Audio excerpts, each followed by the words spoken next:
my hobby.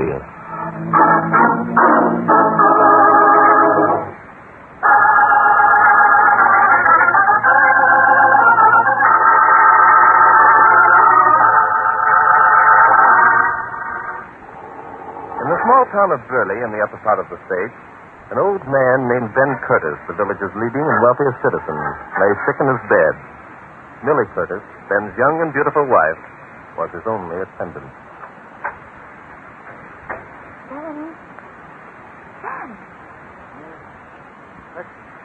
Who's that? It's Millie, Ben. Time for your medicine. Oh, medicine.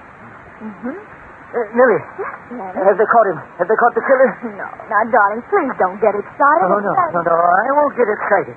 What would I get excited about? People taking a couple of shots at me, and I'm not supposed to get excited. Ben, it must have been a mistake. The shot must have come from outside. Somebody target practiced. Oh, sure. Somebody's target practicing, and a bullet punctured the wall 2 inches from my head. What were they doing, target practicing on the roof above the porch at midnight? Oh, Ben, you're letting your imagination run away with you. Who wouldn't? Now you look here, Millie. Trying to keep things from me ain't going to do any good at all. I know someone's trying to kill me. And by golly, I ain't going to just lay here and take it. Oh, Ben, darling, what more can we do? The police have searched the grounds and found nothing. Doggone the police. Get a private detective up here. Get that fella Barton Drake from New York. Barton Drake? Sure. He's the guy who writes all them books. He's smart. At least he thinks he is. Darling, suppose Mr. Drake won't come. We're a long ways from New York. He'll come, all right. Tell him to name his own ticket. Tell him I'll pay anything. Money's no object. I'm not going to lay here night after night waiting to stop a bullet. You get Barton Drake. All right, then, I'll call him. But I don't think it will do any good. It'll do plenty of good. I've read his books, and I know. Doggone it, that guy will do anything for money.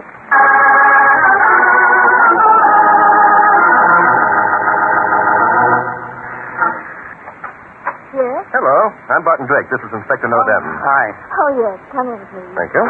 We didn't expect you until tomorrow. The urgency in your mother's voice inspired us to immediate action, Miss Curtis. You see... My mother? Yes? Wasn't it your mother who called? Aren't you Miss Curtis?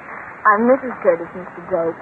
It was I who called you. Oh, I beg your pardon. Wait a minute. I thought that Curtis was... You thought that Mr. Curtis was an old man, Inspector Danton. Well, he is. My husband is 28 years older than I.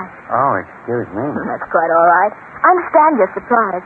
Most strangers are surprised until they see Ben and me together. Ben is far younger than his years. Forgive us for making the mistake, Mr. Curtis. Now, tell me, do you think that someone's trying to murder your husband? Well, I don't know. He has been ill for over a month. When a man as active as Ben is confined to his bed, well, he's apt to imagine things. Yes, that's true, but there was a shot. Yes, the other night. It came through the window, and the bullet struck the headboard above Ben's pillow. Did you notify the police? Yes, they came and made a thorough investigation. They found nothing and finally decided that the shot was an accident. Probably a hunter or someone target practicing. What? Oh, that's Ben calling me. If you gentlemen will wait a minute, I'll go up and ask him if he wants to see you tonight. Splendid, thank you. Well, Bart, it's just like I figured. The whole thing was an accident. No, I don't think so, Inspector. Well, who's this? You're Barton Drake and Inspector Noah Danton, aren't you? Yes, we are. And you? I'm Gretchen Curtis. Ben Curtis is my father. Holy smokes. You're older than your mother. Huh? Millie is not my mother, Inspector Danton. My mother has been dead for years. My mistake. Well, I don't blame you for wondering. Dad was a fool to marry that girl. You sound as though you don't like your stepmother, Miss Curtis. I don't. I hate her. She married Dad for his money, and now she's trying to kill him. That's rather a vicious statement, isn't it? Mr. Drake, there are some things I think you should know before you begin your investigation. Oh, what are they, Miss Curtis? Millie didn't want you to come here. It was only at my father's insistence that she called you. She was afraid to disobey. Afraid? Of what, Miss Curtis? Afraid that you'd find out about Marius O'Connor. And who might she be? Marius isn't a woman, Inspector. He's a man, and Millie's in love with him. They're just waiting for Dad to die so they can get married. Well, at last the soup begins to show a little thickness, eh, Bart? Let's not jump to conclusions, Inspector. You're sure of that, Miss Curtis? Of course I am. I've seen them together many times, although they didn't know it. It was Marius who shot at Dad. Oh, and you're sure of that, Miss Curtis? Yes, I am. I can prove it. It was I who talked Dad into sending for you. Oh? You've told him your suspicions, then? No, it wouldn't do any good. He wouldn't believe me. He thinks Millie's wonderful. Just what makes you so sure that this Marius guy took a shot at your father? Well, I found some things that the police overlooked. Hmm. It was raining that night, and there was only one set of footprints. I followed them to where a car was parked up the road a little ways. And you found Marius's car? No, but I've seen his car parked there before when he's come to see Millie. Well. Anything else, lady? Yes. Dad's window was open that night. The bullet came through the screen. I've hidden the screen in the garage, and when you examine it, you'll see from the shape of the hole that the bullet was fired from the level of the window. Pardon me for asking, miss, but have you been reading Barton Drake's book? Dad and I have read them all. That's how I knew what to do until he got here. My. Quiet, Inspector. Thank you, Miss Curtis. You've been very helpful. Is there anything else you want to tell us? Just one thing. Dad is dying of an incurable disease. He can't possibly live for more than a month. What? Well, if that's the case... Millie doesn't know about it, Inspector Danton. No one knows about it but me. Not even your father? No. Dr. Erskine could see no point in telling him, but he thought some member of the family ought to know. Oh, he told you instead of Ben Curtis's wife. That seems odd. It won't, Mr. Drake, when you learn all of the... What's that? Come on. It's Millie. Something's happened. Don't play a hand. Where's your dad's room, Miss Curtis? Up these stairs.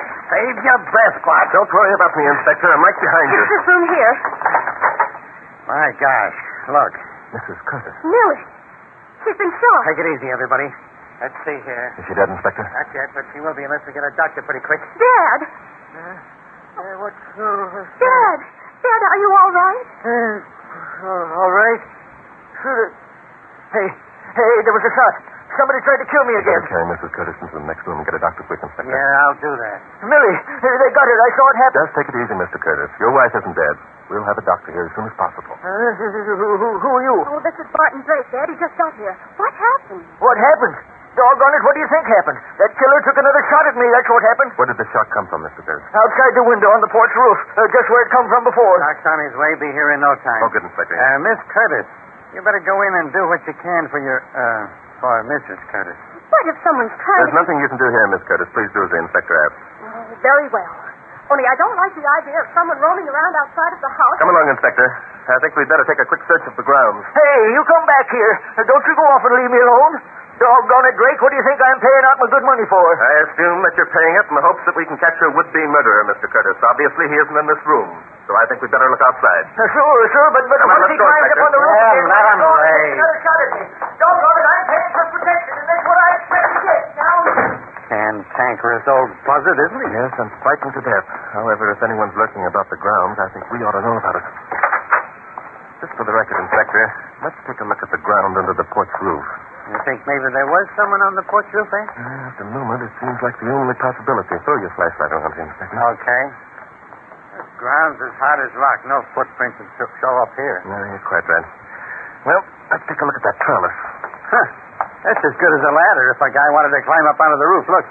Solid as heck. Don't shake it too hard, Inspector. Hey, listen. Listen, come in here. Somebody's climbing up the stairs. There's a dumb bunny seat fish. Listen, Inspector, listen. Listen.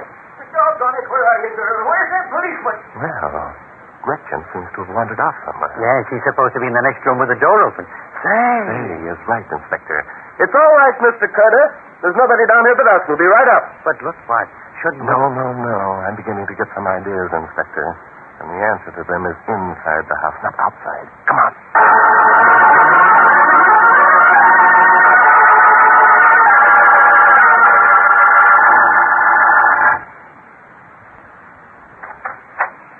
Doggone you fellas, where you been?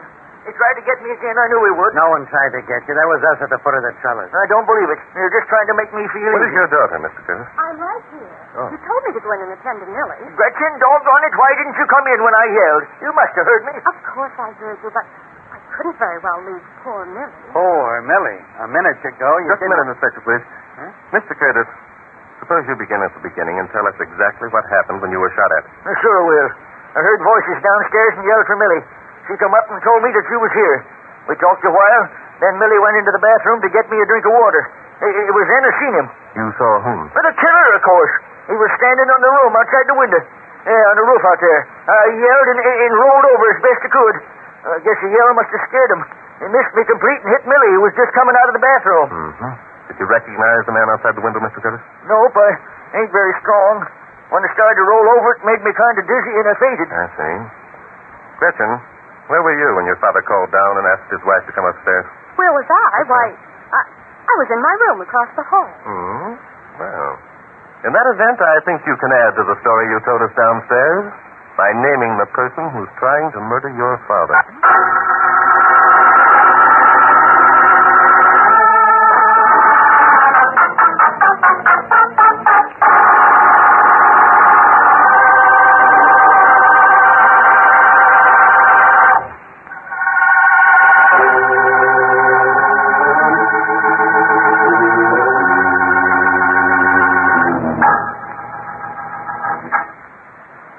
I see. Oh, yes. Yeah. All right. Thank you very much, Mr. Burke. Goodbye. Oh, hello, Inspector. What did Dr. Erskine have to say? He thinks Mrs. Curtis will live. Lucky thing we could get hold of him so quickly. Yes, isn't it? It almost seems as though he were waiting for the call, doesn't it? Has that crack got some special meaning? Time will tell, Inspector. Time will tell. Yeah, time. Now, how about explaining what you meant when you said Gretchen could name the guy who was trying to knock off her old man? I think she will, Inspector, before we're through. Yep, that's the kind of answer I expected. Oh, round and round we go. Well, here's one for you. Doc Erskine says that Millie was shot at close range. What? Is he sure? Nope, only a guess. And the way I figured, he's guessing wrong. Why, Inspector? If Millie was shot at close range, there'd be powder burns. True. There weren't any? Nope, not a sign of any.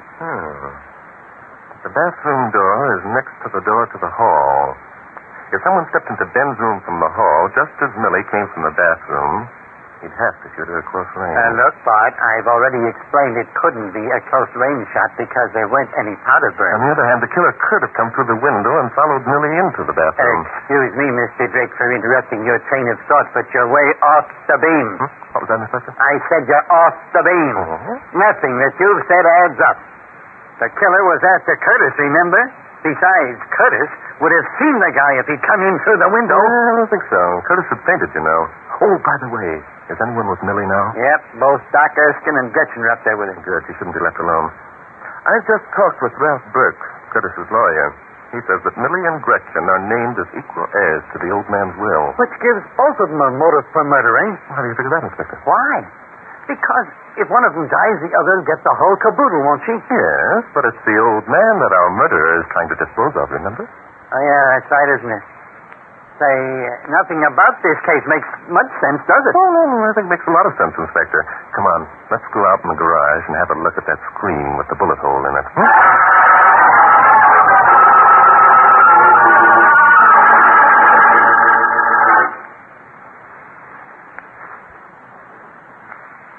Here we are, Inspector. Throw your light around and see if you can locate a light switch. Yeah. Yeah, there's one. Fine. Well, Ben Curtis must have some influence somewhere. That automobile's a post-war model, isn't it? Yep, nice-looking job, too. Look at the monogram stamped on the door. Fancy, eh? Yes, MC. Those initials must stand for Millicent Curtis. Probably a present from Ben to his wife. Old guys who marry young girls are always going haywire like that. Well, let's look for the screen. There's a pile of junk over here in the corner. Imagine we'll find the screen in it. Yeah, if we do, it'll be a wonder. What a mess. Why the heck don't people clean up their garages? Here we are. The screen with the bullet hole in it, Inspector, just where Gretchen said we'd find it. When did she tell you that? That's unimportant, Inspector. I'd say the bullet passed through at almost a 90-degree angle, wouldn't you, Inspector? Yeah. Look, Bart, I wish you wouldn't keep making vague remarks and then not explaining them. Oh, all right, Inspector, I won't. Let's see now. I just place that screen flat against this wall. Now, fitting it into the window of Ben Curtis's bedroom. What good will that do? You don't know how far the window is above the porch roof. Well, that's true. However, by Jove, Inspector. What's the matter? Run your hand over the face of the screen across the sharp points of wire made by the bullet hole. Do what? Look, if we're going to... Hey, what? What? There's someone hiding over there behind those boxes in that other corner. Are you sure? Sure, I'm sure. I saw him move. Look, I'll wander over that way like I'm hunting for something. Huh? You stay here. All right, Inspector. You better keep your gun handy. Yeah. I'm going to take a look over in this corner, Bart. Maybe we missed something. All right, Inspector. I'll buy us through this pile of junk. Don't, you're not going to get me. Stop, or I'll shoot. Hey, Bart, get him in. Come around the outside the car. Don't worry, Inspector. I'm waiting. All right, Prengle. Keep your hands off me. Sorry, my friend. If you do that, I'll have to... Got him, Bart? I think so, Inspector. Let me alone. What did I do? You tell us, Bub. What did you do? What are you hiding behind those boxes for? What are you turning her away for? None of your business. Oh, tough guy, eh? Well, we've met toughies before. Now, do you talk or do we make you talk? Just a minute, Inspector. Your name is Marius O'Connor, isn't it? What if it is? What right have you got to hold me? See that badge? That's the right we got. Now, you tell us what right you've got to be snooping around somebody else's property. You're a policeman? Bub, you catch on fast. Now, how about it? I know. You think I shot Millie. Well, I didn't. You'll never make me say I did. How did you know Millie had been shot, Marius? Why, I'll tell you how you knew. You climbed up on the roof and tried to plug her husband. That's a lie. I didn't. I wasn't anywhere near the roof. Where were you, Marius? I was out near the back door. Millie was going to meet me there. She didn't come, so I stepped into the kitchen. I was in the kitchen when I heard the shot. A likely story. It's the truth. When you people all ran up to the old man's bedroom, I came to the foot of the stairs and listened. Then what did you do? He came out here to the garage to find the screen before we could get to it. He knew if we found the screen first, we'd know he was guilty. What screen? I don't know what you're talking about. Whether or not you attempted to take Ben Curtis's life, Marius, the charges against you are pretty serious. What charges? What did I do? Trespassing, for one thing. And admitting an attempt to alienate the affections of another man's wife for another. It isn't any crime to fall in love with somebody, even if she is married. Oh, so isn't it? Millie doesn't love old Ben. She never did. She's in love with me. Then what did she marry him for? That's none of your business. Oh, you double-crossing lovebirds make me sick. But this is one time I'm not standing for any arguments. I'm taking this kid down to the local hooska.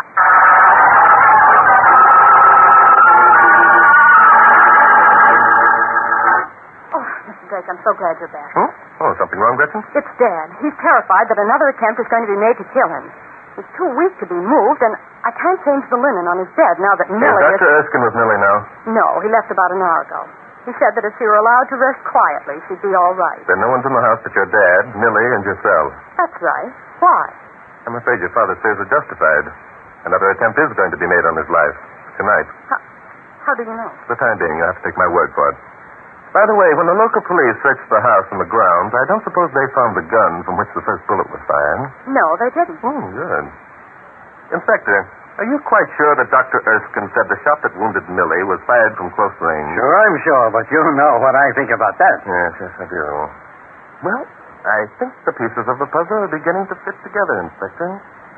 Gretchen, I want you to go to your room and stay there until you hear from us. I don't like being ordered about, Mr. Drake, and I don't... Sorry, Gretchen. Inspector Danton is in a mood for arresting people tonight. Which will it be? Why, this is preposterous. It's insulting. Oh, we're past masters at this sort of thing, Gretch. Make up your mind. All right. I'll go to my room, but tomorrow I'm calling in the state police, and you'll have some explaining to do.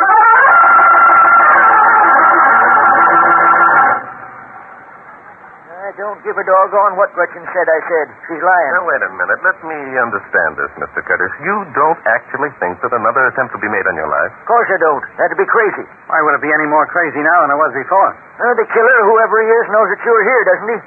You think he'd be stupid enough to come back and try again? He'd be a fool to do that. We were here when the killer made an attempt on your life earlier this evening, and I've an idea he knew we were. No, I don't think our presence will make one bit of difference to him. Drake, I'm surprised at you. I thought you had more sense. Is someone else writing those books of yours? Suppose we keep personalities out of this for the moment, Mr. Curtis. The inspector and I are here to capture a murderer. We'd like your cooperation. Oh, all right, all right. What do you want me to do? Nothing. Just lie quiet and stop talking. We'll do the rest. Just lie here, huh? I ain't got no other choice. And suppose the killer does arrive, which you won't. What am I supposed to do then? Just keep quiet and take it? We'll guarantee that he won't be given an opportunity to shoot you, Mr. Curtis. Oh, sure. That's what the cop said who was here before. That's just what he said. Keep quiet. Making a guinea pig out of me. Inspector, you'd better open the window over the porch, please. Yeah, I'll do that. Thank you. What are you trying to do? Make it easy for the guy? It's open. Where do you want me to be, Bart? I think we'd both better crouch down here at the foot of the bed, Inspector, between Mr. Curtis's bed and the window. Okay, well, they turn off the light. Fine. Bunch of dumb foolishness. I'd advise you to stop talking, Mr. Curtis. It's much easier to locate a sound in the darkness than you think. Oh, let him talk. Let him talk. It's his funeral. Crouch down here, Inspector. Keep your head below the foot of the bed. Yeah. The window's plainly outlined against the sky. We can't miss anyone trying to get through it. Right. Now listen. You hear those crickets outside the window? Yeah, I hear them. When they stop, you'll know someone's approaching the house. Yeah, I remember. We caught another guy like that about a year ago. I didn't think it'd work at the time. All right, keep quiet now. Listen. Hey, Bart. Yes, Inspector. He must have been here an hour. Maybe your plan isn't going to work after all. It will work. Don't worry. Wonder how the old man is. Haven't heard a peep out of him. No. Well, possibly he's gone to sleep. I doubted it. Inspector. Listen. The ticket has stopped. Someone's coming. Yeah. I can hear him climbing up onto the roof. Get ready, Inspector. This is it. Yeah. Hey, shouldn't we warn the old man? No. You'll probably yell and scare our man away. Look. Yeah. That's the man framed in the window. Yeah, he's got a gun. Hey, Bart. Yes. It's Marius O'Connor, isn't it? I think it is, Inspector. Stay here. Hey, who's there? Who's that at the window? Drake, Danton, he's got a gun. He's going to kill me. I got it. All right, mister. Turn on the lights, Inspector. Yeah, I got him. Holy smoke, where's O'Connor? I'm right here, Inspector. He missed me a mile. Let me be. Keep your hands off of me. Drake, keep off now. Marius tried to shoot me. Marius did exactly as I asked him to. I'm sorry, Curtis, but you fell into our trap very neatly. Take that gun away from him, Inspector. Yeah. And then I think you'd better arrest the old gentleman and charge him with the attempted murder of his wife.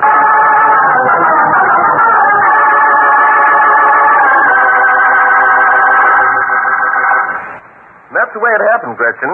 You see, your father knew, despite the fact that you thought he didn't, that he was dying of this disease. What? I can't believe it. I can't. Dad was too weak to have tried to shoot Millie. No, there wasn't anything weak about him. He only pretended to be weak.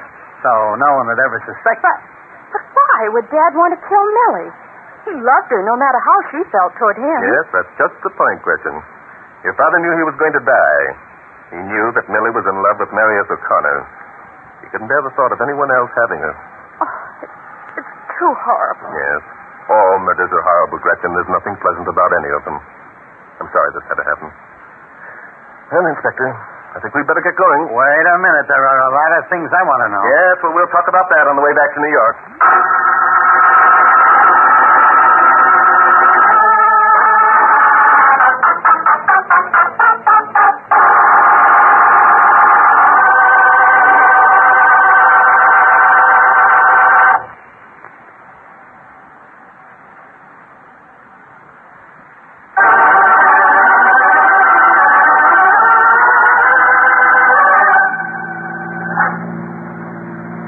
You see, Inspector, Curtis had plenty of time lying there in bed to make his plans. And I must say, they proved almost infallible. Yeah, that first time was only a build-up, eh? Nobody really shot at him, and he didn't shoot at his wife. That's right. He convinced everyone that someone was actually trying to take his wife, including Millie. And then, when Millie went into the bathroom to get him a glass of water, he saw an opportunity to carry out his scheme right under our noses and make it look genuine. Yes. The screen had been removed from the window, so he didn't have to go to the bother of shooting another hole in it. Wait a minute. There's one thing wrong here. Oh. If Curtis shot Millie, when she was coming out of the bathroom, Doc Erskine must have been right in his theory that she was shot at close range. She was shot at close range, Inspector. Doggone it, there weren't any powder burns. That's because Curtis shot through a corner of the bed sheet. The sheet absorbed the powder marks. Say, that's why Curtis wouldn't let anyone change the linen on his bed, eh? Right, Inspector. And that's why the local police didn't find the gun when they hunted. It never occurred to them, or us, to look in Curtis's bed. He probably intended to get rid of the sheet and the gun after he had accomplished his purpose. Well. Now, for the final gimmick. Hmm? What made you suspicious that Curtis was our boy? Why, Inspector, it was the hole through the screen. Remember when I placed it up against the wall out in the garage? Yeah, sure. You put it up there as though you were fitting it into the window. Yes, that's right. And then I asked you to rub your hand over the pointed ends of the wire which had been broken by the bullet. Yeah.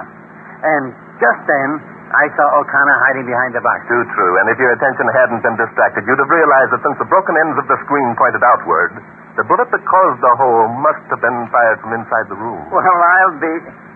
Hey, that meant that Curtis had fired that shot out the window instead of someone else firing it in through the window like he said. That you are, Inspector. And there was one other mistake that Curtis made. What was that, Bart? He made the mistake of reading too many of my books. He didn't realize that actually mystery is my hobby.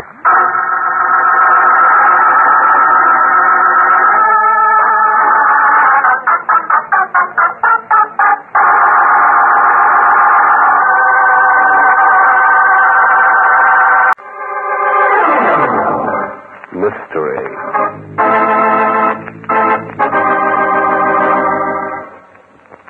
Ladies and gentlemen, Barton Drake speaking.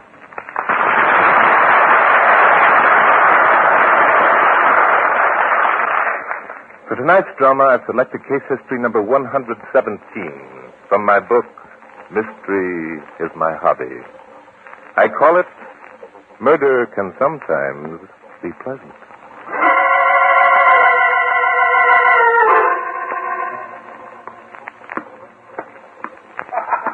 I got you that time, Althea. Yeah, 15 love. Oh, darn it, I missed. Love 30. Now, good serve. Good serve. Here it is. Right back at you. Oh, no. Love 40. Still your serve. No, that's ball. Try again, now. Outside. Outside, that's game and set. Love set. Well, you want to play another, Althea? Let's get over here and sit down. All right, let's. If you play like that tomorrow, you're bound to win the championship. Sure, I'll win it. Kiss me, Dad. Oh, you stretched out. And after you win the championship, our problems will all be settled. Gramps will let me marry you. Well, Kiss me again, John. Oh, I love you. You're a sweet little kid, Althea. I'm not a kid. I'm 19. And I'm 42. The best part of it.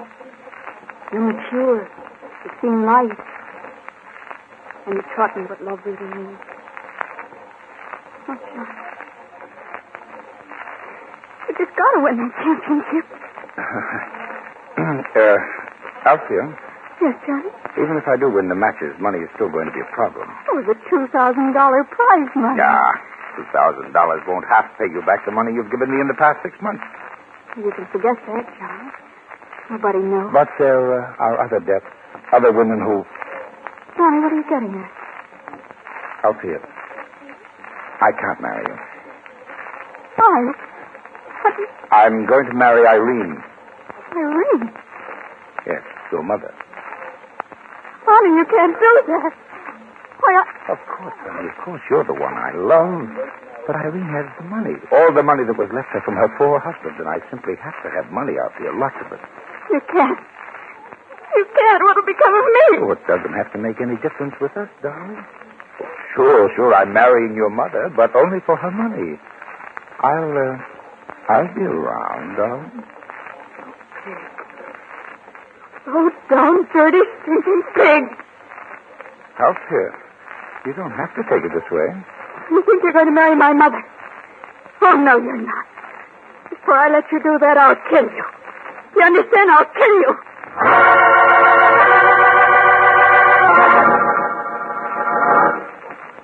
Barton Drake stretched his long legs out until they pressed against the back of the front seat of a luxurious sedan that was to drive him from the Miami airport to the sumptuous El Boca Hotel. Comfortably, he settled himself, lazily scratching his broad back against the soft velour upholstery. He heaved a comfortable sigh and turned to Inspector Noah Danton. Well, Inspector, what is this all about? I thought you came down here to go fishing. I did. Well, then why this mad wire to me? Certainly you don't need my help to pull those minnows you catch off the pier. The police force down here got stuck with the case, and they asked me to get them out of a jam. And now you're stuck with it? Is that it? I'm in the jam right with them. Mm-hmm. And I want you to get me out. No, Inspector. I think I'd rather go fishing. I hear the sailfish are running, and Bart, What? would you say if you found a man lying in a lot with every bone in his body broken? Well, I'd say that he'd jumped off a 15 or 20-story building. But he was over 175 feet away from the building. Even I know a guy can't jump that far. Well, he could have jumped from an airplane. This guy didn't jump from anywhere. He was tied hand and foot. He was pushed. Well, somebody could have thrown him from an airplane. Mm-hmm. This guy was seen going up to his room the night he was killed. Huh? After he'd said goodnight to everybody. He was well known. So well known that he couldn't have come down and gone out of the hotel without being recognized. Well, from your description, I'd say he did come down anyway. Sure. But how? How was it done? That, my dear Inspector, is more than a $64 question. Can you help me, Bart? Yes, Inspector, I'm afraid you're too persuasive. Ah, good, Bart, good. Where did all this happen? In the parking lot of the El Boca Hotel. The El Boca? Mm-hmm. Isn't that where we're staying? Yep. How high is the El Boca? 18 stories. But that won't do you any good. He couldn't have fallen from there. Who was this gentleman with the 7-league boots? Johnny Murray. The tennis player? Yep. Well, he was all set to be the next champion. Yep, that's the guy.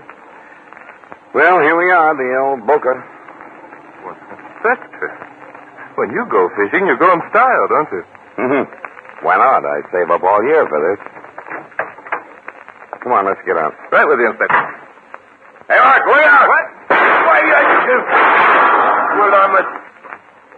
well, what was that? Looks like a piece of cornice fell from off the hotel. Brother, if we hadn't got out when we did, we'd be deader than a couple of mackerels. You know, it occurs to me, Inspector, that somebody doesn't like me. Or maybe it's you.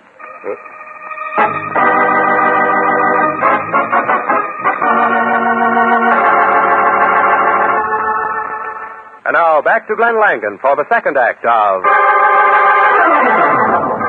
Mystery is my hobby.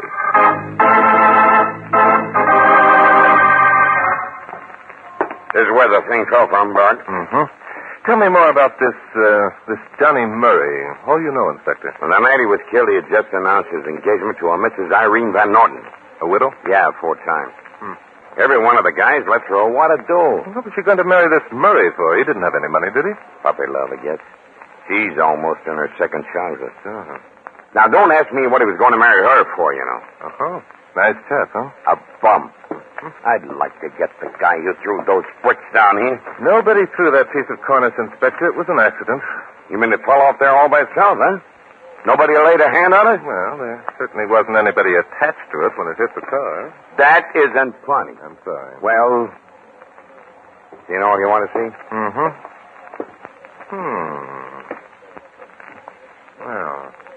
Well, come on, Bart. Let's go. There isn't anything up here but a lot of ventilators, a couple of smokestacks, and a flagpole. All right, Inspector. I'm ready. Yeah. Tell me, does this Mrs. Van Norton live here at the hotel? Sure, she and her 19-year-old daughter, Alfie, and her father. Old General Albert Dexter, U.S. Army retired. They got a suite. Not General Dexter. That's what I said. You know him? Well, I certainly know of him. He's one of the greatest artillery experts this country ever developed. Fought all through this last war and the first one. So the old boy's retired, huh? Yeah. Been living here all winter. Tell me, Inspector, were there any objections from the family regarding this marriage of Mrs. Van Norton? Oh, I'll say there were. Both the general and the daughter were mad as hell. Very interesting. Oh. Ring for the elevator, will you, Inspector? Sure. Somebody else was mad as hell, too. Yeah? Who was that? Bob Hilton, John Murray's roommate. Who's Bob Hilton? Another tennis player. Oh, yes, sure. Well, listen, he's almost as good as Murray. What floor is this Bob Hilton's room, Inspector? 5th. 5th floor, please. Huh? Hey, wait a minute. What are you... to pay a little call on Mr. Hilton, Inspector. Yeah. Which is his room? 518. Oh, yeah. Here we are.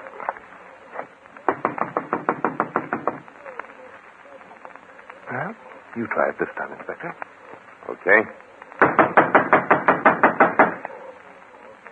Huh.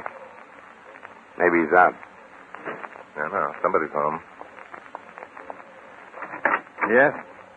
Oh, it's you, Inspector. Yeah, my friend, Martin Drake. What do you want this time? I've already told you all I know about Johnny. We want to come in and talk. Well, Come on in, Bart. Right, George. And close the door. You. All right, if you insist. Hilton, I was on the plane and didn't get the news. Who won the tennis championship this afternoon? I did. Why? I see. Rather convenient for your roommate to get himself killed, wasn't it? Now, see here. I'd have won it anyway. That's something we will never know, will we? Look, if you came here to accuse me... I'm not accusing you of anything, Mr. Hilton. I simply... Just a minute, Mr. Hilton. Hey, you. Stay away from that door. You stay where you are, Hilton. You might as well come out and join the party, young lady. Hey, that's Althea Van Norton. What's she doing here? Can't you see, Inspector? Well... She's rearranging her hair. Yeah. Don't let them scare you, Alfie. They're just a couple of cops. You blush very prettily, Miss Van Norton. I have just asked Alfie to marry me, and she accepted. I was giving her a kiss when you knocked on the door. Anything mysterious about that? Only that it's a bit strange that Althea would be seriously concerned with affairs of the heart so soon after her mother's fiancé's demise. Our affair, Mr. Drake, is none of your darn business. Bobby, darling. Irene. Oh, good heavens, look at all the people. Mrs. Van Orton, this is Barton Drake. How do you do? Barton Drake. Remarkable physique. Mother, haven't you any sense of decency? Oh, Althea, mind your own business. Walking in on Bob here without even knocking. What in the world will people think? I don't care what they think. Bob and I are going to be married.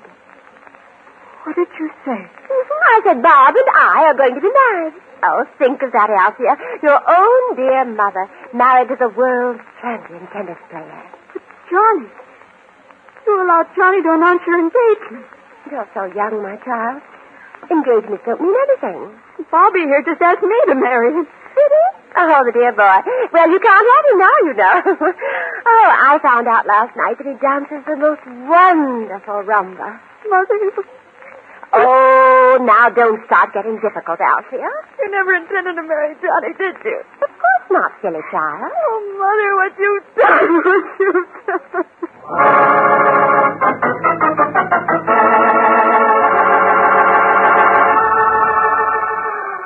And now, back to Glenn Langan for the third act of Mystery is My Hobby.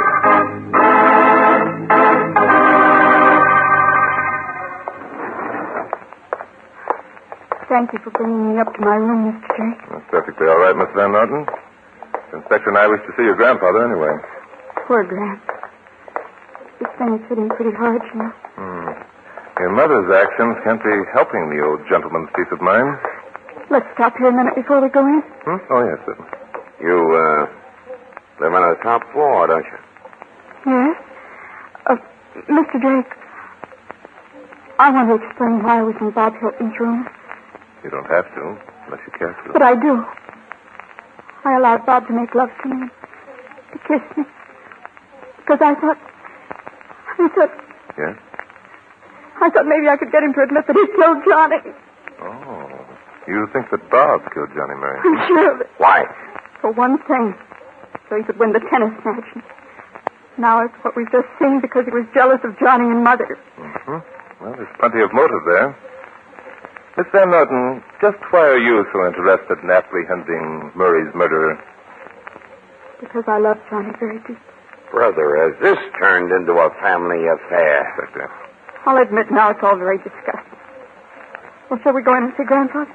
Yes, let's.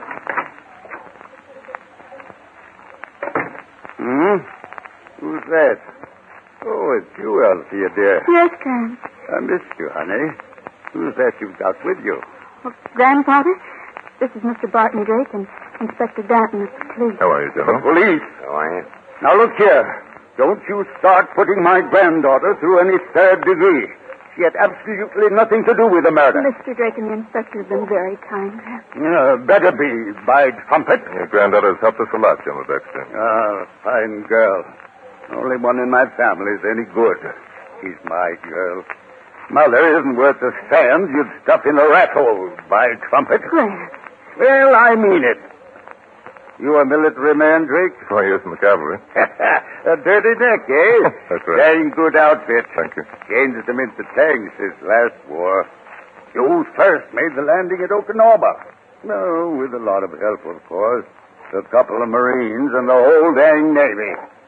First thing you're passing was a horse trooper, sir. Yes, sir. I've heard a great deal of you, General. I understand you're an artillery expert. Know all about it. Studied the subject from the time David threw a stone at Goliath with a slingshot down to the time we threw an atom at Bikini.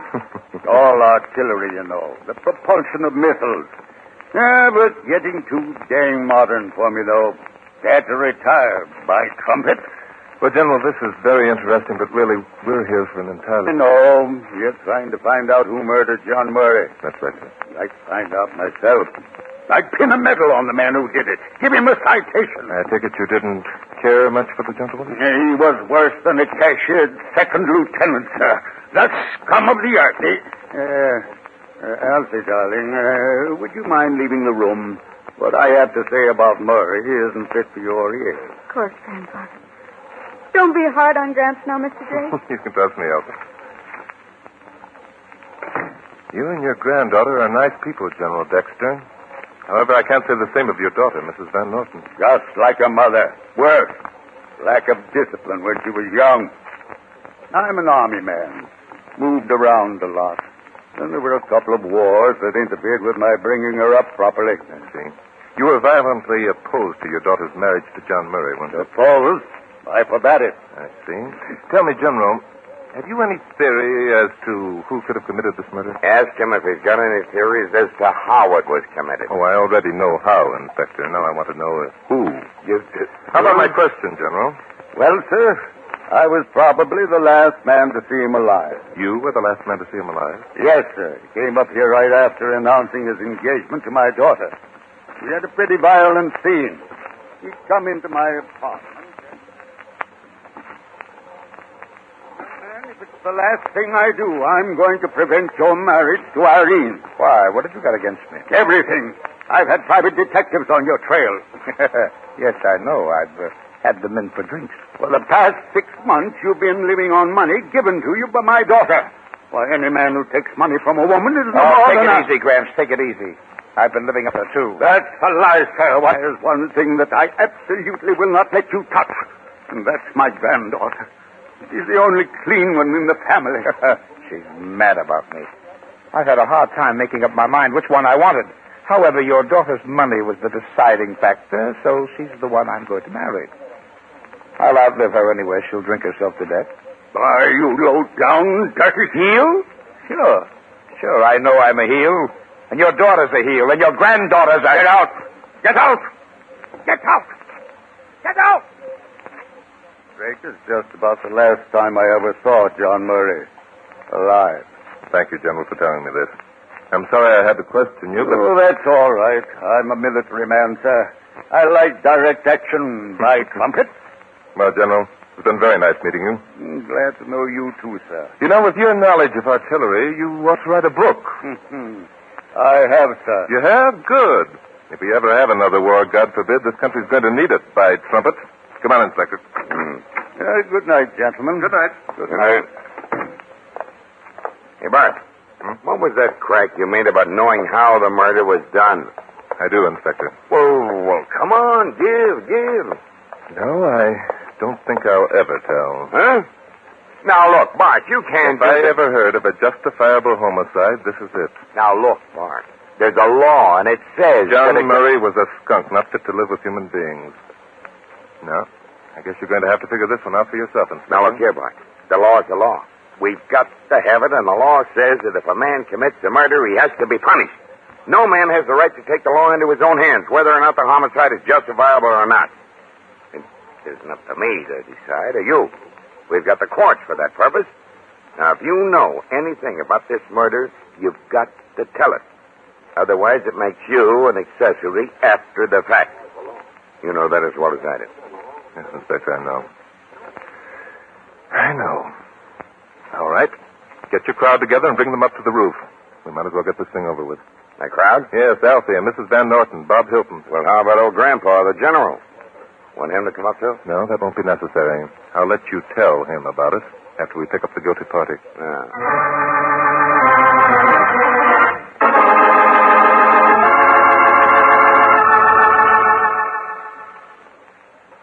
And now, back to our star, Glenn Langan, for the conclusion of...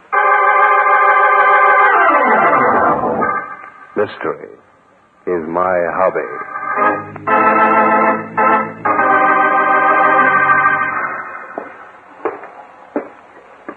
Now, gentlemen, I told you I know how the murder was committed, and I do. Now, don't tell me John was thrown from this roof. It isn't possible. Not in having land where he did. No, but it is possible, Mr. Hilton, and that's just what happened. Oh, dear. I would like to be the man who was strong enough to do that. You have, Mrs. Van Norton. Oh, good heavens, who is he? Do we have to go through with this? I feel rather faint. I'm afraid you'll have to hold on just a bit longer, Miss Althea. Inspector, you'll remember that iron ring that was in that piece of cornice that fell on the car. Sure, I remember. It had a short piece of rope tied to it. Exactly. Now, let's take a look at this flagpole. It's a good, springy piece of hickory. You see, Inspector? Yeah. And look, Bart. There's another piece of rope hanging loose from the top. Right you are. Now, here's what happened, at least the way I see it. Our executioner first knocked out John Murray, then tied and gagged him and brought him up to the roof. Oh, I hope he was still unconscious when he fell. Well, perhaps he was. Then our executioner bent this flagpole back, way back, and tied the top of it to that ring in the cornice. How could anybody do that? You'll notice that this is a double rope, Mr. Hilton. By inserting an iron bar between the ropes and twisting them, it could be done very easily. Now, with the flagpole bent down, almost parallel with the roof, our executioner placed Murray's body on it, near the top, and probably tying on it some kind of a light cord that was just strong enough to hold the body in place. He then takes an axe, and he cuts the twisted rope. The flagpole springs back into an upright position and catapults the body out into space to where it lands 175 feet away from the base of the building. Oh. Hey, Bart. What about that cornice? What made it land on us? That was purely an accident, Inspector, as I told you before. The jerk of the rope, when it was cut, must have loosened it. And then Mr. Newton's law of gravity did the rest. That's a very pretty story, Mr. Drake, but you still haven't told us who did this parlor magic. You did, Mrs. Van Norton. You and Bob Hilton. Yes, and John Murray himself. Mother. Oh, now look here, Drake. You did it by breaking a gallant old man's heart. You and your escapades, Mrs. Van Norton, your love affairs. First with Johnny Murray and then with Bob Hilton here. Your silly, vicious lack of decency. The guilt is yours for driving a proud, honorable old man to the point where he couldn't live with himself and admit that you were his own daughter. Mr. Drake, you're getting insulted. You'll hear me out. And then when John Murray threatened to sully the one thing General Dexter had left, the one thing he loved more dearly than life itself, his granddaughter, your daughter, Mrs. Van Norton, the general decided to take matters in his own hands. He was a military man. He liked direct action, so this is the final result. And I hope you're all smugly and completely satisfied with what you've done. Come on, Althea. Inspector, let's go. Yeah. Just a minute, Mr. Drake. General, what are you doing here? I planned to spare you this. It's all right, Elsie, honey. It had to come out. I knew it. Very good reasoning, Mr. Drake. Excellent. I'm very sorry, General. See that Althea gets away from her mother. Will you, Mr. Drake? I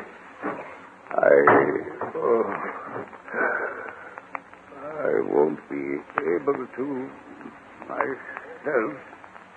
By trumpet. Here. Let me take a look, my dear. I'm sorry, Althea. Somebody has, and the law has wiped that slate. No. You should be glad, my dear, the old general would like it that way. He liked direct action by trumpet. Well, I'll be darned if I can see how you figure this out. Still they on me. The catapult, Inspector, was the forerunner of Marseille, was General Dexter's hobby. Well, artillery. He was an expert. Yes, Inspector, just as with me, mystery is my hobby.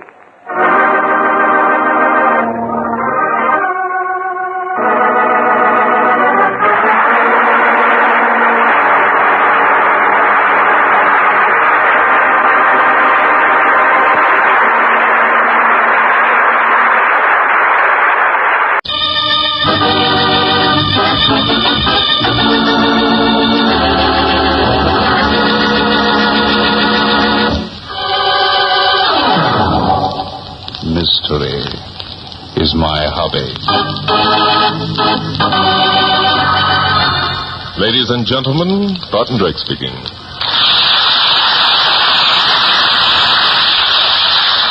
For this week's drama, I've selected case history number 127 from my book, Mystery is My Hobby. I call it Death is a Grain of Sand.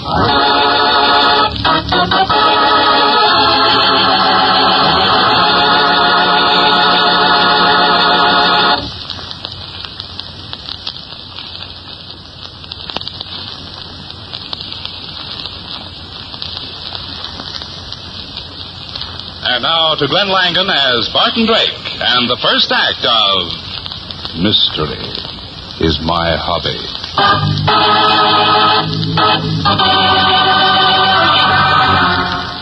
Why the good inspector had to drag me to the theater tonight of all nights is quite beyond me. I could much more profitably have been finishing the first chapter of my latest book, or calling upon a very desirable young lady I know. Of course, mystery is my hobby, but that doesn't include magicians, charlatans, and mind readers. And that's just what this Raja Vidrami is, I'll bet you. Even if he is billed as the greatest wizard of modern times. Well, this ought to be a good show, Bud. Inspector, you're getting childish. Certainly you don't believe in this stuff. Of course not. I'm here on business. You want to learn some card tricks? Now, look, Bart, you know the department frowns on these kind of things. We got laws about fortune tellers. I'm here to see that this guy doesn't pull any monkey business, that's all.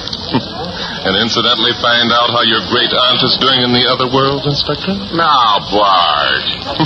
Anyhow, they usually have some mighty pretty girls in these kind of shows. That's right. In tights. Now, be quiet. Here comes the man. Good evening, ladies and gentlemen.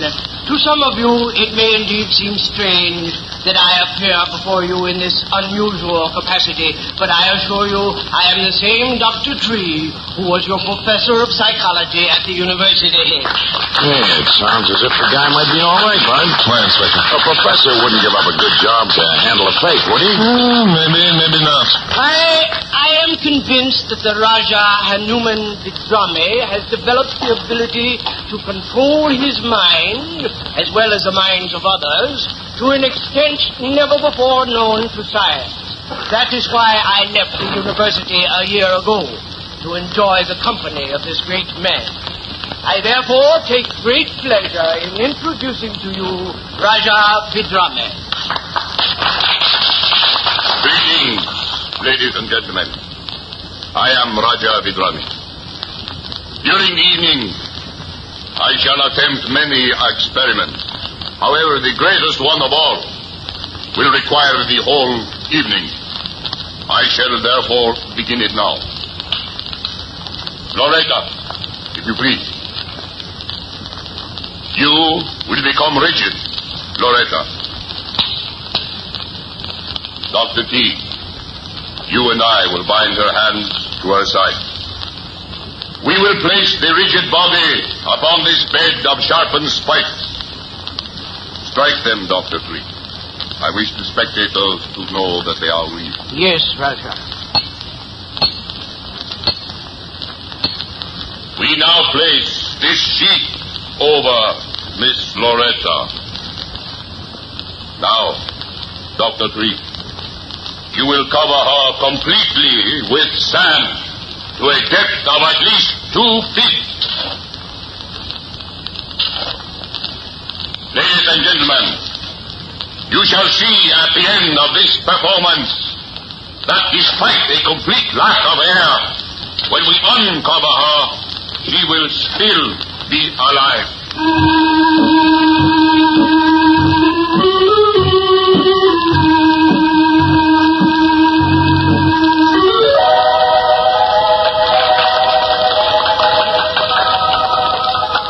Dr. Tree is now removing the sand. Buried in sand for 2 hours, you shall see that Miss Loretta still lives. You may remove the sheet now, Dr. Tree. Miss Loretta. Miss Loretta. Dr. Tree, please. She's dead, Raja. She's dead. Impossible. Loretta's been shot. Ladies and gentlemen, a terrible tragedy has occurred. The girl we buried alive in the sand is dead. Not by suffocation. She's been shot.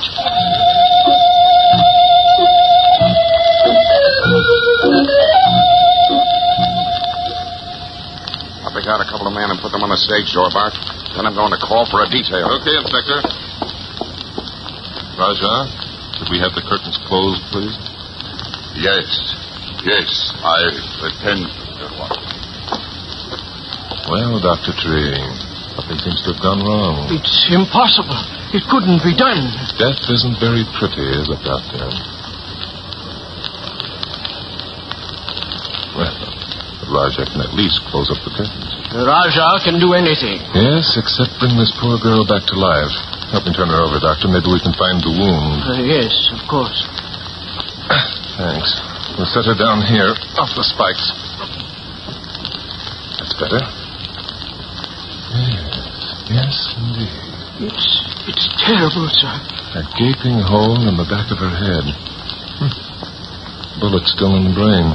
It couldn't happen. It couldn't. Yes, but it did. Let's take a look at this bed of spikes. Well, there's nothing... What's this? What, sir? This bent metal tube running to this spike. There's a mouthpiece on the end of it. Well, it's... There. I'll pull it out of the spike. Well, this particular spike is hollow. There's a hole barred in the stage just under it. There are two other holes slightly larger right alongside of it. Well, Dr. Tree, this exhibition was a fake, wasn't it? What do you mean? All the time the girl was lying buried in the sand, supposedly in a trance, she was breathing through this tube. But she had to breathe, of course. The whole thing was a fake. That's a funny thing, Dr. Tree. Even I was tempted to believe it was real, and you completely fooled the inspector. Well, why not? I staged it. So far, I've been able to fool all the great authorities. Well, never mind. Who was backstage, Doctor, during your act? Only the girl, Mildred, Raja's other assistant. You saw her yourself. Yes, she was quite alluring. There's one thing I think you should know, Mr. Drake. This girl here, Loretta, was my wife. Very interesting. We've been married just a few months. And I see you're completely overcome with grief. Hey, Barnes. Yes, Inspector. I've got guards on the doors and a homicide detail. I'll be here any minute. Good, old Inspector. You follow the routine to the letter, don't you? You bet. Where's our friend, the Rajah? Did you let him go? I'll say I didn't. The Rajah couldn't possibly have committed this crime, gentlemen. He was on stage during the entire performance. Where is the Rajah, Inspector? Downstairs in one of the dressing rooms. Perhaps we'd better go have a talk with him. Hey, what's that? Who's shooting? Come on, let's find out. He's there!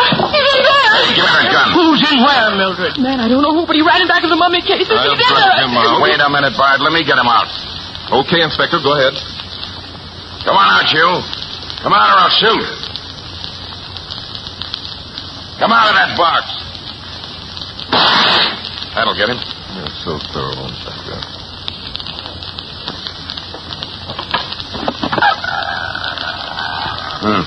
Nobody in there. I'm sure I saw somebody. I'm sure I did. Hey, what was that crash? Where's Dr. Tree? How do I know? He was just here. I'm afraid this little pretty has tricked us, Inspector. She's distracted us long enough for Dr. Tree to go downstairs and conceal some evidence.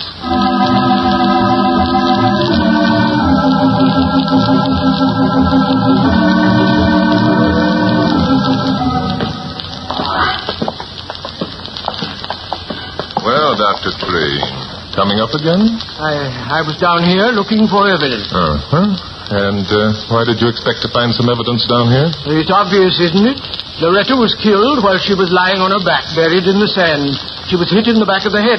This is the only place the shot could have come from. What evidence did you find, Dr. Tree? None whatsoever.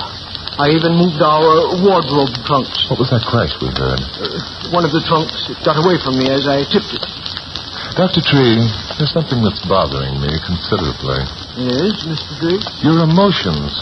You seem to be holding them singularly in check for a man who's just seen his bride lying in front of him, dead. Thank you, Mr. Drake. I have learned a great deal from the Rajah. Yes. Sublimity of the mind. Well, Inspector, as long as we've come this far, we might as well go down and take a look for ourselves. But I assure you there's nothing to be found. Come on.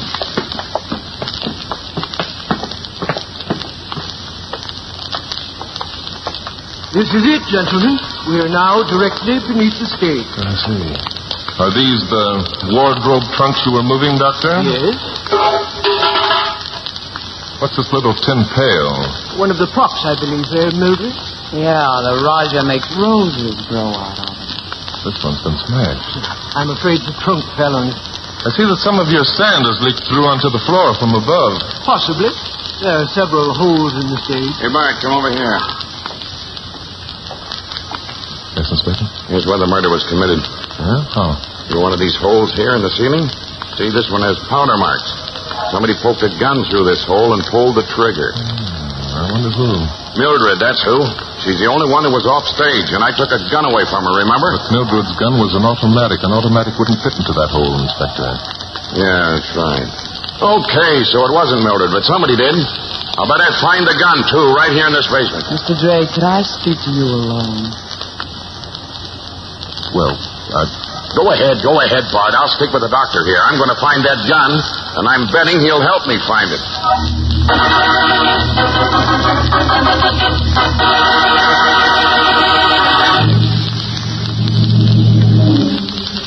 Bart.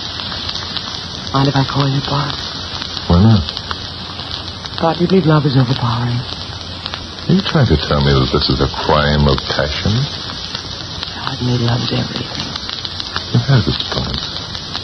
Just what do you want to talk to me about? Well, you're more the romantic type than the Inspector. Why? I could go for a guy like you. It's pretty easy to go for yourself. I'm an awful jam, Bart. Really? Bart, kiss me.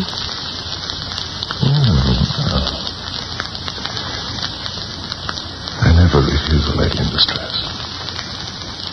Out of this mess, we'll have fun. That depends whether the sheriff will let you out. Oh, now, Bart, don't spoil it. Open your heart, darling. What crooks? Dr. Tree never would have married Loretta if he'd been here teaching the school. He was out of his environment. Something like I was a few minutes ago. Oh, now, baby. Go now. After the ceremony, he found out his mistake, but it was too late. She wouldn't give him up. After all, managing the Rogers, $100,000 racket, she wanted her part of the take. You admit it's a racket, huh? Only you. I can trust you, Bart, can I? With certain limitations. What's the rest? Well, I saw Dr. Tree needed sympathy. So I gave it to her.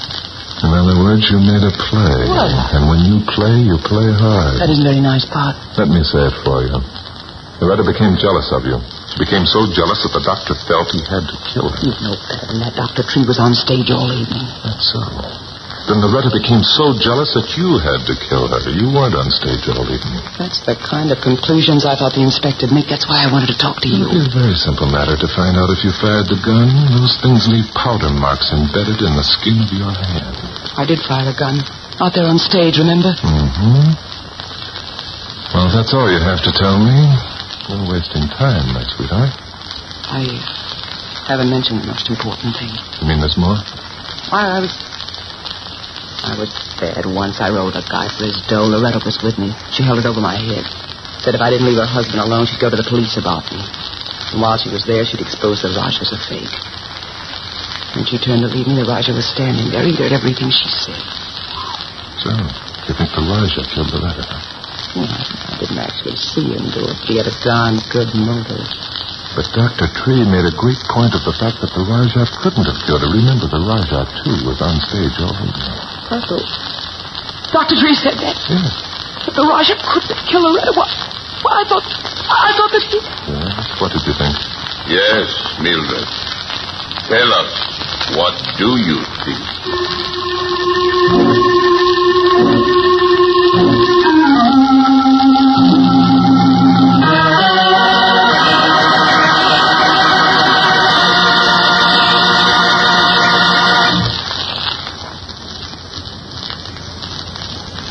And now, back to Glenn Langan as Barton Drake and the second act of...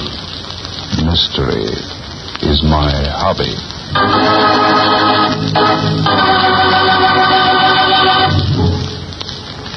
Yes, my dear. Tell us, what do you think? Well, Mildred? Raja, I didn't know you were there. Your words accuse me of murder. I didn't mean to accuse you. I simply meant you could have killed her. It's true. It would have been possible. I know something of firearms.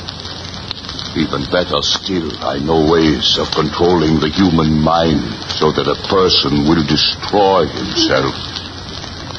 I would have a care, Mildred. I know, Raja, I know. But I did not kill Loretta. Did you know that Loretta had threatened to expose your claims to abnormal mental power as false, Raja? I did. It was as though a great tree had fallen across my body, crushing out my spirit. How was I to know that these three had contrived to embellish my miracle with the use of mechanical contrivances, fraud and trickery? Since I learned this through Miss Loretta's thoughtless words, my life has become a mockery. I am nothing but a bit of chaff being ground in the middle of commercialism. You must hold a great hatred of them, Raja Bidrami, and especially for Loretta, who threatened to expose you. Hatred is not within the concepts of my mind, Mr. Gray.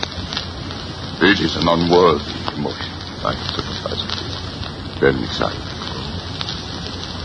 when this crime becomes public knowledge, my work as a charlatan for this past year will also become public, will it not?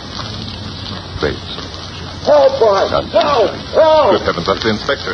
Help! Help! Where are you, Inspector? In here! In the mummy cave!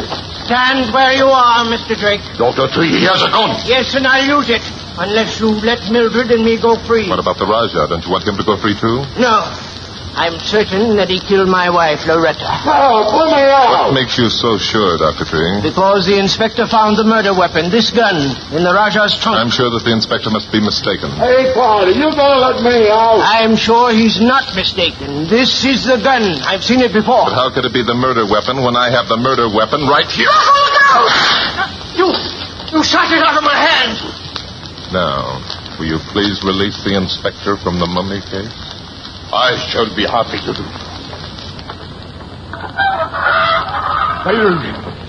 Where is he? I'll send him up for life, interfering with an officer in the line of duty. Now, don't feel too bad, Inspector. I've heard of Egyptians who stayed in those things for thousands of years. The dirty, luggy tripling. Pretended he was trying to help us. I dropped the gun and he shoved me inside that thing and slammed it shut. Oh, Bart, when the boys hear about this... No, don't worry, Inspector. I won't tell. I think I'll just work the doctor over for luck. Just a minute, Inspector.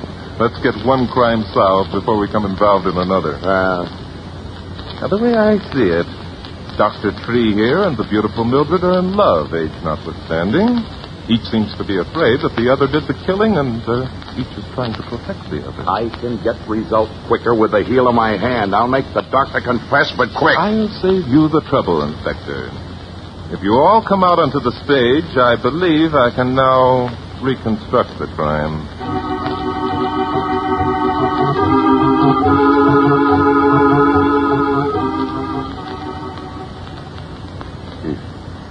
If you will be so kind, Mr. Drake, I would like to go to my dressing room and lie down. I'm overcome with shame. Oh, no, you don't. You'll stay here. I'd prefer it, Raja. As you wish. Although my shame is punishment almost too great to bear. If I committed a crime, it was in all innocence. I was gullible. These are the tricksters who blaspheme my work. Yes. We'll take care of that in a minute, Raja. First, I want you to notice these 3 holes here on the floor. One was for the tube that Loretta breathed through. One was used to push the barrel of the revolver upward. It's just tight enough to hold it firmly. But there's still another hole. Yeah. What was that for? The little tin pail, Inspector, that we found downstairs. It was tied to the trigger of the gun directly under this 3rd hole. So when the sand was shoveled in over the girl, some of it ran through the hole and into the pail. When the bucket gained sufficient weight, naturally, it pulled the trigger of the gun. Well, I'll be darned. What didn't I think of that? You will when you tell it to the boys. Incredible. What I want to know is why we didn't hear the gun go off.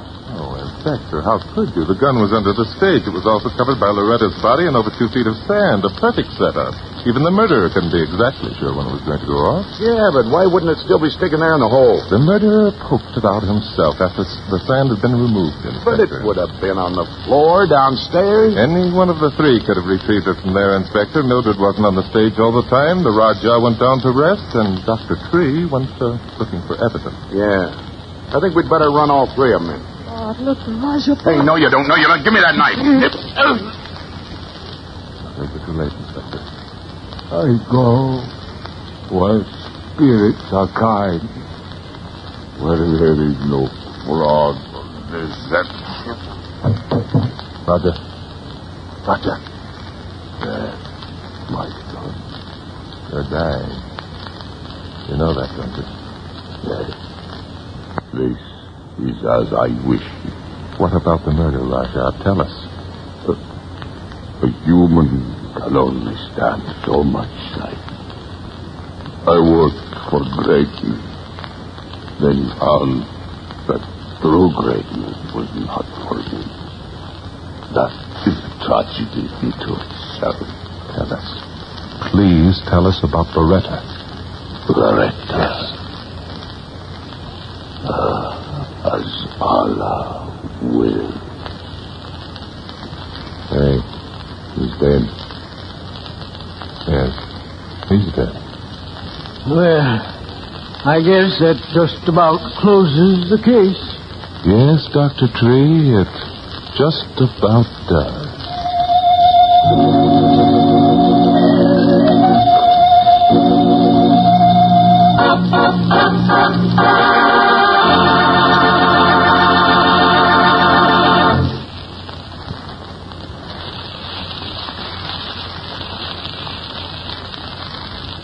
And now, back to Glenn Langan as Barton Drake in Mystery is My Hobby.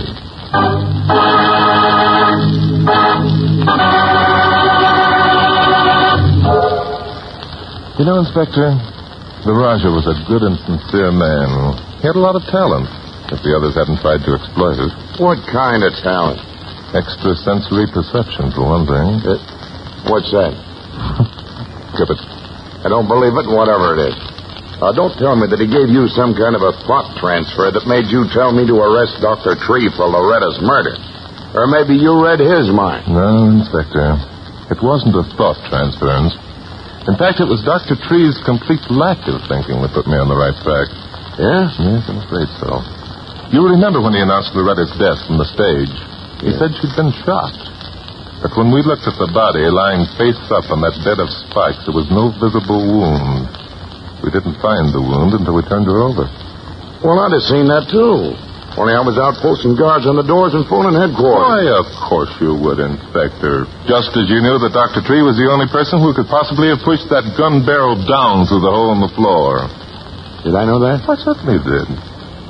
He was the one who shoveled the sand out of the way. He was the only person who came near the body and the gun. You knew that, Inspector. You wouldn't have insisted on staying downstairs and searching for the murder weapon. I found it, too. Yes, you certainly did, Inspector. In the Raja's trunk, right where Dr. Tree had put it. I'm good, ain't I? Yes, you are. You certainly are. It was you who also pushed the trunk aside, Inspector, the trunk that Dr. Tree used to hide and smash the little tin pail, which was attached to the trigger of the revolver. That was easy. Oh, I know. It was you, though, who found a little pile of sand. Mm-hmm. You know, Bart, love is a terrible thing. Oh, Inspector, don't tell me that you're down on love. I am when it makes a guy kill his wife because he wanted a babe like Mildred. Mildred isn't so bad, Inspector. You can blame greed just as much as love. Loretta hung on to the doctor not because she loved him. She only wanted a wife's share of his $100,000 racket. Yeah, love and greed. Both of them are terrible. Hey, Bart, remember, you promised that you wouldn't tell the boys down at headquarters about me being locked up in that mummy case. Oh, Inspector, of course I won't. I don't get any pleasure out of telling the world that a man is a fake. Mystery is my hobby. Wait, who's up there?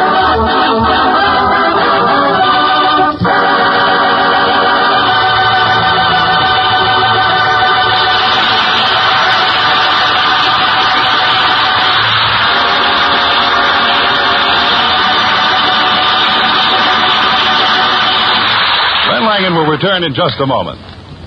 Mystery is My Hobby is written by Fred Howard and directed by Dave Titus. This episode was based on an original story by Ray Wilson.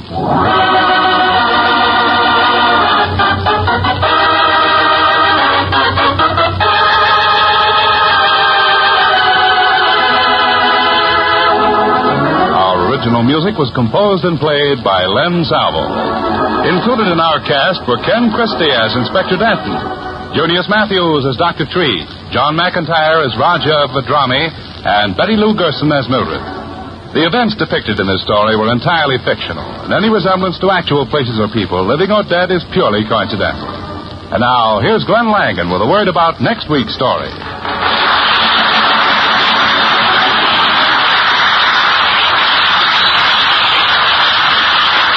Thank you, Bruce Buell, and thank you, ladies and gentlemen, for being with us. Next week, plan to be with us when I bring you case history number 128. It's a story of murder and a famous necklace.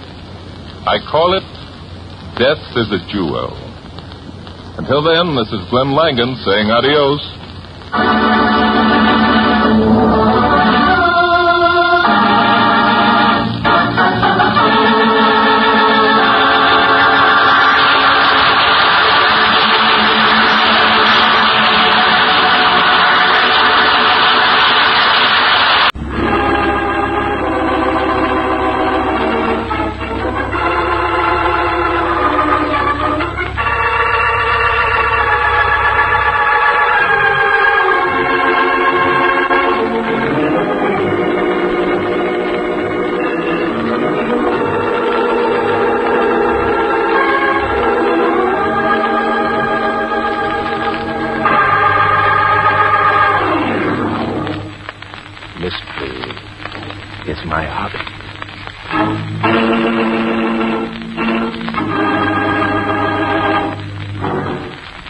Ladies and gentlemen, Barton Drake speaking.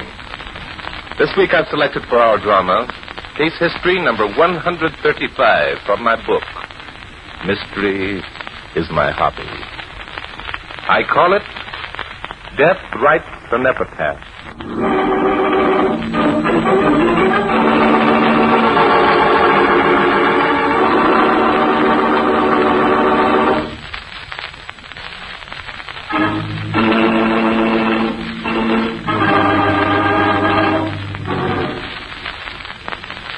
When a person writes mystery novels, as I do, he's very apt to think that nobody can write them the way he can. His plots are best. His characters step right out of his books and they live. But I've found out there are others. Other writers whose stories sell too. But when an author is living his own story, that's another matter. Take the case of Herbert Wesley, for instance. Herbert Wesley was a mystery writer. He used to be a good one.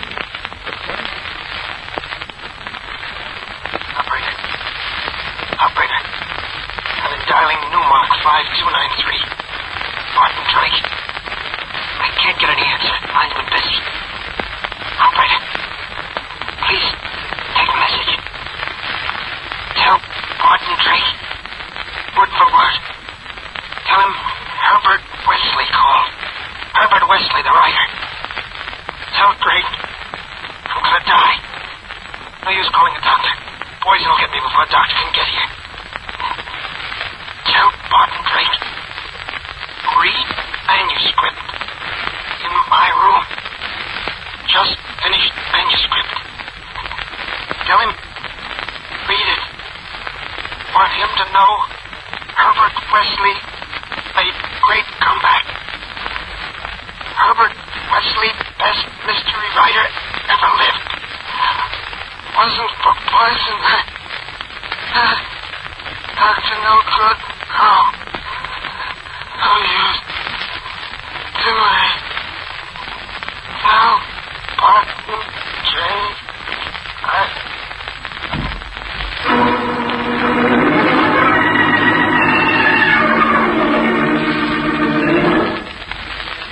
I didn't know about that phone call. That afternoon it was hot, muggy, much too hot for the concentrating, energy-consuming labor of writing. I walked aimlessly through the deep shade of the park and out again into the burning heat of the main thoroughfare. Almost without knowing it, I found myself in front of headquarters. Why not? The good inspector's office at least is air-conditioned. And what I wanted more than anything else in the world was copious amounts of cold, cold air. The air I got was hotter than a baked potato. Where the devil have you been, Bart? I've had the whole force out looking for you for the past hour. Why, Inspector, I had no idea. Why all this sudden desire for my company? You know a guy by the name of Herbert Wesley? Herbert Wesley? Yeah, sure. Fellow writer of thrills and chills. Great talent. And greater eccentricity. Yeah? Yeah. Well, go on. Go on. Tell me more. Well, Herbert Wesley could be a great writer if he'd get down to earth, but he won't. He lets his emotions get the better of him. Consequently, his life has been one upheaval after another. Inspector, if you'd ever seen Herbert Wesley, you'd most surely remember him. He has a gaudy flair for the flamboyant. Huh? I said he has a flair for the flamboyant. What's that? Excuse me, Inspector. He likes garish clothes. He's a show-off. Oh. For example, one of his eccentricities used to be that he'd never sit down at a typewriter unless the ribbon was brown rather than black. Screwball, huh? Well, that's it. I've heard that he's given up that sort of thing, though. I've heard for the past year he's been really and honestly trying to do good work. Uses a black typewriter ribbon now. So I've heard. Now, might I ask you a question? Sure, shoot. Has your sudden interest in my rival mystery writers anything to do with your sudden desire for my company, or has the heat gone to your head? Bart, you know where this screwball lives? Yes, 418 Mile Street. Why? Okay, come on. I'll tell you all the rest I know on the way. You want to meet Herbert Wesley? Yeah, I'd like to, but I don't think I'm going to. Inspector, stop talking like a sphinx. I think Herbert Wesley's dead.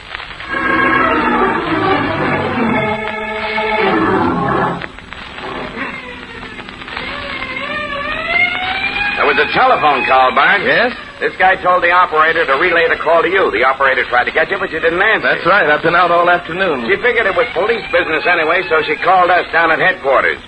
She gave it us word for word, just like I told you. Well, that's strange.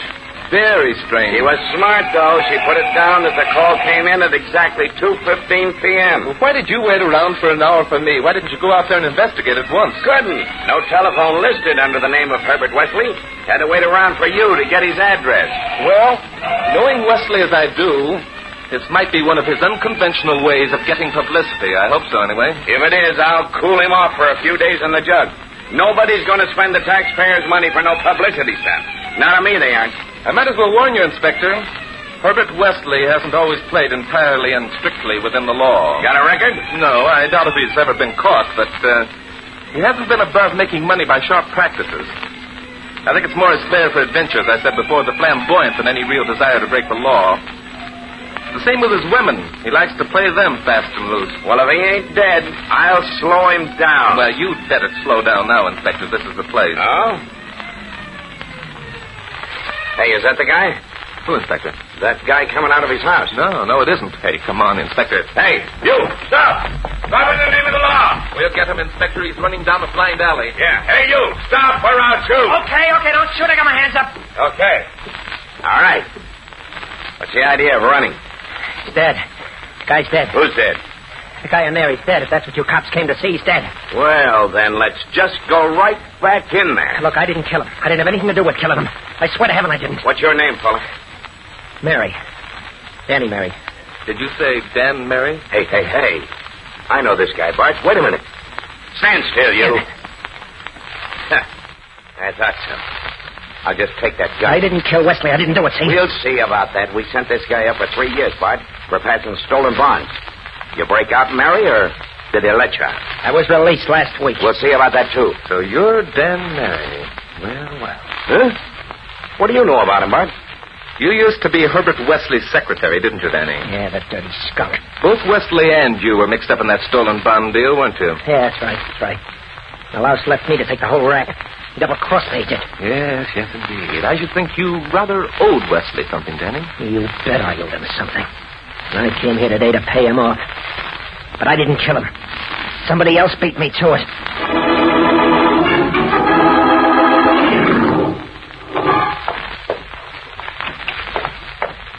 Come on, Mary. We're going back in. Okay, but remember, I didn't do it. Phew.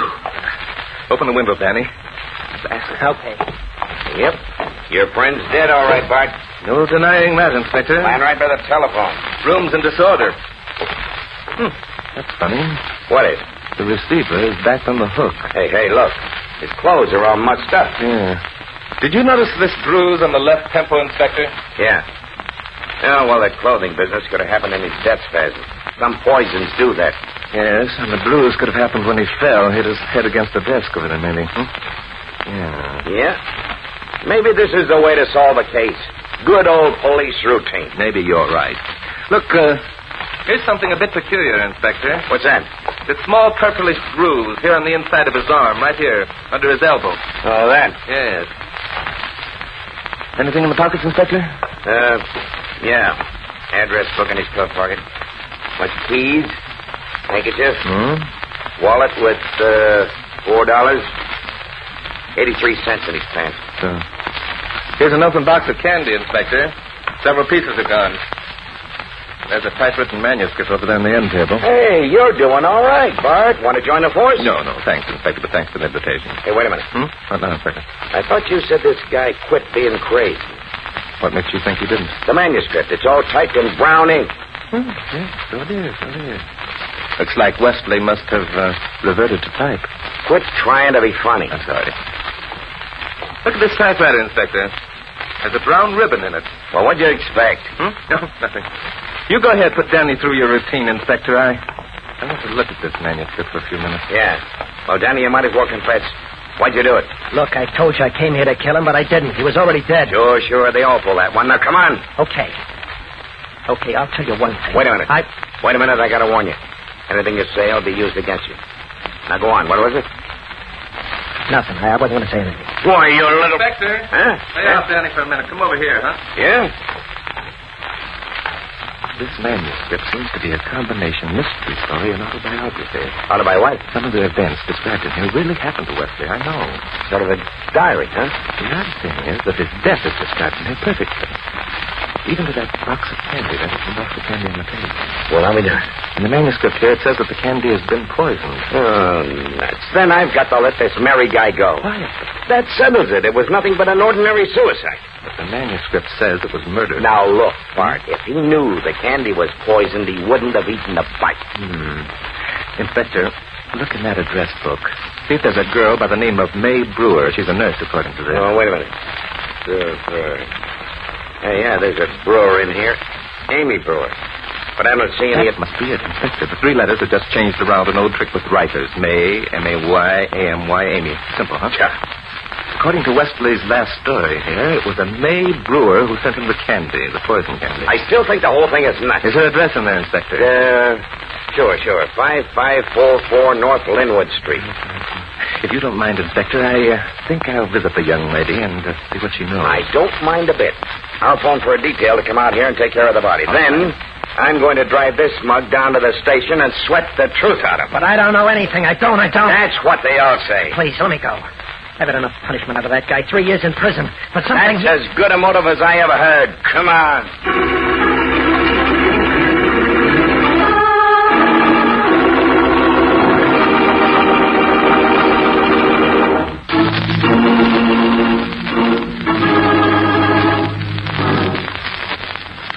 So the good inspector took poor old Dan Mary down to headquarters, and I went up to the North Linwood Street address. As a young woman of about 29 answered my knock. Yes? You're Miss Amy Brewer?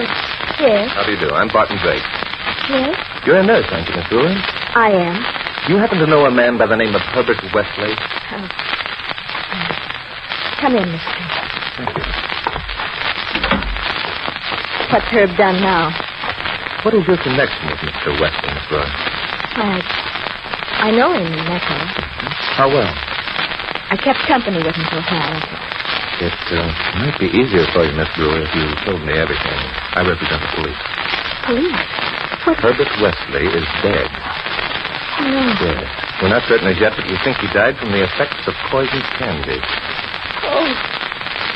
That was it. He tried to kill me. That remark can bear a bit of explaining.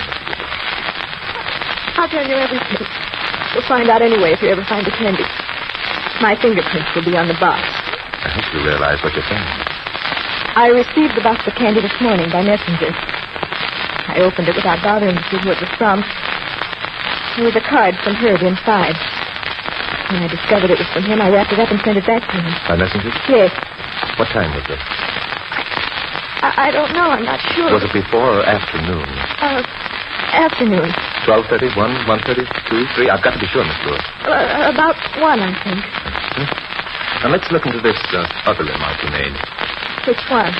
That if it turned out that the candy was poisoned, Wesley was trying to kill you. What would you want to do that for? I've known Herb for a long time. I thought he was going to marry me. He promised me he would. Instead, he threw you over, huh? He kept putting me off. Finally, I realized he didn't intend to marry me ever. He said I was being weak. For a while, I wanted to ruin him. I'll confess I tried to. I tried every way. How long ago was this, Miss Brewer? About a year. I haven't seen him since. Isn't it strange, then, that after a year you received a box of candy from him this morning? Not from Herb, it isn't. He was always doing crazy things. Nothing he would do would surprise me. As a nurse, you have a pretty thorough knowledge of poisons, haven't you? Yeah, of course.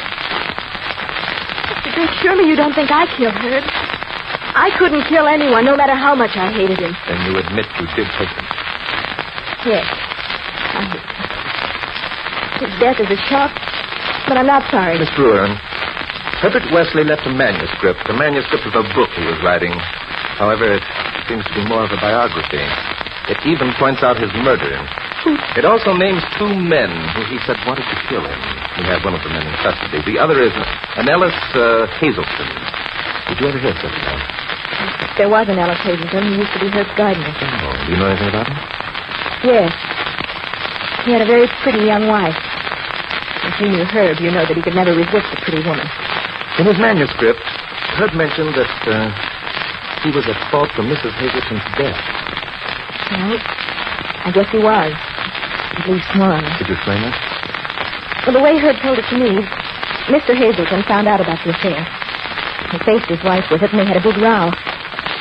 She said she was going to Herb, and Hazelton said she wasn't. They were on the street, and she started to run. He ran after her. She ran into the street and was killed in a car. Hazelton brooded over the incident and swore he would kill Wesley. Yes. But how did you know? It's all there in the manuscript, everything you just told me. Please tell me, Mr. Drake. Who does the manuscript name as Herb's murderer? You, Miss Brewer. But I didn't kill him. It says that you killed him by sending him the poison candy. I'll admit it looks bad. However, that doesn't prove that you did, not by any means. I assure you I didn't. Have you any ideas where I can find this Ellis Hazelton? Yes, I know where it is. I'd like to have you take me out there, if you will. If you won't, I'll be forced to take you down to headquarters. I'll take you there. But Hazelton didn't kill Herb, Mr. Drake. He didn't kill him any more than I did.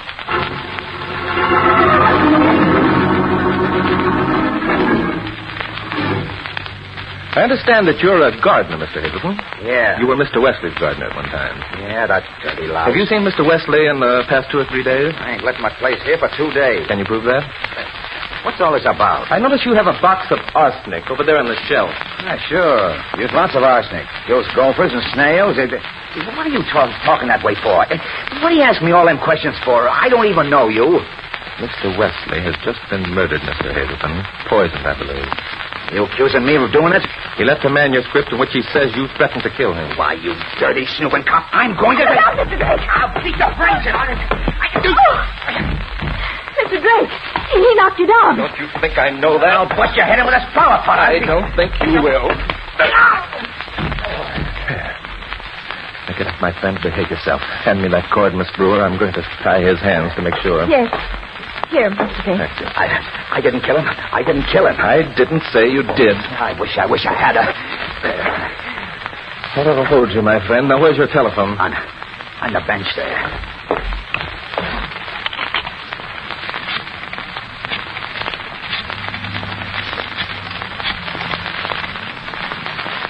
Hello. Inspector Denton, please. Inspector, Bart. I have another suspect for you. Yes.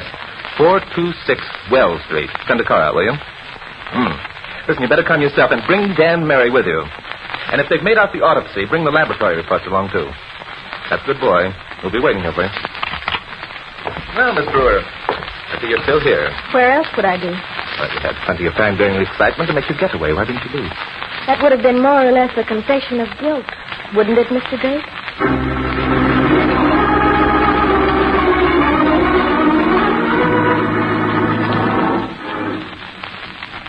Well, you got here nothing flat, Inspector. Where's Mary? One of the boys has him out in the car. Good. Well, we'll leave him there for a few minutes. Here's your two other prisoners, Inspector.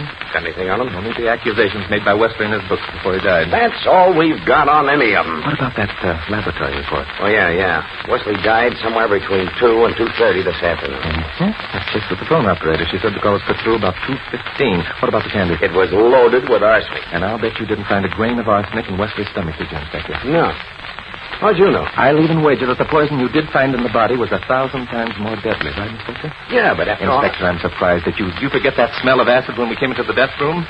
I'm sure you smelled almonds the same as I did. Yeah, but all that talk about poison candy threw me off the track. And the acid was administered by a hypodermic needle in the vein under the elbow. Am I right, Inspector? Yeah. And, of course, Herbert Wesley was first knocked out by that blow on the head, the bruise, you remember, Inspector? Hey. Why do we go to all the trouble of having an autopsy in the first place? Well, I could be wrong, you know.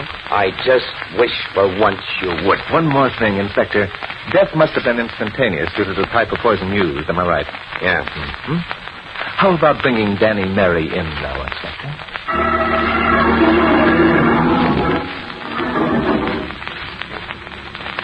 That's him. That's the man. What? That's the man who forced himself into my apartment. No, wait a minute. You didn't tell me about this. Yeah, what do you mean by that? He forced himself into my apartment 5 days ago. He said he was a federal agent. She's nuts. I never saw this dame before in my life. Go on, Miss Brewer. He made me tell him everything I knew about Herb and his friends. How about that, Danny? She's a liar. He's the liar, Mr. Drake. I know who he is now, Mr. Drake. He's Danny Mary, Herb's ex-secretary. Been in prison for the past years. That's why I didn't recognize him at first. Yes, that's quite true, Miss Brewer. She's trying to pin the murder on me, Mr. Drake. Don't believe her. Well, then, what's your story, Danny? I couldn't possibly have done it. She did it herself. Who else but a nurse or a doctor would know how to use a hypodermic needle? And who else but you knew how I felt about Herb? And who else but you knew I had threatened to kill him? Who else but you knew that I hated him enough so that I sent back the box of candy you sent? You sent that candy yourself because you knew I... Why, you little minx! I'll serve your teeth. Hey, no, come on. I'm nothing like a little she-devil. Railroad me to the chair. I'll break it apart. Well, that just about winds it up, doesn't it, Inspector? Huh? This is just about as good a time and place to make your arrest as any, don't you think? Huh? Oh, sure.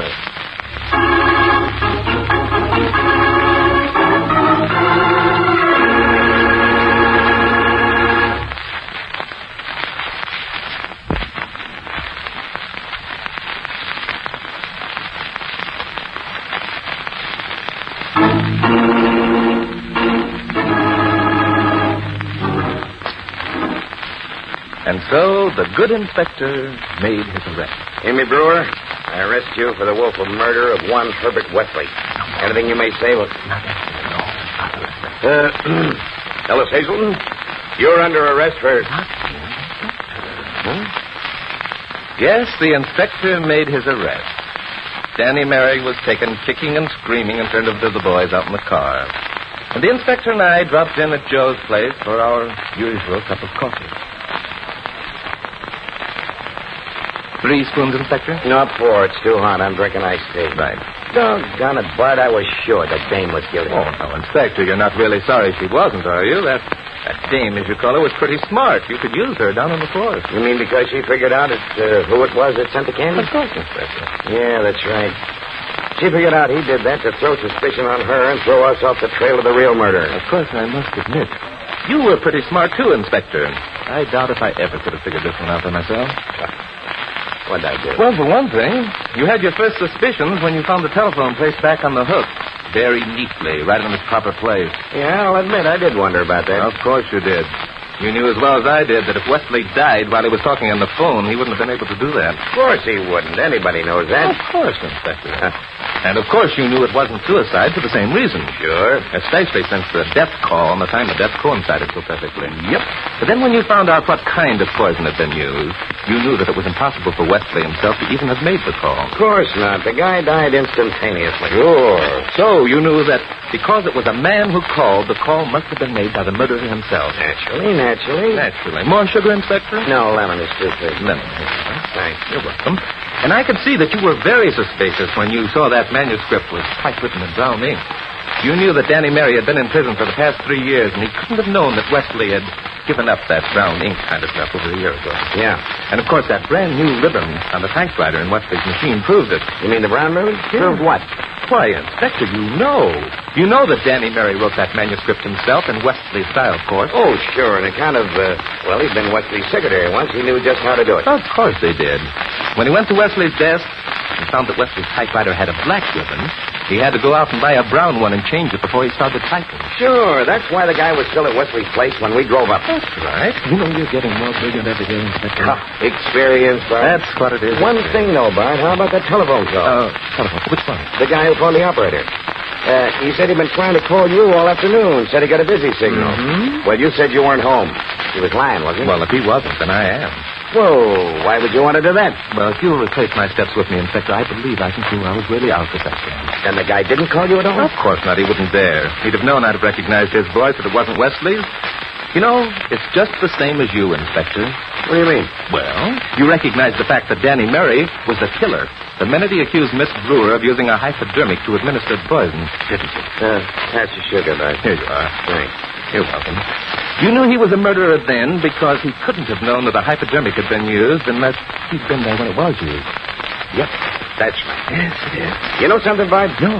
We did pretty good on this case, didn't we? Yes, modestly. I think I can say yes. Why don't you join the force, Bart? You and me'd make a pretty good team. Oh, thank you, Inspector, but no, I don't think I will. I'll show you the ropes. I'll help you a lot. Oh, I appreciate that. But, you know, I think I'll just keep on making mystery my hobby.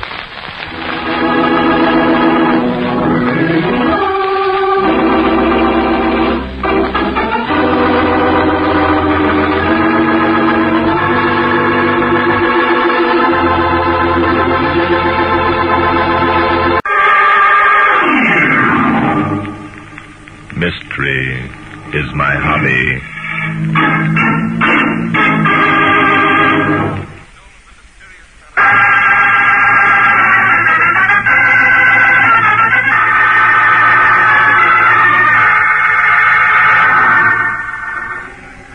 I'd received an urgent request by a Mr. Tracy Winthrop to visit him at his home on the Hudson. My interest was aroused because of certain enclosures contained in the letter. So I called Inspector Danton, and we started north late that evening. Well, here we are. I'll ring the bell. Stop. Jumping, Judas. What's that? There's someone over there in the shadows. He who rings that bell is doomed. Hey, Bart, that sounds like a voice from the grave. Oh, stop using your imagination, Inspector. Hello?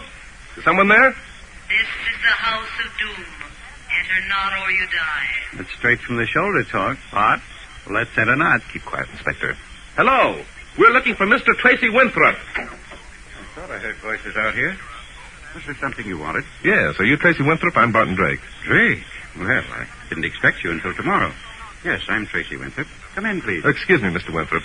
There was someone there at the end of the porch who spoke to us. We're curious to know who it was. Someone spoke to you? Yes, that's right. Oh, just a minute. I'll turn on the light. There. Well, the porch seems to be empty, Mr. Drake. Yes, it does. That's odd. Odd? It's downright impossible. Look, Mr. Winthrop, both of us heard a voice. Really? I'm sorry, Mr. Oh, excuse me. This is my assistant, Noah Danton. Noah, Mr. Tracy Winthrop. Nice to know you, Inspector Danton. I've read a lot about you. Inspector, look. How did you know I'm Inspector Danton? Bart and I thought... Oh, come now, Inspector. When I asked Barton Drake to take my case, I hardly expected him to arrive without you. After all, it's a well-known fact that Mr. Drake considers you indispensable. Well, now, Bart, did you hear what the man said? I certainly did, Inspector, and he's 100% correct. Well. I always thought... Now, if you gentlemen are convinced there are no spooks lurking here on the porch, will you step inside, please? Yes, thank you. But look, that voice... The wind plays peculiar tricks at Hurricane Manor, Inspector. Often we mistake its howling for the whispering of voices. Whispering? By golly. Step into my study, please. This is the only room in the house that's soundproof, so we can feel quite free to talk without being overheard. I'll turn on the lights. Hey, Bart, are we nuts, or did we hear a voice out there on the porch? Of course we did, Inspector, but for the time being, I think we'd better pretend it was the wind. There we are. Now, sit down, gentlemen, and make yourselves comfortable. Thank you. Say, it's kind of nice in here, isn't it? Well, it's the only room in the house I've been allowed to fix up to suit my own tastes, Inspector. Allowed to fix up? I thought you were... Yes, I know. You thought that being a millionaire, I would be master of my own home. Unfortunately, I'm the victim of circumstances. Oh, what kind of circumstances, Mr. Winthrop? Women. Women? Yes. 2 nieces and a stepdaughter. One of them is planning on murdering me. That's a pleasant outlook. What does one of them want to murder you for? My money, naturally. You see, in my will, I've left everything to my stepdaughter, Lucy. Mm-hmm. And you think it's Lucy who's planning your murder? Oh, no. Why should she? Lucy has no way of knowing that she's my heir. So, do your nieces? I think they suspect. Mr. Drake, I'd like to appoint you as Lucy's guardian. What? Well, that's a new one. How old is Lucy, Mr. Winthrop? 20. She's very attractive. I'm sorry, Mr. Winthrop. Acting as guardian to an attractive girl is a little out of my line. Please hear me out, Mr. Drake. Lucy is, shall we say, not a very strong character. She's rather shy and retiring. As soon as I'm dead, my two nieces are going to try and influence her to turn my fortune over to them. You seem very matter-of-fact about all this, Mr. Winthrop. Cold-blooded murder isn't something that should be spoken of so lightly. I'm sorry, but being practical in this case is being smart. I know I'm close to death. I want Lucy's interest protected after I'm gone by someone of good sense.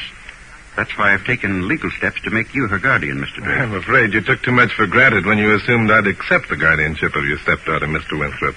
On the contrary, I rather think you will like the idea. I believe it appeals to you because it smacks of danger. Danger? What's dangerous about playing nursemaid to a 20-year-old babe? I explained all that in my letter to Mr. Drake, Inspector. That's why he indicated his willingness to do what I asked by cashing the check I enclosed. Now, wait a minute. Just what did you explain in the letter? Explained, Inspector, that there was a possibility of my being murdered. Yeah, you mentioned that. Why is there a chance of Bart being murdered? Because, Inspector, after I'm gone and it becomes known that Mr. Drake is Lucy's legal guardian, somebody's going to try and dispose of him. I don't believe it. Those things only happen in books. Now, leave this house, Barton Drake, or you die. Good heavens, what's that? It's the voice of death. Where'd it come from, anyway? Behind you, Inspector. Behind me? I don't see. This is the house of doom. Leave before it's too late. It didn't come from behind me. It came from over there. It couldn't have. This room is absolutely soundproof. Tell me, is this the first time you've heard the voice, Mr. Winthrop? Yes, it is. I can't imagine what its meaning is or how it's possible for us to hear it in this room. Maybe it's the whispering of the wind. Is that what you meant when you said you heard a voice out on the porch? Yes. Are you convinced now that we weren't imagining things, Mr. Winthrop? Yes, I am. That was a real voice, though inhuman sounding. Drake, this could mean the beginning of the end for me. Why? What's the voice got to do with you? It was Bart the guy was talking about. But don't you see? Somehow they've learned that Drake is here. Perhaps they know that I've appointed him Lucy's guardian. They're trying to frighten him away. I think you're partly right, Mr. Winthrop. Good Lord, listen to that. Sounds like the voice of death got it herself. Yes. I think we'd better find out where that came from right now, Mr. Winthrop. Will you lead the way, please? But the voice was right here in this room. Obviously, that's incorrect since we can see every section of this room. No, I think if we look carefully, we'll find a loudspeaker attached somewhere and a microphone in some other part of the house. Say, that could be the answer, couldn't it? It must be the answer, Inspector. Well, Mr. Winthrop. All right, come along. We'd better search the bedrooms first. The stairs are at the end of the hall. I'll switch on the lights as we go along. Stop. Death lurks at the top of the stairs. Beware. The guy must have a walkie-talkie. That came from over there. Under the stairs. There's nothing under the stairs. You can see there isn't. Mr. Winthrop, where's the switch that'll turn on the lights at the top of the stairs? Right there on the wall beside you. Oh, yes, fine. I'll turn it on. You'd better get out your gun, Inspector. I've had it out for 5 minutes. Go ahead, switch on the light. Good heavens. That's jumping Judas. What happened? The lights are out. It's pitch dark. Must be a sort of circuit. Mr. Winthrop. Inspector. Yeah, I'm right here. Hey, Mr. Winthrop. Oh, looks like the old boy's left us. He was right there when... Okay. What's going on? Get out your flashlight, Inspector. Okay. Hey, will you dirty... What's the matter? Someone knocked the light out of my hand. Well, pick it up. Okay. I gotta find it first. Doggone it. I can't see a thing. Wait a minute, Inspector. I'll light a match. What is that? Someone went through that door at the end of the hall. Here's a match. There's your flashlight over against the wall. All right. Yeah, I got it. Now I can see something. Jumping Judas spot. Look. Yes. I see it. Winthrop's body. His body? Do you mean... Look at his neck, Inspector. There's a strand of wire knotted around it. He's been strangled. My golly. Let me take a look. Yeah, you're right, Bart. He's dead. Murdered right under our noses. Yes, and quite cleverly, too. That wire had been fashioned into a noose before the... Look. I see. Here comes the babe with a candle. Well, gentlemen, you seem to have done rather a thorough job of murdering Uncle Tracy. Murdering him? Us? Now, look, lady. You're Inspector Danton, are you not? And this tall gentleman must be Barton Drake. That's right. And who are you, please? I? Don't you know? Well, I'm Lucy. Tracy Winthrop was my stepfather. You're Lucy. And Winthrop must have been giving us a runaround. There's nothing shy and retiring about you. In the face of death, Inspector Danton, even the shy and retiring are strong. And then, of course, I'm crazy. Crazy? Yes. Didn't Father tell you? Oh, yes, I'm crazy. I start staring mad.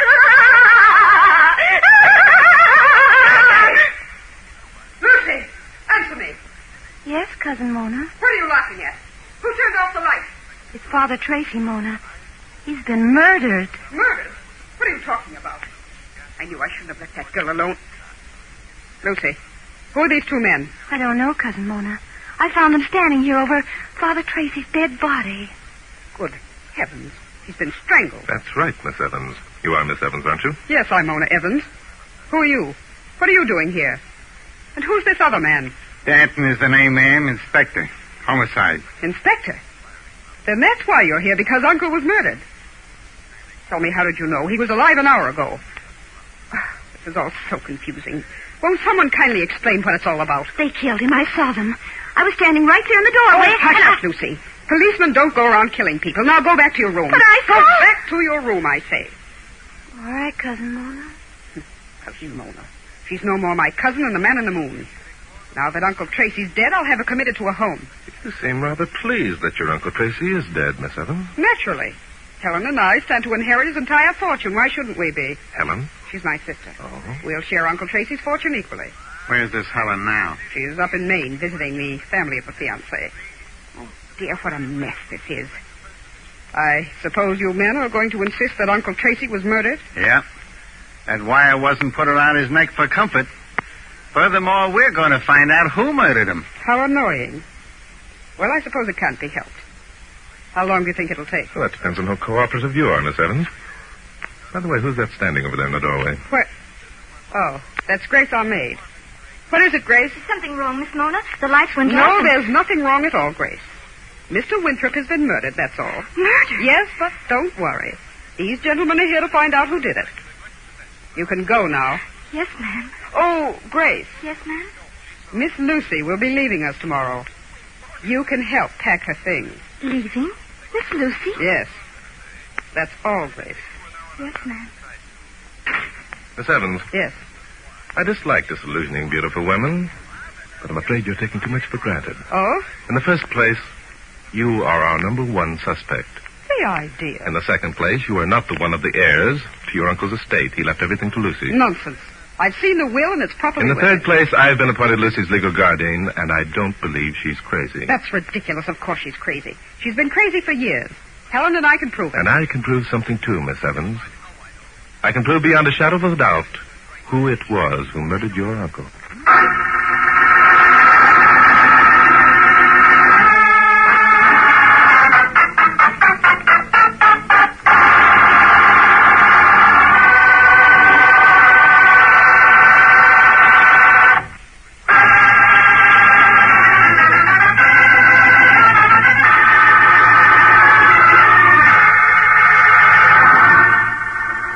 Convinced that there aren't any loudspeakers or microphones here in Winthrop's study? Yes, Inspector. I'm afraid I'll have to admit defeat on that score. So the voice of doom really does come out of the spirit world, eh? Inspector, your sense of dramatics sometimes proved to be the most ridiculous... Oh, hello, Miss Evans. Come in. Mr. Drake, if you're so positive who murdered my uncle, why are you going to all this trouble to collect evidence, as you call it? Knowing a person is guilty of murder and proving it are two different things, Miss Evans. And Drake doesn't go around putting the finger on people unless he can prove their guilt, lady, so you might as well quit playing hard to get along with. Oh, all right. What do you want me to do? First, I'd like to see your uncle's will, the one in which he names you and your sister Helen as his heirs. I see. You doubt that such a will exists. Very well, I'll show it to you. Uncle Tracy made no secret of it. He kept the will here in his desk drawer. Yes, here it is in the folder. Look it over, Mr. Drake. Thank you. This is rather extraordinary. A will and handwriting. Uncle Tracy was an extraordinary man. The fact that the will is in his handwriting proves it's authentic. It might, if that's Winthrop's handwriting. Don't be absurd, Inspector. Of course it's Uncle Tracy's handwriting. A dozen people can and will swear to it. Tell me, is this the only will that your uncle ever made, Miss Evans? No. A long time ago, before Lucy became deranged, he made another, naming her as heir. Mm-hmm. And where's that will now? I suppose that Attorney Scott Rowland has it in his office. But don't get any ideas. The will you have in your hand outdates the other by month. It's properly witnessed and otherwise quite in order. Now, what else would you like to know, Mr. Drake? Oh, quite a few things. First of all, the inspector and I would like to search your bedroom. My bedroom? Yes. Then we'd like to examine the cellar. The cellar? What an unusual request. Mr. Drake, are you quite sure you know what you're doing? Oh, very sure, Miss Evans. Furthermore, I'm quite sure that you know what I'm doing, too. Come along, Inspector.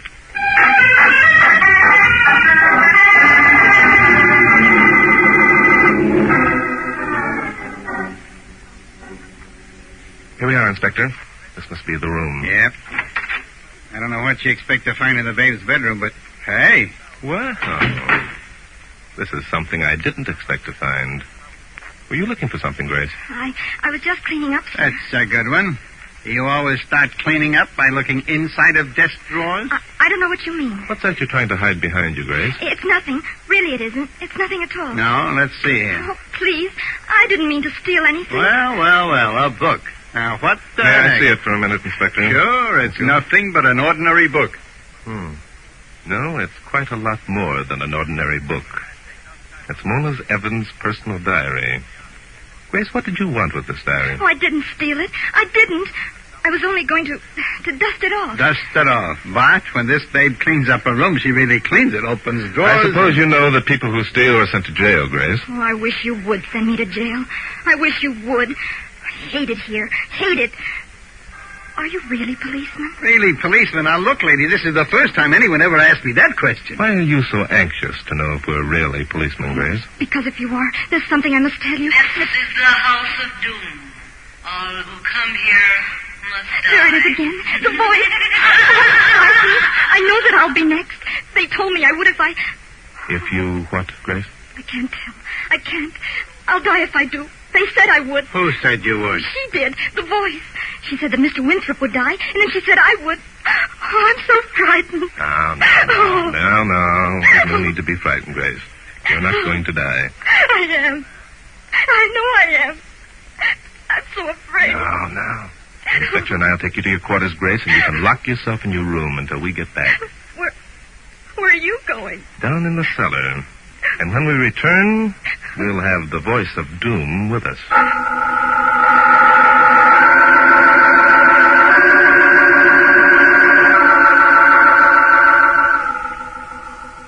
What are we stopping here in the kitchen for?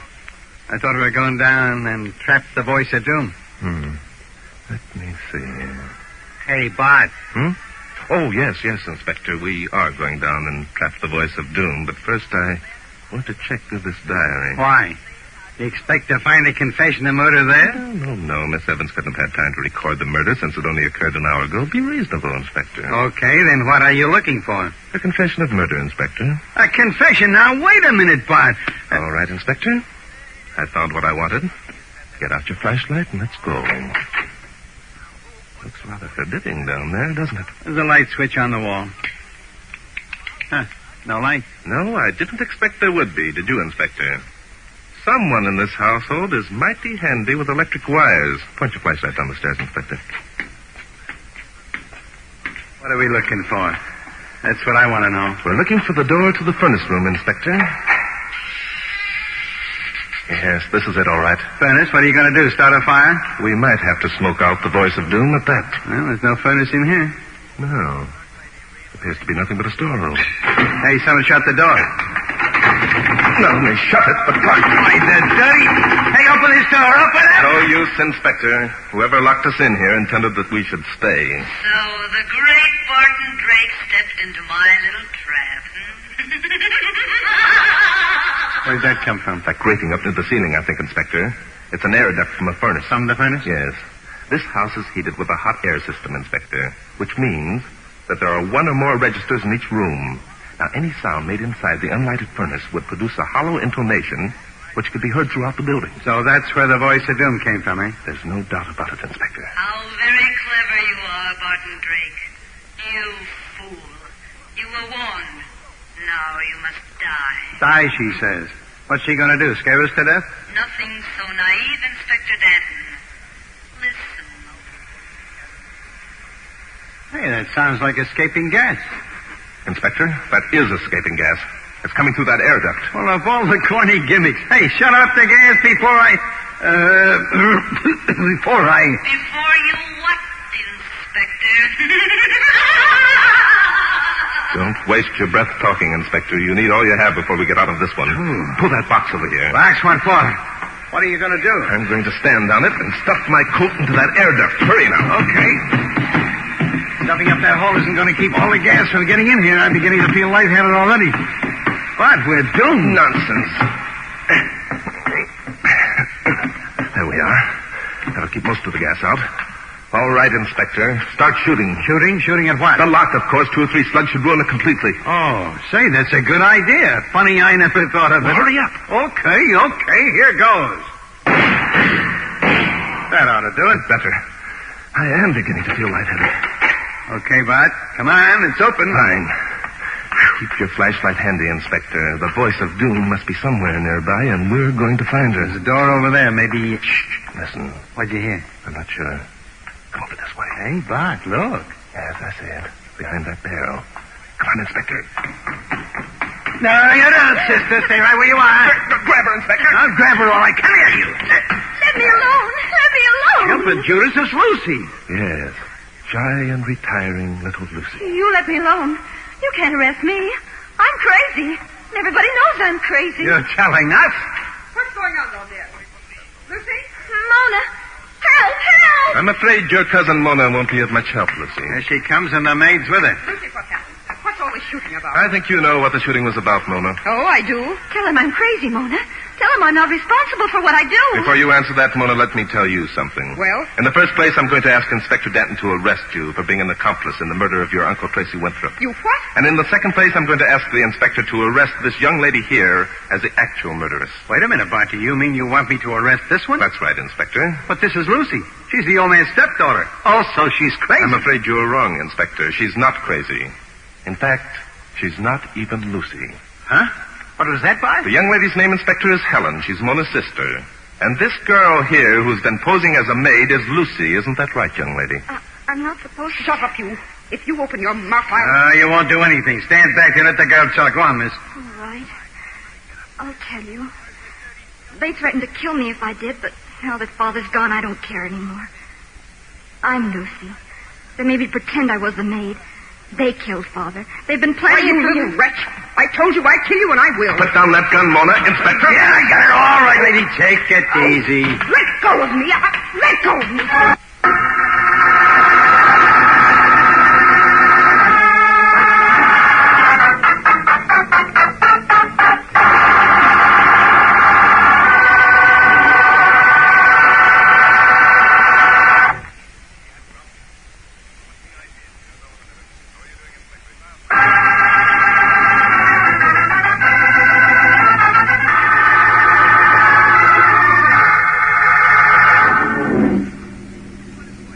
Mr. Drake. Oh, yes, Grace. You can call me Lucy now. That's my real name. Oh, yes, of course. I'm sorry. What was it you wanted, Lucy? Are you and Inspector Danton leaving now? Yes, we are. But don't you worry. You'll be all right. There's no one around to bother you now. But I thought... Yes? Well, if Father appointed you my guardian, I mean... Well, I hate being left alone and... Yes, I see what you mean. It wouldn't be quite right to leave you here all alone, would it? Well, tomorrow I could go to Ann Fulton's house, and my best friend, and they want me to live with them. And... Okay, Bart, we're all set. Those 2 babes are taken care of, and I drove the car all the way up the hill. Say, what's the matter? Inspector, I was wondering... Oh, you don't have to brag. I caught on to the gimmick almost as soon as you did. It was the book. Book? What book, Inspector? The one with the writing in it. The diary that the young miss here was trying to steal. Oh. Hey, by the way, what did you want to steal it for, miss? Well, you see, Inspector, I knew that Mona had been practicing Father's handwriting for months.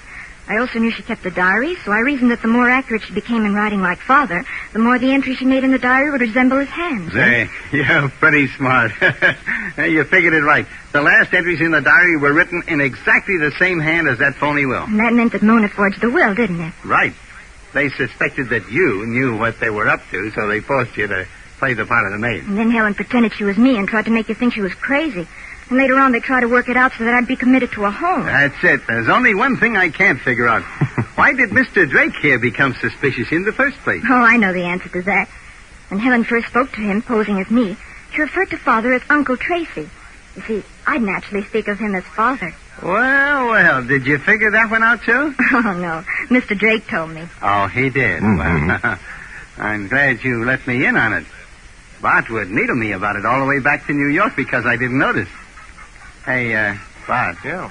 Let's get going. I'm going to be back in New York tomorrow. Sorry, Inspector. Now, what do you mean, sorry, Inspector? I'm leaving, but you're not. What the devil are you... We can't just go off and leave this little girl here by herself. One of us will have to remain until she can make arrangements with her friends. Well, now, let's me out. Guardian Drake is the boy. Guardian Drake is returning to New York, Inspector. As a policeman in charge of this case, it's up to you to stick on the job. Nothing doing. Look, I'm a cop, not a nursemaid. Hey, Bart, come back here. This is your job. Sorry, old boy. Playing nursemaid isn't my job or hobby. Writing is my job, and mystery is my hobby.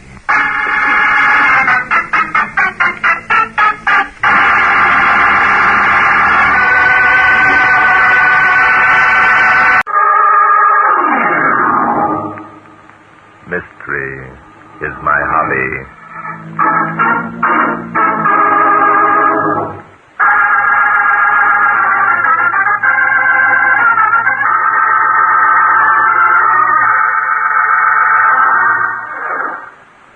Inspector Danton and I decided to take a few days off and do some fishing. We stopped at a place called Pine Haven Lodge, located in the heavily timbered slopes of the Adirondacks. Judd Loring, owner of the lodge, had told us of a likely pool, which was known only to himself and a few others. Well, I guess this is the place, Inspector. Yeah, I guess it is. Look at that pool. Quiet as a mill pond.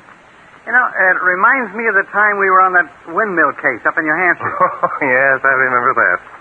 The surface of the water on that pond was as smooth as this one, but the sails on the windmill were turning. Yeah, and we wondered why the pond wasn't ruffled if there was enough wind to make the windmill sails go round. Yes, which led us to suspect that some mechanical device was being employed to turn the windmill. Yeah. We found it was a hidden motor that was turning the windmill, and the windmill was pumping oil from a pipeline. Mm-hmm. You certainly were clever to figure that one out, Inspector. I was clever? Yes. Yes, I was, wasn't I? You were indeed.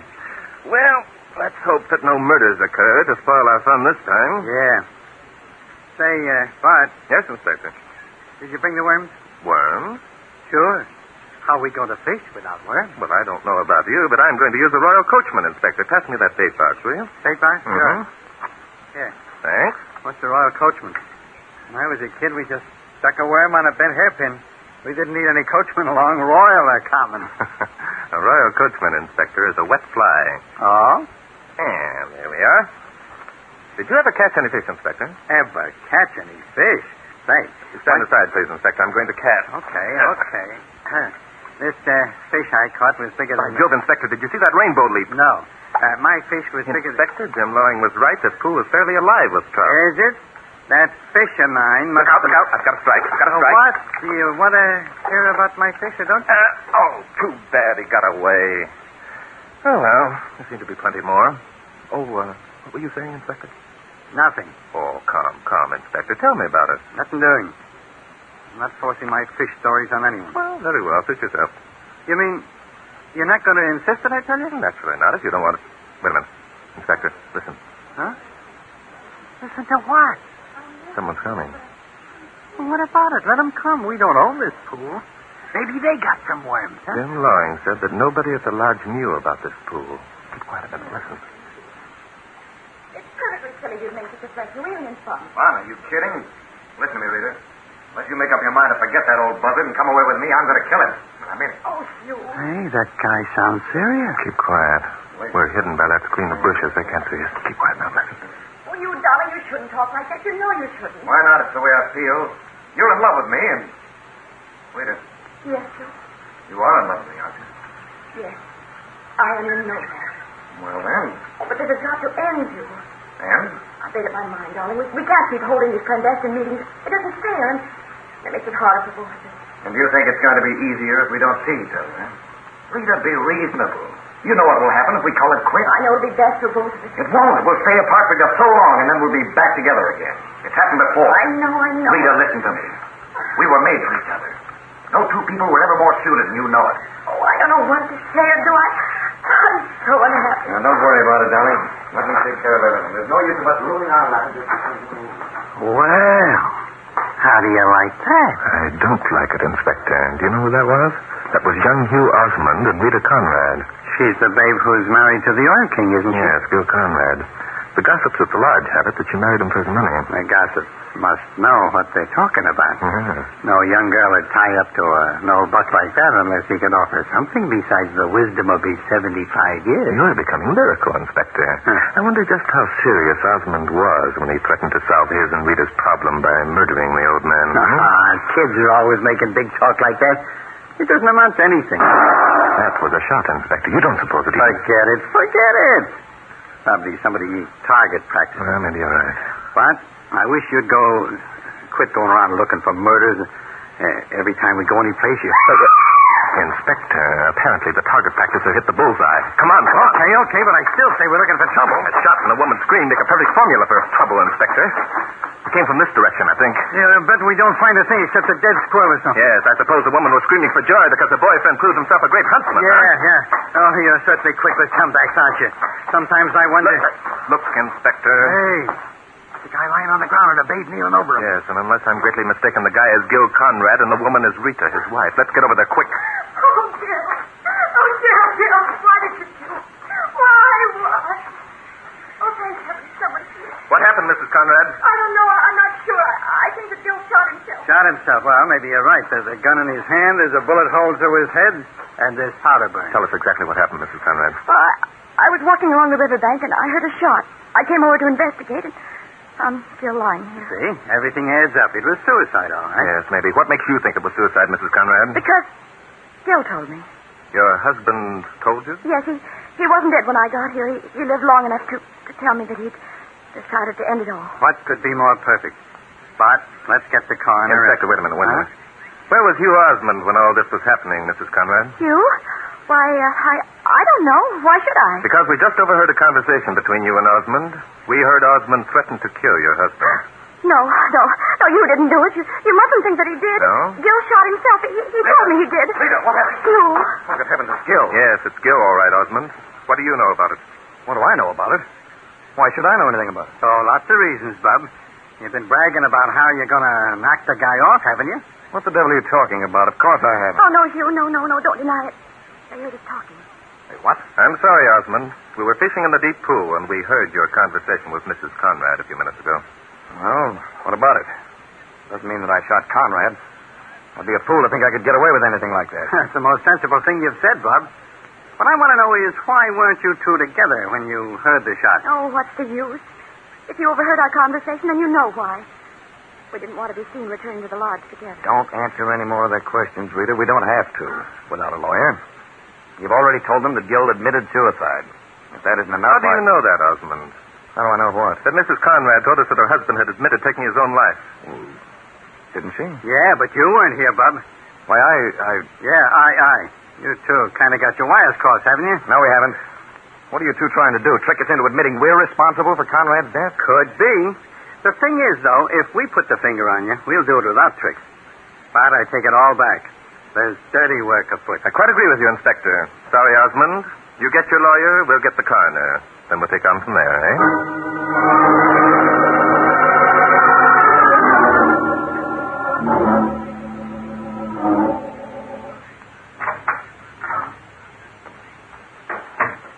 Hello, Bart.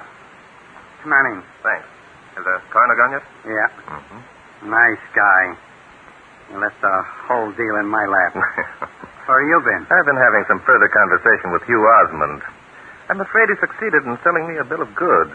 What kind of good? Osmond claims that when he heard the shot, he came running back. Just before he reached the clearing where Conrad lay, he heard Rita scream. So then, what did he do? He stopped behind some bushes and listened. He overheard Conrad tell his wife that he had shot himself. So that's how he knew Conrad had admitted suicide, eh? Apparently, yes. Do you believe him? I believe part of what he said. He showed me the spot where he'd been standing. It was close enough to the clearing so that his story could be true. Well, why did he keep hiding there after we arrived? Well, according to him, to see which way the wind blew.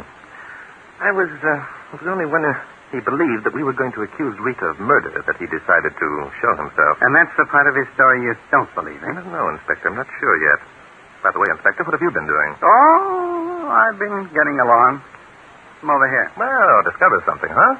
I modestly admit that I've discovered quite something. Well. Yeah.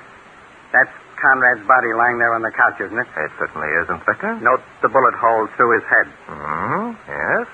It's a clean hole all the way through. Yeah. Now, there are powder burns on the right side of his head, aren't there? That's correct, Inspector. Sure. And since we found Conrad holding the gun in his right hand, the setup would indicate that the guy is right-handed, wouldn't it? Quite true, Inspector.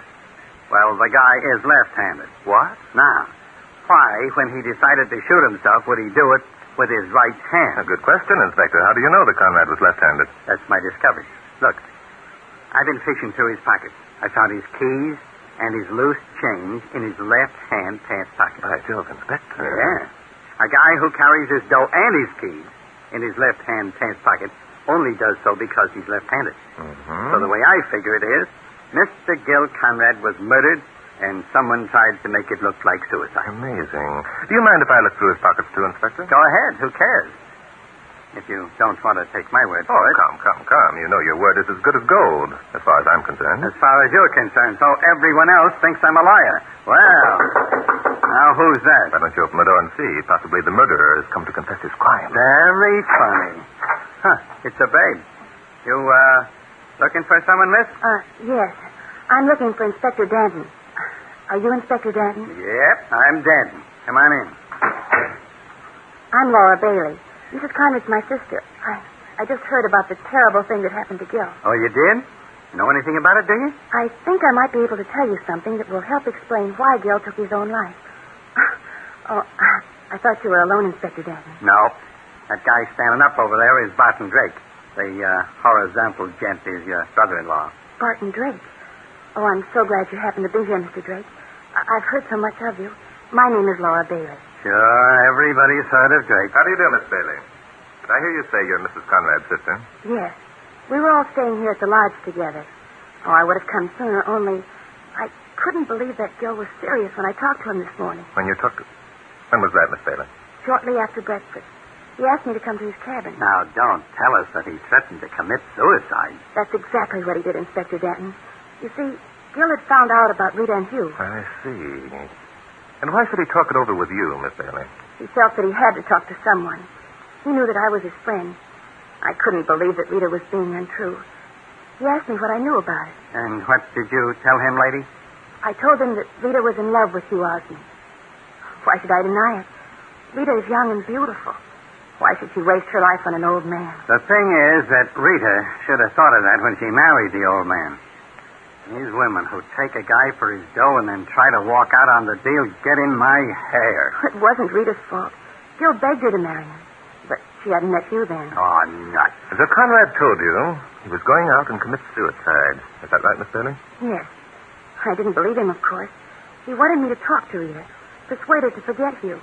When I refused, he tried to work on my sympathy by threatening suicide. That is probably because he figured you were his best friend. Now, look, lady, we happen to know that... Inspector. Huh? Miss Bailey, was your brother-in-law right-handed or left-handed? What a strange question. Why, he was right-handed. Uh-huh. You're sure of that, Miss Bailey? Of course I'm sure. I've known Gil for years. I'd most certainly have noticed any strange traits of character that he had. Now, just a minute. Just 1 minute. Lady, I'm too polite to call a female a liar, but I just got through proving Careful, Inspector, careful now. Huh? There's no doubt in my mind that Miss Bailey's telling the truth. Oh, what was that, Bart? Of course I'm telling the truth. Gil was as right-handed as I am. Everybody knows that. That's just the point, Inspector. Everybody probably does know it. It's a fact that can be easily checked. Because of that, I hardly think Miss Bailey would run the risk of lying. But doggone it, Bart. That means the guy probably did commit suicide. And you said yourself he was murdered. Murdered? Yeah. Oh, that's ridiculous. Of course Gil took his own life. On the contrary, Miss Bailey, your brother-in-law was very definitely murdered.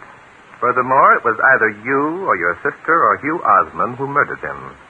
The two of you who are innocent of the crime know which one is guilty and are trying to shield him or her. I hope you realize that makes you all equally guilty in the eyes of the law.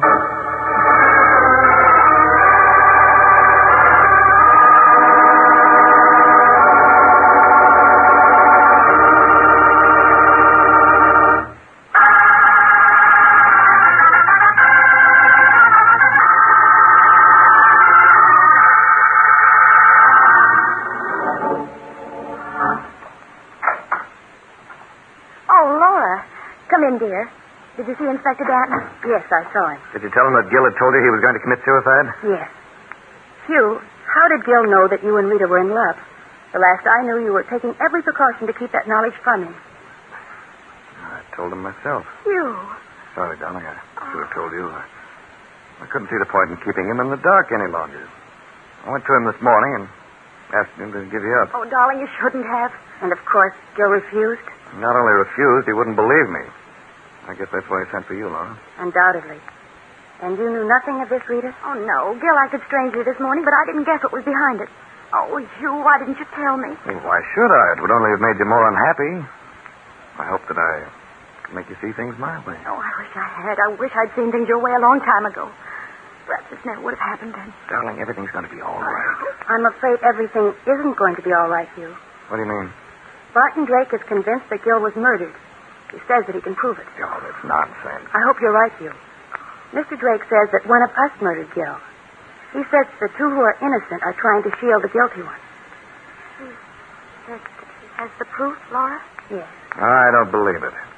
If he knows that Gil was murdered and that one of us is guilty, why hasn't he made an arrest? Because he isn't sure yet which one of us three committed the murder. Laura, you sound as though you believe one of us is guilty. I do. Laura. Don't look at me, Laura. I didn't do it. Oh, Laura, you don't think that I haven't... Say, where were you, Laura, when Gil was being murdered? You see? None of us actually trust the other, do we?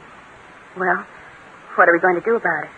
Is the guilty party going to confess to save the other two? Oh, you don't know what you're saying. Of course we're not going to confess. I mean, you didn't. Of course I didn't. It certainly wasn't I. Laura. Control yourself, darling. I'm not going to confess either. I didn't murder Gil. But I know who did.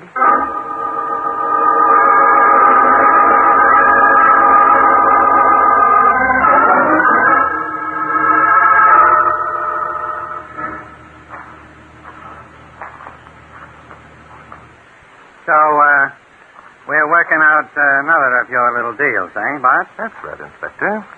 And we had to wait until night to do it. Eh? Right again, Inspector. Why? Why, what? Why did we have to wait until it got dark? Why don't you tell me what we're up to? Doggone it, Bart. Be quiet, Inspector. Huh? Wait a minute. What's the matter? Let's wait here and see what happens. Yeah, why not? That sounds like fun.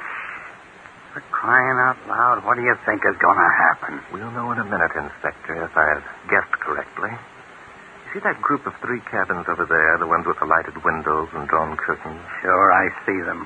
That big one is where Gil Conrad and his wife live. That's right. And the one in the middle is occupied by Laura, Rita's sister. The one next to that is occupied by Hugh Osmond. And the... Uh-oh. What's the uh-oh for? Someone just walked past the window in Laura's cabin. What about it? Maybe the babe can't sleep. Maybe she's walking back and forth to wear herself out. Maybe, but the trouble is we're not sure that it was Laura, are we, Inspector? All we can see is the silhouette behind that curtain. Oh, look, Bart. I love mysteries, but when you pull them out of thin air... Look, Inspector. There goes someone pacing behind the curtain in Osmond's cabin. Yeah. Now, don't tell me that wasn't a man. No, you have good eyesight, Inspector. Sure. Have you your gun handy? Why, sure I got it handy. Right here in my hand. Fine. You may need it. Look, there goes someone past the curtain in Rita's cabin. So that makes all 3 of them pacing the floor. Right. Now, are you happy? Perfectly, Inspector. I couldn't have hoped for better results. Keep your eye on them, Inspector. Okay. How long do we keep this up? I'm getting cold. There. Osmond passed the window and didn't return. Neither did Rita. So what? Only Laura seems to be active. I wonder now how long. That's it, Inspector. Come on. Someone shot at the girl in Laura's cabin. And hit her, too, I think. Over this way, Inspector. The shot came from behind that cabin. Yeah, there he goes. Let him have it, Inspector. Yeah. Stop! Stop or I'll shoot! Get down, Inspector. He's going to be stubborn. Who can play at that game? You missed him, Inspector. He's heading for the woods. I never miss. That guy's hit. By Jove, you're right. Look, he's stumbling. He's more than stumbling. He's flat on his face. Come on. Here he is. Yeah. Look out, look out. He's still holding his gun. Yeah, but he's in no condition to use it. I'll just roll him over. Something. Judas, it's Osmond. Of course it's Osmond, Inspector. Let's hope he'll live long enough to confess to the shooting of Gil Conrad. Otherwise, I think we're going to have a time proving him guilty.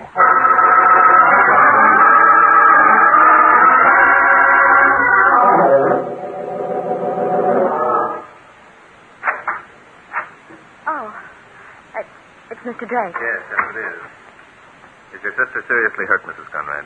No, the bullet just grazed her neck. Oh, I'm glad. I sent for a doctor. He should be here any minute. Doctor won't be necessary. I've taken care of Laura. Oh, you have?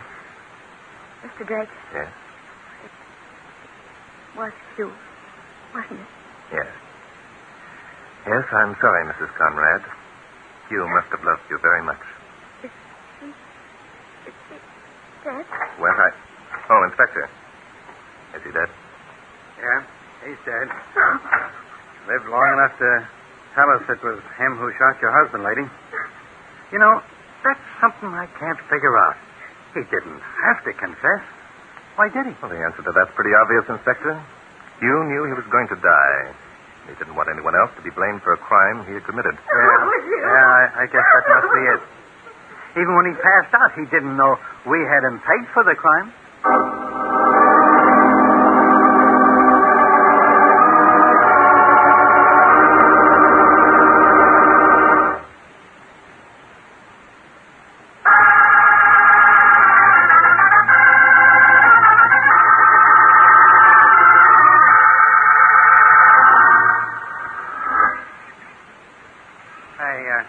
Yes, Inspector. That royal coachman of yours doesn't seem to be doing much good. Ah, patience, Inspector. Patience is the virtue of all fishermen. Patience and silence. I see what you mean. Thank you. Wish we'd brought along a set of chessmen. I even wish there was a good-looking babe around so we wouldn't have to just sit here and stare at the water. Okay, Inspector, let's talk about it. Yeah, let's. Now, look, this is the way I got it figured. You told Laura that you knew one of the three was guilty, so she'd tell the other. That's right, Inspector. I also told her that I believed that the two innocent people were trying to shield the guilty one. So Osmond, being the guilty one, had to dispose of Laura because he thought she knew he was guilty. That's right. He also knew that if she continued to shield him and was found out, she was going to be held as an accomplice. He knew that Rita would never give him away because Rita was in love with him. Right you are, Inspector. You know, Laura actually hadn't much to gain. He was afraid she'd break down, which she probably would have, too. Now, there's two other things. Two, Inspector? What? Yeah. How did you know that Conrad hadn't committed suicide? Well, that one's easy, Inspector. You see, Conrad was shot through the head. That means he was killed instantly, doesn't it? Well, so what? So, Rita told us that when she reached him, he lived long enough to confess to his own suicide, remember? Well, I'm a royal coachman's coach dog. You see, Rita either saw Osmond shoot Conrad or suspected that he had. So, naturally, she wanted to protect him. That's why she told us the story of Conrad's confession. And that's how you knew that Rita would never give Osmond away? Yes, that's it. Now, what was the other thing you wanted to know, Inspector? Oh, yes. Now, look, Bart, I proved, by a bit of ingenious deduction, that Conrad was left-handed, and then you come along and call me a liar. Oh, no. You There's did. the thought, Inspector. You did. Never would I call you a liar, never. Well, it amounted to that. No. I don't like it. You got to back up that crack you made with some proof of your own. All right, Inspector, I'll do my best. You believe that Conrad was left-handed because he carried his money and keys in the left-hand pocket of his trousers. Is that right? Yeah, that's right. Mm-hmm. That was a clever piece of work on your part, Inspector. The trouble is, you didn't go far enough. What do you mean I didn't go far enough? You didn't look in his other pockets. You see, in the right-hand pocket of Conrad's trousers, there was a hole. By Jove, Inspector, look out. I've got a strike. All right. So he carried his stuff in his left-hand pocket because he had a hole in his right-hand pocket. All right. Stand aside, Inspector. Oh, boy, what a beauty. Look out, Inspector. He's heading for that log. Who cares? Doggone it. Oh, the devil. He got away. Oh, Inspector, I give up. I thought it might be fishing. What might be fishing? My hobby, Inspector. I'm afraid I'll have to continue to admit that mystery is my hobby.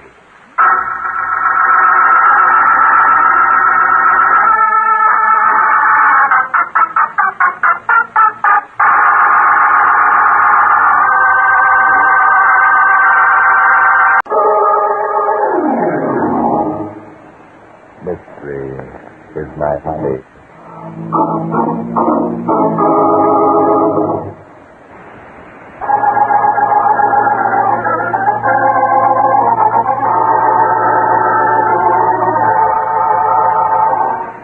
Today's story began here in New York. I'd received word that a suicide had taken place at the home of Senator Asa Clark at 123 West Cameron Street, and that murder was suspected. Knowing that Inspector Noah Danton was also aware of the tragedy and would probably get in touch with me sooner or later, I decided to beat him to the punch by arriving on the scene before he did. Miss Alice Clark? Yes? Oh, are you the police? Thank heaven you've come. Please hurry. Oh, I'd better explain, Miss Clark. Just wait, please. In there. Well, not a pretty sight, is he? Bullet hole between his eyes, gun still clutched in his hand with the finger crooked around the trigger, dried blood all over his face. Oh, it's horrible. Yes, it's... Well, so... What is it? I've just recognized your corpse, Miss Clark. Imagine finding him here. Who is he? You don't know? Of course not. I never saw him before in my life. But what's he doing in your living room? Well, I don't know. I came in about an hour ago. I heard a noise in this room and opened the door and... Oh, it's horrible. Incredible. A man of Moxie Ramon's caliber entering Senator Asa Clark's house. Moxie Ramon? Is that his name? Yes, he's a small-time racketeer and gambler. I don't suppose your father ever mentioned the name. Oh, no. Dad's been in Washington for months now. And the name means absolutely nothing to you. No. Something off color here somewhere. It doesn't add up. Well, there must be some reason why he should come here to commit suicide. Suicide? Why, yes. That's what happened, isn't it? I'm afraid not, Miss Clark. Everything is against it. What do you mean? To begin with, Moxie Ramon wouldn't have the courage to shoot himself. Second, when a man shoots himself with a revolver, there are always powder marks because of the closeness of the gun. I suppose you're right. And lastly, the wound is directly between Moxie's eyes. There's hardly a case on record in which a suicide shot himself between the eyes. As a matter of fact, it's practically impossible. Then what did happen? The answer to that is obvious. Someone else shot him. You mean he... murdered? Yes. And as soon as Inspector Danton gets here... Inspector Danton? Are you Inspector Danton? No, I'm afraid not. And I doubt very much if the inspector would feel flattered. You're not the police. Then you must be one of them. One of whom, Miss Clark? Oh, that's it. It was all a trick to get me to talk and to show it. Go on. I won't go on. I won't. I know why you're here. I know exactly why you're... Must be the inspector now. Suppose we let him in, and then you can continue with your story. I'm going to have you arrested. You told me that you were the police, and... Are you Inspector Danton? Yes, ma'am. Oh, thank heaven. This man is an imposter. I want him arrested. Great. Good evening, Inspector. I've just been accused of impersonating a rather well-known police officer. Say, what is this? Are you Alice Clark? Yes, I am. A few minutes ago, this man came here and said he was you and tried to get information from me. Said he was me. This man here said he was me. No, Miss Clark. I believe anything but that. Why, Inspector? Do you know him? No, and sometimes I wish I didn't. He's Barton Drake, writes books on crime. Yes, I know him. I'm so sorry. Oh, it's quite all right, Miss Clark. And now that we're all one big happy family, someone called up and said there'd been a suicide. Oh, that was I guess I made a mistake. Well, Mr. Drake says it wasn't suicide. It was murder. Murder? Not Senator Clark. No, Inspector. Our corpus selecti is an old friend of yours, Moxie Ramon. Moxie Ramon? Mm-hmm. Murdered in this house? Now, wait a minute. Jumping through as far as that. It came from the living room. Maybe Moxie wasn't as dead as we thought he was. No. Not another. Keep back, Miss Clark. That's no sight for a lady. Oh, this is horrible. yes, all right. 2 bottles of bullet holes right between the ice. Hey, the window's open. Yes, it is. Let's go over and take a look. This is the way he got in, all right. And got out, too. Got out, but... The shot couldn't have come from the outside, Inspector, because victim number 2 was out of line with the window. Yes, that's right. Moxie? Moxie, Inspector, is as dead as a marinated herring. I made sure of that. Yes, but... What is it, Miss Clark? What? Who? The one on the floor? Nothing to it. But we certainly stepped into something.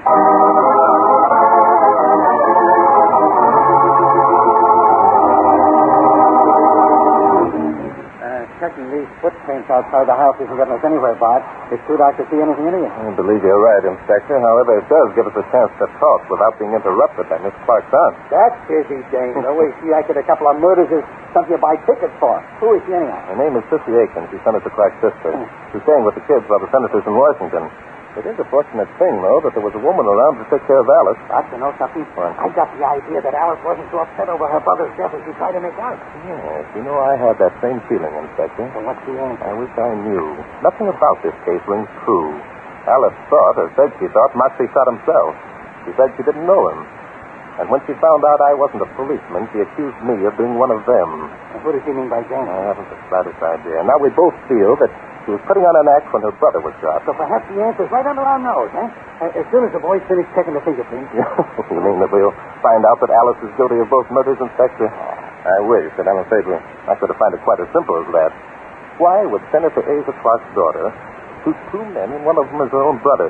I'm afraid we've got to dig up a motive to make such a theory even worth considering. Yeah, I see what you mean. What is it, Inspector? There's someone come up the walk. Yeah, I see him. Walking with rather a business-like stride, too. Yeah, maybe that's our man. Come on. No, wait a minute. Inspector, wait. Let's see what happens. He's on the porch now. Walking right in as though he owned the place. Maybe he does. Maybe Alice has got 2 brothers. No, there are only 2 children. That young man certainly doesn't act as though he expected to find a house full of policemen. Perhaps we'd better go in and introduce ourselves.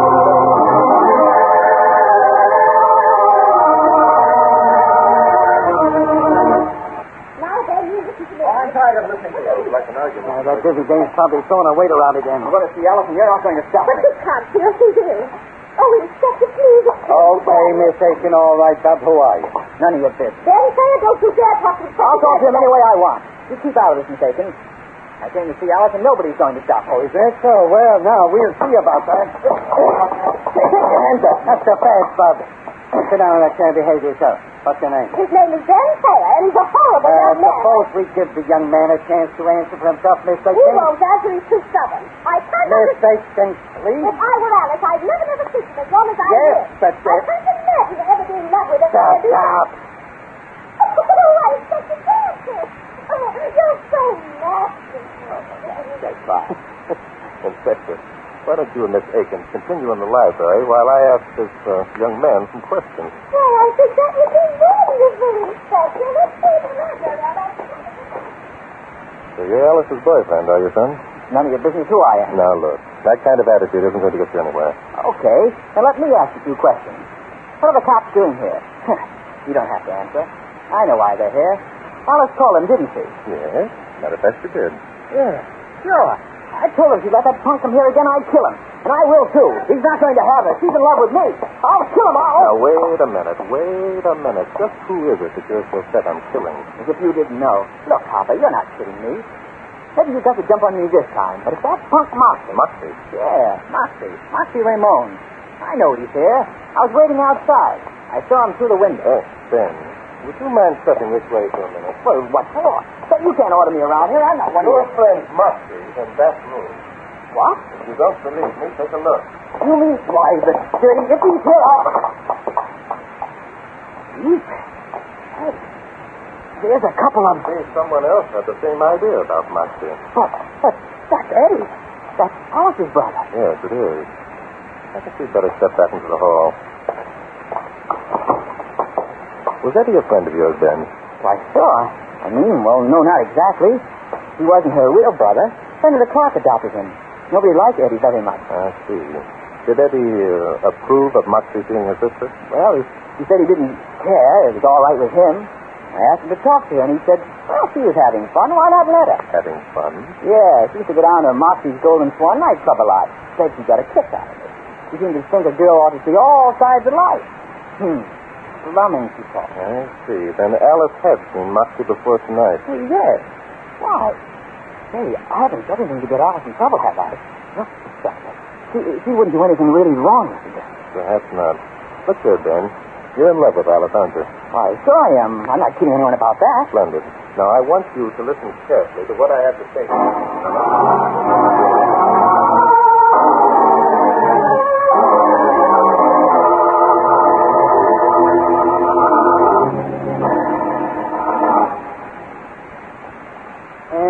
So, Miss Aiken, you're Senator Clark's only relative except for his children. Oh, yes, I am expected that. And if the children were to die, you'd inherit all the money? Yes, I would expect that. Uh-huh. Even if the killer were, shall we say, murdered? Well, that wouldn't make any difference at all, Inspector Stafford. How much money would you inherit, Miss Aiken? Oh, around about $10 million. $10 million. Miss Aiken, do you realize that this places you in a very unfavorable position?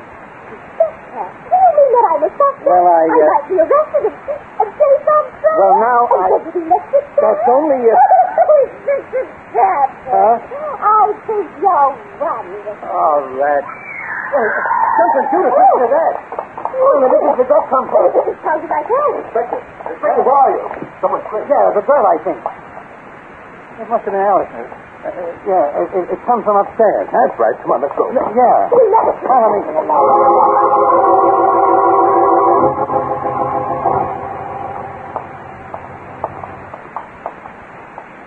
Which room is it? This one. Jumping through this. She's all crumpled up on the floor. Stop!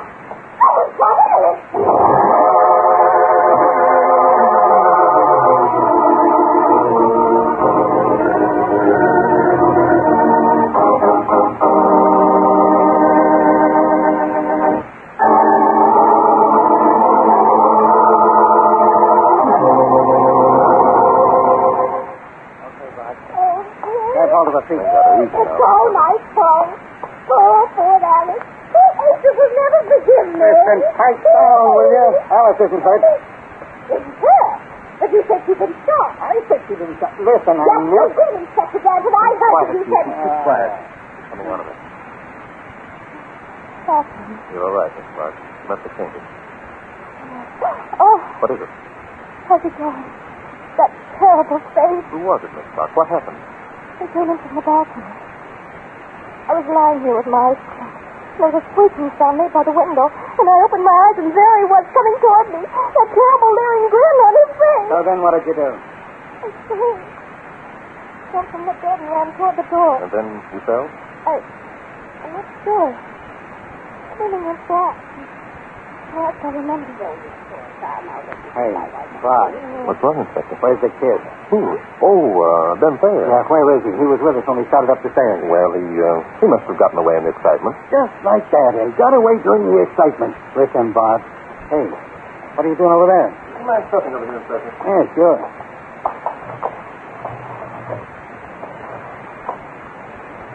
Well, what are you opening and closing those windows for? Not so loud. Huh? I want to find out if either of the windows in this room squeak. Squeak? Yes. Hey, the girl did say she heard the window squeak, didn't she? Neither one of them squeaked. And the girl was lying. The fainting business was an act. I ain't going to do that. Inspector, wait. It's quite possible she only imagined the squeak. She seems fully recovered now. Come on, Inspector. I have an idea.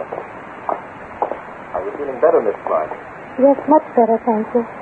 Did you find out anything? Only that the intruder escaped through the window.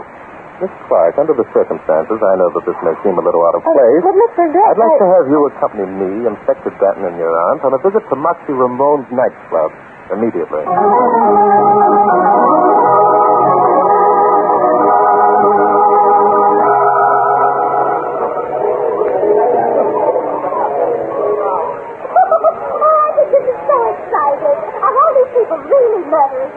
Yes, ma'am. Most of them spent the morning in the electric chair, then the visit to the gas chambers. Well, she asked a dumb question, she gets a dumb answer. Oh, Inspector, I think you're cute. I wish we hadn't come here. I hate this place.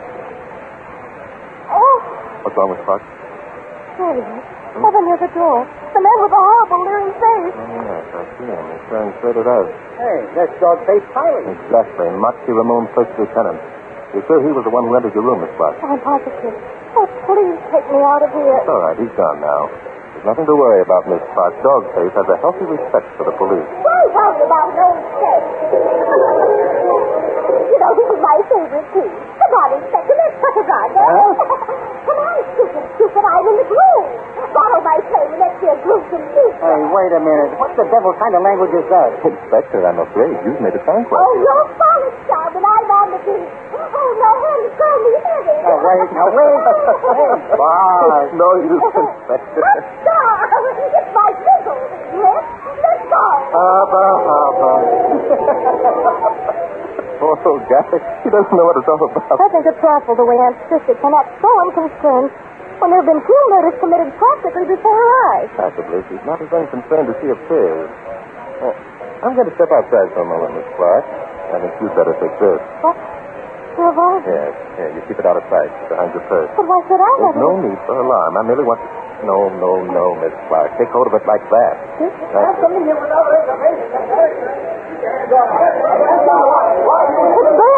Yes, and he has a gun. I'm afraid this will happen. They're hitting us.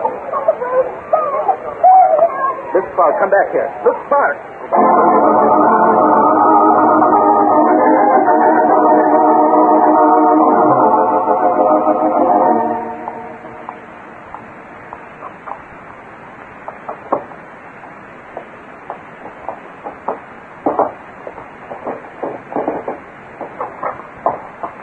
All right, Drake, get your paws up. Dogfish Tyler. And with a gun, too. Well. Yeah, with a gun. It works too, chum. Okay, Drake, what's the gimmick? Gimmick? Let's quit being nice. Your little trick didn't work, see? I knew you were up to something the minute I saw you here. So when the kid came in and started that fight, you were the baby I set my eye on. Dogface, you're amazing. I had no idea there was such a clever brain lying behind that handsome profile. Oh, you dirty copper stooge. Yes, so before you do, tell me something, Dogface. How are you going to beat the rap for murder? Beat the... What do you mean, murder rap? Yes, 2 murder raps, in fact. Your late boss, Moxie Ramon, and young Ed Clark. Now, you're nuts. I wasn't even near the place. What place, Dogface? Clark. Now, that's it.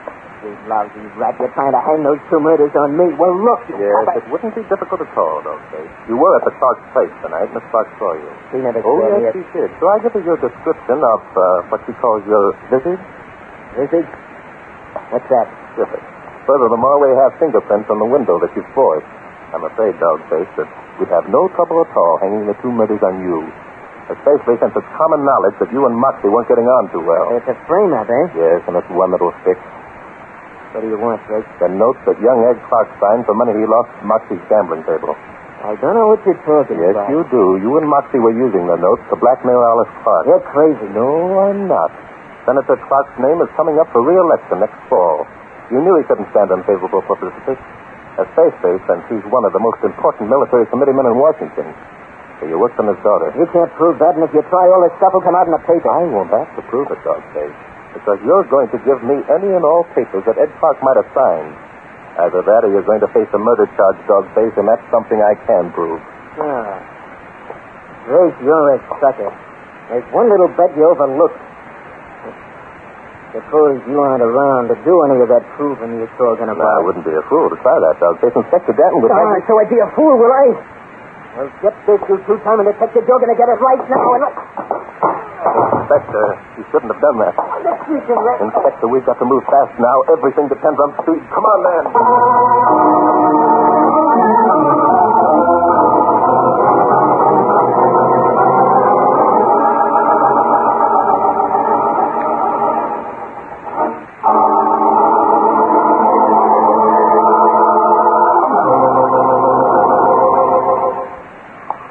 I'll get it. Johnson speaking. Yeah, hello, Ryan. I'm at the Clark place now. You got the report, eh? Dead about 2 hours before you arrived. Yeah. What? The girl's fingerprints? Don't think you did. Okay, thanks. Well, Inspector. There were 3 sets of prints on the gun. Moxie, Ed Clark, and Alice Clark. Mine? Why, that's crazy. How could Alice's prints get on the gun? Inspector Danton, you're positively off the beam. On the contrary, the inspector is right on the beam. Oh, no, I don't see how. What's the possibility Alice of that? has done many things during the past few days that one wouldn't suspect her of. Such as telling out so many lies, she almost got herself facing a murder charge. Why, you... No, Ben, please. Mr. Jacob's right. I have been lying. But I was so desperate and so frightened that Yes, I know. Alice made the mistake that so many other innocent people have made.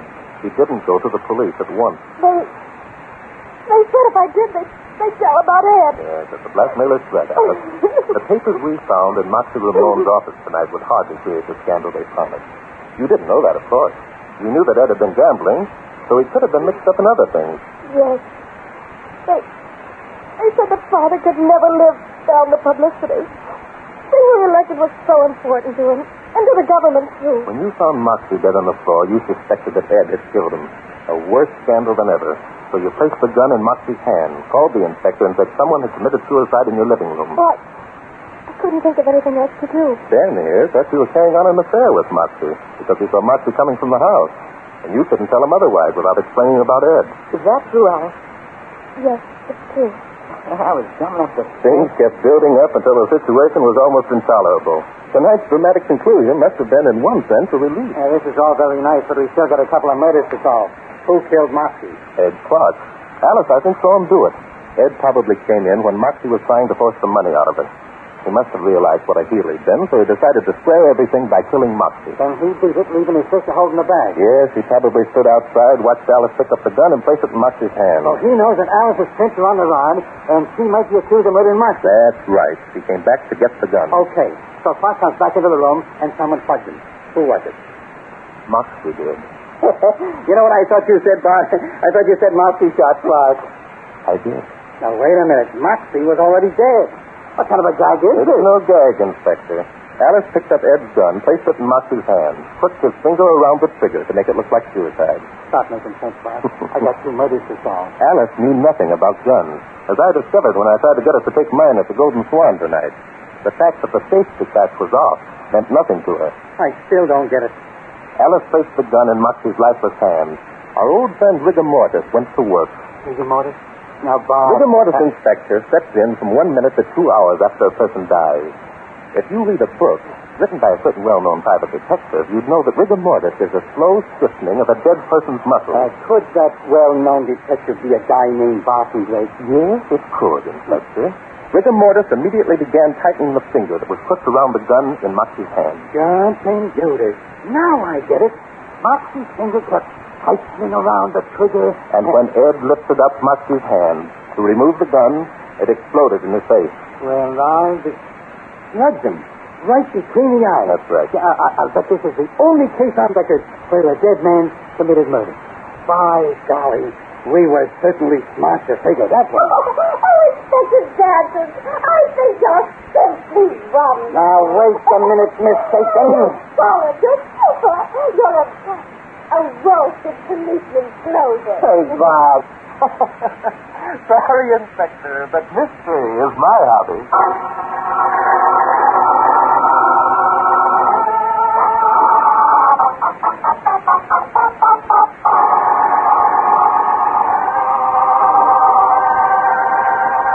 Mystery is my hobby.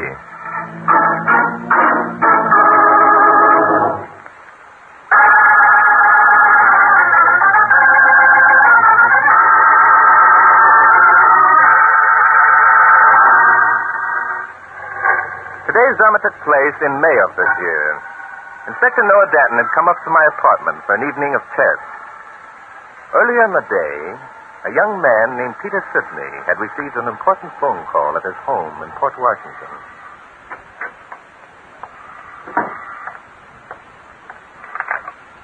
Hello? Yes, this is Peter Sidney. Who? Oh, the State Planning Board. Yes, of course. What? You have? Well, that's fine. $1.5 million. Just a minute until I make a note of those figures. All right. $1.5 million. Yes.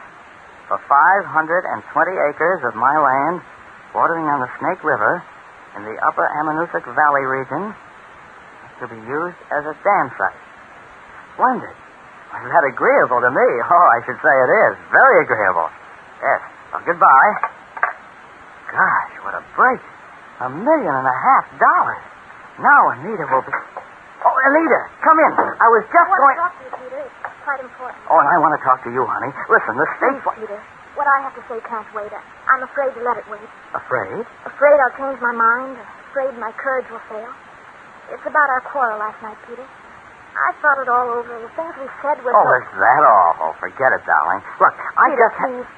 I've decided our marriage was a mistake. Oh? Oh, you have? I don't want to be unfair or unreasonable. We're not children, Peter. It isn't right to go on pretending. Have you been pretending, Anita? I'm afraid I have.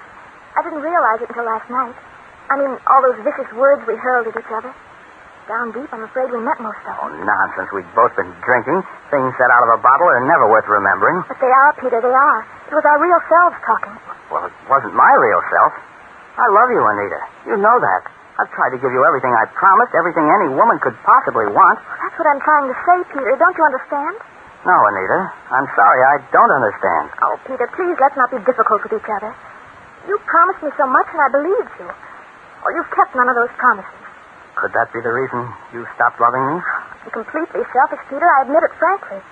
I like nice things.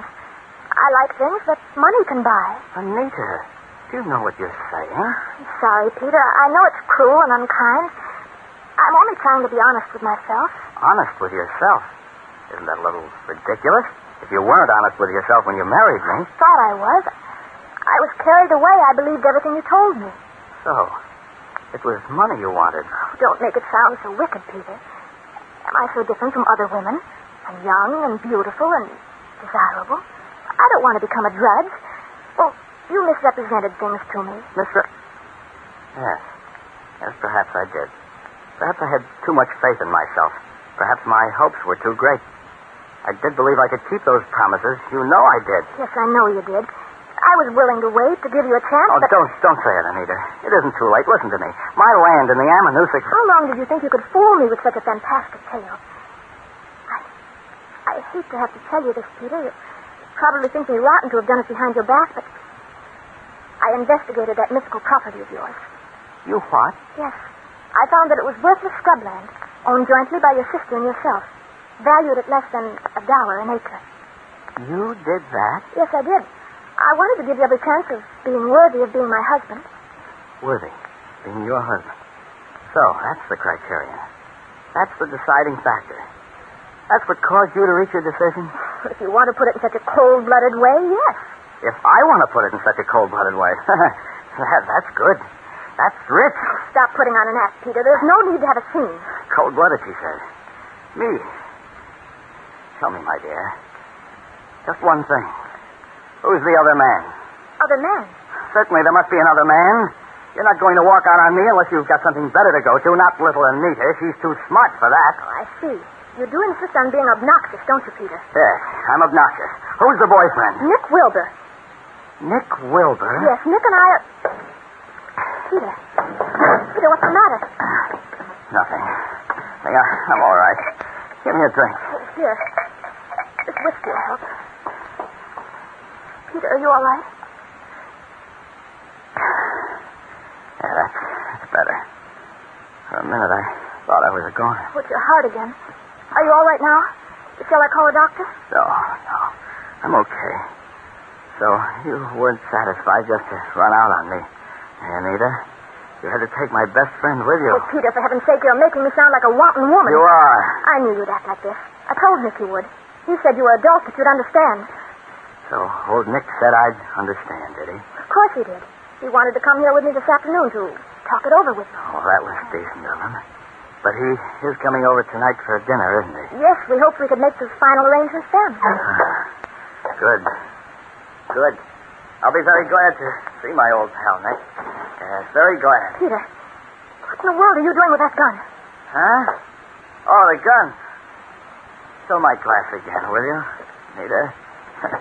You don't think I'd do anything so melodramatic as to shoot you? Oh, not me, honey.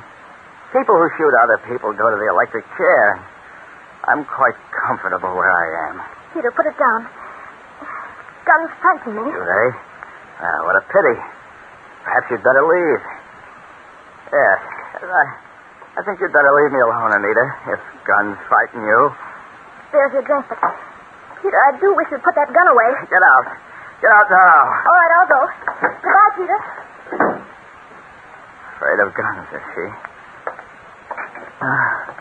Cold-blooded, she calls me. Me. $1.5 million. It's me.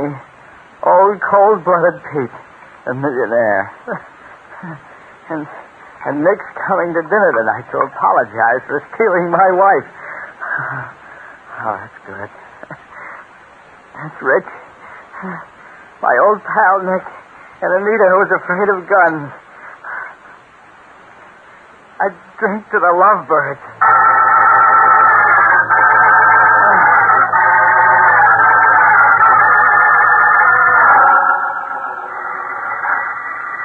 Sit still, Inspector. I'll answer it. Oh, sure. Just when I'm about to put you in a checkmate, the telephone rings. Yes, Drake speaking. What? Who's calling, please? I see. You want to report a murder. I knew it. Just when we get settled down for a nice, quiet evening of chess. Quiet, Inspector. What makes you think it's a murder? I see. But there's no proof that... $1.5 million. Yes, certainly. That's an admirable motive for murder. I've never heard of any better. Yes, I do, but since you won't tell me your name, how do I know... I see. And tomorrow morning's mail. All right. We'll take the case. We'll take the case, he says. Why the Yes, within an hour. Goodbye. Is your car outside, Inspector? Sure, but... Fine, let's get started. We're going to investigate a murder. Now, wait a minute, Bart. How do you know? I don't, Inspector. In fact, my informant, who refuses to give his name, says that when we arrive on the scene, we'll be told that Mr. Sidney died from natural causes. Is that a fact? But upon investigation, we will discover he died of unnatural causes. Well. Was this informant of yours a man or a woman? I strongly suspect that it was a woman trying to disguise her voice to sound like a man. Sounds screwy. Did he or she tell you who was responsible for these unnatural causes taking place? No, but he or she is willing to pay us for finding out. Inspector, get your hat.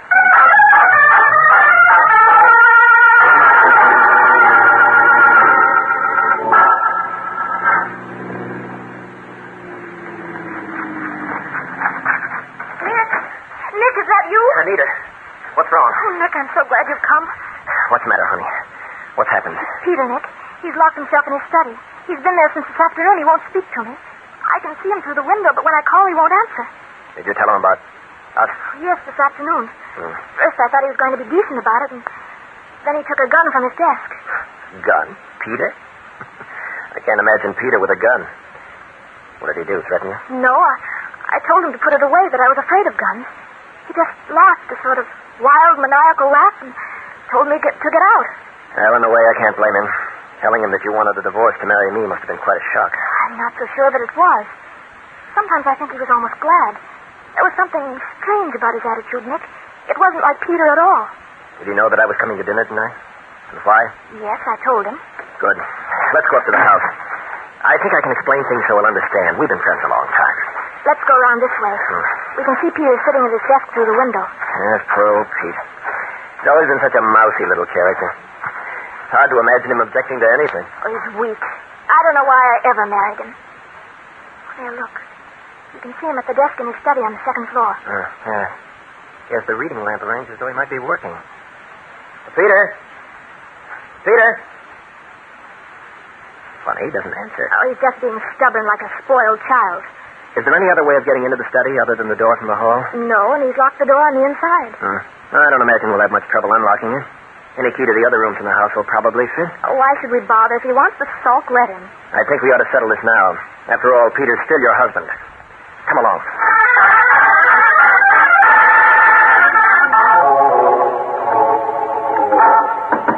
Peter. Peter. Oh, let him alone, Nick. He's always thought that acting like a spoiled child will get him what he wants. Well, this time... No.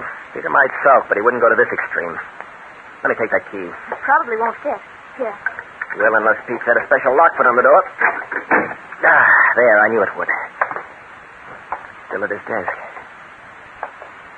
Hello, Pete. Nick, he didn't even look up. Oh, Nick, don't touch him. Pete, what's eating you? Good Lord. Nick, what's the matter with him? Why did he fall over like that? Peter. Dead, Anita. Dead? Oh, no. He must have died while he was sitting at his desk. His heart. Yes, that was it. He had a heart attack this afternoon when I told him I was in love with you. It must have been more than he could take. Poor guy. Well, it had to come sooner or later, I suppose. What a pity it couldn't have happened before he knew about us. Nick, what are we going to do? Do? We'll summon a doctor, I suppose. There'll have to be a report. Nick, look. A note written in Peter's handwriting. Good Lord. What is it, Nick? What does it say? State Planning Board, $1.5 million for land in Ammonoosuc Valley. Anita, the State Planning Board is paying Peter $1.5 million for his land so they can build a dam. Paying Peter $1.5 million? Yes, read it yourself. $1.5 million, Anita. Now it's all yours. Oh, no. Oh, no, it can't be. Not for that old scrubland. Peter, why did you do it? We could have been so happy.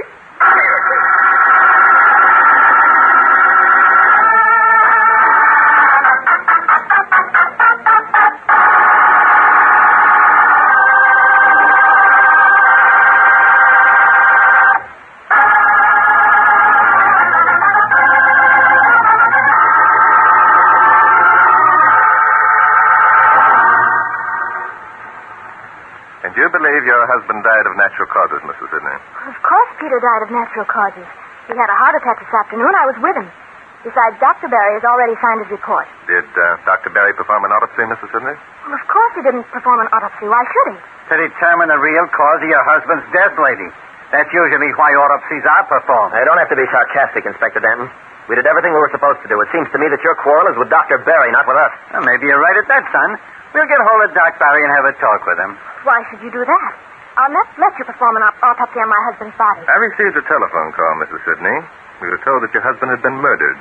That when we arrived here, we would be informed that he died of natural causes. And that's the way it worked out. So that's why we're suspicious. Who made the telephone call? We don't know. I knew it. You're lying. This is some kind of hoax. I don't believe a word of it. Is it true, Mrs. Sidney, that your husband received an offer from the State Planning Board of $1.5 million for some land he owned in the Ammonoosuc Valley? Well, how did you know that? Our informant on the telephone told us. You see, if he knew that much, it's quite likely he knew other things, too. Especially when you failed to mention anything about that $1.5 million. Well, why should I mention it? What business is it of yours? None at all, Mrs. Sidney, except that we already checked with the State Planning Board, and we've learned that no such offer was made to your husband. No such offer made? Well, it's nonsense. I thought I saw the note myself. What note, Wilbur? Why, the note that Peter wrote. Must have taken it down over the phone. We found it lying on his desk. Mm-hmm. May we see it? Of course. Anita, show him the note. No, why should I? Well, all right. Here it is. Thank you. There's no doubt that your husband thought he was being offered a price for his land, Mrs. Sidney. What do you mean, thought he was being made the offer? What possible reason could he have had for writing that note unless he'd been made the offer? The way we figure it, lady, $1.5 million is as good a motive for murder as any. Motive for murder?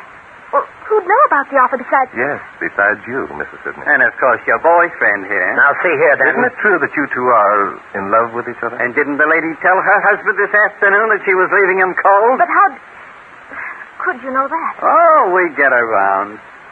Just answer me one question. Wouldn't you stand to inherit that $1.5 million if your husband should die? Well, no, not all of it. Peter owned the land jointly with his sister. His sister? Yes, her name is Clara Sidney. Thank you. She lives on the other side of town. If you're looking for people with motives, why don't you talk to her? She hated me because she claimed I abused her precious brother. Oh, we'll talk to her, all right. Why should you? Why should you talk to any of us? If what you say is true, no offer for the land was made by the planning board, and therefore there wasn't any reason for anyone to want to kill Peter. That's just the point. What we want to know is, was the note a scheme of Sidney's to give someone a motive for murder? To give someone a motive? Yeah, figure it like this. Maybe Sidney was suspicious of someone. Maybe he reasoned that if that someone had a strong enough motive, they'd try to knock him off. Then he'd know what the score was. Oh, that's fantastic. Sure it is. Motives for murder are always fantastic. So we got to bring everything out into the daylight, understand? We want to know who it was called us on the telephone, and why. But more important, we're anxious to learn whether or not Peter Sidney died of natural causes. Of course he did. I see it all now. This afternoon I told him that I felt our marriage was a failure, and I was going to divorce him to marry Nick. Peter had a heart attack but recovered. Must have been more serious than I thought. Pete knew he was going to die. He wrote that note to gain revenge on Anita. He wanted her to think he was rich. And then he just sat there and waited to die, eh? Nope, we can't buy that. It doesn't add up. Oh, I'll answer. If you don't mind, Mrs. Sidney, I'll take it. Yes? Oh, yes, Dr. Barry. Uh-huh. I see. What? Are you sure? That's conclusive, then. All right. Thank you very much, Doctor. What did he say, Mr. Drake? Dr. Berry's analysis proves, Mrs. Sidney, that your husband died of a dose of cyanide poisoning.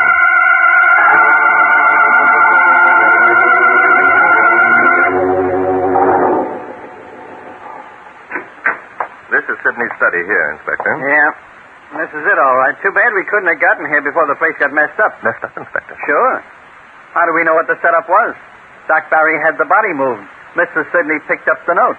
Everybody had plenty of time to arrange things just the way they wanted them.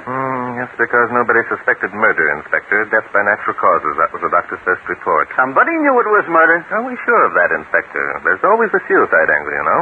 Suicide? Then who was it who called you on the telephone? And why did whoever it was say it was murder?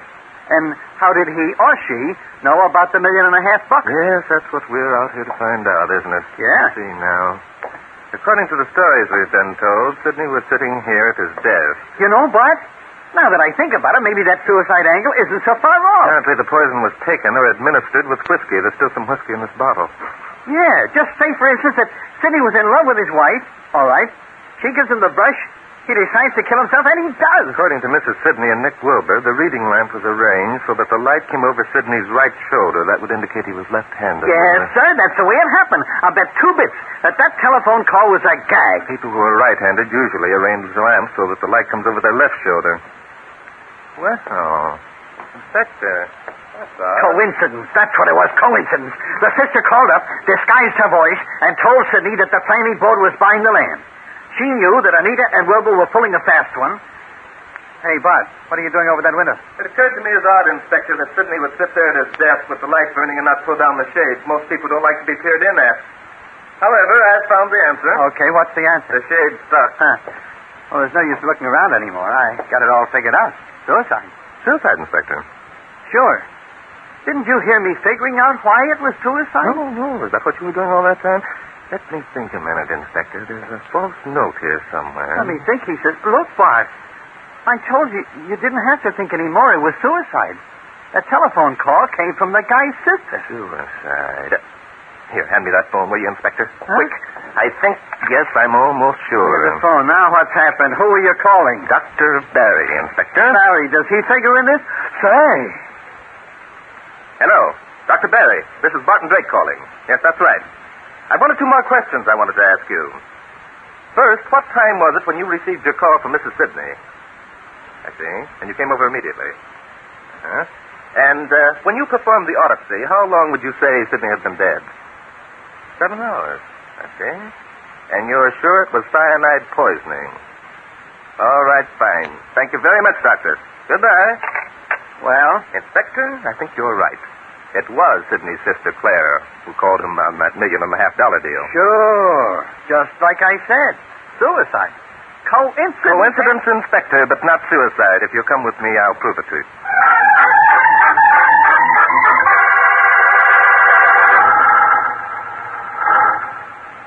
We've already told you how we discovered Peter's body, Mr. Drake.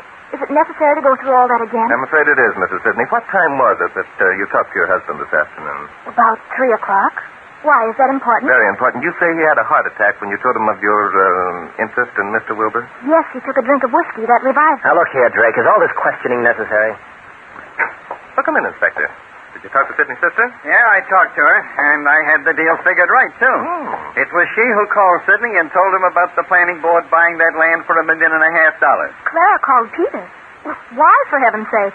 Because she wanted to give you a motive for murder, Mrs. Sidney. Give me a motive for murder? Sure. Sarah knew about you and your boyfriend here. She was figuring on tipping off her brother about how things stood. The thing is, she was betting that you'd missed the boat when you tried to knock off hubby. Well, that's utter rubbish. Of course it is.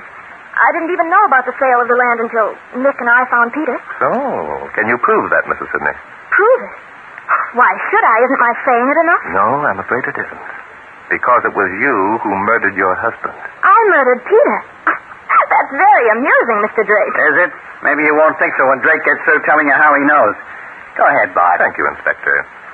When you came to your husband's study, Mrs. Sidney, you had the cyanide with you. You dropped it in his whiskey glass after he had his heart attack, knowing he would take another drink after he'd recovered. The cyanide works instantly. I didn't.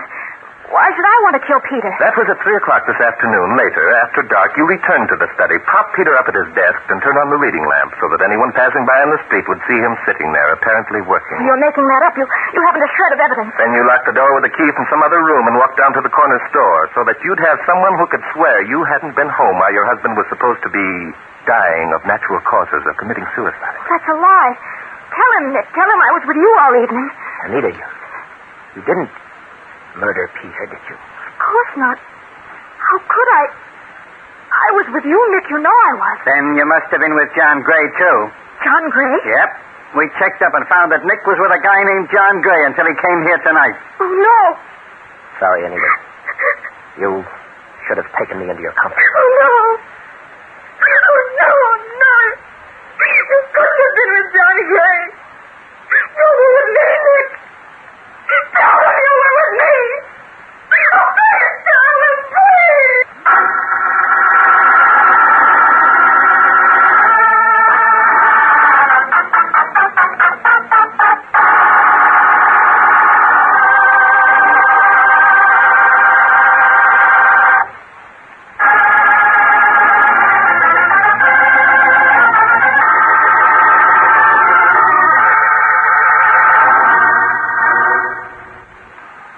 Inspector, you were going to place me in checkmate when the phone call came. Go ahead and move. Was I? Mm-hmm. That's funny. What piece do you suppose I was going to move? I haven't the faintest idea, Inspector. Neither have I. Say, Bart. Yes, Inspector. Have I got to ask? Ask? Ask what? Oh, doggone it. You know what? I'll quit being so hard to get along with. All right, Inspector. It was the light. The light? Yes, the reading light in Sidney's study. You see, Mrs. Sidney said she hadn't seen her husband since 3 o'clock in the afternoon. Well, Dr. Berry said he arrived at the Berry home at 9 o'clock in the evening. He performed his autopsy at 10:30 o'clock and found that Sidney had been dead for 7 hours. Say. That's it, Inspector. 7 hours from 10 1/2 hours brings the time of death to 3:30 in the afternoon, doesn't it? That's right, by golly. And at 3:30 in the p.m., Sidney wouldn't have been sitting near a window with his reading lamp on, would he? Naturally not, Inspector. So someone had to come in and turn on the light so Sidney would be seen from the street after it became dark. Son, you amaze me, clearing up mysteries that way. Tell me, how you doing? Oh, Inspector, I don't see why you ask. The answer to that is obvious. After all, you know, mystery is my hobby.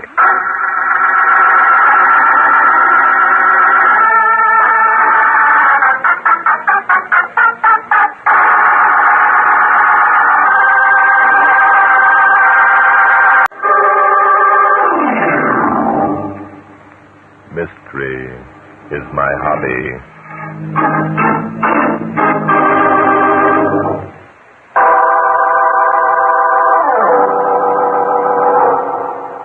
Inspector Denton and I had arranged to spend a few days at a resort called Southern Hot Springs. At the last moment, I was detained in New York. Inspector Denton went on alone, and I entrained 2 days later to join him at the resort.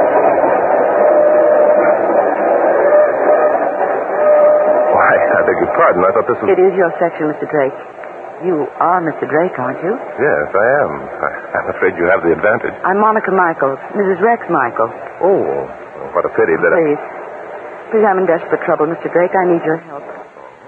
I haven't dared go to anyone else. They'd think me crazy. Why would they think you crazy, Mrs. Michaels? Because I believe my husband is trying to kill me. Oh, and just what makes you think that? Oh, it's rather a long story. I have no proof, no evidence.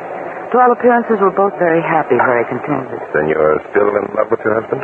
Still in love with him. I could no more stop loving Rex than I could stop breathing. You intrigue me, Mrs. Michaels. A woman who is sure that her husband is trying to kill her and just as sure that she loves him is rare. But don't you see, that's why I haven't dared go to any of my friends. What if I'm wrong? What if Rex should find out about my fears? What if he is ill? Yes. Can you think of any reason why your husband might want you out of the way? Another woman, perhaps? No, I'm positive. If there were a reason, it'd be almost a relief. There's nothing on which I can base my suspicions except... Yes? My husband's a writer, Mr. Drake. Perhaps you've read some of his things. Yes. Rex Michael's stories have a rather psychological flavor. I was wondering if you were the same man. I admire his work very much. Rex would be flattered to hear you say that, Mr. Drake. When did these suspicions first appear in your mind, Mrs. Michael? They began one evening about a year ago. Lucille and Neil Parker, our best friends and neighbors. Hey, wonder what's happened to Monica. I've never yet met the woman who could powder her nose in less than half an hour. Oh, don't be impatient, Neil. She'll be along. Cigarette, Rex? No, thanks. Oh, he was right. Only a woman could quit a bridge game with a final rubber hanging in the balance. I'll call her. Monica, we're waiting. Oh, don't bother her, Rex. She's been gone long enough. Monica! Did you call me, Rex? Yes, for heaven's sakes, where are you? I'm coming right down. There, you see, all she needed was a little... Good heavens, what was that? Well, it sounded as though Monica fell down the stairs. Good Lord, how could that have happened? There she is, lying at the foot of the stairs. Monica! Monica! Be careful, Rex. There might be some bones broken. Oh, Monica. She's white as a sheet. Neil, she isn't dead. Darling, speak to me. Of course she is. Now get hold of yourself, Rex. Suppose you call a doctor. But if she's... Neil's right, Rex. Call the doctor and try to get hold of yourself. We'll take care of Monica. All right, be careful of her. I'll get Dr. Howard. Is it any better, darling? I don't know. Pain doesn't go away. There must be something we can do. Rex, suppose I run across the street and look at our medicine cabinet. No. The ambulance will be along any minute. We might give her the wrong thing. Hey, it's been over an hour since you called. I'm going to give him a ring and see what's going on. Tell him to hurry. Why don't they get here? Why don't they get here? Oh, if she could only faint, it would be so much better. Monica isn't the fainting kind. Here, dampen that cloth again. Let me bathe her face. All right. Here. Thank you. There. Does that feel better, darling? My arm hurts terribly. She's getting delirious. The pain must be frightful. Is the pain frightful, Monica? Tell me. Is the pain frightful? How does it feel? Tell me exactly how it feels. Rex, what are you saying? That expression on your face. Tell me exactly how it feels, Monica. Tell me. Oh, Neil, what's the matter? I just got hold of the county hospital. Well, what did they say? Why isn't the ambulance here? They said that they'd received no call to send an ambulance out here. They checked the switchboard and found that there'd been no call from a Rex Michaels tonight.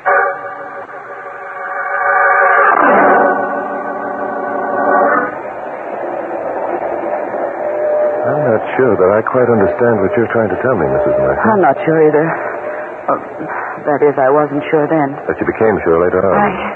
I think so. I did faint before the ambulance arrived that night, but when I returned to consciousness, I was in bed at the county hospital. Oh, Lucille. What happened? You're all right now, darling. You fell down the stairs and broke your arm. Oh. Yes, I remember. Where's Rex? Neil took him across the street for a drink. He was terribly shaken. Poor Rex. Must have been terrible for him watching me suffer. Yes. I remember how he kept asking me how I felt, how the pain felt. Poor dear. Yes. Sometimes I think Rex suffers more. Lou, something wrong? Oh, no, dear, nothing at all. But you're looking at me so strangely. Oh, I'm sorry. It's nothing, really. Lou, is anything wrong with Rex? Did my accident upset him? Lou? Darling, I don't know what to say. Don't know what to say? Lou, whatever in the world are you talking about? Tell me. Monica, your fall wasn't an accident. Wasn't an accident? No. You see, before we left the house, Neil went upstairs to get our things. He slipped on the rug at the head of the stairs. Then that's how... Yes, that's what caused you to fall, darling. You know, it's a small scatter rug placed at the top of the stairs. Yes, I know that, but it'd be impossible to slip on it. Both Rex and I were careful to put non-skid rubber mats underneath. Lou. The rubber mats had been removed, Monica. One of them fell from Rex's pocket while they were carrying you to the ambulance.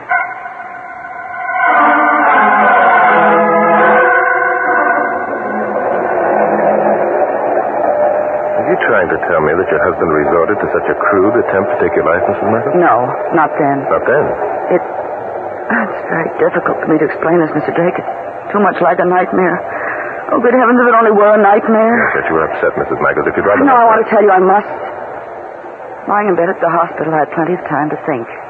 The absurdity of the thing struck me. Rux came every day. He was most kind and considerate. I convinced myself that it had been an accident, that the hospital had been mistaken about not receiving the telephone call, that the rug had become loose and Rex had absent-mindedly picked up one of the rubber mats and put it in his pocket. In other words, you wanted to convince yourself that Rex wasn't trying to kill you. He wasn't. Not then. You said that before. What was he trying to do then? Rex is very intense, Mr. Drake. He's very much in love with his work. He demands realism in his characters. I see. Go on, please. He was writing a story at the time in which his chief character was suffering intense pain.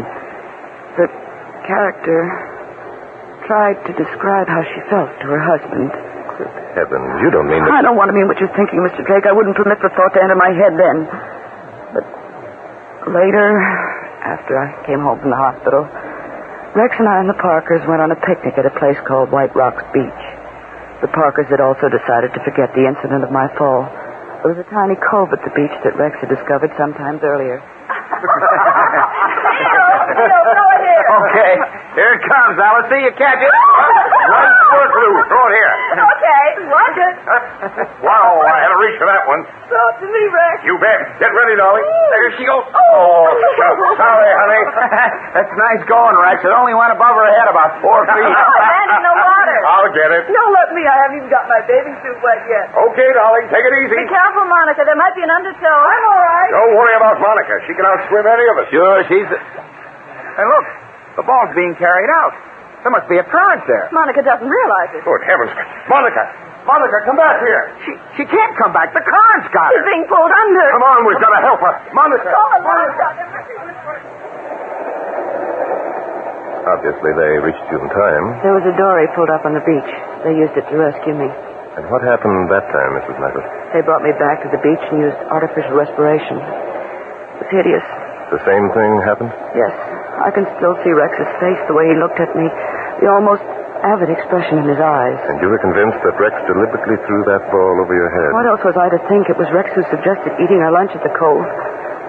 Later, Neil made some casual investigations and learned Rex had arranged to have the dory there. Well, which means, of course, that Rex wanted you to be rescued. Yes, he...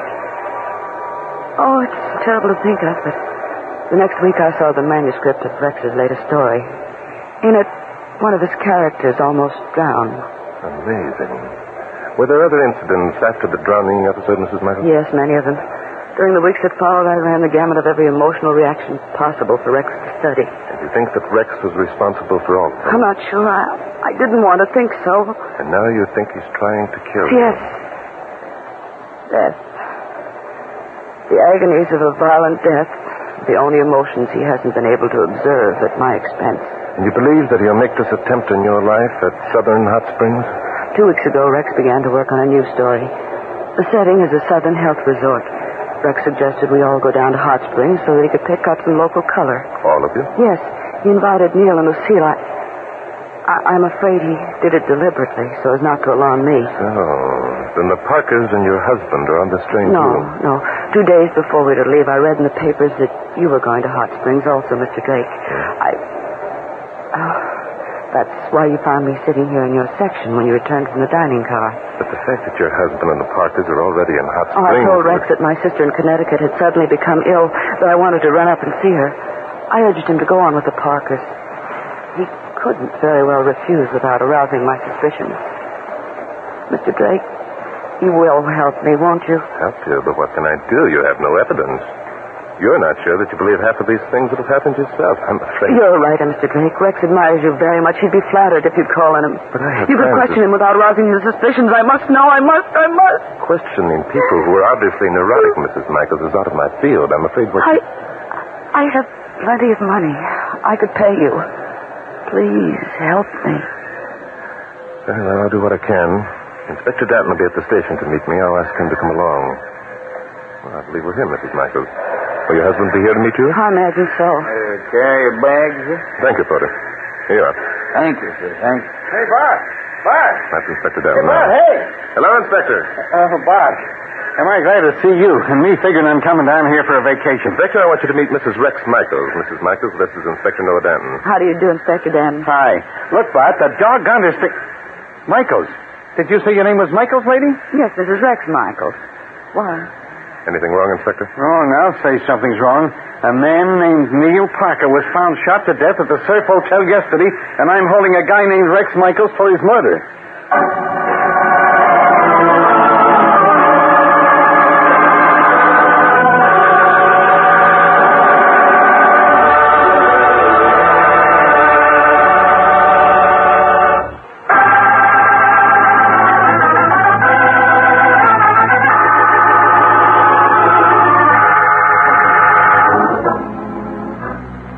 Well, Bart, those are the facts of the case. This is the room where Parker was found dead. That's the gun that killed him lying on that table. Mm-hmm. 38, Inspector? Yep.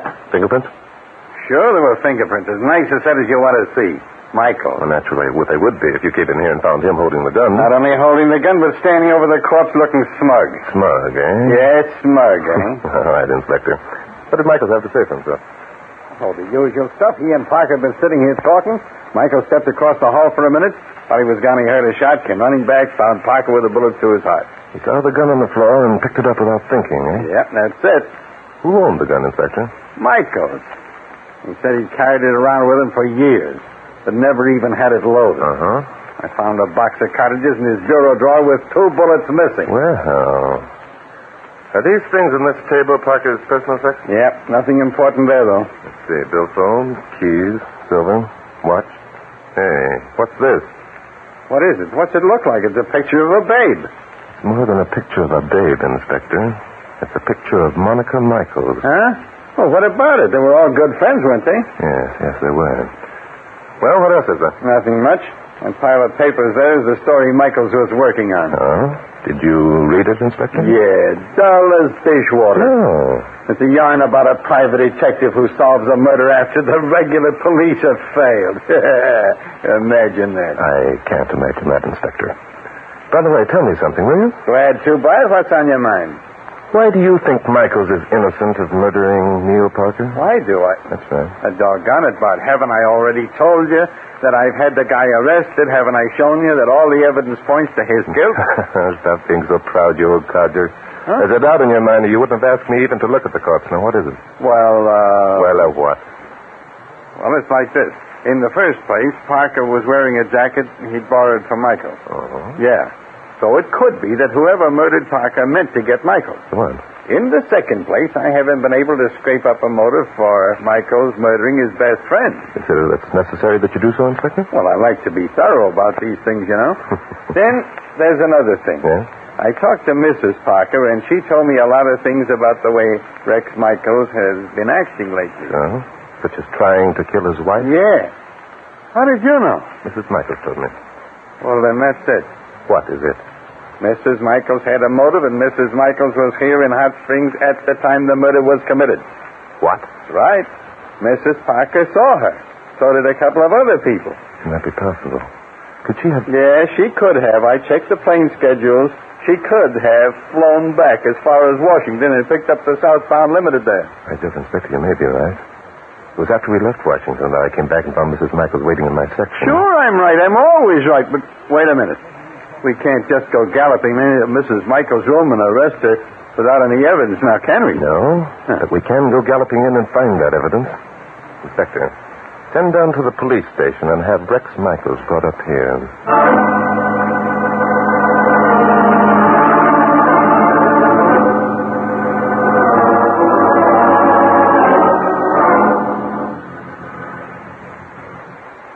But, Lou, why would Rex want to kill me? Or why? The answer to that seems pretty obvious to me, Monica. What do you mean? I mean, he must have found out that Neil realized what Rex was doing to you. Oh, that silly Rex wouldn't have shot him. He couldn't have. Oh? Your attitude toward your husband seems to have changed. It hasn't changed. I think Rex is ill, but not ill enough to commit murder. And yet you believe that was the very reason he wanted you to come to Hot Springs, to murder you. No, I didn't think that. Not really. Oh, I don't know what I thought. Perhaps I imagined all these things. Perhaps it's I who's ill. Perhaps it is, darling. Perhaps that's why you were here yesterday. Lucille, what are you saying? Oh, darling, I don't want to alarm you, but you were here yesterday. I saw you, and other people saw you. Suppose you are ill, Monica. You don't mean... You can't. I'm afraid, Monica, afraid for you. Could it be that you've imagined these things about Rex? No. I'm not. You're afraid of Rex. You thought he was going to kill you. Neil was wearing Rex's jacket when he was shot. Oh, Monica, could we have been mistaken all these months? Oh, hello. Oh, I imagine you're Mrs. Parker. I'm Barton Drake. Oh, yes, Barton Drake. You're the criminologist. That's right. It was you to whom Monica wanted to talk about Rex. Yes, we rode down on the train together. Is anything wrong, Mrs. Michaels? No, I'm all right. I think I'd like to sit down. Monica and I have been talking, Mr. Drake. Something happened that she doesn't seem to remember. I couldn't have been here yesterday. I couldn't have. Oh, this is dreadful. You see, Mr. Drake, Monica was here in Hot Springs yesterday. Yes, I know. You saw her and some other people saw her. Who were the other people, Mrs. Parker? Who were they? That's right. Oh, some casual acquaintances whom we met here at the hotel. Does it matter? It matters a very great deal. What was their names? Are they at the hotel now? No, as a matter of fact, they aren't. They left this morning. I don't remember their names. It didn't seem important. Not important. Where was it that these people met Mrs. Michaels? Monica? Why, they never... Oh, of course, they must have met somewhere, mustn't they? In order to recognize her, they certainly must have. Come, Mrs. Parker, why did you want to establish that Mrs. Michaels was here? Why, then I wasn't here. I'm not going mad. Of course you're not going mad, Mrs. Michaels. Mrs. Parker, do you mind if I search your room? Yes, I do mind. I resent your attitude, Mr. Drake. You tricked me.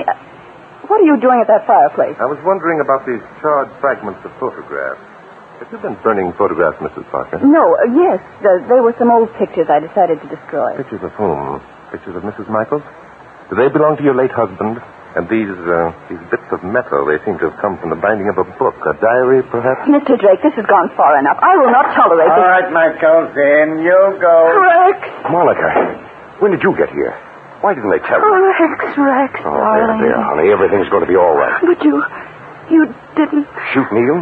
Of course I didn't. Why in the world would I want to shoot old Neil? Because he was in love with your wife, Michaels. What? Who are you? What are you talking about? The name is Drake, Barton Drake. What was Neil Parker doing in your room, Michaels? I asked him to come. I wanted to talk over my new story with him. Neil always had good ideas. He was an excellent critic. Really? Did you always talk over your ideas with Parker first? Mostly always. Why? Rex, I didn't know that. Why didn't you tell me? Why should I? It wasn't important, and besides, Neil asked me not to. What reason did he give for asking that? The obvious reason. He didn't want to take any credit for my story. How did he happen to be wearing your coat when he was shot? He was cold and put it on while we talked. So then you stepped across the hall, and while you were gone, you heard a shot and came running back. What? Is this some kind of a trick to get me to lie? Why don't you leave him alone? Neil was his friend. The kind of friend, Mrs. Michaels, who plots against him, who tries to destroy him so he can have his wife. I don't believe it. You mean, Mrs. Parker, that you didn't believe it? It was quite a shock to you when you came across photographs of Mrs. Michaels among your husband's things, wasn't it? I don't know what you're talking about. And the diary. There must have been some shocking bits of information in that diary. It came over you all of a sudden that for years your husband was in love with your best friend. That's a lie. It's not true. You were furious. You knew about Michael's gun. So you got it from his bureau and shot your husband through the heart. No, I didn't. You can't prove a thing. Your fingerprints weren't on the gun, Mrs. Parker. You wiped them off. But did you wipe your fingerprints from the cartridges that you took from the box that was in Michael's bureau drawer? Why, All right. I shot him. Doesn't matter now. After I learned that all this time he'd been in love with another woman, nothing mattered. Nothing mattered at all.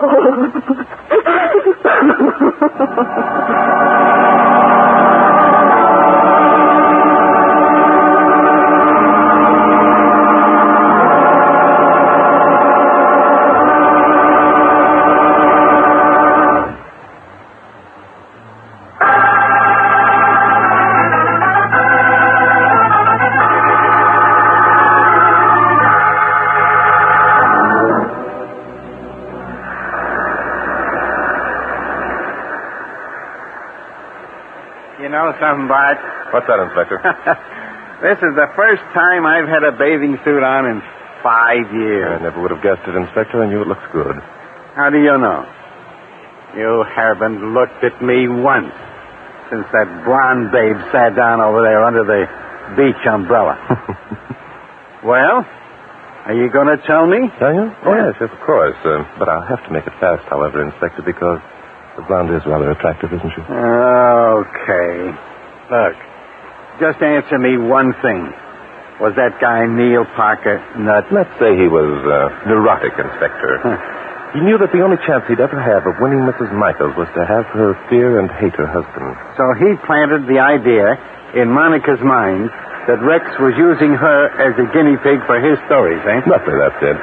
But Parker went further by suggesting incidents for the stories and then causing them to happen to Mrs. Michaels. And then pointing out to her that the stories and her accidents were the same. That's it, Inspector. Okay.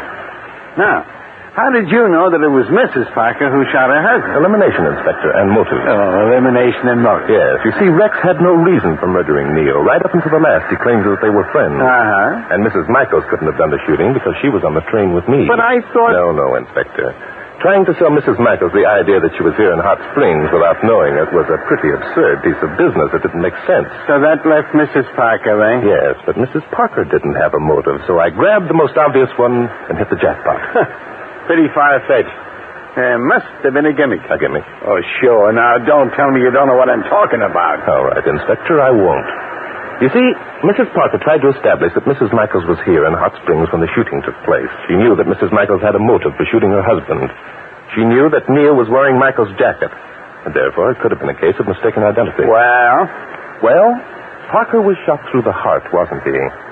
That means that he must have been facing whoever shot him. Say, so if it had been Mrs. Michaels, she couldn't have failed to recognize him, could she? Hey, where you going? Blondes, Inspector, are notoriously impatient. See you later.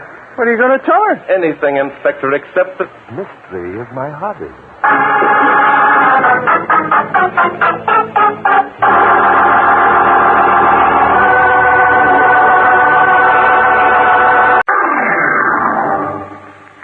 Mystery is my hobby.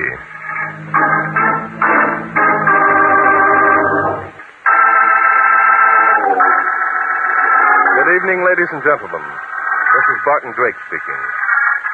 For this evening's drama, I selected case history number 67 from my book, Mystery is My Hobby. I call it Murder Bound. It was the middle of last winter, and in a remote hunting lodge in northern New Hampshire, a brother and sister and their two guests were preparing to sit out a blizzard which threatened to be one of the worst in years. Hello, Jim. Can you hear me? I wouldn't try to get through if I were you. Well, I'm calling from the cabin, and it started snowing about 6 this morning. No, we'll be all right. Look, we'll expect you in a couple of days. Right. So long. They're not going to try and make it, eh, Cal? No, they're driving that old station wagon, and getting through would be too uncertain. I think this is too exciting. Really, I do. 4 of us marooned, snowbound, far from civilization, cut off from the world. Oh, it's too thrilling, really. All I can say is I hope we're not caught here more than a couple of days. Oh, Don, you're so unromantic, really. Well, being a psychiatrist, Don means that we might begin to wear on each other's nerves because of the forced intimacy. Don's an alarmist. Why, we've known each other for years. This is going to be fun. Bruce is right. You know, being cut off like this gives one a sense of adventure. So let's enjoy ourselves, huh? All right. Look, how about a couple of hands of bridge? Oh, let's set up the table in front of the fire. Hey, speaking of the fire, I'd better get some more wood. Hey, let me go, Cal. It's only a step, and I need the exercise. All right, Superman. You insist.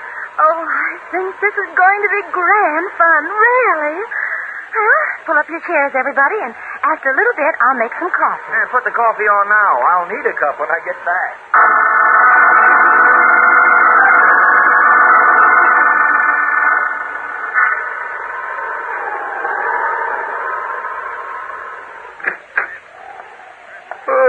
Morning, Peg.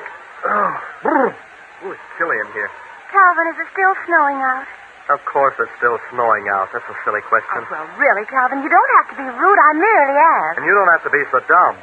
If you want to know if it's still snowing, look out the window. Really, Calvin, just because you're my brother... Oh, for heaven's sake, Peggy, stop saying really. But, Calvin, really... Good morning, Peggy. I've been looking for you. How about a game of casino? Oh, really, Bruce? Casino bores me. It does, really. How about getting an armful of wood for the fire, Bruce? Pretty low. How about getting it yourself, old boy? I got it the last 3 times. Well. Here we are. Just one big happy family. How's for a spot of coffee, Peg? Can't do a thing without coffee in the morning. Really, Don, am I a servant? Aren't you capable of making your own coffee? That's telling him, Peg. Who was your servant last year, Don? Bruce, do you have to prefix your cliches with that silly laugh? Well, it's no worse than Peg, really. Really, Calvin, must you be so obnoxious? Cal is obnoxious, isn't he? Quit that laughing. Shut up, Don. I'll do my own fighting. Really, Cal, just because we're snowbound. 4 days of snow so thick you can't see 10 feet. It's bound to stop sometime. It always has. Can't you say anything without laughing, Bruce? Really, must we quarrel? The others will be here soon. Peg's right. Let's quit this getting on each other's nerves. Sure, let's. Well, that's okay with me. Really, that's the most sensible thing.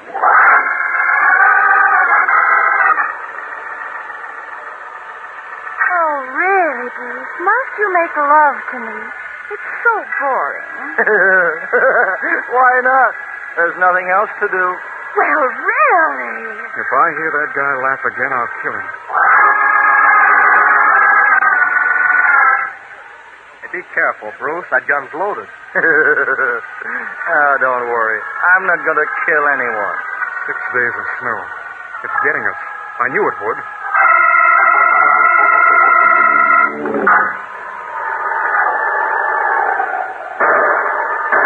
Who was that?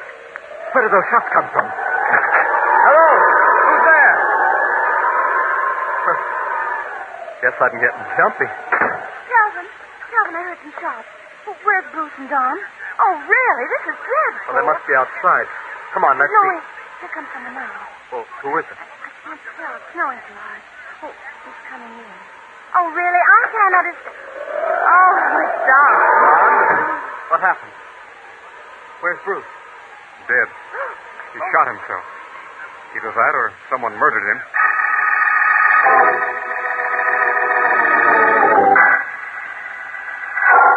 Holy smoke, Bart. Where are we now? I can't see anything but snow, Inspector. Here, let me wipe off the windshield. Wiping off the windshield won't do any good. The only thing that'll help us now is about 3 days of good California weather. Yes, that would certainly solve our problem, wouldn't it, Inspector? Yeah, maybe this is funny to you, but to me, freezing to death is a heck of a way to die. We've all got to go sometime, Inspector. Yeah. Inspector, we're stuck. Now, what do you think of that? I told you that we shouldn't have tried to come through tonight. Oh, sure, you told me. You knew the storm wasn't going to let up. You know everything. Inspector, do I detect a note of sarcasm in your flattery? Come on. Where are you going? I'm going to try and find a habitation, Inspector. We haven't passed a house since early this afternoon. Which means there must be one nearby. The law of averages, you know, Inspector. Well, by golly, I'm not getting out of this car. I don't want to freeze to death. The trick is to keep moving, Inspector. I'm going to sit right here. Okay, Inspector. I'll have them pick up your corpse early in the morning. Hey, Bart. Yes, Inspector. Wait a minute, doggone it. I'm coming. I thought you'd think better of sitting there alone, Inspector. We're going to find our way through this storm. It's pitch dark, and it's snowing so doggone hard. I think if we keep that light in our line of vision, we'll be all right, Inspector. What are you talking about? That light over there, Inspector. The one that's winking at us through the tree. Well, I'll be... Bart. Yes, Inspector? You saw that light all the time, didn't you? You were kidding me. Kidding you? Yeah. I, Inspector? Oh, come on, let's go. Almost there, Inspector. Are you tired? No, what gave you that idea? Oh, it's just a passing fancy. Hey, look there, Inspector. There seems to be some sportsman's hunting line. So what if it is? Let's get inside. All right, Inspector. If you're rested enough... Phew. Good to get out of that wind. It'd be even better to get inside where it's warm. Yeah. Well, Sheriff Metcalf. Come in, gentlemen, come in. Well, I had no idea you'd even try to get through in this storm. Lucky for us you did, though. Who's this young man with you, Sheriff? Oh, just a minute, Mr. Oh, excuse me. You don't know who I am, of course. I'm Smith, Calvin Smith. It was I who called you on the phone and explained about the suicide. Suicide? Yes, a chap by the name of Bruce Stearns. Didn't Sheriff Metcalf here explain it to you? No, he didn't. You see, Sheriff Metcalf has a way of keeping those things to himself until he makes sure of the facts. Oh, I see. Well, I suppose that's smart. However, Just a minute. There's some explaining to be done around here. Well, I don't know what else I can tell you, Sheriff. Bruce was depressed, financially as well as mentally, I mean. And then on top of that, Peggy refused to marry him. So he went down to the pond and shot himself. You see, it's very simple. Yeah, I see it is. Only... Oh, who are these men, Cal? Certainly not the sheriff. You're not the sheriff, are you? No, I'm not. I hate attractive men who are sheriffs. Well, Calvin, dear, do introduce me. Really, you're being most rude. Gentlemen, this is my sister Peggy. How do you do, Miss Smith? As you can see, she enjoys the sound of her own voice. Oh, Calvin, really? Oh, be still, Peg. This is Sheriff Ira Metcalf. Now, look, if somebody doesn't let me say something... There, you see? The sheriff wants to talk, too. Oh, Calvin, sometimes you're so difficult. What's your name? Name? It's John. John? Oh, how too divine. I've always wanted to know an attractive man named John. May I call you John? Yes, of course. Oh, how wonderful. And you must call me Peggy. Peggy, will you stop running off the mouth? These men are here for a purpose. Sheriff, I suppose you'll want to view the body. Okay, I give up. I'm the sheriff. Where's the body? Oh, I think this is so exciting. Oh, I do hope that poor Bruce was murdered. Well, I mean, since he's dead anyway, why not have him murdered? Because it's so dull around here. Shut up. Now, if you gentlemen will come with me. The corpse is in the woodshed.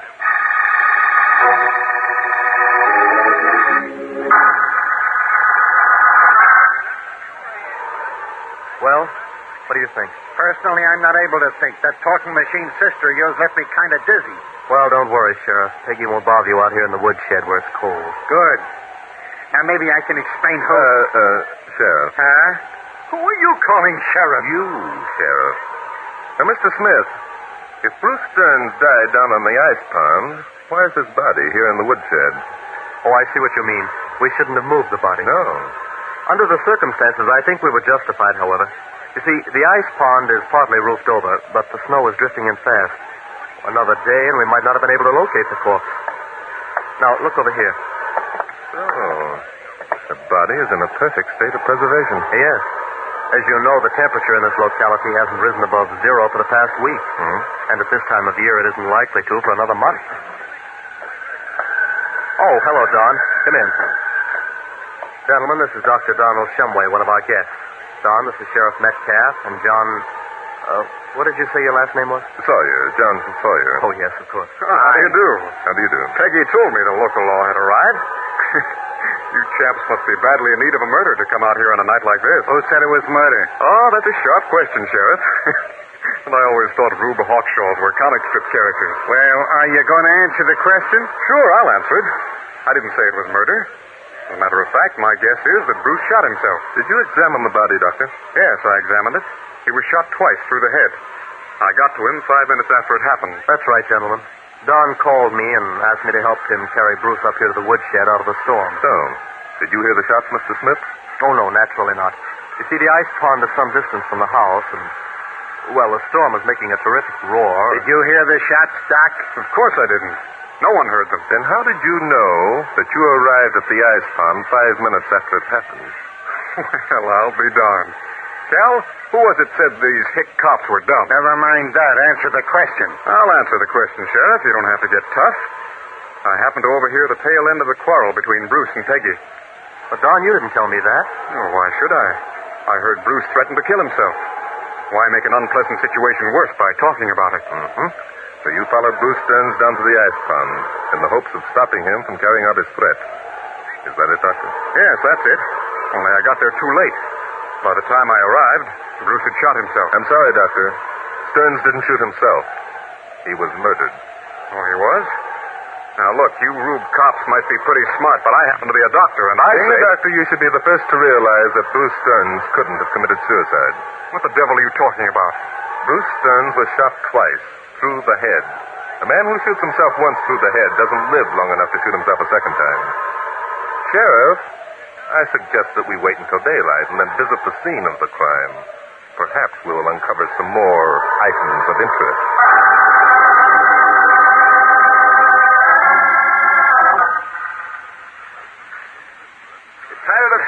Inspector? Yeah, let's stop and rest a minute. All right. Well, at least we're fortunate that the storm blew itself out in the night. Yeah.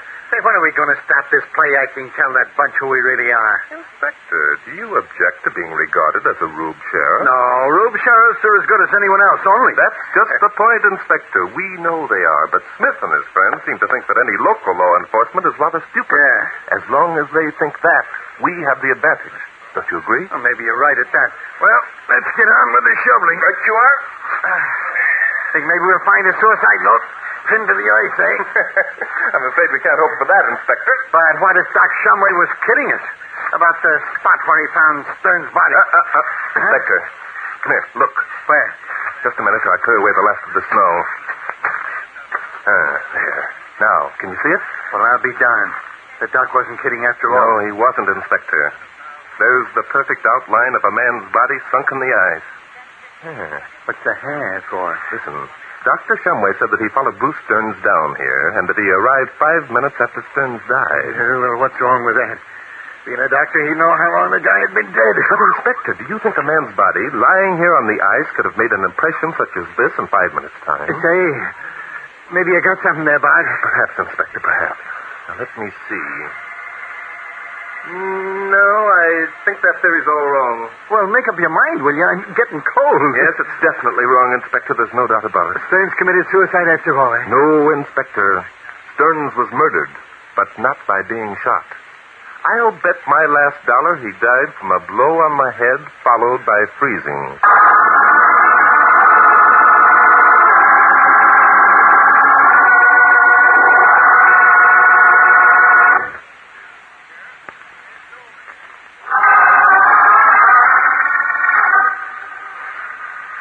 Hey, Bart. This is the woodshed. The house is up there. Yes, Inspector, I know. I want to have another look at the corpse. Let's get it over with fast. This won't take a minute. Yes, there it is. There's what? The thermometer on the wall, Inspector. I noticed it last night. What does it say, Inspector? Let's see. Oh, I wish I hadn't looked. Yes, that is pretty cold, isn't it, Inspector? Let's take another glance at the corpse. What are we going to look for this time? Well, those bullet wounds really don't tell us very much, do they, Inspector? Only that the guy's dead. But not necessarily from the bullets. It's possible that both of them could have merely grazed the skull. If it were my skull, I'd give up and admit being dead. Look, that slight abrasion behind his left ear. That could have been made by a blow from a heavy instrument. Yes, I think that explains it. You think what explains what? It explains the manner in which Bruce Stearns died, Inspector. The motive for his having died and the identity of his... What's that? What's that? Someone close the shed door. Come on, Inspector, quick. Oh, we're being spied on, eh? Well, it's locked. Yes, of course it's locked, Inspector. It was locked by the murderer. I'm afraid he has us neatly trapped. What do you mean trapped? Open the door. Hey, open up, I say. No use, Inspector. That door is made of oak logs. Don't waste your strength. Don't waste my strength. Well, what would you suggest? Are we going to just stand here and freeze to death? I think that's the fate that our captor has in mind for us, Inspector. What did you say the thermometer registered? 10 degrees below zero? Yeah, and us wearing light top coats. Jumping Judas, we got to do something. Maybe if we began to yell, someone would hear us, eh? I'm afraid that isn't very likely. This shed is in the rear of the house, and the heavy logs would successfully deaden our voices. Besides, if the murderer is as smart as I think he is, he's going to convince the others that we've quit our job. No, Inspector. We've got to figure some way of getting out of here, and we've got to do it fast. 10 degrees below zero is a lethal weapon that we can't afford to fool with.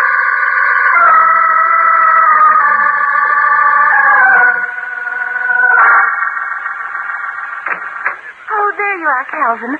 Whatever happened to that attractive man? John, I believe you said his name was. Oh, he's so attractive. How should I know what happened to him? Oh, no, really, Calvin, you're being most rude. The car's gone, you know. What? Whose car's gone? The sheriff's car, of course. Oh, really, Calvin, don't pretend you don't know. Pretend I don't know. Why should I pretend I don't know? Besides... Well, they've gone. Quit. I knew those country bumpkins wouldn't figure anything out. Oh, really, Don? You don't have to make such an effort to impress us. We're quite aware of the fact that you murdered Bruce. What? What the devil are you talking about, Peggy? Oh, don't pay any attention to her, Don. She's crazy. Oh, Calvin, must you be so rude? Really, after Peggy, all... if you don't stop telling me to stop being rude, I'll sock you one. Calvin! You see? That proves my theory, doesn't it? That proves that Bruce committed suicide. I don't care what that thick-headed sheriff says. I tell you, there's just so much of this sort of thing a man can stand. I'm a doctor, I know. Oh, really, Don? Stop saying really. See? That's what happened to Bruce. We'd been here too long, shut in by the storm. Bruce couldn't take it. He got sick of looking at us and hearing our voices. I don't blame him. I'm sick of it, too. Oh, you are? Well, don't think we're not just as sick of you. You and your big talk. See? We're all sick of each other. See? Oh, really, Don? If you say see again, I think I'll scream. And if you say really again, Peggy, I'm going to do more than scream. Well, it would be interesting, Calvin, to see just what you would do. You've always been such a mousy little man. Why, you little hussy old cow. Quit it. This is what happened before. We don't want it to repeat itself. You stay out of this, Don. I'm going to teach her a... All right, Smith. Leave her alone. Drake! How did we get out of the woodshed? Is that what you were going to ask, Smith? Woodshed? Yes. What about the woodshed? Never mind the woodshed right now. Didn't I just hear you call Drake? It slipped out. How stupid of you, Calvin. Really? You knew, too, didn't you, Miss Smith? Darling, of course I did. I thought so. Oh, I've admired your pictures in the paper so many times. You're so attractive. So you were all kidding us, eh? Well, for my dough, that means just one thing. You were trying to cover up something. Of course we were. Bruce was murdered. Do you think that... Oh, so he was murdered. I thought you said it was suicide, Doc. Well, naturally I did. These people are my friends. I wanted to do everything I could to protect them. Which, of course, makes you an accomplice some way. Miss Smith, how far down the road did you drive our car? Why, Barton, you don't think that I... Yes, we think that you. In fact, we know that you. Really? But I don't We see how... saw you, Miss Smith, through a crack in the log walls of the woodshed. And through the same crack, we saw your brother going back into the house after locking us in the shed. Locking you in? Yeah. Then... Oh, but how did you get out? Chopped our way out some way. Woodsheds usually have axes in them. This one had two. The exercise kept us from freezing and gave us our liberty. So now that that's all cleared up, we'll arrest the murderer and be on our way. Oh, Inspector, do you know who the murderer is, really? You should have. You all know who the murderer is, really. You've known from the moment it took place. Two of you have kept from telling us because you were afraid the same thing would happen to you that happened to Bruce Stearns, and you didn't have any real proof. Have you? Oh, yes, we have proof, Calvin. Well, who is it? Get it over with. By the process of elimination, you must be it, Shumway. By the process of elimination, eh? Well, I'm not quaking in my boots yet, Drake. Both Smith and his sister made attempts to keep us here because they wanted us to get the proof that neither of them could obtain. And darn near froze us to death in the attempt. Oh, you wouldn't have frozen to death. I only wanted to keep you locked up long enough to give Peggy the chance to drive your car away. So you two dirty... Really, Don? You were most naive to think that we weren't aware that you had murdered poor Bruce.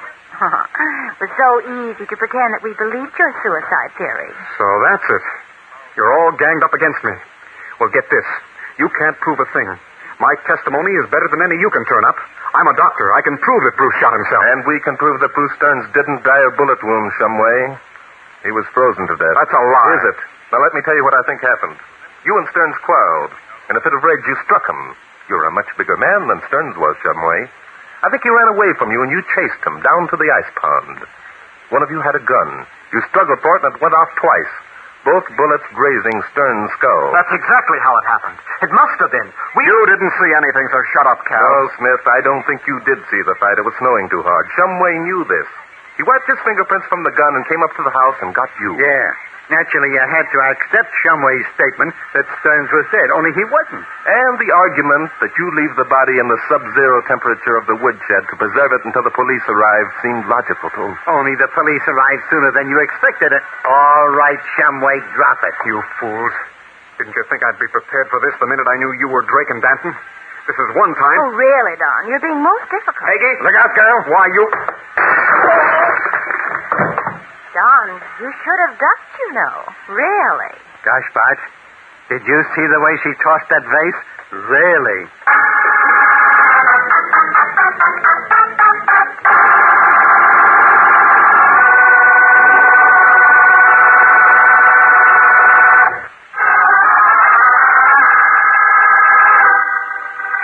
Oh, really, Barton. You were magnificent.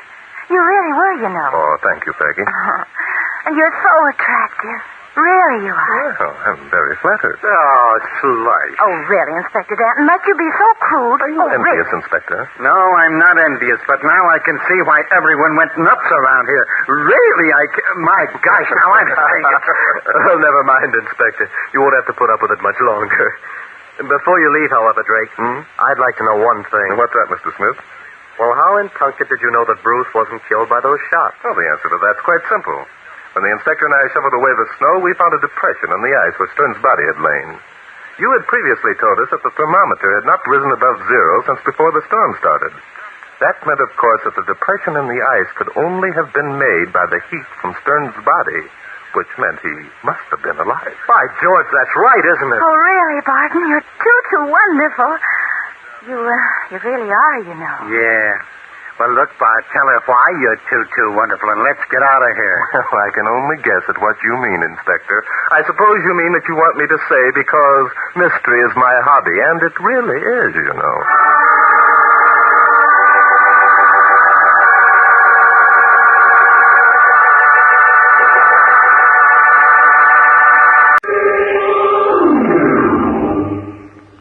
Mystery is my hobby.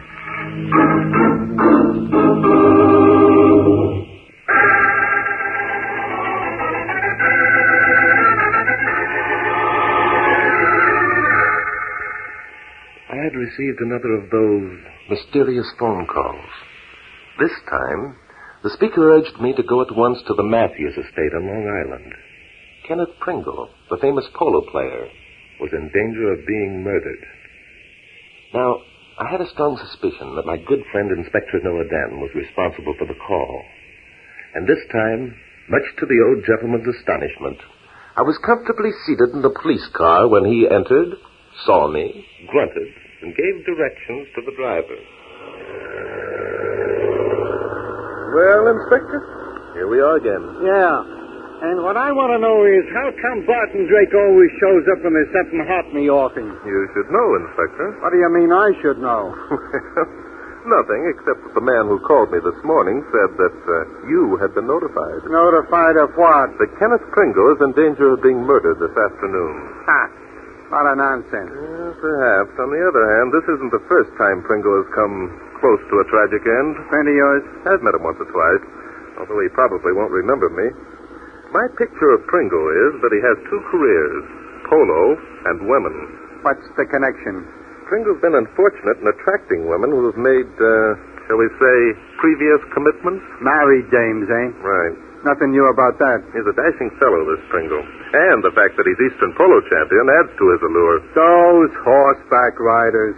Say, that reminds me. Yes, Inspector?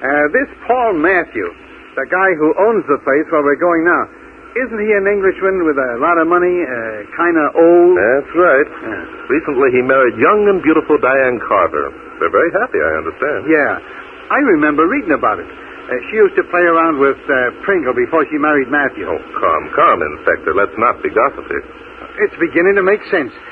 Matthew throws a big party at his Long Island estate, invites Prengle, then calls us and says Pringle's going to be knocked off. Huh? Me, Inspector, that hardly makes sense. A man who contemplates murder does not invite the police to witness a crime. Then who did make the telephone call? That, Inspector, is what we'll have to find out. Well, here we are, Inspector. Oh, rather extensive ground. Yeah. Matthews must still be in the chips. Hey, what are those people doing over there? They appear to be engaged in an archery contest. Stop here. Looks like an important gathering. Some of those faces are quite famous. Yeah. And who are we going to tell them we are? Welcome. Hello there. Well, hello. Where did you come from? I was walking behind the shrubbery, wishing that something exciting would happen, and it did. Oh, so? You arrived.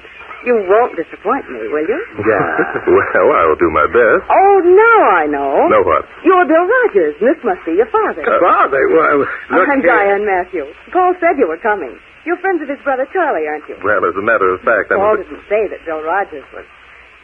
Well, I mean, I never did think of any of Paul's friends as being so young and attractive. Thank you. Good gosh, he's eating it up. Let's go up and meet Paul. He's dying to see you. Splendid. Come along. Dad. Now, listen, I'm not going to... Oh, good gosh.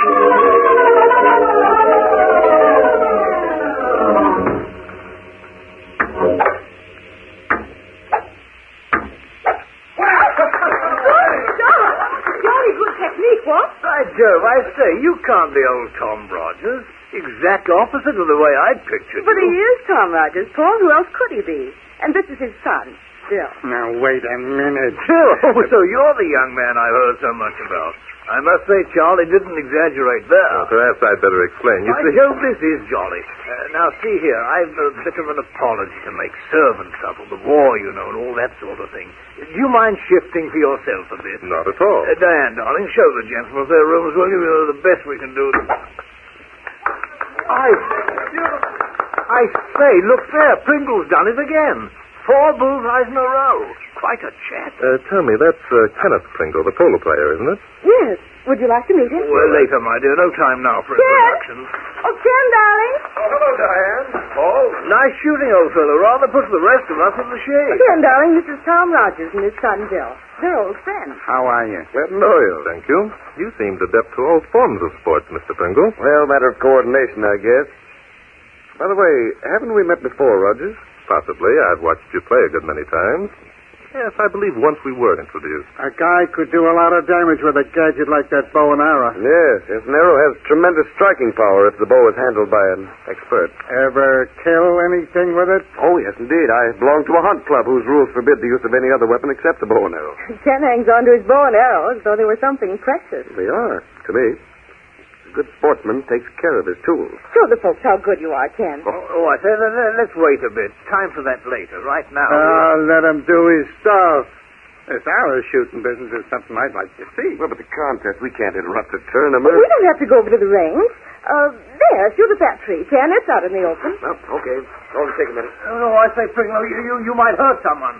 This is a lot of nonsense. Now, look here, old chap. I say, let's wait until the range is clear. Paul, come back here. Look out, Matthew. Hey. Paul's been hit.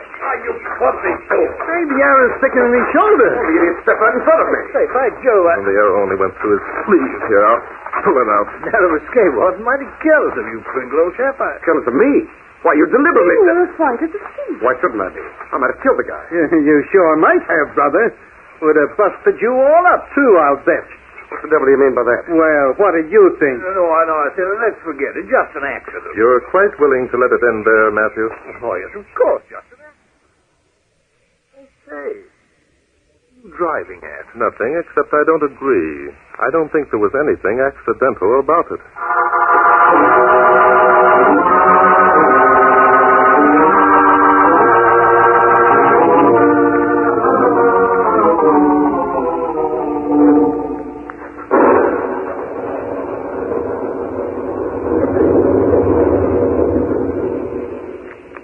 I don't get it, Bart. It doesn't make sense. Why would Matthews deliberately try to get himself killed? He didn't. But doggone it, you said that the arrow shooting business wasn't an accident. It wasn't. Now, wait a minute. Maybe I'm dumb. Maybe I don't catch on easy.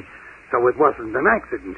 So now we've been here at Matthews's 5 hours, and Pringle's still alive, so we're a couple of suckers. Inspector, you sound so unhappy. Okay, so I'm unhappy. It's night. It's raining outside. This room they put us in is cold and damp, and you won't even let us have a light on. And besides that... Besides that, they don't even know you're the great Inspector Danton. You're supposed to be my father. Ha, ha, ha. Very funny. Very funny indeed. Yeah, well, I don't just like sitting here in the dark. Hey, what are you going to do over at the window? I'm just looking out at the rain. Reminds me of the time we... Inspector. Huh? Come over here by the window. Yeah.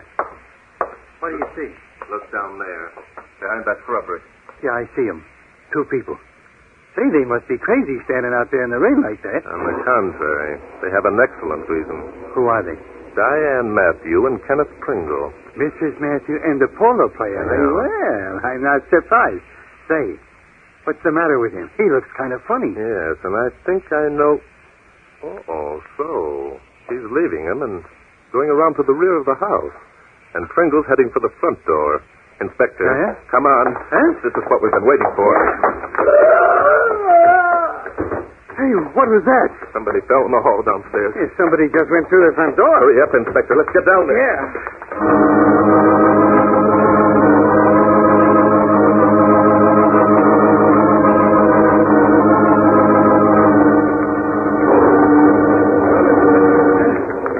It looks as though we're too late. I say, what's all the rumpus about? This is split. Jumping Judas, look at that guy on the floor. An arrow stuck right through his throat. Yes, as I expected. Somebody killed by an arrow that was shot by the hand of an expert. By Jove, I think you're right. Grab hold, Inspector. Let's move him out of this hall. Yeah. All right, I got him. Here we go. I say, this is dreadful. Awfully decent of you to help out like this, messing things up, you know. Okay. Bad enough trying to keep things cleaned up with no help, but this... Killed instantly, I'd say. Who is he, Mr. Matthew? A chap named Folsby, Arthur Folsby, I believe. Friend of yours, is he? Oh, hardly. A servant. Agency sent him down. Arrived about an hour ago. Arrogant sort. Arrogant? Began by telling me he wanted 2 evenings a week off. Must have comfortable quarters, an increase in wages at regular intervals, and all that sort of thing. Oh. Did any of the other servants know him? Oh, I couldn't say, really. Well, somebody must have known him. Somebody must have wanted him eliminated. I say, you don't think the chap was deliberately murdered? Oh, no. He stuck that arrow in his throat because it tickled. He liked it. Look here, aren't you being a bit sarcastic? I say, what's the meaning of all these questions?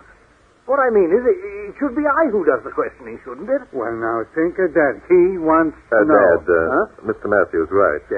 Now, listen. This is a serious matter, Mr. Matthew. I think we'd all better explain exactly where we were when Fallsby cried out. Later, we'll give the others a chance to do likewise. Yeah, good idea. It'll be necessary to notify the police, I suppose. Oh, possibly we can have the thing cleared up by the time they arrive. The police? Dad, you see, Dad and I were up in our room. We heard the screams and immediately came down to investigate. Yeah, saw you myself. Clear as you two chaps, all right. Thank you, sir. And now, where were you, old thing? I? Well, in the kitchen, of course. I thought you knew. No, we didn't know. We are not mind readers. What were you doing in the kitchen? Well, really? I was talking to Fallsby. Oh, talking to Fallsby. So someone walked in with an arrow. Dad, suppose we let Mr. Matthew tell us exactly what happened. Huh? Right. Really, Rogers, I can't understand your attitude. I was giving Fallsby his instructions. Assigning him a room, that sort of thing, when the doorbell rang. The front door? Yes. Fallsby, I say, just pop out there and see who it is. A good chance to do your stuff. And did he pop? Precisely. And what did you do? Oh, I sat in the kitchen and waited. Wanted to give Fallsby a chance, you know. Then what happened? Well, really, the same thing that happened to you. I heard the front door open, then Fallsby gasped. I jumped forward and ran forward to the rescue. Matthew to the rescue, eh? Yes, I got there too late, though. Culprit had just escaping through the front door when I rushed into the hall. Thank you, Mr. Matthew. Now, I think perhaps you're right. We'd better notify the police. The police? Now, look. By Jove. What is it, Mr. Matthews, yes? I say, this is awkward. What the devil are you talking about? That's right. So this is really... Now, look here. This jacket that fellow's wearing, it's mine. Oh, so? Yours. Well, now. Yes, I remember. You were wearing it this afternoon. That means that whoever murdered Fallsby intended you to be the victim, Mr. Matthew.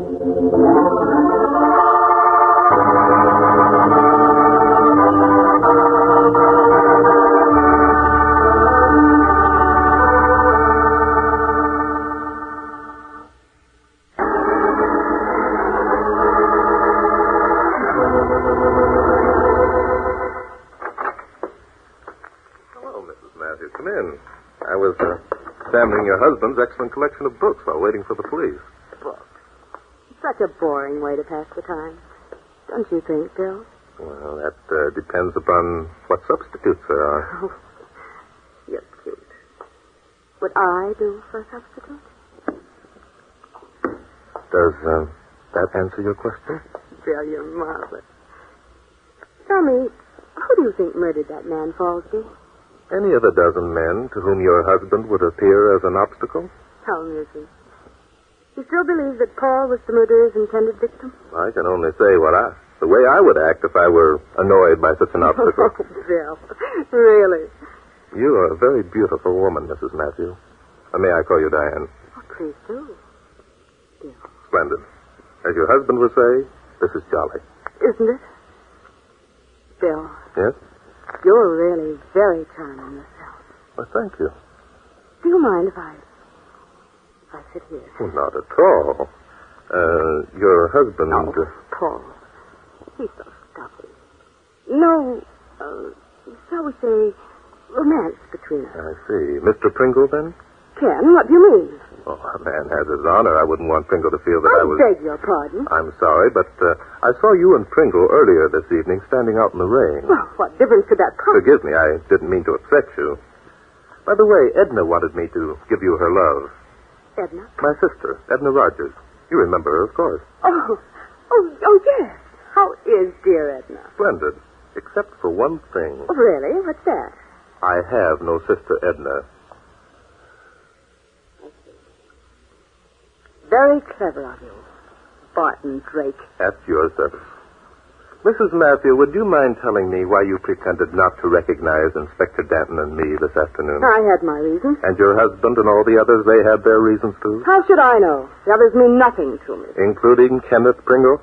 Oh, what are you getting at? That Inspector Danton and I saw you and Pringle in, well, rather an amorous position. So I think that Pringle's madly in love with you. So much in love that he would remove any obstacle that stood in your path to freedom and your husband's fortune, if you asked him to. You're being insulting. Am I?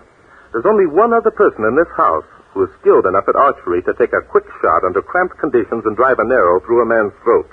And who is that, Mr. Expert on Crime? The name of that man is... Where is he? Where's my husband? Now, don't tell me he isn't here, because I know better. Just a minute, lady. Hey, put down that bow and arrow. Excuse me, Mrs. Matthew. I think you're a louse, Barton Drake. Don't stand there like an idiot. Tell me where my husband is. Lady, if you whack me with that thing again, I'm going to... Something wrong, Inspector? So you're him. You're the one who put the ad in the paper. You're the one who made my Just a husband... minute, madam. I don't know whom you mean by him. My name is Barton Drake, and this is Inspector Noah Danton. Now, don't try... Oh, the police. Yes. Oh, got here ahead of me, huh? Now, that's what I call service. Look, lady, stop talking in riddles. What are you doing here? Who are you looking for? What's your name? Falsey. Beatrice Falsey. Arthur, that's my husband, and I had a fight, see? He'd been drinking again. I told him unless he quit, I'd kill him. Well, now, how did you make out? I haven't found him yet. That's why I came here. What made you think your husband was here, Mrs. Falsey? The ad. It was in the paper, see? He underlined it and then threw the newspaper away, and, well, I found it. So I called the police. You didn't call the police just because your husband answered an advertisement. You bet your life I did. He took the money, all of it. It was hidden in the pantry, and I'd spent years saving it up. He left a note saying I'd never see him again. I say, what's going on here? Oh, here, I'll go remove that raincoat. Well, you're dripping all over the floor. Frightful, man. Isn't that just too bad? I'm not removing nothing till I find Falsby. Falsby? Oh, the dead chap, you mean? Falsby dead? Oh, Matthew, you talk too much. I'm sorry, Mrs. Falsby. Your husband was accidentally killed an hour ago. Falsby killed? Oh, no. With a bow and arrow, like the one you've got in your hand. Where did you get it? We can't be dead. Not Falsby. He wasn't much good, but he was mine. I say, that bow and arrow the old girl has, it's Pringle's. Pringle's? Are you sure? Sure, I know it anywhere. Inspector, I think we'd better have a talk with Kenneth Pringle. You can say it now, Drake. Start talking. Pringle. Yes, and the beautiful Diane, which doesn't surprise me in the least. How subtle you are, Mr. Drake. I say, Pringle, old chap, put that gun away, will you? You know, it might go off and hurt someone, you know. It's exactly what Kenneth has in mind, Paul. In a minute, it's going off and hurt everyone, including Barton Drake. Drake? What's all this talk about Drake? Who's Drake? Now, see here. Just a minute, Matthew. I'm Drake, Barton Drake, private investigator, and this is Inspector Noah Danton. No, but look here, I thought No, you didn't think I was the son of your old friend Tom Rogers. You knew who I was from the first. You all knew. And now I know the reason for your pretense. I also know who murdered Arthur Falsby. Give it to him, Ken. Kill him. He knows you murdered Falsby. You'll go to the chair. You killed him. You killed my husband. Hey, put down that bow. Look out, Inspector.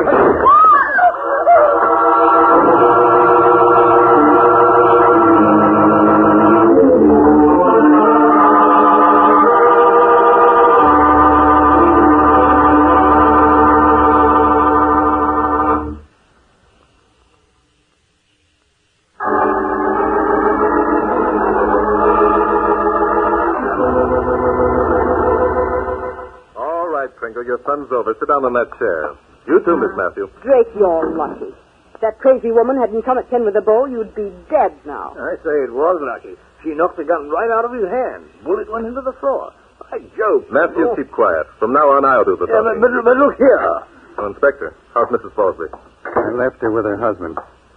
It wasn't the pleasantest scene I ever witnessed, and I've seen some tough ones. Yes, whoever murdered Fosby committed the most horrible of crimes. I say, you talk as if it were deliberate. Accident, you know. Oh, was it? Pringle, you're about as stupid as any man comes. A man of your reputation who'd let a woman... Don't believe him, Ken. He's trying to trap you into admitting that you murdered Fosby. But I didn't murder Fosby. That's what I've been trying to tell you. I didn't murder him. No, that's right, Pringle. You didn't. But Mrs. Matthews thinks you did. What do you mean? I know. I mean, you're crazy. You don't know what you're talking about. I know exactly what I'm talking about. You met Pringle outside tonight in the rain. Pringle had his precious bow and arrow concealed beneath his raincoat to keep it dry. That's what gave him an awkward look when he stood there holding you in his arms. I say, Drake, that's rather a nasty remark. Diane wouldn't... Yes, she would, and you knew she would. In fact, you knew she was going to meet Pringle tonight because she told you so. That's a lie. Tell him it's a lie, Paul. Go on, Drake. Diane finally convinced Pringle that the only way that he could have her and her husband's fortune was to eliminate you, Matthew. She knew that you'd be tormented by thoughts of her being in the arms of another man, and sooner or later you'd come looking for her. Pringle was supposed to kill you as you stood in the lighted doorway. Am I right, Pringle? Yes. You're right. But the plans went awry. You didn't appear, Matthew. Diane went around back to see if you were in the kitchen, and then Pringle's courage failed him. He tossed his bow and arrow in the bushes, intending to get it back later. That is the most ridiculous... Sit down, Matthew. No, please. I've something I want to say. Drake, that was clever of you. Tell me, when did you become suspicious that I was the murderer? Yeah, when? This afternoon, when you got in the way of Pringle's arrow. To make it appear as if Pringle were trying to kill you. I was afraid of that. Diane, I loved you very much. Too much, I'm afraid. Sometimes I think I wasn't in my right mind. Paul, you didn't... Yes, I did. When Fallsley arrived, he was wet through from the rain. I gave him my jacket to put on. I sent him to answer the door. I knew Pringle would think it was I and shoot him. And then you reasoned that Pringle would be accused of the crime and sent to the chair. With him out of the way, you hoped to regain Diane's love. That's true. I must have gone completely insane. When Fallsley opened the door and Pringle wasn't there, You shot Fallsby yourself? Yes. My bow was in the kitchen. I wanted everyone to think that Pringle had tried to kill me, and now... He's got a gun. Oh, there's no need to be alarmed. None of you will get hurt if you do exactly as I say. Drake, to satisfy an old man's curiosity, how were you so sure? It was your remark to Mrs. Fallsby that furnished the missing link in the chain of circumstances, asking her to remove her raincoat because it was dripping on the floor. If Pringle had shot Fallsby, he would have had to step into the hall because the location of Fallsby's body, where he fell. Now, it was raining hard, you remember? Yet when the inspector and I came downstairs, the floor on the hall was absolutely dry. I see. Very clever. Goodbye, Diane. I did love you, you know. So much. Hey, he's gonna... He shot himself right through the temple. Yes. Well, it's probably best. But sometimes it isn't pleasant to have mystery for a hobby.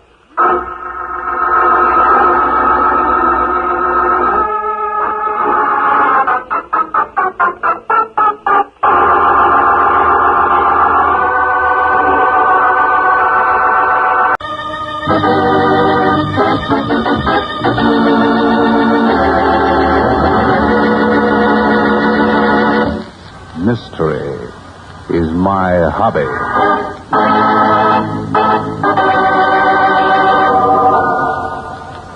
Ladies and gentlemen, Barton Drake speaking.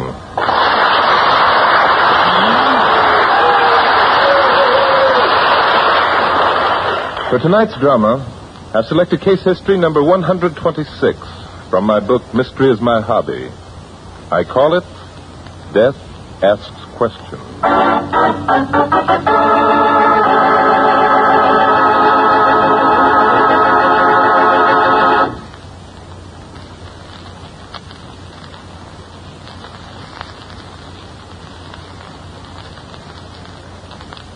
And now to Glenn Langan as Barton Drake for the first act of Mystery is My Hobby.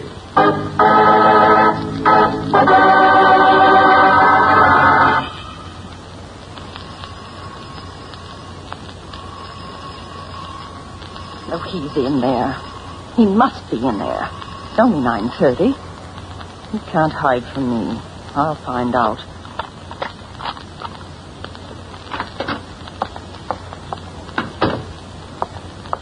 Donald? Donald? It's Lily. I'll wager he's hiding in the study. Well, he's going to see me whether he wants to or not. Donald! Donald! Let me in. Locked. Donald! Let me in or I'll smash every vase in the place. Stinker. I'll find out if you're in there or not. Oh, good heavens. Something you wanted, Miss Fountain? Hutchins, where have you been? I've been ringing for 5 minutes. Might I ask why you were peering through the keyhole into the master's study? Yes, you might ask. You might also notify the police. Police? Mr. Dawes is in there, all right. Apparently, he is dead.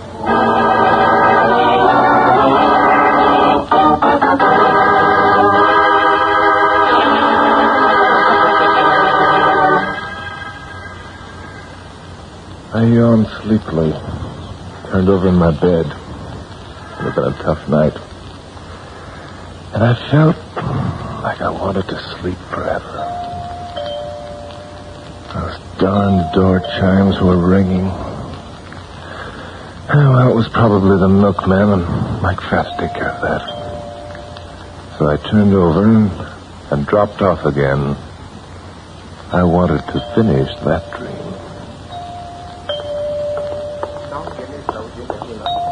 I coming. Oh, no. Morning, Mike. Where's Bart? He's still in the arms of sleep, Inspector. What, at 10:15 in the morning? Hey, let me in. No. Mr. Drake, he's very tired, Inspector. He do not wish to be disturbed. I'll disturb him. In bed at this time of the day. It isn't decent. Oh, no, the only policeman crazy, wasn't he?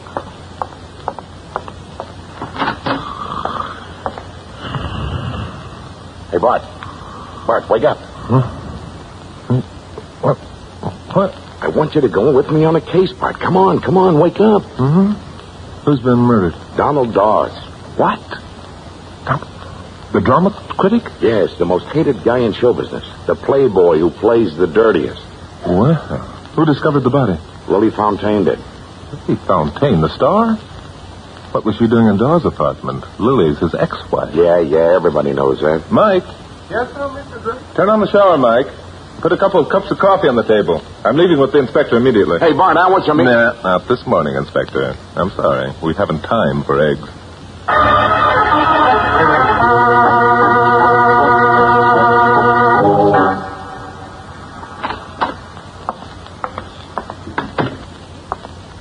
Morning, gentlemen. Morning. Well, hello, Bart. I haven't seen you for a long time. How are you, Lily? Sorry I couldn't get to the opening of your play last night. How did it go? Oh, then you haven't seen this morning's papers. No, I haven't. Well, when you do, you'll understand why I'm not too upset over what's happened to Donald. Well, what was in the papers? Donald's review of my show. My own show, mind you. I'm the star, and I have most of my money invested in it. What did he say, Lily? He said, mercifully for all concerned, Miss Fontaine dies at the end of Act 2. Stinker. Well, that was rather nasty. Come on, Bart, let's take a look at the body. Coming, Inspector. Who has a key to the study? It's in Mr. Dawes' pocket, I presume. He invariably locks himself in when he works, gentlemen. Well, then we'll have to break the door open. No, wait a minute, Inspector. I'd like to look through the keyhole first. Waste of time, I'd say. What do you see? He's seated at his desk, with his head lying in his hands. Hey, what's the matter? The rest of you people, get outside. Get outside quick. Come on, Miss Fontaine. Inspector, let's break it in. Okay.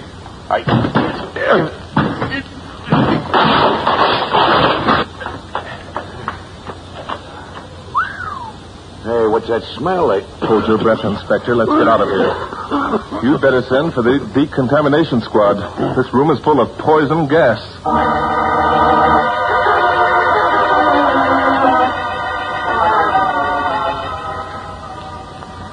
I guess it's safe enough for us to go back in now, Bart. Yes, I think so, Inspector. The rest of you better come along, too, if you don't mind. Well, air as clean as a whistle. Your boys wouldn't have touched anything with the Inspector. Of course not. All they did was clean out the air. Good. Oh, it's a wonder to me somebody didn't kill him long ago. You shouldn't talk like that, Lily. The Inspector here will put you down as one of his suspects. The only reason I didn't kill him myself was because I didn't know how. My dear Lily, I would advise you to keep such thoughts to yourself. Nobody has the right to take a human life, no matter what the provocation. Hey, Bart, no marks or wounds of any kind on the body? No. Well, I didn't think there would be, did you, Inspector? Or do you know someone who's developed a method of stabbing a person by gas? If only I hadn't had my day off yesterday, this never would have happened. That will depend upon what time the death occurred, Hutchins. Hey, Bart, what's this? What, Inspector? This. Well, I would say it was an ordinary electric plate, Inspector. Yeah, and it's red hot. Mr. Dawes was in the habit of taking tea in here when he was working. It's a dirty habit, too. He used to leave tea leaves all over the room. Huh. This has a familiar ring to it somewhere. Hey, Bart, what on earth are you doing? Following this wire, Inspector. Yes. Come here, look. Huh? Over here behind the curtain next to the wall. Oh, that wire's been spliced. Yes. Spliced to one of these warmers. The warmer used to heat up a baby's nursing bottle. And that thing in it looks like a little bomb. Yes, indeed, Inspector. There's your weapon. That's a gas bomb. The heat from this warmer caused the gas to expand and fill the room. Good night. What'll they try next? Lily, come here a minute. Yes, Bob? You remarked a minute ago that you would have killed Donald yourself if you'd known how. Well, I know I said it, but... This leads me to believe that you definitely would have known how. What? What do you mean? Isn't this the way you were killed in your new play at the end of the second act? Well, Isn't it? Well, yes, but I didn't kill Donald. I didn't. You discovered the body? Well, yes. Yes, I did. You entered the house with your own key? Yes, I've always kept my key to his apartment. You came to make a scene, didn't you, Lily? I came to have an understanding with him. I told you my play opened last night. Donald had no right to ruin my play, make me lose my investment, just on account of his childish desire to show the world he spurns me. I'm definitely of the opinion, gentlemen, Miss Fontaine had nothing to do with the master's death. Nobody asked you for your opinion. Miss Fontaine was looking through the keyhole when I came into the room. Okay. She was genuinely surprised when she saw that Mr. Dawes was dead. Boy, it's hot in here. That electric plate being on all night. Well, there's some lemonade in the icebox. If you like, I'd like. All right, I'll be back in a moment, Jack. If you really want to find Donald's murderer, why don't you question Valentine Rayleigh? That's the genius. Yes. Actor, writer, director, star, producer. And heaven knows what else. What makes you think he knows anything? Well, Val's the reason the present Mrs. Dawes hasn't been able to get her divorce. So? Donald filed a countersuit, naming Valentine as co-respondent. He tied them both up in knots. Oh, interesting. Where can Mr. Rayleigh be located? He lives in this same building, up on the next floor. Probably still in bed, though. I guess the inspector can wake him up, eh, Inspector? And how? You remain here till we get back, if you please, Miss Fontaine. Very well. Here's the lemonade, gentlemen. You might as well drink it before you go. Oh, yeah, give me. Thanks, Hutchins. Inspector. Hey, what'd you do that for? I couldn't let you drink it, Inspector. The lemonade has a faint odor of almonds.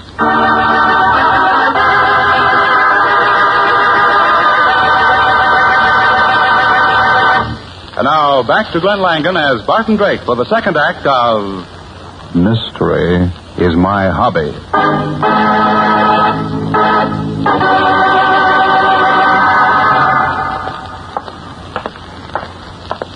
We're wasting our time coming up here, Bart. This Valentine guy won't know anything. Never be too sure, Inspector. Well, we got the guy who did it downstairs. Duffy's taking care of him. Who, Hutchins? Sure. Didn't he try to poison us? Not necessarily, Inspector. If the lemonade was in the icebox, anybody could have dropped the poison in. Well, I still think he's it. You do, So you're absolving Miss Fontaine? Sure, come to think of it. She couldn't have done it. She was at her theater all evening. Mm-hmm. Dawes must have been at the theater, too, Inspector. The review he wrote was in the morning paper. I'll ring and see if the genius is up. Hold in. Come on, Bart, let's go in. Thanks for calling, Lily. Yes, I guess they're here now. In here, gentlemen. I was on the phone. Lily Fountain? That's none of your business. Hey, wait a minute. We're cops. That doesn't frighten me. It might go much easier with you, Mr. Riley, if you choose to answer our questions. I don't choose to, and besides that, I resent the intrusion of a couple of lousy flat feet. Why, you... Keep a civil hot tongue in your head, Valentine. Go on, get out of here. You invited us in, and I think we'll stay. Oh, yes? Right. Now, get out. Hey, Bart, I never saw that happen to you before.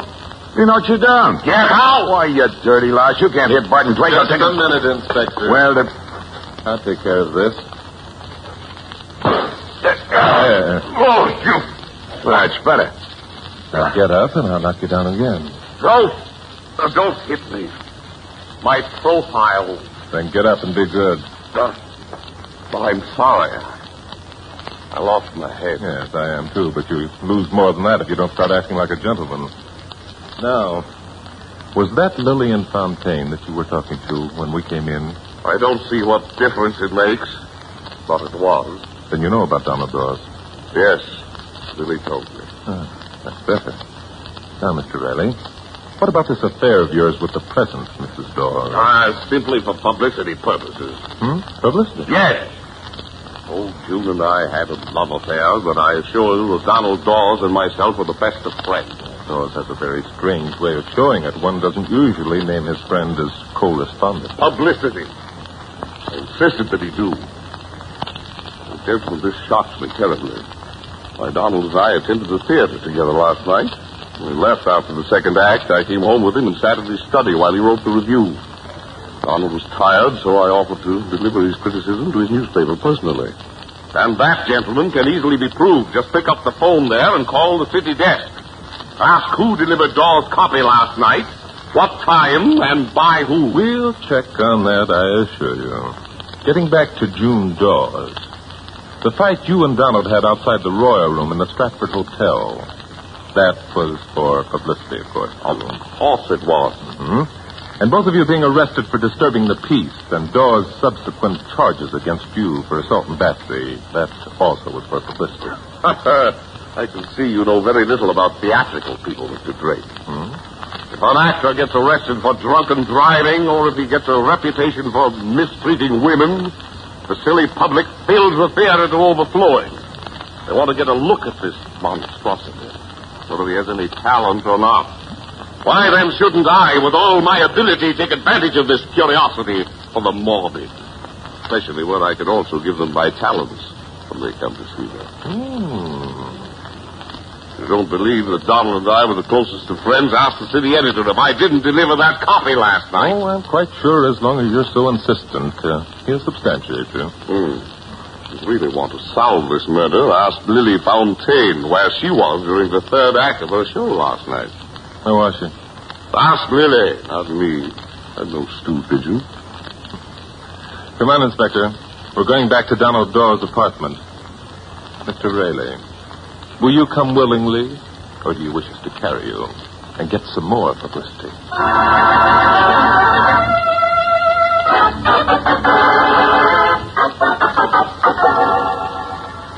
Lily, Valentine Rayleigh here wishes to ask you where you were during the third act of your play last night. Why, I was in my dressing room, of course. Oh, no, you weren't. I came backstage after the second act. You weren't even in the theater. Now, where were you? I'll do the questioning, if you please, Mr. Rayleigh. Well, Lily. Well, yes, I did leave the theater after the second act. Where did you go? I went for a walk. And you walked over here, isn't that right? I did not. I was nervous about my play. I just went out to get a bit of air. But you did come over here. Answer me. I told you I did not.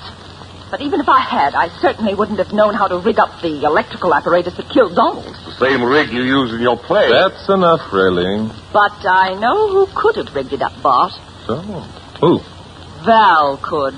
With his knowledge of stage production and lighting effects, he could have done it very easily. Look here, Lily. Don't go accusing me. And that story about his affair with June Dawes being for publicity purposes is a downright dirty lie. Lily, I'll sue you. Val and Donald have hated each other for years. Even Hutchins will tell you that. How about that, Hutchins? Well, I'm afraid Mr. Fontaine is correct, gentlemen. However, I do believe that Mr. Rayleigh was trying to make up for Mr. Dawes.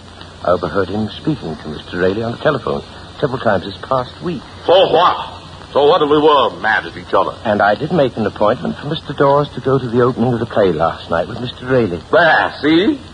That ought to prove to you that we decided to bury the hatchet. Will you see where that is, please, Hudson? Yes. And I did go to the opening with Donald. And I came back here like I told you. And when I left him last night to go to the newspaper office, we'd settled our differences completely. Donald Dawes. Fine, okay. Rest of you go into the other room. Bart and I want to talk to this baby alone.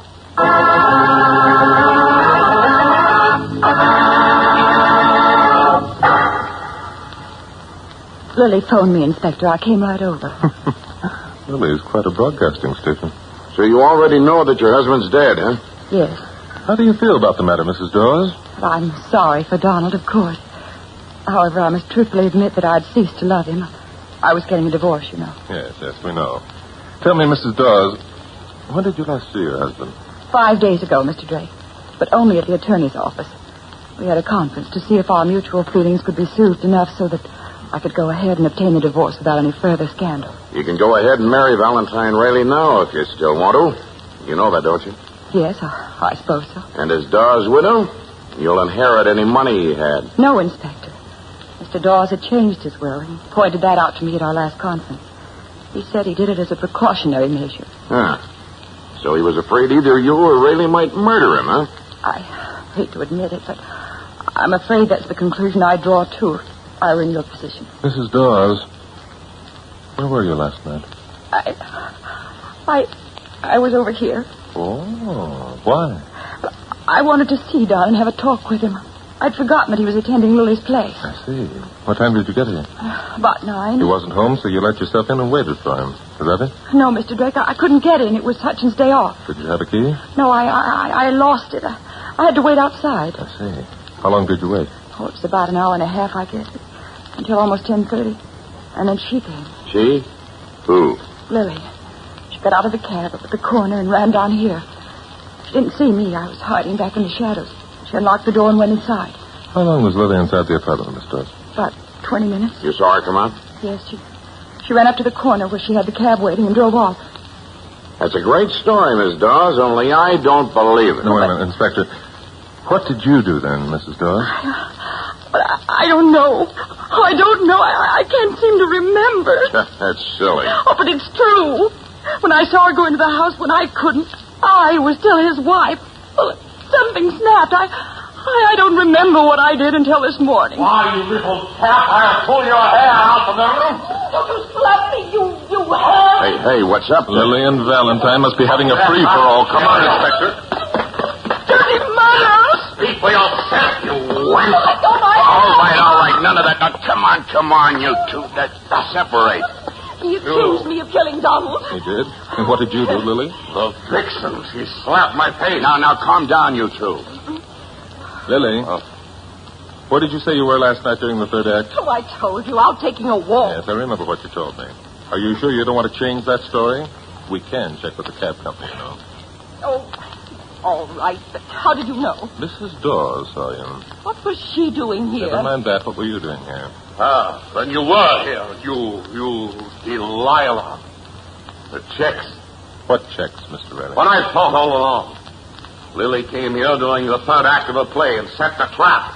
Everybody in the theater knows that a critic has to leave the theater after the second act in order to get his story in time for the morning edition. Don and I did leave after the second act, only we stopped long enough to get a sandwich.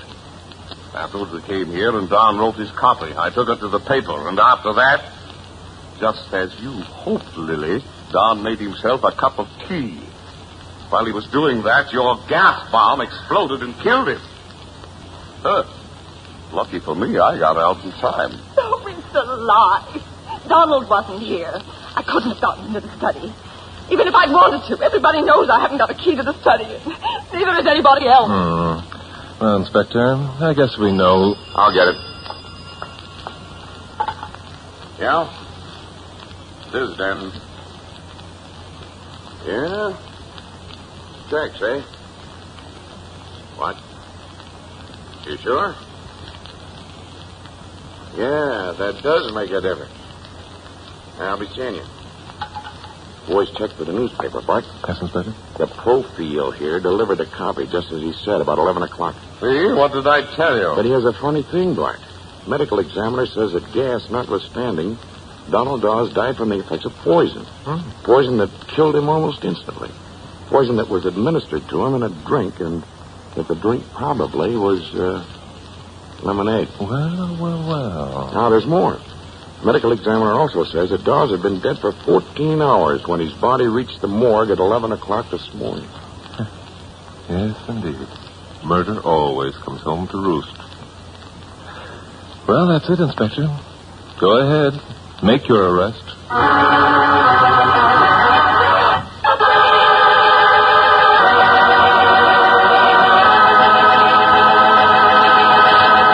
And now, back to Glen Langan as Barton Drake for Mystery is My Hobby.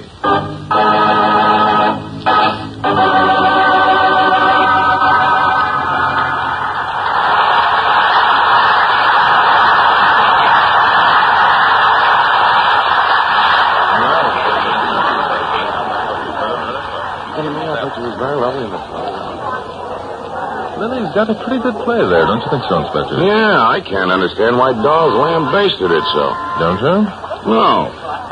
Come on, Bart. You told me you wouldn't let me in on how you figured this thing out until after I'd seen the play. Well, I've seen it. And I can't see that the play had anything to do with it. It didn't, Inspector.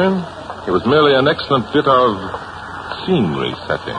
One that only a genius like Valentine Rayleigh would think of. Come on. Stop talking in riddles. All right. In the first place, Hutchins and the two girls were easily eliminated. Yeah? How? Well, it was Hutchins' day off. He wasn't even there. And as for Lily and Mrs. Dawes, neither of them had a key to the study. Also, Lily was on the stage at the very time the murder happened. And June Dawes couldn't even get inside the house, remember? What do you mean, at the time the murder happened? Well, you certainly checked that, didn't you, Inspector? Well, yeah. 14 from 11. That makes it around 9 o'clock in the evening. Yes, indeed.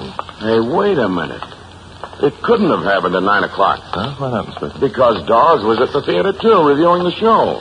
Valentine took Dawes' review down to the newspaper himself. The city editor said he gave it. Well, he lied. Who, the city editor?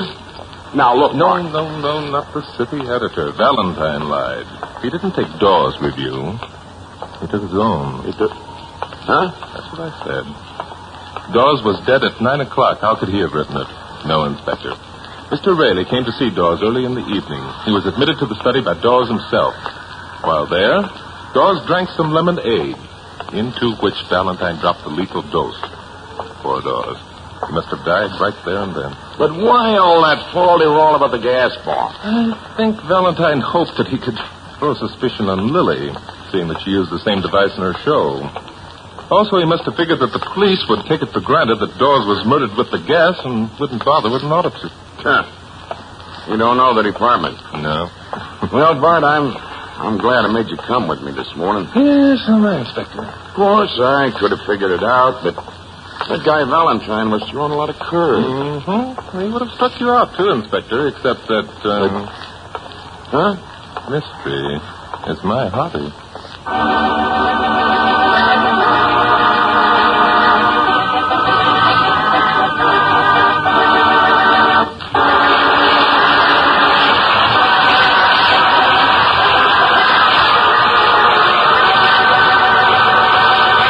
Glen Langan will return in just a moment. Mystery is My Hobby is written by Fred Howard and directed by Dave Titus. Tonight's episode was based on an original story by Ray Wilson.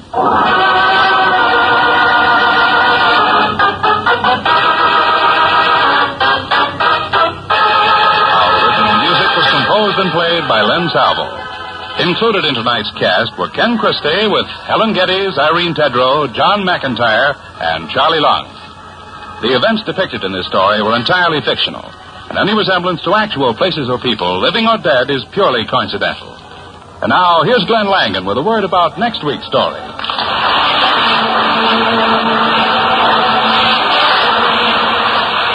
Thank you, Bruce Buell. Next week, plan to be with us when I bring you case history number 127. It's the story of a woman's greed. I call it Death Buys Diamonds. Until then, this is Glenn Langan saying good night.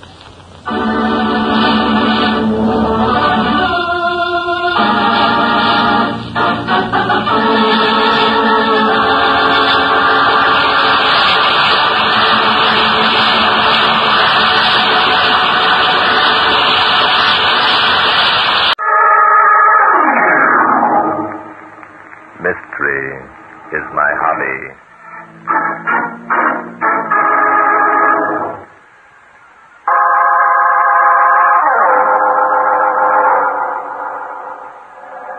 Today's story took place one cold day last November. I'd received a phone call for an appointment from a young lady up in the Tupper Lake region of the state. 2 days later, she called on me at my apartment. Yes? Are you Barton Drake? Yes, I am. Won't you come in, please? Thank you. My name is Ellen Wade. Yes, I know. I've been expecting you. Sit down, please. Cigarette? No, thank you. Miss Wade, since talking to you on the telephone, I've taken the trouble to inquire into the circumstances of your brother's arrest. And you concluded he's guilty of murdering Rose Quentin, and you don't feel that you can help me. Is that it, Mr. Drake? Unless some new evidence has turned up, Miss Wade. Some new evidence has turned up, Mr. Drake. Oh? Then why haven't you gone to the authorities with it? For the same reason, Mr. Drake, that you don't go to the authorities if you uncover a new piece of evidence when working on a case. I see. They've already decided that my brother is guilty of murder. All the evidence is against him. Yes, I know. There isn't much time left, Mr. Drake. If I went to the authorities with my evidence, I'm sure they'd laugh at me. But you think that I will give it serious consideration? I think this. You have a reputation for honesty, Mr. Drake. Most of the cases you've worked on have had, shall we say, an unusual twist. Yes, that's quite true. I've admired your work greatly. You're a clever man, Mr. Drake. You flatter me. No, please. My purpose is not to buy your services with flattery. Here. There are $2,000 in this roll of bills. Well? It's all I have. I believe my brother is innocent of murdering Rose Quentin. The money is yours if you'll listen to my story. Listen to your story, but I thought... I must tell you about Peter, Mr. Drake, before I show you my evidence. I wouldn't ask even you to believe that what I've discovered is important until you first heard the true facts of Peter's love for Rose Quentin. Then your brother did love this girl, He believed he did. Peter's a country boy. We'd always lived in Hudson. Yes, I know. Your parents are both dead. Those facts were mentioned in the newspaper account of the case. That's right. Peter and I were getting along fine. And then Rose Quentin came to town. She'd been ordered into a drier climate because of sinus trouble. She came from New York. To Peter, she represented all the glitter and glamour of a way of living that he'd always dreamed. Hello, Peter. Ellen, why aren't you in bed? It's almost 1 o'clock. I waited up for you, Peter. I want to talk to you. Oh, Skip, but I don't want to Peter, talk. listen to me. Jules Magnus is here tonight. Magnus? What do they want? Just what you think, Peter. Either you stop seeing Rose Quentin or Mr. Magnus will withdraw his offer to take you into the bank. Oh, so that's it. Just because he offered me a job, he thinks he owns me. He thinks he can tell me how to live my own life, huh? Well, he can't. He can take his bank Peter, and... stop it. Mr. Magnus is right. He was kind enough to offer you an opportunity to make something of yourself. The least you can do is give some consideration to his reputation. His reputation? What the devil has Jules Magnus' reputation got to do with me being in love with Rose? Love? Oh, Peter, be reasonable. How can you mistake a boyish infatuation for something as deep and sincere and honest as love? Ellen, if you weren't my sister, But I am your sister, Peter. I'm older and more experienced. I feel responsible. Oh, nuts. Peter, listen to me. Rose Quentin is bad. This small country town bores her. She's found a way to amuse herself by encouraging you and others to... Others? Oh, what do you mean by that crap? Peter, are you so blind that you don't realize you're only one of many who go to see Rose Quentin? That's a lie. It isn't, Peter. It's the truth. Everyone in town but you knows it. They're laughing at you behind your back. I don't believe it. It can't be true. Rose is good and loyal and honest. She wouldn't betray my love. Oh, you poor dear fool, Peter. You're so honest yourself, you can't believe anyone else can be otherwise. Rose wouldn't do that to me. She wouldn't. You're whistling in the dark, Peter. Deep down, you know that it's true. I don't want to hurt you, Peter. Believe me, I'm telling you this for your own good. My own good? You think I was a child? Ellen, I don't know what's behind all this, but if you think I'm going to give Rose up, you're crazy. Rose and I are going to be married. Married? Yeah, she promised me tonight. We're getting out of this stinking town and its small-minded people forever. Peter, I'm sorry. Oh, forget it. I'm not blaming you. I mean, Peter, that I'm sorry I have to tell you this. I hoped it wouldn't be necessary. Tell me what? Jeff Bullard was at Rose Quentin's last night. Oh, Ellen, for gosh sakes, quit trying to dream up wild stories in order to I saw make him, Peter. I saw him with my own eyes. And the night before, my Tanner was there. Ellen, if I thought you were lying to me, I'm not lying. I'm your sister, Peter. You're all I have in the world. Do you think I'd lie to you? Peter, what are you doing? What does it look like? Peter, no! Put that gun back! Peter, in heaven's Keep your hands off me! I'm going to settle this thing right now, tonight. Not that way, Peter. Killing won't settle anything. Peter, you fool! You fool! Oh, Peter!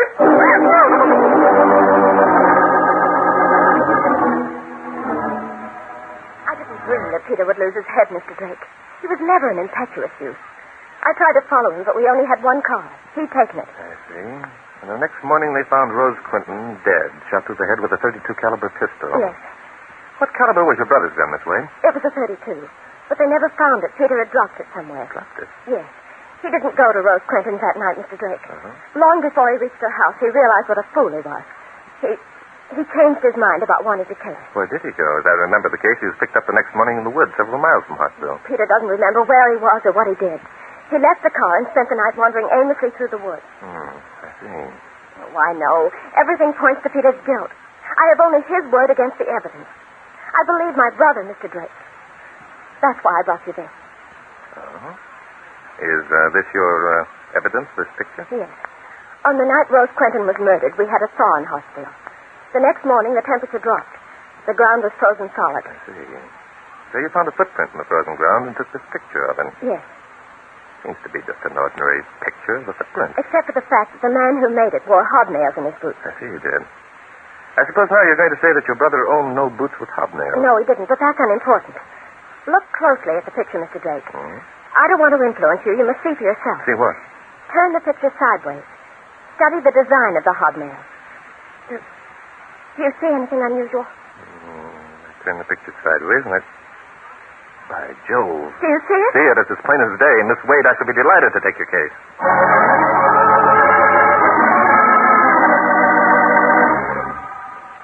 Now, wait a minute, Bart. I read all about the Wade case. The police did a good job. I read all about it, too, Inspector, and I agree with you 100%. Well, then? Well, then, I'm going to prove that the authorities were 100% wrong, Inspector. You are, eh? I am. Well, count me out. I'm not sticking my chin out on anything as dead open and shut as that. Very well, Inspector. By the way, here's a picture I'd like you to have a look at. Huh? A picture? Mm-hmm. What's it a picture of? What does it look like? Look like? It's a picture of a footprint. The guy had hobnails in his boots. Exactly. These boots were worn by the murderer of Rose Quentin. Is that a fact? Yes. Turn the picture sideways, Inspector. Look closely. What do you see? What do I see? Well, doggone it, I see the same thing I saw before. Jumping Judas. Well, Inspector. Bart, where'd you get this? A very lovely young lady gave it to A me. very lovely young... I'll bet. Well, what are you going to do about it? I've already told you what I'm going to do. Yeah? So you did. Huh. Let me see that picture again, Bart. Of course, here it is. Huh. Bart. Yes, Inspector? Oh, get that smug grin off your face and make 2 reservations for Hartsville.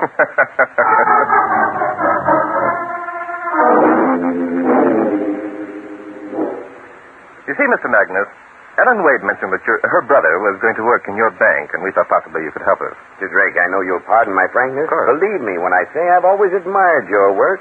Your reputation's to be envied. How about me? I figured in some of Drake's deals. I know you did, Inspector Danton. I admire you, too. Believe me, I do. Well, now. What you're trying to say, Mr. Magnus, is that in your opinion there's little hope of proving Peter Wade innocent of the murder of Rose Quentin. You embarrass me, Mr. Drake. Ellen's and Peter's father was my dear friend. Yet under the circumstances... Show him the picture, Bart. Yes. Mr. Magnus, this is a picture of a footprint taken by Ellen Wade on the morning after Rose Quentin's murder. Will you examine her closely, please? Ellen always was a fairly good amateur photographer. Say. See it, do you, Mr. Magnus? Oh, I should say I do. Gentlemen, this throws an entirely different light on the matter. Yes, we thought it did too, Mr. Magnus. Tell me, how many cobblers are in this town? Your problem there is simple. There's only one. His name is Ethan Lance. He lives... Good Lord. Yes, Mr. Magnus? Ethan Lance lives next door to the house where Rose Quinton lives. Now we're getting somewhere. If the cobbler lived next door, then he knew what... Here are the statements, Mr. Magnus. Oh, I didn't know you were busy. Come in, Jeff. I want you to meet these two gentlemen. Yes, sir. This is Barton Drake, the criminologist, and Inspector Danton, his co-worker. Aye. Gentlemen, this is Jeff Bullard. How do you do? Jeff Bullard, say his name. Hello, Jeff. Nice to know you. Jeff's our newest employee. He took the job that I had in mind for Peter Wade. Uh-huh. Jeff, Mr. Drake and Inspector Danton are investigating the murder of Rose Quinton. I thought the case was solved several weeks ago. It was, Jeff. But it seems that some new evidence has been uncovered. Tell me, my boy, your favorite sport is hunting, isn't it? Yes, sir. Why? Nothing. I was just wondering. You may go. Yes, sir. So, his favorite sport is hunting, eh? Just a moment, please. Let's not jump to conclusions. I'm afraid I was wrong in asking Jeff that question in front of you gentlemen. Why do you say that, Mr. Magnus? Jeff's a good boy. I couldn't ask for better. It's unfair to suspect him. Unfair? Look, Mr. Magnus, there's been a murder and the wrong party's going to pay for it. That's kind of unfair, too. Yes, I suppose you're right. I haven't looked at it that way. Well, gentlemen, it seems to me that your task is comparatively simple. Our cobbler friend Ethan Lance holds the answer to your mystery. Yes, we'd better have a talk with Ethan Lance at once. How far is it out this place, Mr. Magnus? About 5 miles. Suppose you two gentlemen come home and have dinner with me. Then I'll drive you out to Ethan's place. We can stop and pick up Ellen and Mike on the way. Mike Tanner. Something wrong? I'm not sure. Mike Tanner was one of the two people that Ellen Wade mentioned whom we might consider as suspects. Did? Mm-hmm. What? That's odd. What's odd about it? Mike Tanner and Ellen Wade were engaged to be married. Ceremony's scheduled for next week.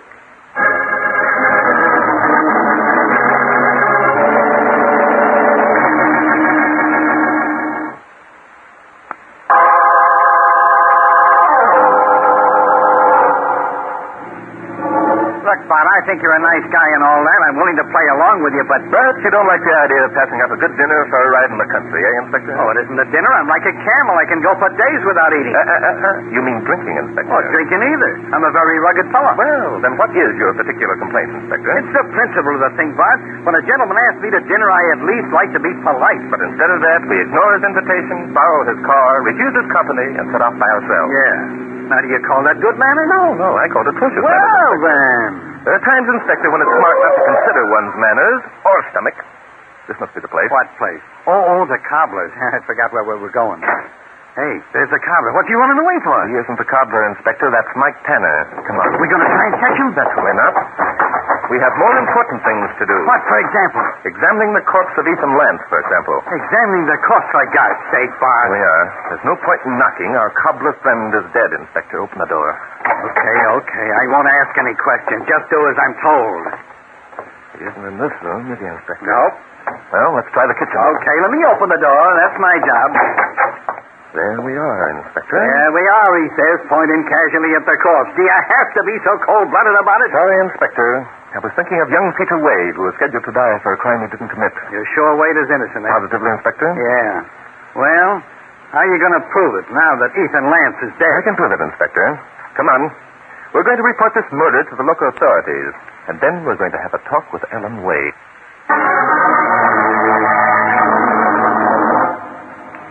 I know why you're here, Mr. Drake. You found out about me and Mike. I'm not at all interested in your flirtation with Mike Tanner, Miss Wade. How dare you imply that I'm capable of carrying on a flirtation with a murder? I'm not implying anything, Miss Wade. I merely want to Why ask don't you let me explain? Mike and I were engaged before Rose Quinton came to town. Inspector. Yeah? Would you stop saying, aha? Okay. Thank you. Miss Wade, it is important that you answer some questions I And have it to is ask. important that you understand about my interest in Mike Tanner. Very well, Miss Wade. You're merely pretending to be in love with Mike Tanner in the hope of getting information from him that will prove your brother innocent. Is that it? Yes, that's it. That's what I thought. And how have you made out? Why, I... Also, why didn't you mention your plans to me when you called at my apartment in New York? Because I... And why didn't you tell me that you called on Ethan Lance and asked him in whose boots he placed those hobnails?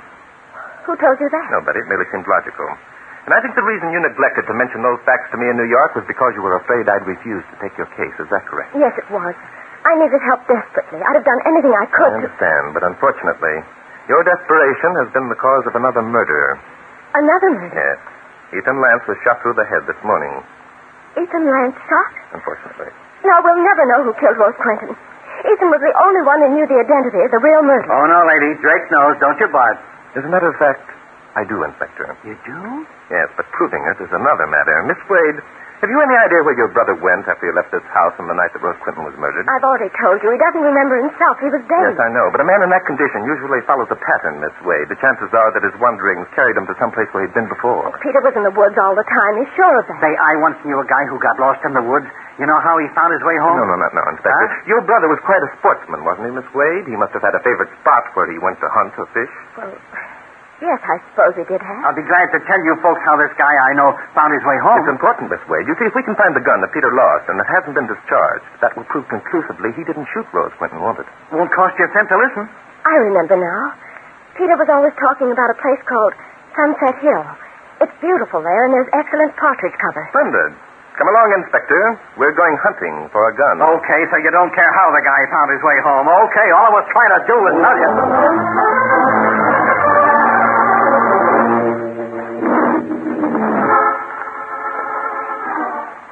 But this is the nuttiest steal you ever got us into. How the heck do you think we're ever going to find a gun in this stuff? Just keep your eagle eyes open, Inspector. We'll find it. I wish I could feel as sure of myself as you sound. Look. Don't you think the local authorities came looking for that gun when Wade told them he dropped it? I certainly do, Inspector. Well, then what? If they couldn't find it, how do you expect us to find it? They didn't have you to help them, Inspector. Very funny. Now, look, Bart, I'm getting sick of this. That gun was lost a month ago. It's been looked for. There wasn't a... What do you mean, Look over there, Inspector. Huh? Over where? Not there. There. See it? Well, I'll be a ruffled grouse. It's a gun. Not a gun, Inspector. The gun. Pick it up. Sure, lying right there, all shiny and nice. Say, Bart. Yes, Inspector. This is cockeyed. Oh? If we found the gun so easily, how is it I told you, Inspector, the others didn't have you along. There's another thing. Put the gun in your pocket, Inspector, and let's get back to Ellen Wade. Just a minute Stop now. asking so many questions, Inspector. Come along. But, Bart, don't you see? I see more than you think I see, Inspector. If you must talk, tell me about your lost friend and how he found his way out of the woods. Come along, man.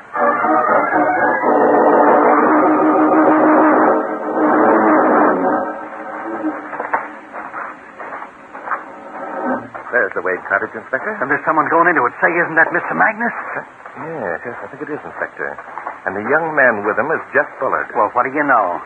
Now, if Mike Tanner would only show up, it'd make things simple, wouldn't it? Well, Mike Tanner won't be far away, Inspector. Let's hurry along.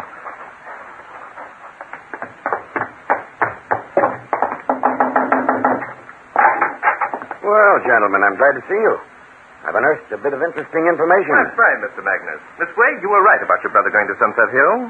You mean that you found it? No, not I. The inspector found it, Miss Wade. He has very sharp eyes. Oh, sure. As a boy, they call me Gimlet-Eyed Danton. Now, look.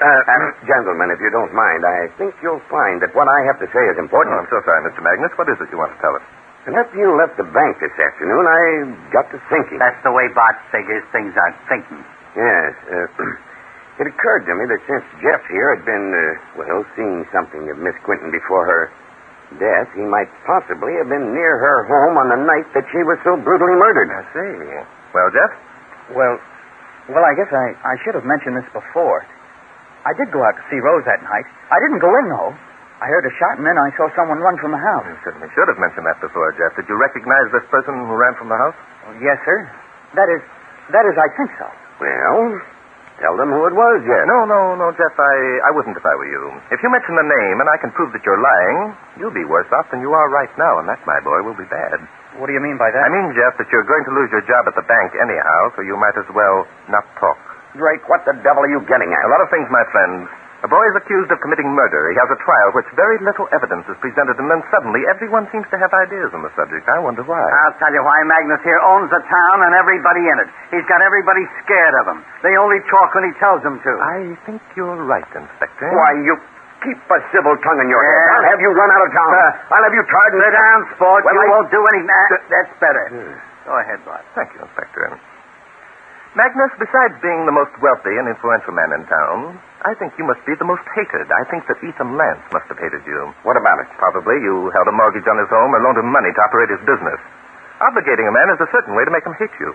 Is that the kind of stuff you write in your books, Drake? Yes, it is. Ethan Lance lived next door to Rose Quinton. He probably amused himself by watching the progress of her various romances. I know he did. He used to sit in his window with... Shut up, Jeff. You didn't want it known that you were calling on Rose Quinton, Magnus, did you? Because of your important position in town. I calling on her?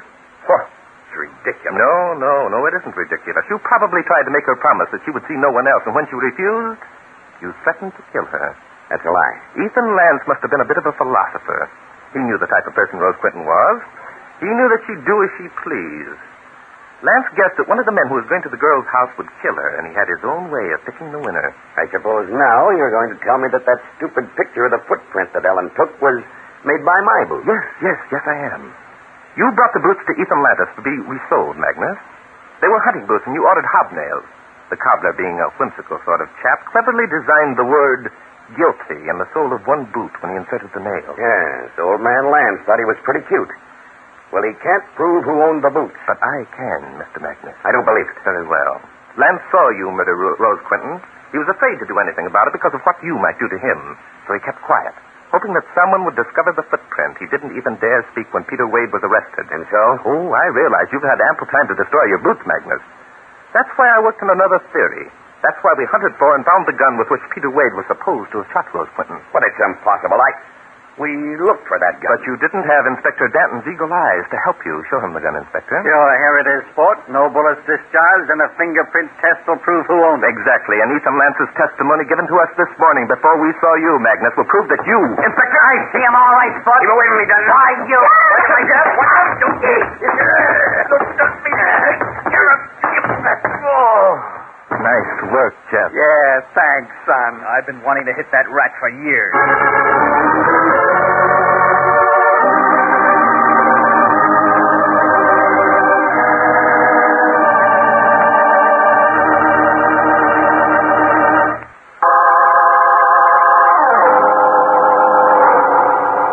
Mr. Drake, I don't know how to thank you for what you've done for me.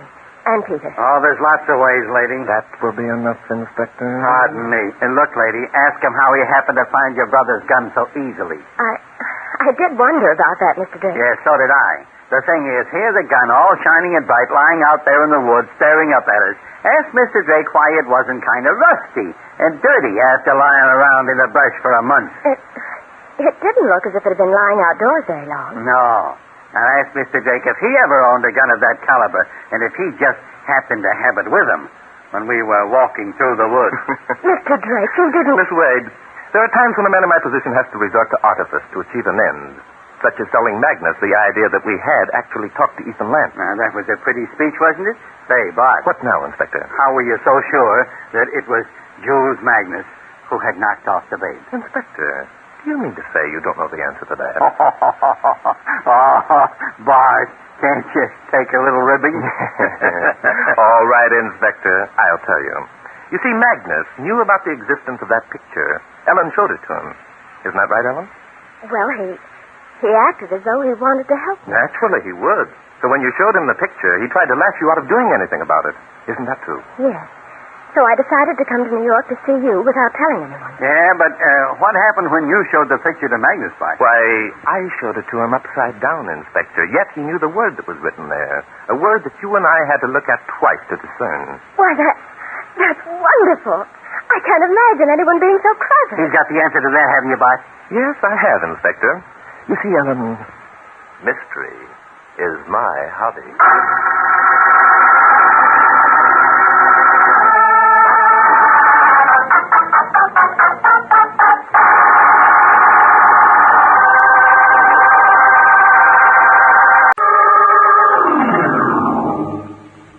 Mystery is my hobby.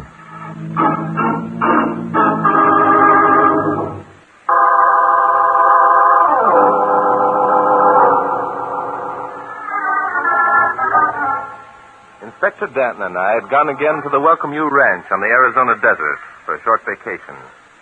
The day after our arrival, we set out on horseback to explore the country. Say, Bart. Yes, Inspector? It's certainly good to get away from it all for a while, isn't it? Get away from what, Inspector? Oh, the humdrum, the hurly-burly, the helter-skelter, the murders. Yes, I see what you mean, Inspector. This is a life for me. Sunshine, fresh air, the wide open spaces, and a good horse under me. And no murders. Yeah, I said that, no murders. Well, what do you say we turn around and head back for the welcome you? A good meal, a good night's sleep. We're back. Come, Inspector. We've only been away from the ranch a half hour. A half hour? That's right. Is that a fact? Seems to me like we've been gone all day. Hey, what's the matter? What are we stopping for? Look over there, Inspector. Over where? I don't see anything. There's something lying on the ground near that giant cactus. So there is. Must be a fallen log or something. There are no logs in this country, fallen or otherwise, Inspector. Unless I'm greatly mistaken, that's the body of a man. I was afraid you'd say that. Come on, Inspector. Let's have a look. Come on, boy.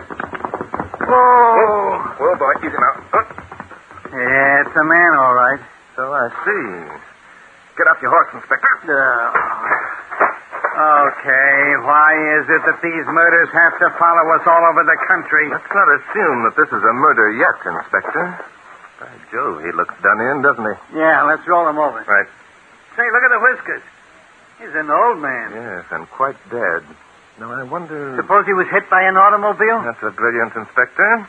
Imagine the nearest automobile road isn't more than 20 miles away. I was just supposing. Let's see. No marks of violence. Suppose he died of heart failure. I doubt it, Inspector. Why, for crying out loud? Can a man die of heart failure if he wants to? That's odd. What's odd? The boots. Our friend here is wearing a pair of brand new boots. Yet the rest of his costume consists of a patched pair of jeans and a faded shirt. Now, look, Bart, do you have to try and make something out of nothing? The guy just died. Let him lie in peace. How old would you say the gentleman was, Inspector? How old? Who cares? 70, maybe? Yes, at least 70. And those brown stains on his beard, would you say they were tobacco stains, Inspector? Yeah, tobacco stains. Now that we've reached those amazing conclusions, let's go back and report to the local sheriff. Probably he was a prospector. Wouldn't you say, Inspector? Yeah, out here they call him desert rat. Right. What are you doing? I'm removing this poke from the old man's pocket. You see, it's full of gold dust. There's a small fortune in this poke, Inspector. There is, eh? Yes. Now consider the inconsistency. Here is a man carrying a fortune in gold around with him. The only thing he has to indicate such wealth is a pair of new boots. Okay. Now, look, Bud. Suppose Inspector, this is one of the most interesting cases we've come across in a long while. What do you mean, case? A guy dies of heart failure. Hello there. Hey, there's a babe on a horse. Yes, and a very attractive-looking young lady. Another inconsistency. With that, I can agree, but what's a good-looking babe like that doing way out here? We'll probably know in a minute, Inspector. Here she is. Whoa, boy. Whoa. Well, this is a surprise. Imagine finding two civilized-looking men way out here. We were just thinking the same thing, lady. By the way, what's the matter? Is that a man? Why, for goodness sake. Is he someone you know, miss? It's Hardtack Wiggins. What's the matter with him? He's dead. Well. So they caught up with the old boy at last, did they? Caught up with him? Who? Oh, one of the bunch was after his gold. I imagine it was either Oliver or Matt who murdered him. Murdered him? Look, lady, he wasn't murdered. He died of heart failure. You want to bet? Now, wait a minute. Open his shirt, good looking. And if you don't find a knife wound, I'll never make another wager. Go ahead, Bud. Open the old guy's shirt. Some people have just got to be shown. I think that might be a good idea, Inspector. There. By Jove. There is a knife wound. Of course there is. There had to be. Why did there have to be, miss? Because Hardtack couldn't have died of heart failure. Why not? Because yesterday he was examined by Doc Sandbar in Coyote Wells.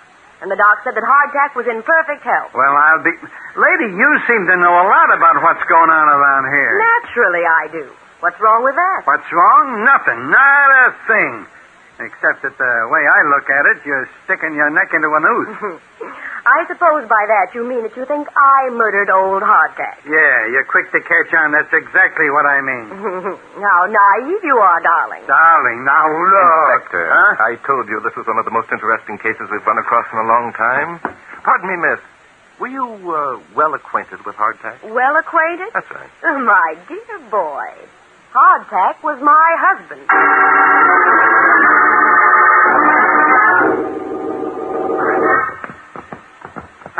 father, is it?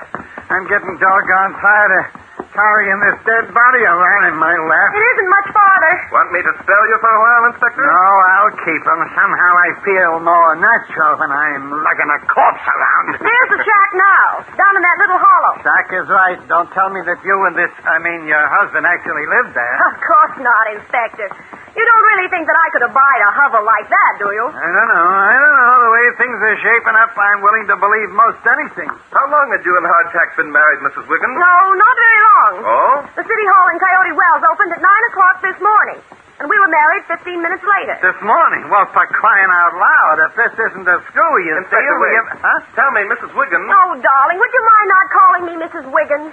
Gives me the creep. What shall I call you? Shirley, darling. Very well. I'll compromise. Stop calling me darling, and I'll call you Shirley. That goes for me, too. Well, what strange men you two are. Most men Yeah, would but love... we are not most men, and if you think we're strange, you better get out a mirror and take a gander at yourself. Now that that's settled, I'd still like to ask a question. But of course. Barton. How long have you known Hardtack before you married him, Mrs. Wiggins? 2 days. 2 days? Things happen fast out here, don't they? I've read about this romance on the range stuff. Oh, Inspector, let's face it. You know as well as I do that there wasn't any romance connected with my marriage to Hardtack. We're quite aware of that, Shirley. So suppose you tell us why you did marry him. He was lonesome. Oh, come, Shirley. He was lonesome, and he wanted someone to help him spend his money. Now we're getting places. Well, I'm certainly not going to pretend that I married Hardtack for any other reason than the fact that he was wealthy. I'd be a hypocrite if I did. I don't know which is worse, being a hypocrite or being a murderer. Oh, don't be silly. I didn't murder the old billy goat. Shirley, what makes you so sure that Hardtack was wealthy? Because he discovered a pocket of gold 2 weeks ago. And the Astray's appraised its value at $500,000. $500,000. And all the poor guy got out of it was a pair of new boots. Yes, isn't it a pity? Poor dear. Been wanting a pair of new boots for so long, but up till now he couldn't afford them. Bought them for his honeymoon, eh? I suppose so. Hardtack's been poor for so long that he just didn't know how to spend his money. I imagine you plan to help him out on that score, eh, Shirley? Oh, Barton, you're so cute. It's exactly what I planned on doing. Oh, my goodness. What's the matter now? Those 2 horses standing in front of the shack. They belong to Matt and Oliver. And who are Matt and Oliver? Matt Palmer. He's the son of Hardtack's dead partner, Chris Palmer. I see. And who is Oliver, Shirley? Oh, Oliver's last name is Runyon. He's Hardtack's nearest neighbor. They're both terrible people. What's terrible about them? You'll see. Well, here they are now. They heard us coming. Yes, and by the expression on their faces, they're rather unhappy about something. It's about time you got back here, Shirley Milton. By golly, you needn't think you're going to get away with this. Not by a jugful, you're not. Hey, look. Look at what's traced across that tab. Yeah. Why, it's Hardtack. What's the matter with him? He's dead, Bob. Stuck with a knife. Know anything about it? Dead? You mean the old coot's really dead? Oh, don't act so surprised, Oliver. You know he's dead. It was you who killed him. Me? Dad blast you, girl. I'll wring your neck if you say that again. I never laid a hand on the old codger. Sounds convincing, doesn't he, Bart? Be quiet, Inspector. Let them talk. This is interesting. Now I see it. I see it all. Shirley, you married him because you were afraid we'd get some of the money. How quick you are, Matt, darling. And I suppose you murdered him for the same reason. I murdered him? Are you crazy? What good would it do for me to murder him? No more good than it do me. There's only one who would benefit from Hardtack's death. His legal heir. How sweet of you to admit that I am my dear husband's legal heir, Oliver. I anticipate some trouble from you. Really, I have. And you're going to get it. By gum, you are. I was with Hardtack when he discovered the pocket. I helped him. Half that there gold belongs to me. Belongs to you? That's a hot one. Listen, my old man was Hardtack's legal partner. So what if he was? I'm my old man's heir. Half of what Hardtack found is supposed to be mine. Any court in the country. Boys, aren't you forgetting that since I am Hardtack's widow, all of what he had will go to me? I ain't forgetting nothing. I know my rights. And I know mine. Any court in the country will back me up. Well, Barton, now do you understand what I meant when I said they were terrible people? Yes, I understand a lot of things. Has it occurred to any of you that giving Hardtack a decent burial would be your chief concern at the moment? He'll be buried. Don't fret about that. Say, who be you two anyway? We be policemen now. What do you think of that? We don't think anything of it. We don't believe it. Shirley, where'd you pick up these dudes? I didn't. They picked me up. They're staying at the Welcome Mule. Dudes, eh? Well, dudes, you can leave us Hardtack's body and get out. We don't like dudes. And we don't like murderers. Inspector, When Sheriff Tanner deputized you this morning, did he give you the authority to arrest any suspicious characters? Huh? What is that, Bud? Oh, yeah. Sure he did. Fine. There's no doubt in our minds that one of the three people standing here in front of us murdered Hardtack Whitten. Now, look here, you. And that's right, isn't it, Inspector? One of them... oh, sure. No doubt about it at all. We got the proof, haven't we, Bud? We certainly have, Inspector. We know which one of these three thrust a knife into the heart of Hardtack Wiggin. Huh? We know why and how and when. Yeah, sure we do. We got the evidence to prove it, too. Haven't we, Bud? We have, Inspector. And by virtue of the authority vested in you by Sheriff Jim Tanner of Cactus County, Arizona, I demand that you arrest the guilty person.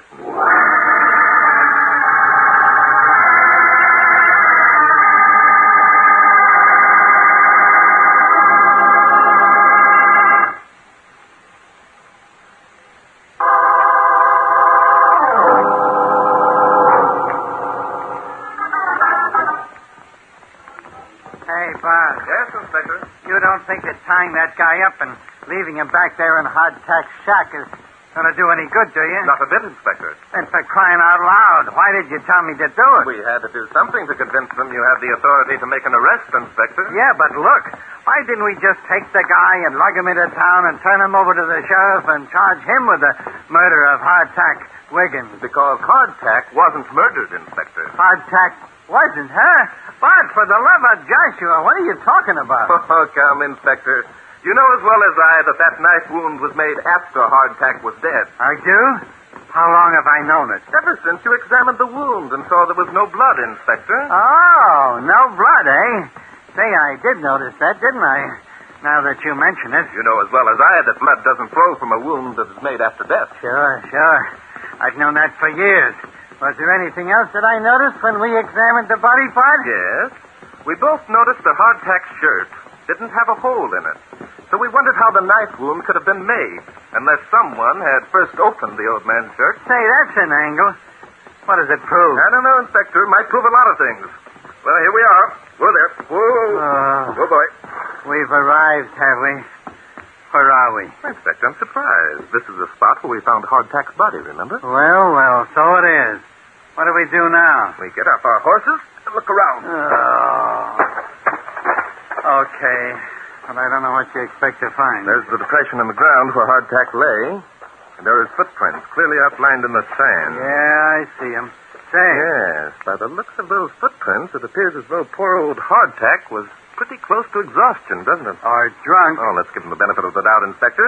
Come along. Where are we going? Let's backtrack on his trail a bit and read signs. Read signs? Say, where'd you pick up that expression? I listened to the Lone Ranger program, Inspector. Listen, kid. Jumping. Judas, look out. There's a snake. It's a rattler. Get your gun, Inspector. Don't worry. I'm getting it out. Nice work, Inspector. What? You shot its head off. Sure I did. It was his head I was aiming at. Oh, I see. Pardon me for the compliment. Well, come on, let's get going. You don't have to apologize, Bart. I can't help it if I'm a good shot. What's the matter? Look, there. Isn't that an empty whiskey bottle? Yeah, that's exactly what it is. Well, I guess for once the old inspector was right, eh, Bart? How do you mean, Inspector? Well, the staggering footprints, the empty whiskey bottle, the guy was drunk just like I said. What do you mean, Oh, stop saying, for crying out loud. And don't start telling me I'm wrong. Doggone it. It's as plain as... Yes, Inspector, this is certainly the most interesting case we've come across in a long time. Come on. We're going back to the shack. Why? What are we going back there for? Because the evidence that proves how Hardtack died and who murdered him is there.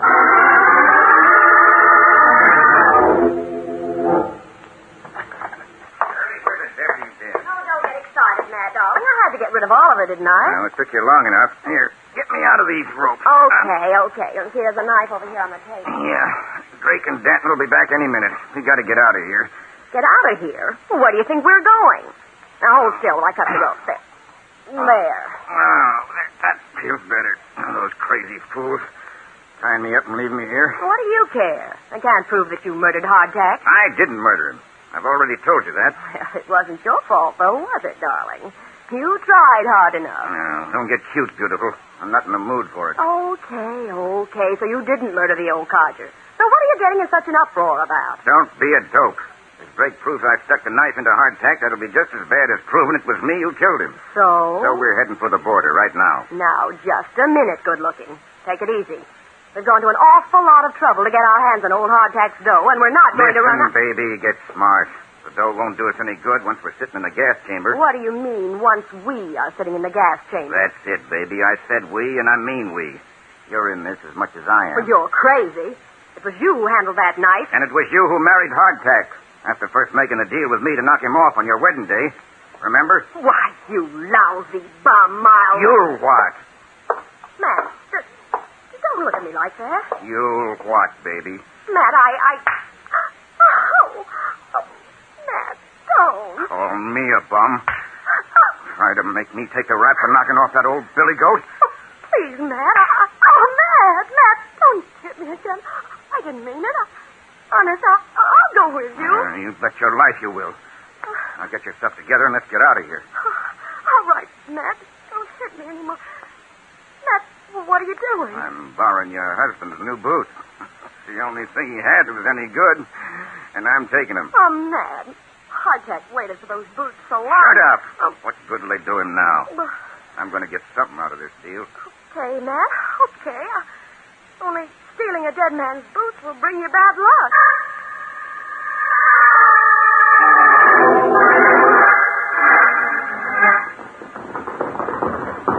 Whoa, boy. Whoa.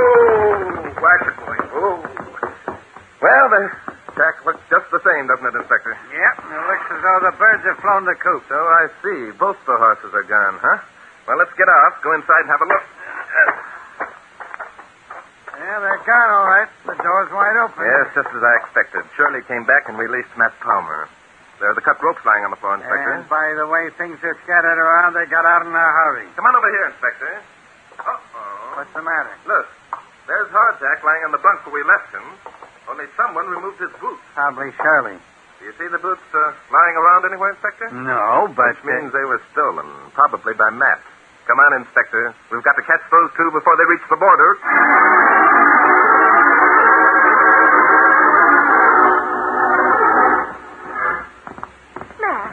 Matt. Huh? What's the matter? What's the matter with you? For the past 15 minutes, you've been drooping in your saddle like a dish rag. Nothing. Nothing wrong with me. How much farther to the border? 10 miles, maybe.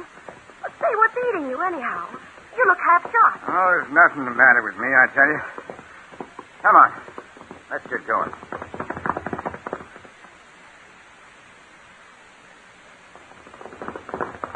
Hurry, Inspector. They can't be much farther ahead. They better not see much more of this, and I'm going to quietly lie down and expire. Oh, you're all right, Inspector. Just hang on and grit your teeth. Grit my teeth. My teeth were all shaken loose an hour ago. Look, Bart, how do we know we're even going the right direction? Why, we're reading sign, Inspector. See? The trail was right there on the sand as plain as Fifth Avenue. Fifth Avenue, oh, what a beautiful thought. You think we'll ever see it again, Bart? Well, we won't unless you stop complaining and get a little speed out of that nag you're riding. Come on, man.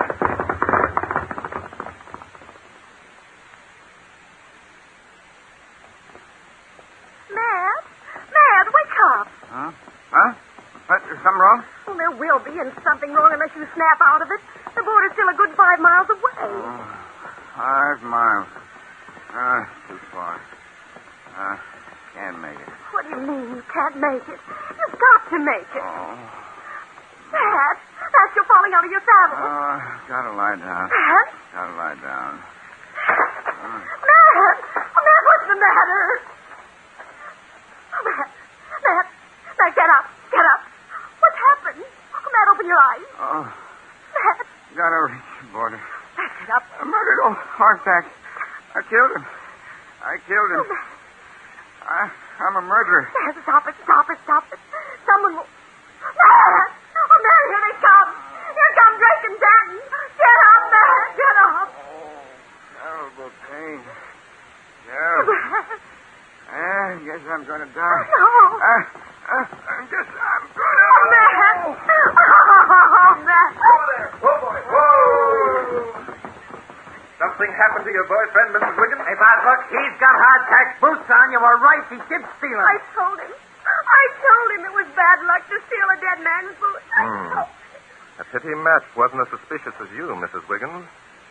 I'm afraid your erstwhile lover is dead. Dead? How do you know? What'd he die of? Matt Palmer, Inspector, died of snake poisoning.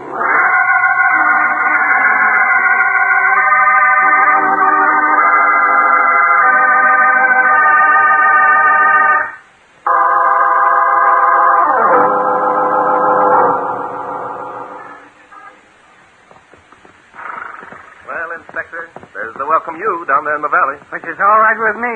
Welcome you's a welcome sight to these tired old eyes. Come, Inspector. You should be in better spirits. We've just completed one of our most interesting cases. Yeah, well, give me the details, Bart. Well, there aren't many details, Inspector. You see, Matt didn't discover that Hardtack was dead until after he'd driven that knife into him. Then he covered up the wound with Matt's shirt, hoping that whoever discovered the body would think Matt died of snake bite, which, of course, he did. Yeah, but why did Hardtack have his shirt open in the first place? Why, that's obvious, Inspector. Hardtack apparently stepped on the rattler, and the snake struck him. And Hardtack killed the snake, eh? Yes, by trampling the rascal to death. Incidentally, Inspector, that was the same snake that you shot. Whoa! You mean I shot a dead snake? Yes, I'm afraid you did, Inspector. Well, I'm a bang-tail maverick. Get it! You see, Inspector, the minute Hardtack realized he'd been struck, he finished off that bottle of whiskey we found lying beside the trail. Wanted to die with a jag on, eh? No, there are still some old-timers who believe that whiskey is an antidote for snake bite, Inspector. But the fact is that just the opposite is the case. So the booze only made him worse, eh? Yes, I'm afraid so. He staggered along, probably suffering horribly. When he finally collapsed, he must have clutched at his shirt in his anguish and torn it open. The poor old guy. And Matt Palmer came along and stuck a knife in him, eh? That's what happened, Inspector. And Matt died the same way, eh? Almost. It was Hardtack's new boots that killed Matt. The boots? What are you talking about? When the snake struck Hardtack, the old man apparently slashed down at it with a stick or some other object he was carrying. The blow broke off the rattler's fangs while they were still embedded in the soft leather of the boot. Well, and when Matt put on the boots, the fangs were still there, eh? That's it, Inspector. You see, the boots fitted Matt snugly, and there was enough venom left in the fangs to work into his bloodstream and after a period of time to kill him. By golly, what do you know about that? Just like the girl said, it's bad luck to steal boots from a dead man. Yeah. Say, what about the girl? Oh, we'll have to let Sheriff Tanner settle that for us, Inspector. And, by the way... Yeah? When we reach the Welcome You, I think you'd better not mention our experience of the day. No, why not? Well, Inspector, we're out here on a vacation, and I just assume that the folks didn't know that mystery is my hobby.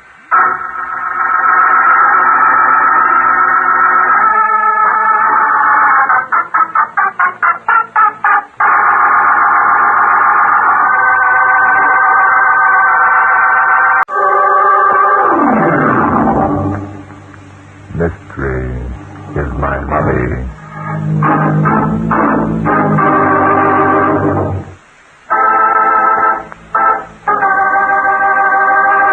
Good evening, ladies and gentlemen.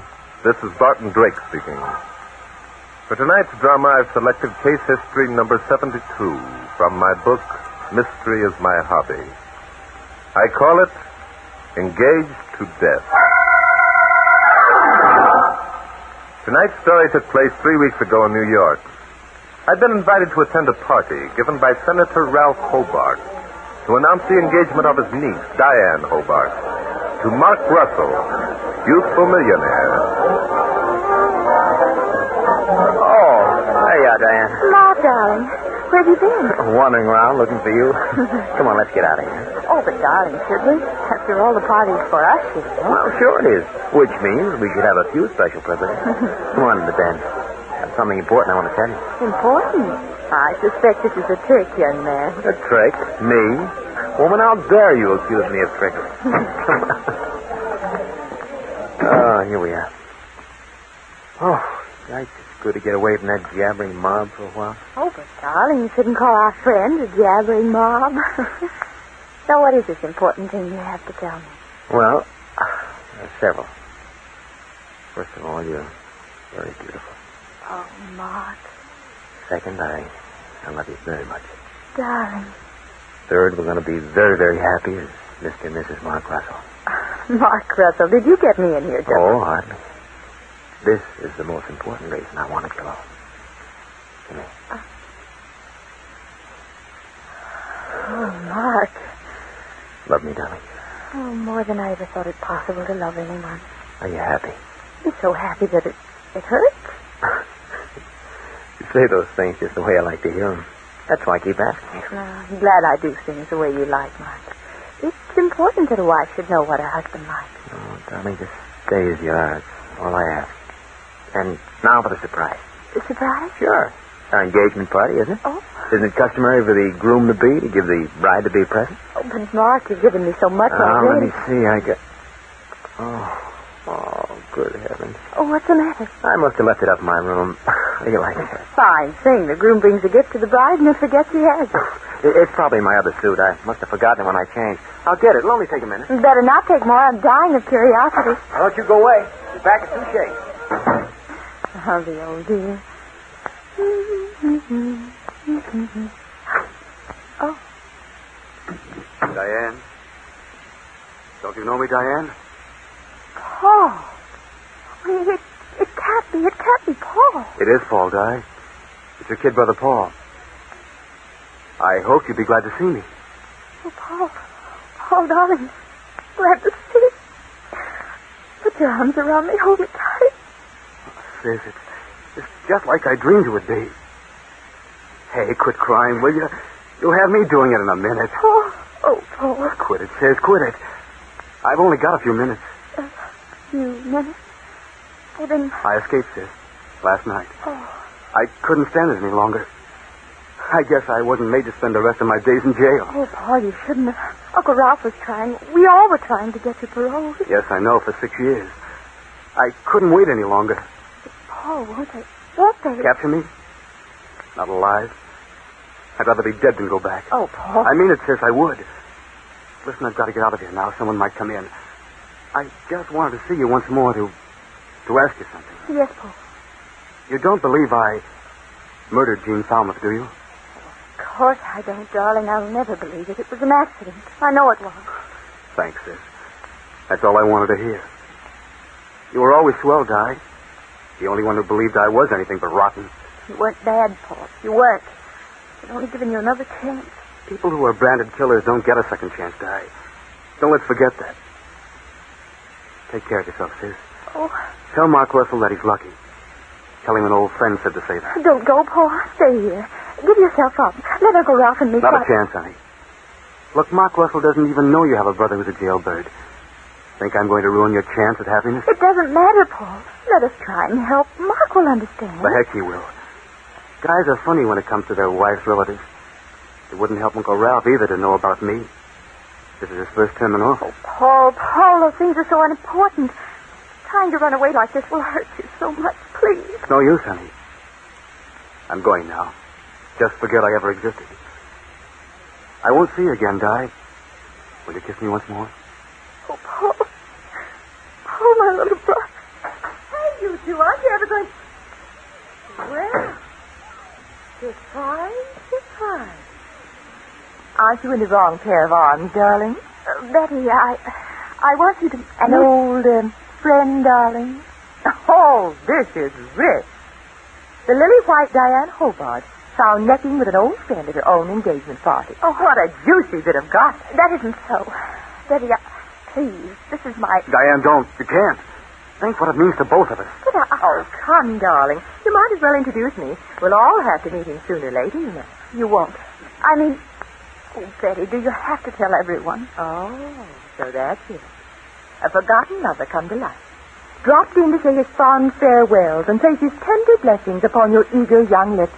And then bingo, he's gone into limbo. And little Diane, the sweet memory of the parting still lingering in her innocent thoughts, goes on and sacrifices herself to the Mark Russell millions. Nuts! Betty, how can you be so vulgar? Vulgar, she said.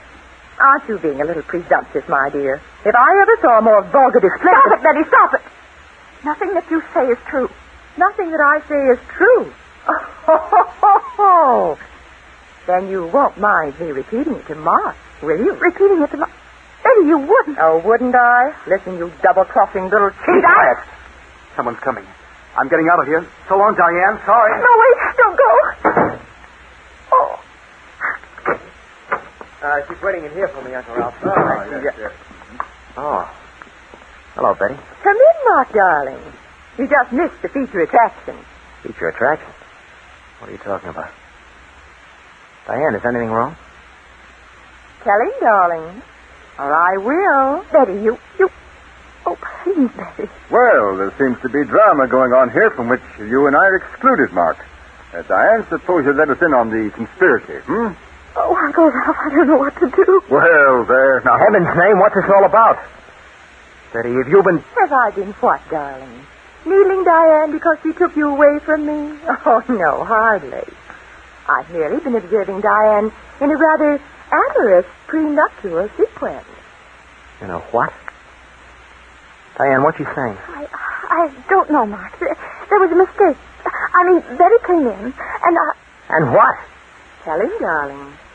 Tell him how I came in and found you kissing another man. A rather striking young man, I might add. You what? Diane, is this true?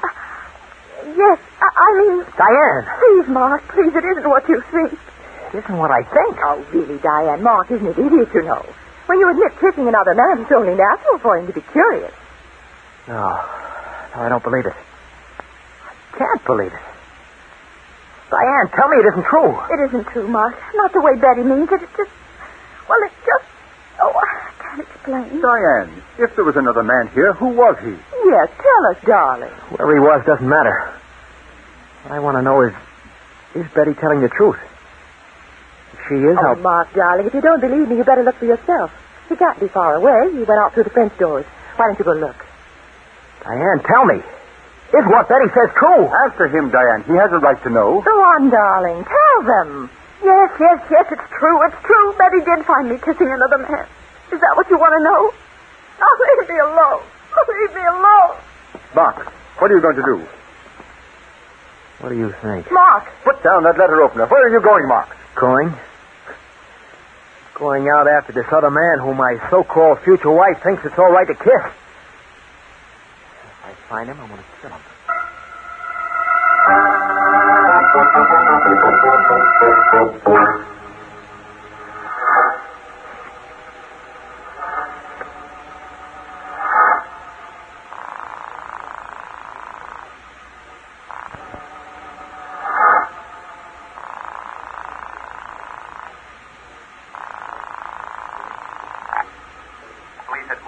I'd like to speak to Inspector Danton, please. This is Barton Drake calling. Oh, yes, Mr. Drake. Just a minute. Inspector Danton, Barton Drake calling. Okay. Hello, Bart. Thought you went to an engagement party. I did, Inspector. I'm at Senator Hobart's house now. I was wondering if you could come out. Nothing doing. I don't go for second-hand invitations.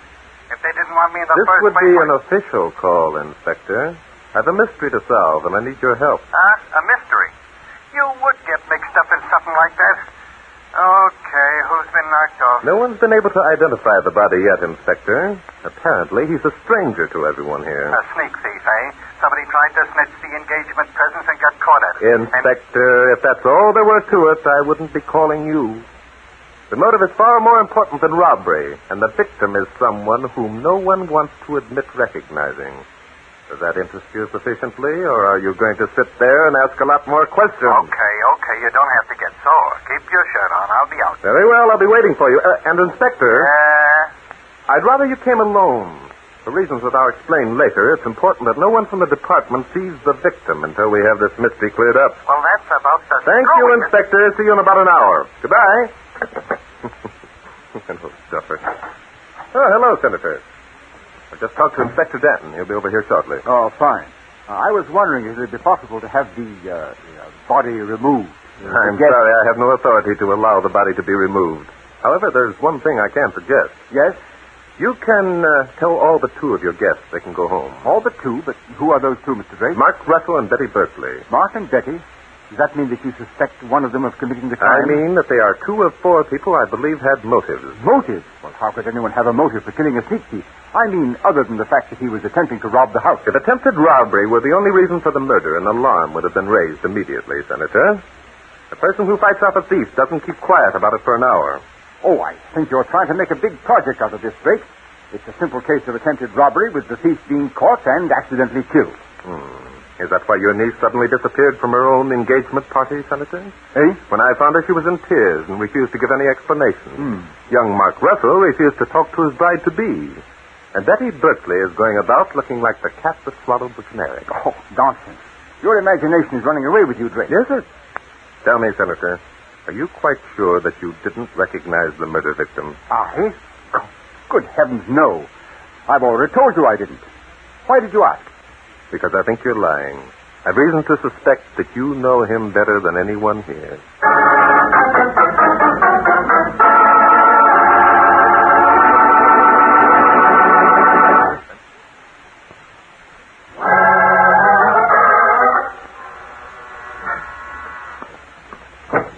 Hello, Inspector. Come in. Hi, Bart. You know, I've been thinking about that screwball conversation we had on the telephone. There's something cockeyed about this deal, and I want to know what it is before I start pulling your chestnuts out of the fire. Really, Inspector? Yeah, really, Inspector. That's what I mean, that tone of voice. There's some funny business going on around here, and I'm telling you right now, I'm not going to be the goat. Inspector, sometimes I think you don't trust me. Huh? There's nothing funny about murder. You know that. Come on, I've got to show you my suspects. Oh, so now you got a bunch of suspects. Why don't you tell me that over the telephone? Here we are. That tall gentleman wearing the double-breasted white linen suit is Senator Ralph Hobart. Yeah? The young lady holding the handkerchief to her eyes is the senator's niece, Diane Hobart. Uh-huh. The young man... Okay. What is this, a tour of inspection? Why don't you introduce me? This long-range stuff isn't getting us anywhere. All in good time, Inspector. First, I have a more important introduction to make. As I was saying, the young man is Mark Russell, Miss Hobart's betrothed. And the other young lady is Betty Berkeley, a friend. Now, come this way, please. Wait a minute, Bart. I want... Oh, Mr. Drake. Yes, Senator. Oh, I'm sorry. This is Inspector Noaden. It's about time. Hi. Good evening, Inspector. Mr. Drake, I know you asked us all to stay in this room. Yes? But I'd like permission to go up to my room and change my clothes. Frankly, a white linen suit at a time like this. You understand? Of course. Inspector, has the senator your permission to go up and change his suit? Huh? You're asking me? Oh, okay. Go on. Change your clothes, Senator. Only what I want to know is... Hello, Inspector. Oh.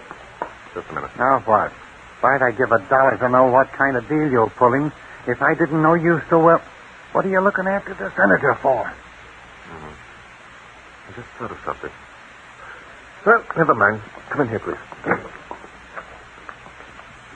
I want you to meet our corpse, Inspector. What's he doing here? I thought the murder took place outside. It did, Inspector. I called Dr. Ainsworth, had him come over and make the examination. Ainsworth? That old fuddy-duddy?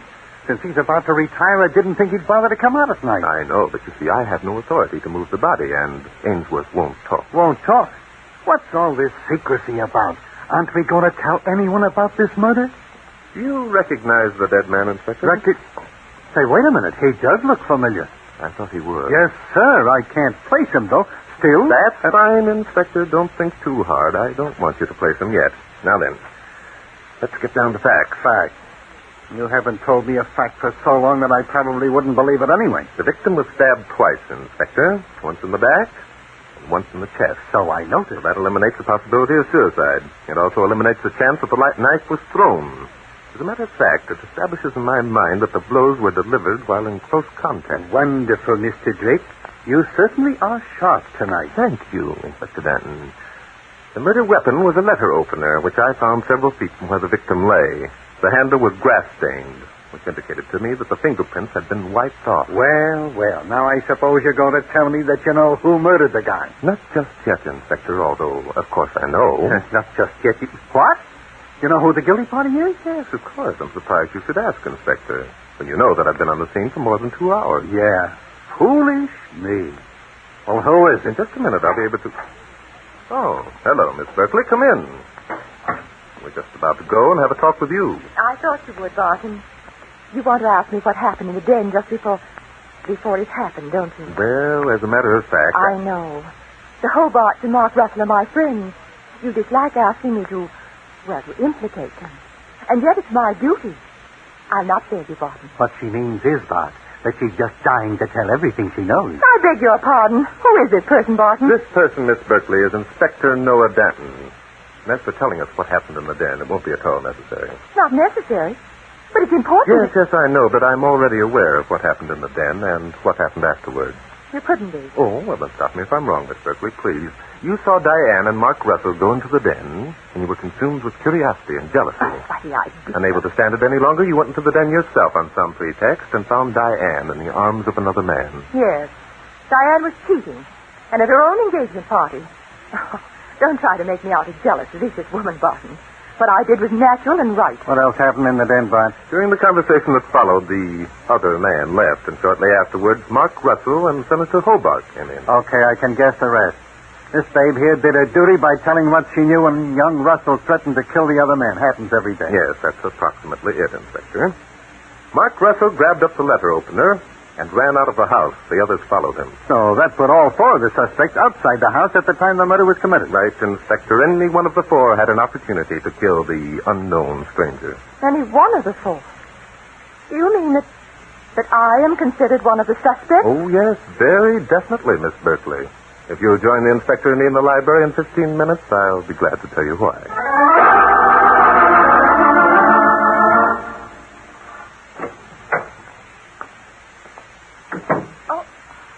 Mr. Drake, I'm sorry. I thought it would be Uncle Ralph. You act profoundly disappointed, Miss Hobart. Is it because you're embarrassed at being left alone here with your fiancé and hope that your uncle would appear? Drake. Sort of... Going too far. You're sticking your nose into things that don't concern you. Well, I'm going to make them concern me, Russell, whether you like it or not. As a matter of fact, before I get through, you're going to like it. Well, of all the conceit... First of all, Miss Hobart, I want you to know that I'm aware of the identity of the man who was murdered. You can't be. Oh, yes, I can. I was suspicious from the first, but now Inspector Danton has confirmed my suspicions. Oh, no. Mr. Drake, you won't. Tell Mr. Russell who the unknown man was. Well, I'm sorry, Miss Hobart, but that's exactly what I intend doing. No, please. What difference does it make? Who cares who he was? You do, Russell. Oh, you should. Are you kidding? When I come in and find the girl I love... Do you love her, Russell? Do I? How would you feel, Drake, if you were in my shoes? Oh, frankly, if I really loved the girl, I'd give her a chance to explain. Oh, you did, Mr. Drake. Don't blame Mark. It's just an impossible situation. And I think if you were as deeply in love with Mark as you pretend, you'd have enough faith and trust to tell him your secret. As deeply in love as I pretend? How can you say such a... It's you who created this impossible situation you speak of. I think you owe Mark Russell a trusted confidence. Diana, what's he talking about? He's telling me that I've been a fool, darling, and I think he's right. I couldn't tell you. Betty was there. Uncle Ralph had just been elected to the Senate, and Paul was trying... Paul. Tell him, Miss Hobart. Paul was my brother. A long time ago, he was sent to jail. I didn't believe him guilty. I don't now. But today he escaped and came here to say goodbye to me. Oh, Diane, why didn't you tell me? I love you, Mark. Did you want to marry a girl whose brother was a convict? Betty Berkeley would have told the world. Oh, you little fool. What do I care who your brother was? Darling, it's you I'm in love with. This babe takes things literally, Bart. She says the 15 minutes are up, and now she wants to know why you suspect her of being the murderess. Well, it looks as though a reconciliation has been effected. The two lovebirds are back together again. Oh, really, Mark? Your scruples are a lot less exacting than I thought. Miss Berkeley, why don't you give up? Your attempts to create trouble are at this point rather pitiful. Are they? Well, if Mark wants to marry a little keep tramp... quiet, will you? Now, look, Bart, my purpose in being here is to catch a murderer, not referee a lover's quarrel. If you know who our boy is, I think you better tell. Very well, Inspector. Now that the less important aspect of this affair is settled, I think we can go ahead. Russell, you had the letter opener when you ran from the den. What became of it? I don't know. I found Diane's friend crouching behind some shrubbery near the highway. I guess he was waiting for a break in the traffic so he'd get across the street without being seen. Mm-hmm. And you attacked him? Yes. He knocked me out. When I came to, he was gone, and so was the letter opener. Diane was bending over me. Well, that's a simple tale well told. The trouble is it doesn't prove anything. What's your story, Miss Hobart? When I came from the house, I saw Mark and the other man fighting. I reached him just as Mark fell. I tried to bring him to. Uh-huh. We're certainly getting places, aren't we? Okay, Miss Berkeley, I suppose you also made a beeline for the fallen hero without pausing to stab anyone? Yes, I did. Mark needed someone he could trust. So that leaves the senator. He'll probably tell us he went back to the house to get the smelling salts. Oh, well, Bart, suppose you tell us which one of these innocent people is lying and why. None of them is lying, Inspector. Come in, Senator. You were standing outside the door listening, weren't you? Yes, Mr. Drake. Yes, I heard it all. And you decided that there was little use in attempting to destroy the evidence? That's right, Drake. It was I who killed... Please, it won't be necessary to mention his name. I don't intend to. I'm not a fool, Drake. I'm sorry. I didn't mean to speak sharply. I understand what you're trying to do, and I appreciate it. Uncle Ralph, it was you. Please don't judge me too harshly, my dear. I didn't know at first that he had the letter opener. I had to defend myself. Your mistake came, Senator, when you didn't explain at once that you killed him in self-defense. Even now, we're going to have a difficult time convincing Inspector Danton that you did not murder the man who attacked you.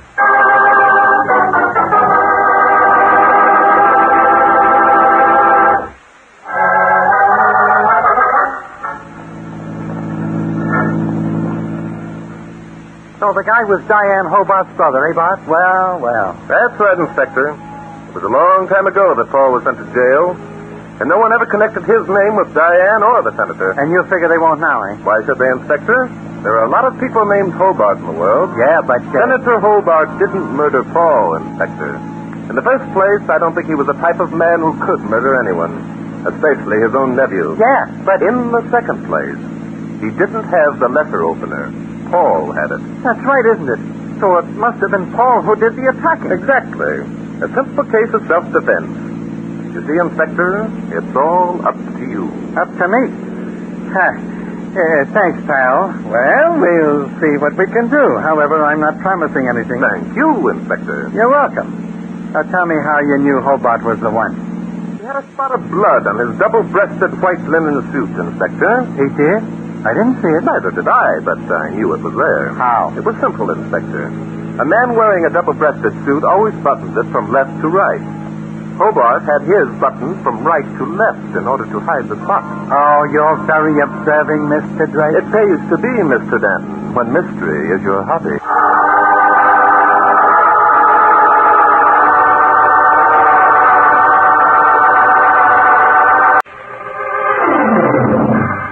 Mystery is my hobby.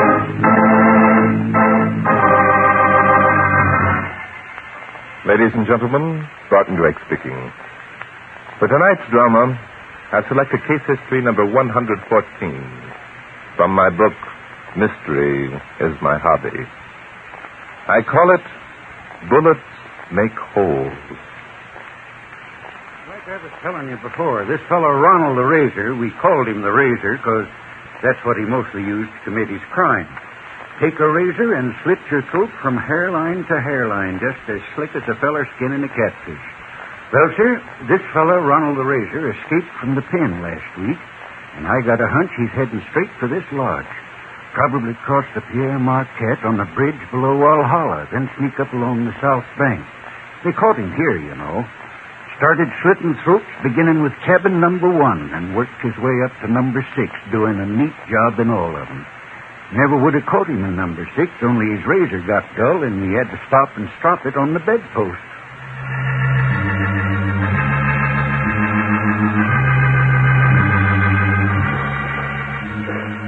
Barton Drake snapped shut the box of fishing flies that he'd been fondly examining and preparing for the steelhead run that was to start on the Pierre Marquette tomorrow.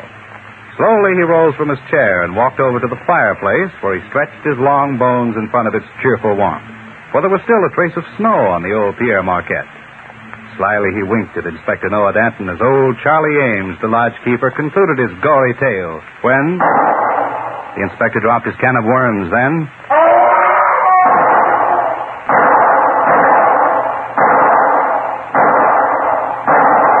What was that? Shots, Inspector. Pistol shots. Somebody screamed. Holy pickle peanuts, them shots, they come from cabin number 6.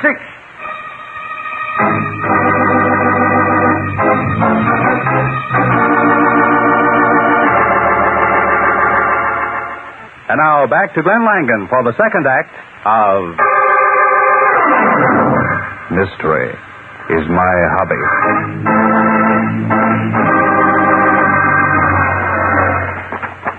That's cabin 6. Over there. No lights on. No, there they go. They're on now. Hurry up, Inspector. I ain't as young as I used to be. Can't take it. Here we are. Better slow down to a walk. Yeah.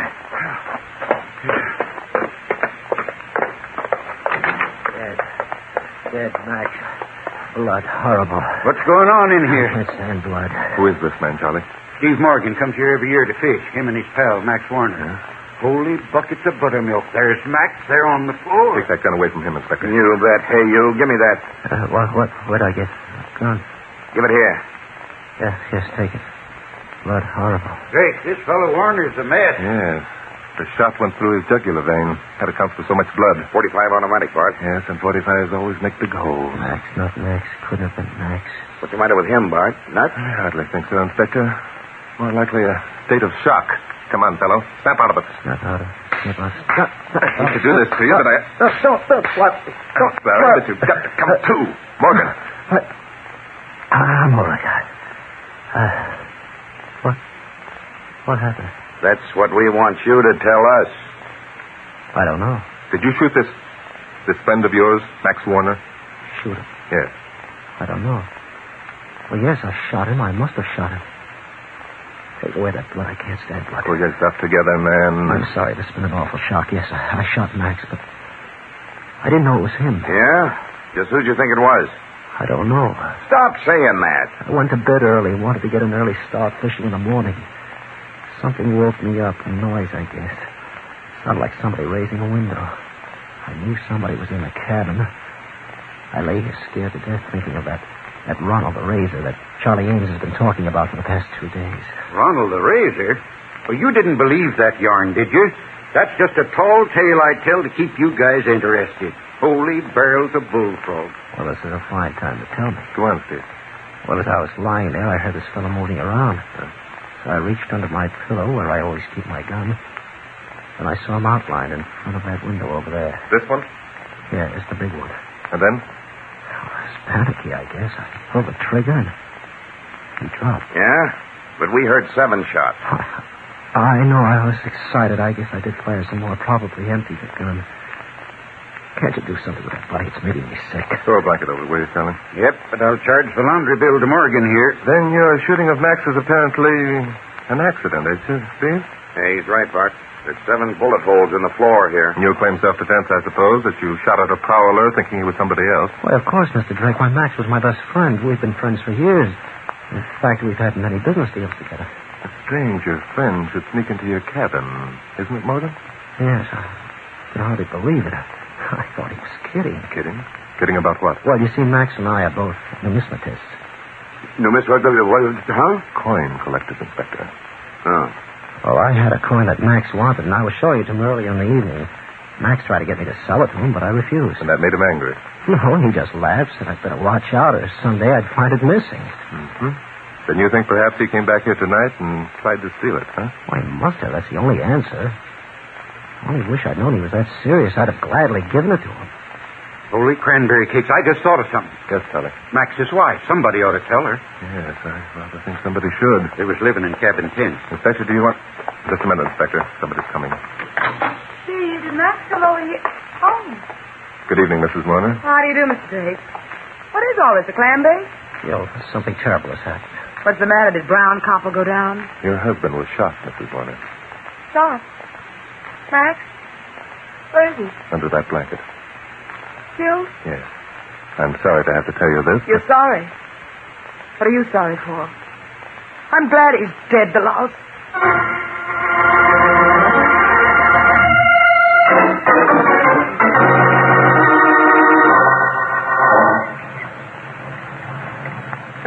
It's a beautiful morning, Inspector.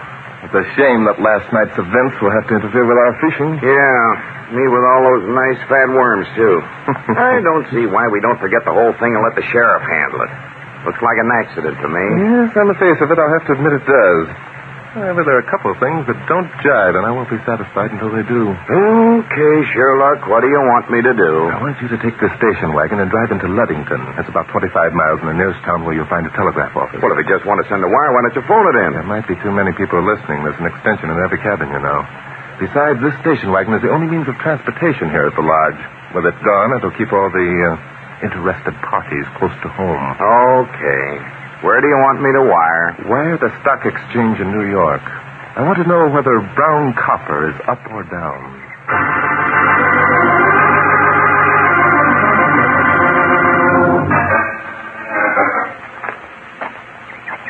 Let's walk around here by cabin 6, Charlie. Huh? What for? Something Steve Morgan said last night bothers me. He said he thought he heard a window open. Yeah, that's what he said. Now, this big window here, this is the one Max said he was standing in front of when he was shot. Steve said he made a perfect target. Would have, I guess. Anyway, his head and shoulders. He couldn't open that window, though. Why not? It don't open. Nailed in there solid as a tombstone. I'm saying. How about these around here at the side? They'll open. Careful, Charlie. I'm looking for footprints. I don't see none. No. The ground is soft, too. If anyone had tried to open these windows from the outside, there'd be plenty of them. Yeah, let's go around back. Ain't no windows there. Nothing but the back door. We'll go around there anyway. You know, Charlie, it's a funny thing. What is? Why anyone would take the trouble to come in through the window when the door was unlocked all the time. It was? Of course. Don't you remember last night when we heard the shots? We ran over here and walked right in. Oh, well, now, ain't that a pretty picture? Oh, hello there, Drake. It depends on what you call pretty. I was just consoling Jill here. Rather fervently, don't you think, Morgan? Well, it's been an awful shock to her, and... Oh, nuts. See, why don't you tell him the truth? To find it out anyway. Well, Steve and I are in love, Mr. Drake. There's nothing any of you can do about it. Oh, I'm sure I wouldn't care to. That little accident last night seemed to clear things up tremendously, didn't it? Yes, it settled a lot of things. Tell me, Mrs. Warner, did your husband know that you and Steve were carrying on a love affair? Of course he didn't know. Steve and I were too clever for that. I'm beginning to wonder if you were quite clever enough. What do you mean by that? I'm not sure that I know. Yes. Don't get any funny idea that the shooting wasn't an accident. Sheriff gave me a clean bill of goods last night when he came to get the body. Well, I'm not disputing the accident theory. Yet. Will you stop saying that yet? Go ahead and get to it, Steve. It's just shooting in the dark. Yes, something like you did last night, eh, Steve? What, you Steve! Oh, I'm sorry, Jill, but this guy gets my goat. Use your head. That's just what he's trying to do. And now, Mr. Drake, when is that policeman friend of yours coming back? Oh. Steve and I want to use the station wagon. He'll be here almost any moment, I suppose. What do you want to use it for? We want to go into Luddington and get married. Holy bales of bananas, and your husband's body ain't even cold yet. What's the difference? There's no reason to kid anybody. I'm inclined to believe you're right. You'd better get married right away. That is, if you ever expect to get married at all.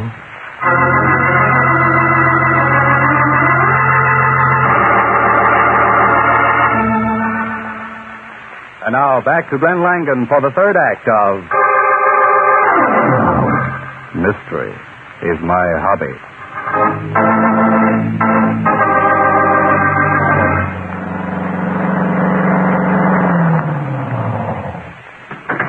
Well, Inspector, am I glad to see you back. Yes, I had to wait a while at the telegraph office for an answer. What did you find out?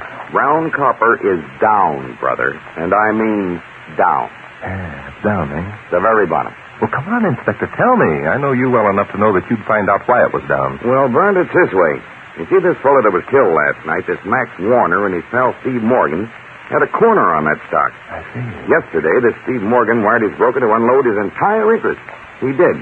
Sold at a big profit and broke the market. But Max didn't unload his stock. No, Steve left him holding the bag. Must have wiped the guy out. Well, this is really beginning to stack up, isn't it? Well, I don't see how. If Steve pulled a dirty trick like that on Max, then Max should have been the one who would have been gunning for Steve, not the other way around, the way it happened. Well, that could have been it, Inspector. I get it. Max finds out that his pal has sold him out and sneaks over to Steve's cabin to get even. Steve sees him prowling around in the dark, thinks he's a thief, and shoots him. Right. Well, any way you figure it, it still comes out the same. You can't pin a murder rap on Steve. Well, it seemed to be it, Inspector, if Max had received any word of what Steve has done. I wonder. Oh, Charlie! Charlie Ames! Yeah? Will you come over here a minute, please? Yeah. What do you want, Drake? Charlie, Max Warner was here at the lodge all day yesterday, wasn't he? Yep, he was. You'd know if he made any long-distance calls, wouldn't you, Charlie? Yep, all long-distance calls has to be okayed by me personal. That's what I thought. Did Max make any or receive any yesterday? Nope. Holy piles of pancakes. What are you getting at? Did he receive any wires? Nope, nary a one. Well, what do you think of your theory now, Inspector? Apparently, poor Max never learned that he'd been double-crossed. Which puts us right back where we started from. Well, at least the poor guy died happy. Oh, you'd better go in and get your lunch, Inspector. We all had ours an hour ago. Yeah? What are you going to do? I'm going over and have another chat with the occupant of cabin number 6.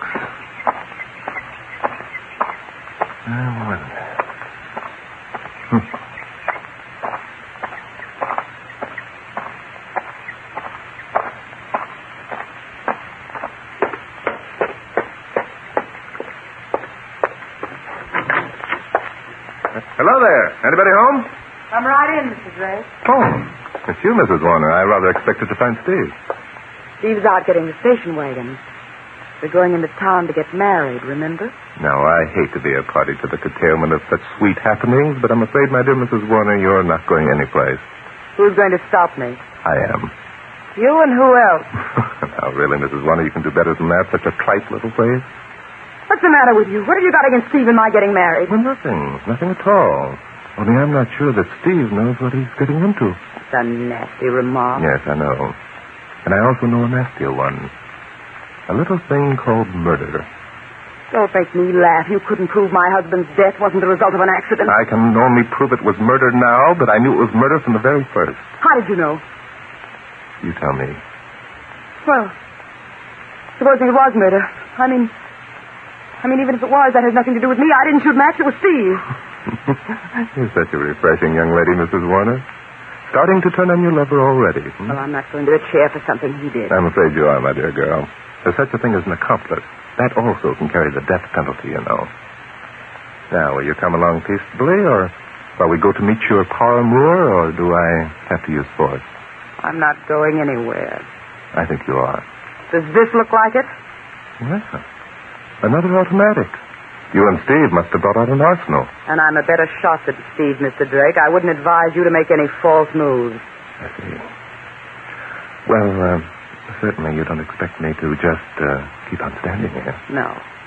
You're going to get in that closet. You're going to stay there till Steve and I can make our escape. Really, I don't believe I care to. I imagine that closet's rather stuffy. Get in there, Mr. Drake, or I'll shoot. I don't believe you would, Mrs. Warner. Just try me and see. I'm coming after that gun.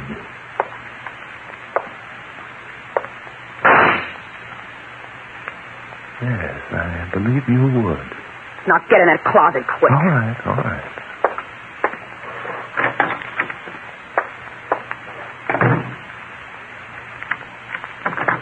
And don't try to break out, at least not until after we're gone. If you do, next time I'll shoot to kill.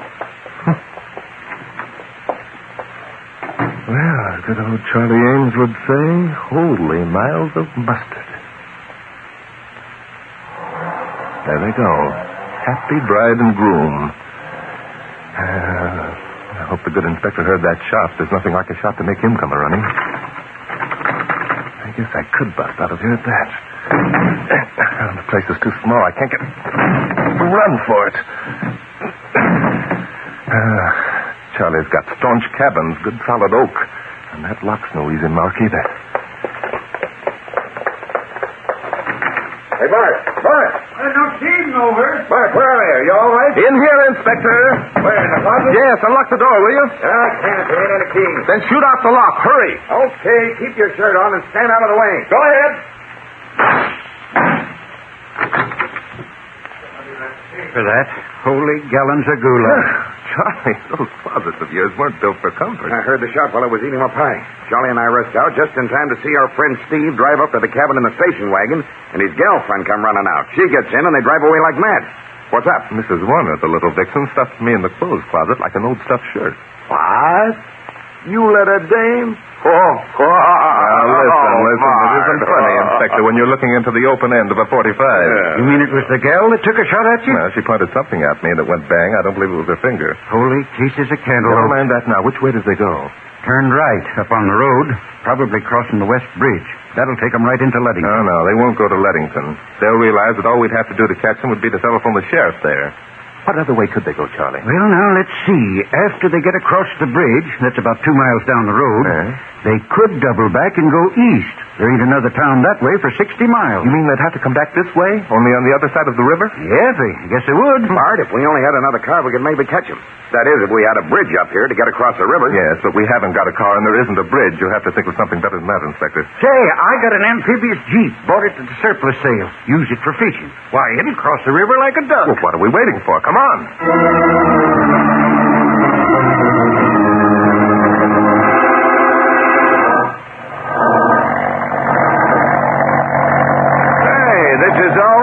It'll have to do, Inspector.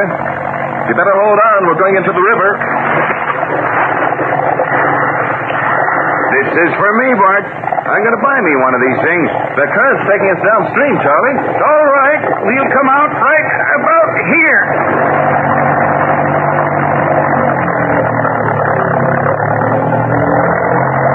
Now, if we can just miss a few of these trees. Whatever you do, get us over to that road in a hurry, Charlie. Okay. Well, there's the road. Good. I hope we're here in time. Drive the Jeep right out onto the road, Charlie. Make a roadblock. Not me. That station wagon's my property. If them two idiots don't take a notion to stop, I'll lose both the station wagon and my Jeep. Nope. I'm going to stop her right here. I'll stop them. I've got ways. Well, all we can do is try to... By George, we made it. Here they come. And look at them come. Holy cow, they must be doing around 80. Wait here. I'm going to try and wave them down. Bart, come back here. Bart! Stop! Stop! Bart, I'll shoot out the tire.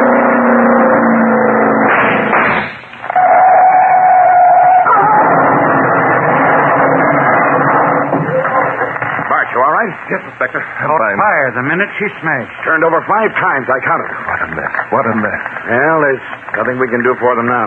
The poor devils. Even if they were guilty of murder, that's a horrible way to die.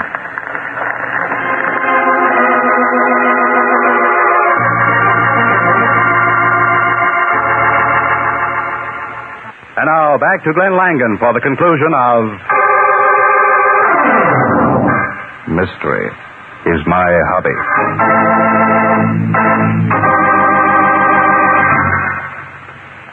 Now, Bart, would you please tell us what this is all about? Before we all went off on that moving picture chase, I thought that you thought that Max Warner's killing was an accident. Oh, I'm surprised at you, Inspector. You should have seen the minute we walked in that cabin that it had to be murder. You mean you knew it all the time? Certainly. How? Well, the way I see it, Inspector, Steve Morgan and Joe Warner came down here with the express purpose of killing Joe's husband, Max. Premeditation, huh? How do you figure that out? Because of the fact that Steve unloaded his brown copper before Max was murdered. Say, what would you suggest is the best fly this time of year, Charlie? McGinty, best fly for the spring. Good. Tell me more, Bart. Oh. More. Well, Inspector, on the night of the murder, Steve invited Max over to his cabin to look at a rare coin. And Max came still thinking that good old Steve was his pal. When he got there, Steve simply pulled out his automatic and shot Max, dead. So you think of McGinty as the fly to use, Charlie, eh? Hey, wait a minute. If what you say happened, how about the lights? Max wouldn't come into a dark cabin if he was just on a visit. But the cabin wasn't dark, Inspector, not when Max arrived. It was, too. We saw him turn on the light when we were running over here. Well, now, Inspector, if Steve could turn on the light, he could also turn it off, couldn't he? Well, You forgot that we were in the room here with Charlie Ames when we heard the shots. It would have been a very simple thing for Steve to turn off the light before we could run to the door. Charlie, what weight leader would you suggest? Oh, about 10 pounds. Seems to me that's all theory. You haven't any evidence that would stand up in court. I could think up a pretty story, too. About 10 pounds, you say, Charlie, Look, Bart, how did you know it was murder? All right, Inspector. All right. How many shots does a .45 automatic hold? 7. That is 7 in the clip. Could hold 8 if there was one in the chamber. And how many shots did we hear? 7. Then I could safely say that there wasn't an extra shot in the chamber, couldn't I, Inspector? Inasmuch as the gun was completely emptied when you took it away from Steve? Yes, you could safely say that. And so could I. Thank you. And how many holes were in the floor of Steve's cabin, Inspector? 7. And how many in Max's neck? 1. And where did that 1 come from? Why, the one in the chamber. But we couldn't safely say there was one in the chamber, could we, Inspector? Oh, nuts. I think I'll borrow that amphibious Jeep of yours, if you don't mind, Charlie, tomorrow. Where did the 8th bullet come from? Oh, there wasn't any 8th bullet, Inspector. Well, then how... That's how I knew that Steve Morgan was lying. You'll remember that Steve said he was awakened by a prowler who stood between Steve's bed and the window that couldn't be opened because it was nailed shut. Yeah, he said that all right. Steve swears that he shot at the prowler's head, which was silhouetted against that window. The shot going through Max's neck. Yeah, that's right. Then where is the hole in the window, Inspector? If the bullet went through Max's neck, there would have to be a hole in the window. Bullets do make holes, you know. Well, I'll be... No, don't say it, Inspector. There's more to come. When Max came in that night, Steve knocked him down and shot him on the floor. Yeah. Then he emptied his gun. There were 7 bullet holes in the floor and 1 in Max's neck. Uh-huh. That bullet, you see, making 2 holes. Then he turned off the light, waited until he heard us coming, and turned it on again. He wasn't very clever, Inspector. No, he wasn't very clever at all. Yeah. You know, Mr. Drake, that killing reminds me of the time that Harry the Hatchet was stopping here. So? Terrible fellow, Harry the Hatchet. Why, one night he started chopping up people. Started with cabin number 15. Well, sir, he hacked his way all the way down to cabin... No. Huh? That's enough, Charlie. Your stories are too obvious. What do you mean, obvious? Obvious fabrications, nothing subtle. In other words, Charlie, they're just plain, bare-faced whoppers. Well, holy boxes of bear meat. I like intrigue, Charlie. After all, you know, mystery is my hobby.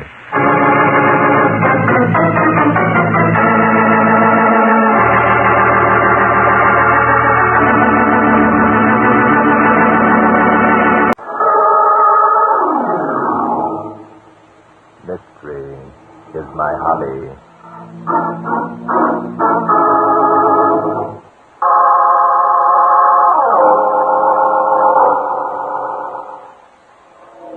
Tonight's story began 2 days before state election last fall.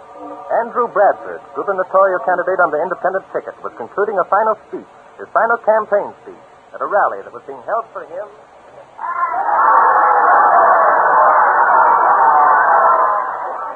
And in closing, ladies and gentlemen, I want to say this. If I am elected governor at the polls next Wednesday, it will be the beginning of a new era of state politics, an era of square dealing and fair play, an era of prosperity and economic advancement. This I give you as my solemn pledge. Thank you. Andy, you were wonderful. Thanks, darling. Congratulations, Andy. Thanks, George. Nice going for you, as good as in. Well, thank you, Bill. Claudia, where's Dexter? Right here, Mr. Bradford. Ready to go? Yes, I think we'd better. I'm feeling rather tired. But Andy, the banquet. The banquet will have to get along without me, I'm afraid. I haven't had any sleep for days. This way, Mr. Bradford. Andy, wait. You can't walk out on all these people. How can I ever face them? Don't face them, darling. Come along home with me. You could use some rest, too. Andy, you can't. Don't you realize... I realize that I'm about ready to drop in my tracks. Come along. I should think you'd have more consideration for other people. I should think you'd consider me. I should think you'd realize you can't do this sort of thing.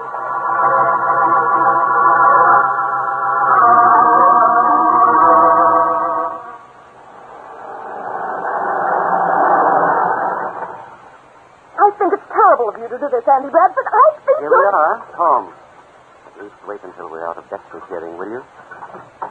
Here we are, Mr. Bradford. Thanks, Dexter. Need me any more tonight, Mr. Bradford? No. Go and get some sleep. This campaign hasn't been easy on you either. Oh, I'm all right. Well, good night, Governor. Good night, Dexter. Thanks. I'll never forget you for this, Andy. Think to me that you could have at least... Claudia, please. Can't we postpone this until tomorrow? I'm so tired. No, we can't postpone this until tomorrow. You seem to forget that I married you when you were nothing. You seem to forget that... All right. I owe everything to you. I appreciate it. Only right now... You appreciate it? You expect me to believe that? After the way you treated me tonight? No, I don't expect you to believe it. I was a fool to ever expect you to believe anything I say. Andrew! Sorry. I shouldn't have said that. So that's the way you feel about this? No, Claudia. Not real. I'm tired. I'm going to bed, Claudia. No, I'm not going to bed. We're going to have this out right now. Andy! Good night, Claudia. Andrew, come back here. I'm not going to treat me like this. If it weren't for me, there'll be nobody. Andrew!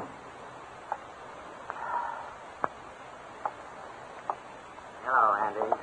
What's the devil? Nerves jumpy, Andy? Thought you'd have gotten over that by now. Ray Stevens? Yeah, that's right, Andy. Ray Stevens. I thought you weren't going to recognize me. Some of the boys said you wouldn't. saying I think you got to be a big shot. You're forgetting a lot of your old friends. Ray, how did you get us? You mean you ain't hurt? I know. Why, it was simple, Randy. A bunch of us got together one night and persuaded the guards to lend us a couple of Tommy guns. I told you when we were at Joliet together that In heaven's name, man, not so loud. Okay, Andy. I forgot you wouldn't want to know you and me were cellmates. Don't mention that word. Easy, Andy, easy. Now, don't get excited. You've come a long way, boy, a long way. Andrew Bradford, alias Fritz Carlson, alias Tommy... Ray, shut up. I paid my penalty. I've gone straight. Sure you have, Andy, sure you have. From convict to governor, just like in the movies. Shut up, I said. Well. You still pack a gat, huh, Andy? Got a permit, I'll bet. How's it feel to be able to do things legally that in the old days they'd send you up... Get out! Get out, or I'll... You're what, Andy? Don't force my hand, Ray. I still know how to use this gun, and I will. Andy, I'm surprised. Think of tomorrow's headline. Gubernatorial candidate slays old friend. Corpse found in Andrew Bradford's bedroom. Ray, you always were a sucker. Who's going to know we were old friends? You fool. When they find out who you are, I'll get a medal for capturing an escaped convict. Wait a minute, Andy. Wait a minute. Didn't I mention that some of the boys came with me when I made that break from Joliet? What do you mean? Why, Andy, I'm surprised you ain't caught on. This is big-time stuff. Get to the point, Caesar. Oh, that's better. Well, it's like this, Andy. We got things fixed, see? Nothing ain't going to happen to me because if it does, Charlie Messer, your worthy opponent, is going to get a letter, see? You rat. What do you want? Well, now we're getting places. It ain't what we want, Andy. It's how much we want. Naturally. I can tell you right now, my resources are limited. But your wife ain't. My wife? Listen, see very few. I told you this was big-time stuff, Andy. We've covered all the angles. Now, it wouldn't be a shame if your wife found out she married the next time. Why, you... It's almost as bad as Charlie Messer knowing about it, wouldn't it? Ray, you can't do this to me. It's done, Andy. It's done. It's all wrapped up and ready for delivery. Ray, listen to me. You've got to listen. Oh, sure, Andy. Sure. I got all the time in the world. We were friends once, Ray. Good friends. But I told the boys, Andy and me, I told them we're just like that. He won't let us down. And I won't, Ray. I swear it. Just don't say anything until after election. Until after election, huh? Yeah. Well, come, Andy. Be reasonable. Our information wouldn't be worth a nickel after you're in. It would, Ray. It would.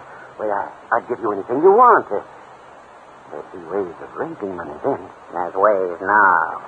Quit stalling, Bradford. We ain't waiting for nothing, see? We know you can raise the dough, and we ain't listening to any sob story. Pay up or else. How much? $200,000. 200,000? Are you crazy? I couldn't raise half that amount. Shut up. $200,000 is the price, and you're lucky it ain't more. I'm getting out of here. We got 2 days, Bradford. You bring the dough to... Put down that gun, you fool. Come back here, Ray. Come back and sit down. Keep your hands where I can see them. You can't get away with it, Andy. I always talk... Keep your hand away from that pocket, you crazy fool. I only want you to...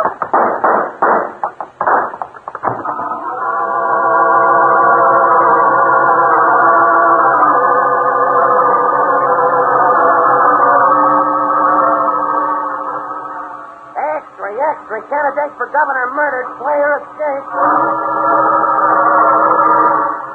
Paper, read all about it. Big mystery surrounds murder of Andrew Bradford. Get your morning paper. Barton Drake to investigate slaying of Andrew Bradford. Bradford murderer captured by chauffeur Raymond Seaver. This candidate wants his cellmate at Joliet.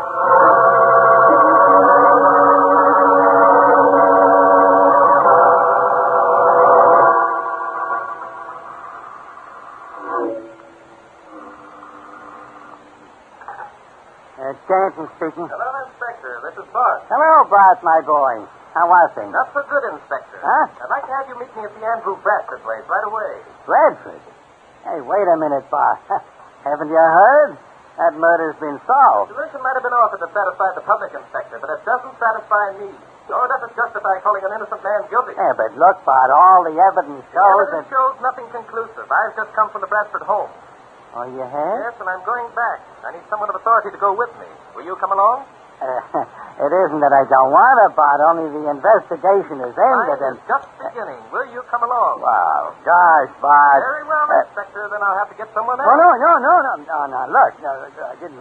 Don't do that. Oh, you win. Pick me up in your car. Thank you, Inspector. I'll be there in 15 minutes.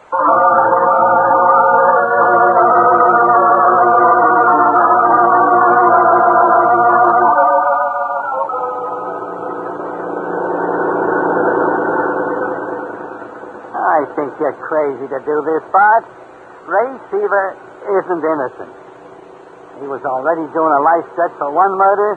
He admits coming to Bradford's room and trying to blackmail him. I'm quite aware of all that, Inspector.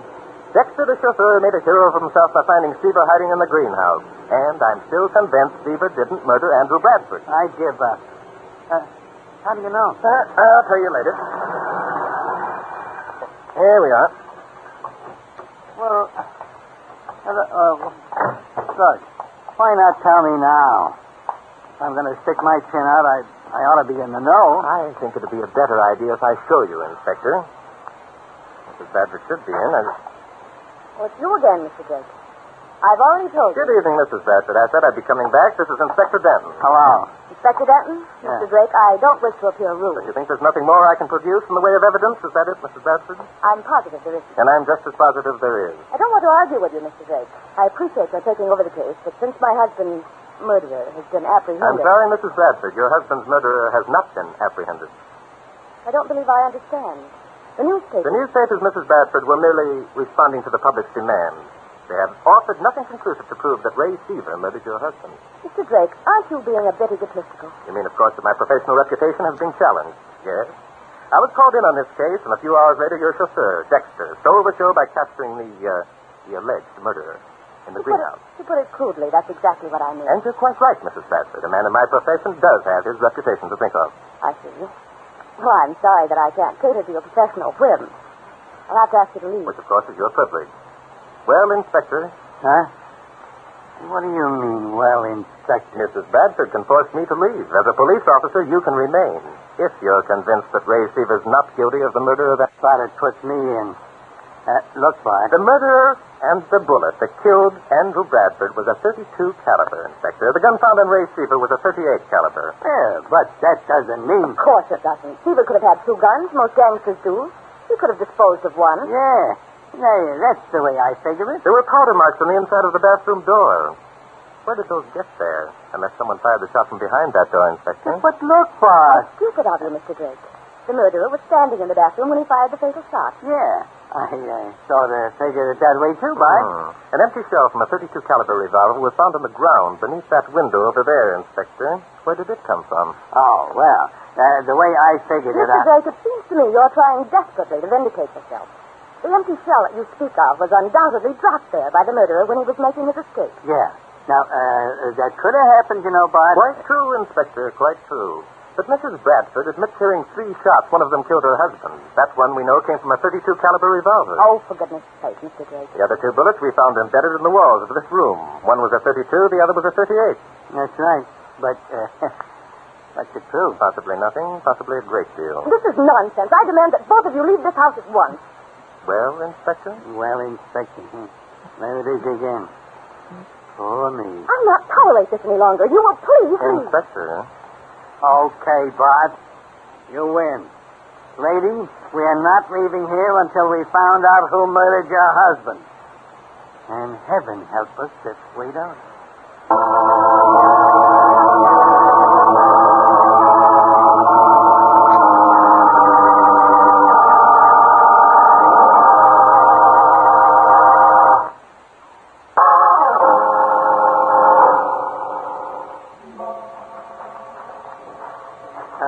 Look, Bart, I hope you're not sore at me. Not at all, Inspector. After all, the evidence does point to Seaver's guilt. It certainly does, Inspector. And besides that, Seaver was already serving a life term. Another murder charge couldn't affect him one way or another. Oh, now, wait a minute, Bart. If you're accusing me of... Come, Inspector. I'm accusing you of nothing. Well, there's the garage.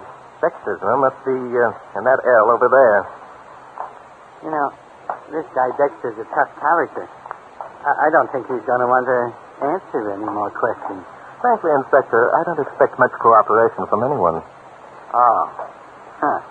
I suppose that's a crack at me. Now, look, Bart, I'm sorry, Inspector. Totally forget about it, here we are. Looks like he isn't in. On the contrary, I think he's merely being stubborn. Yeah? Well, I'll take care of that. Hey, open up in there. Oh, so it's you again. Look, when are you two going to stop playing cops and robbers and go home? That'll be enough out of you. Come on in, Bart. If Junior wants to play rough, we'll help him out. Now, wait a minute. You can't Yes, come in we here. can, too. Get over there and sit down. That's better. Go ahead, Bart. Thank you, Inspector. Dexter, we're working on a theory that Ray Seaver didn't murder your boss. What am I supposed to do? Break down and confess that I shot the old man? That would certainly simplify things, wouldn't it? You're crazy, Drake. As plain as the nose on your face. Why don't you get wise to yourself and go home and write your book? Because I pride myself on putting accurate facts in those books, my friend. And if I stated that Ray Seaver murdered Andrew Bradford, it would be inaccurate. Ah, nuts. You're sore because I stole your thunder. You just can't take it if you're not in the limelight, can you, Drake? That's it, Dexter. I can't take it. Now I want you to show me the ladder that you found leaning against the house beneath Mr. Bradford's window. Show it to you. Look, Drake, if you think Show it to him, Junior. Take it easy, copper. You can't make me do anything I don't want to do. That right? All we can do is take you down to headquarters and have some of the boys sweat it out of you. Sweat what out of me? What is this anyhow? I've told you all I know. No, you haven't, Dexter. You've only told us part of what you know, and only a fraction of that is correct. Who says so? I do, and I can prove it. You see? Now, wait a minute. Are you saying you can prove there wasn't a ladder leaning against the house? No. That part of your statement is quite true. There was a ladder leaning against the house. There were imprints in the flower bed beneath the window to substantiate the fact. Well, then? That's probably also true that you heard the shot and ran outside. But when you say that you saw Ray Seaver coming down that ladder, you're lying. Oh, am I? Drake, you killed me. So you're going to prove that I went up the ladder and shot Bradford, huh? No, I don't think that's what happened at all. Dexter, exactly what did you do when you saw Seaver coming down that ladder? I've already told what I did 100 times. Now, look. You're going to tell it 100 more. If we want to hear it, what you do? Okay. I ran after him. He had a gun. He took a shot at me, so I ducked in the house and called the cops. That's all. Not quite all, Dexter. Who removed the ladder from the side of the house? I did. The cops told me to. That's how I happened to find Seaver. Well, that part's right, Bart. The ladder belonged in the greenhouse, and when Dexter here went to put it back, there was Seaver, sound asleep. Yeah, that's it. He was sound asleep. He'd been there for 2 days trying to keep awake. Couldn't take it any longer. That makes sense, Bart. It was kind of clever of Seaver at that, to hide on the grounds instead of trying to escape us. Everyone would think he'd do. Seaver was clever, Inspector. Too clever to hide in the very place from which he'd stolen the ladder. Don't you suppose it occurred to him that the ladder would be returned? Say, maybe that's something to think about. Oh, nuts. If that's all you've got to go on. There's considerable more to go on, Dexter. All right, let's go have a look at that ladder.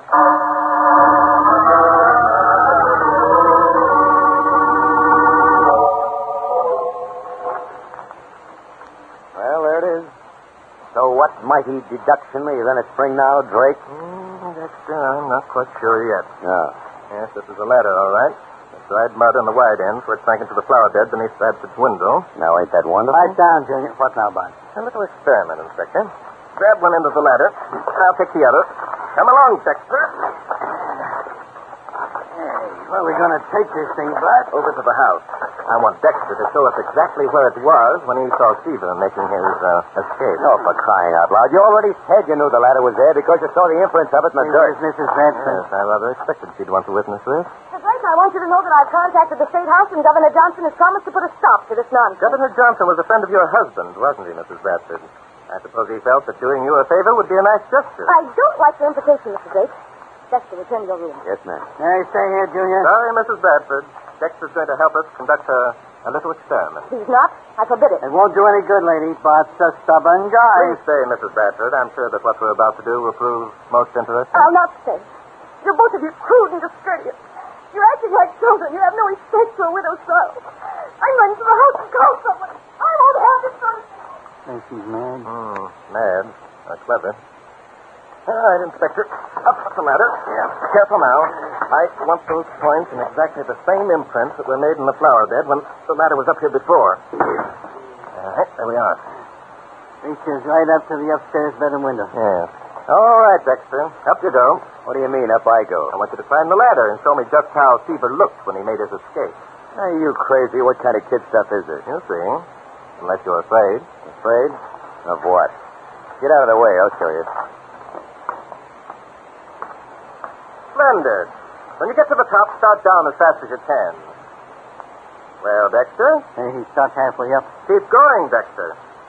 Hey, I get it. He can't keep going. If he goes up any further, he'll fall over backwards. That's right, Inspector. That ladder was placed so close to the house that it would have been impossible for anyone to climb up or down it. Jumping Judas. And that means that Seaver couldn't have. But who put the ladder there and why? Why, Inspector, Dexter put it there. Didn't you, Dexter? You put it there to corroborate your story because you knew it was...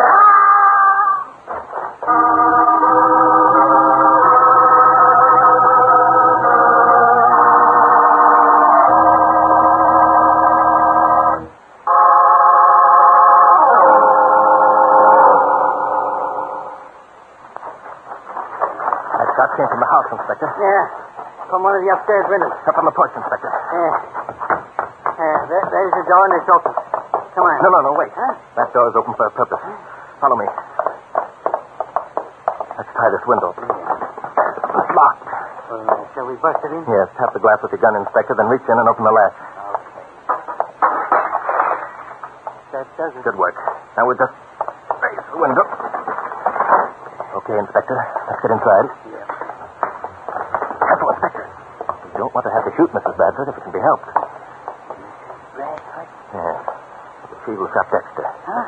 Now, that door there probably leads to the kitchen. We can get up the back way. Yeah. I'll just open it easy like and... Yep. All right, you two, get your hands up. Well, Mrs. Bradford, you handled that gun quite well. I'm an expert, Drake. Keep that in mind. I've no doubt about you being an expert, and rather a cold-blooded expert. 2 murders to your credit. And now 2 more, you and Denton. Is that what you're thinking, Drake? Well, it stands to reason. But you can't be executed any more thoroughly for 4 murders than you could for 1. You're a cool one, Drake. Yeah, well, I'm not. I'm hot.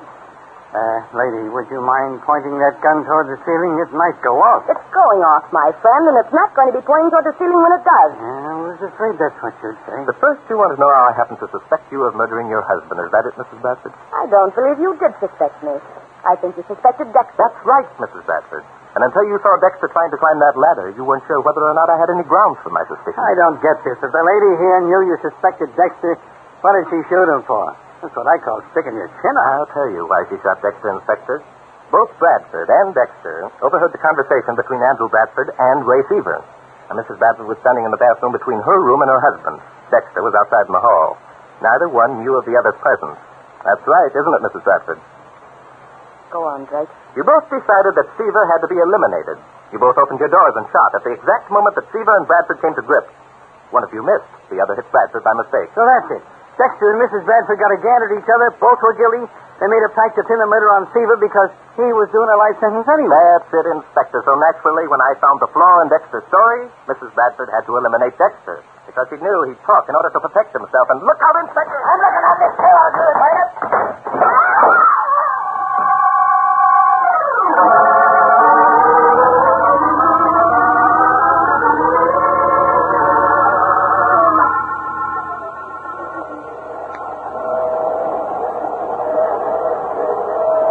Hey, Bud, what the deuce are you doing with that notebook and pencil? Oh, just jotting down a few notes, Inspector. About the Bradford case, huh? Yes, that's right, Inspector. Maybe you got it figured out why Bradford's wife and Dexter both decided to shoot Seaver. Oh, I had that figured out long ago, Inspector. Yeah? Mrs. Bradford certainly didn't want it known that she'd married an ex-convict, and Dexter figured there'd be a reward for capturing Seaver. I see. You going to write all about that in your book? Certainly. After that crack that Dexter made, I've got to be more careful than ever to get my facts straight. Yeah. What's the name of this book going to be, Boy? Why, Inspector, what other name could it possibly be than Mystery is My Hobby?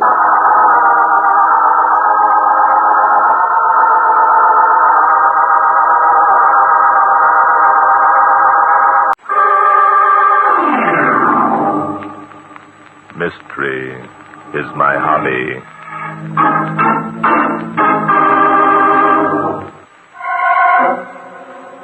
Inspector Noah Danton and I had driven to Lake George for a few days' rest, and were returning to New York. It was early spring, and the mud season was at its height. Early in the evening, a young practicing physician in the town of Cranston had been attending to his last patient of the day. All right, Horace, you can put your shirt back on. Okay.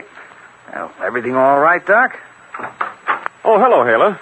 Come in. We're all through. Did you give the patient a clean bill of health, Doctor? Doctor isn't talking. Look at him. He's disgusted because he can't find anything wrong. You know, it must be discouraging when a fine, healthy specimen like me comes in for a checkup. I wish all our patients were as healthy as you look, Horace. Yeah, Doc doesn't think so. He'd go out of business, eh, Doc? Sometimes people who look healthy are actually sick. Yeah, I suppose you're right at that. Hey, Doc. Yes? There isn't anything wrong with me, is there? We've been friends a long time, Horace. You want the truth, don't you? Yeah. Yeah, I want the truth. It's your heart, old man. My heart? Yes, it's quite bad. Oh, you're kidding, Doc. I mean, well, I'm not going to die, am I? Not right away. That is, if you're careful, very careful. Any unusual exertion would prove fatal. What do you mean, careful? Look, Doc, I can't be careful. I'm an engineer. I can't quit work. You know that. I'm afraid you'll have to quit your work. Oh, no, I can't. What'd be the good of living if I couldn't build things? Look, Doc, Oh, no, you must be kidding. Sorry, Horace. This is as tough on me as it is on you. Sometimes it isn't pleasant being a doctor. Yeah. Yeah, I see what you mean. All right, Doc. That's the verdict. I guess I can take it. That's the spirit. Just take it easy and you might live to be 100. Yeah, live to be 100. Well, so long, Doc. Good night, Hala. Thanks for everything. Good night, Horace. Good night. Oh, what a pity. Charles, are you sure? Do you think I'd tell him such tragic news if I weren't sure? But wouldn't it have been better to have let him go on thinking? That he was in fine physical shape? Would that have been fair? If he's careful, he might prolong his life for years. I wonder if Horace wants to prolong his life if he can't build things. Some men's work is more important to them than life itself. Your interest in Horace seems somewhat unusual, my dear. I've known him since we were children. Once long ago, he asked me to marry him. Marry him? Yes. Oh, it was before you came to town, Dr. Morrow. After working as your nurse for a month, I knew. Knew what? Why I didn't accept Horace. It was because I'd been waiting for you. Darling, thank heaven you did. I suppose you know that was why you got the job when I advertised for a nurse. Why? Because I fell in love with you the minute you stepped through that office door. Oh, so you didn't think I'd make a good nurse. All you wanted was... Dr. Morrow, after all, do you kiss all your nurses during office hours? Only those I happen to fall in love with. And since you're the only nurse I've ever employed, how could I have fallen in love with the others? Besides, office hours ended 15 minutes ago. Then go and change your clothes and take me out to dinner. I'm starved. Ah, me. Women and their appetites. Be back in a shake, darling. Don't go away. I will if you're gone more than 5 minutes. Darling. Hello, Hala. Jerry. Take it easy, baby. I ain't a ghost. Terry, it can't be you. No. Take a good look, sister. A good look. Terry, what are you doing here? Well, for the past couple of minutes, been outside, listening to your sloppy conversation with your doctor friend. Terry. You know, honey, you sure know how to get 'em. Why, you got that sawbones eaten out of your hand. Just the way you used to have Horace Graham. Stop it, Terry. What are you doing here? What do you want? I had a little accident. Here, take a look. You're wounded. You've been shot. That's it, honey. Got into a little jam with the cops. Begun throwing lead around. I stopped one with my shoulder. So, it was you. Yeah, it was me who knocked off that payroll clerk. Now, look, honey. I got to get this shoulder of mine fixed up. I was thinking that maybe your boyfriend... You fool. Of course he won't. You planning on making a telephone call, baby? That's exactly what I'm going to do. I'm going to call the police. No, ain't that something? My own sister turning me in. I can just see the headlines tomorrow. Escape con captured. Doctor breaks engagement with jailbird's sister. So that's why you came here. That's why I came here. Figure some other doc might start asking questions about how I got this bullet hole. And why do you think Charles won't ask you those questions? Charles, huh? It's like this, honey. I was thinking you wouldn't want Charles to know that it was because of me you didn't marry Horace Graham. That's a lie. It wasn't because of you that I didn't marry Horace. I didn't love Horace. Oh, sure. Now, look, honey, you're not kidding me. So long as I was alive, you wouldn't marry nobody because you figured they might find out and object to having a jailbird in the family. Horace knew. I told him. No, you didn't. You never told nobody about me. Then you hear I'm dead. After a while, you go overboard about this doctor guy. You figure everything will be okay because there won't be a chance of me showing up. Charles! It's all right, Hala. I heard it all. There's nothing to be afraid of. Well. If it ain't Doc Sawbones himself. With a gun, too. That's right, mister, with a gun. And I know how to use it. Don't forget that. I ain't forgetting nothing, mister. Least of all, I ain't forgetting my sister. That's enough. I'm not interested in your opinion of your sister. Hala, there's just one thing I want to know. Yes, Charles. Did you refuse to marry Horace Graham because your brother was in jail? No. Horace knew about Terry. I told him. The reason I didn't marry Horace was because I didn't love him. Well, that's all I wanted to know, honey. You're making a mistake, Doc. It ain't going to do you no good.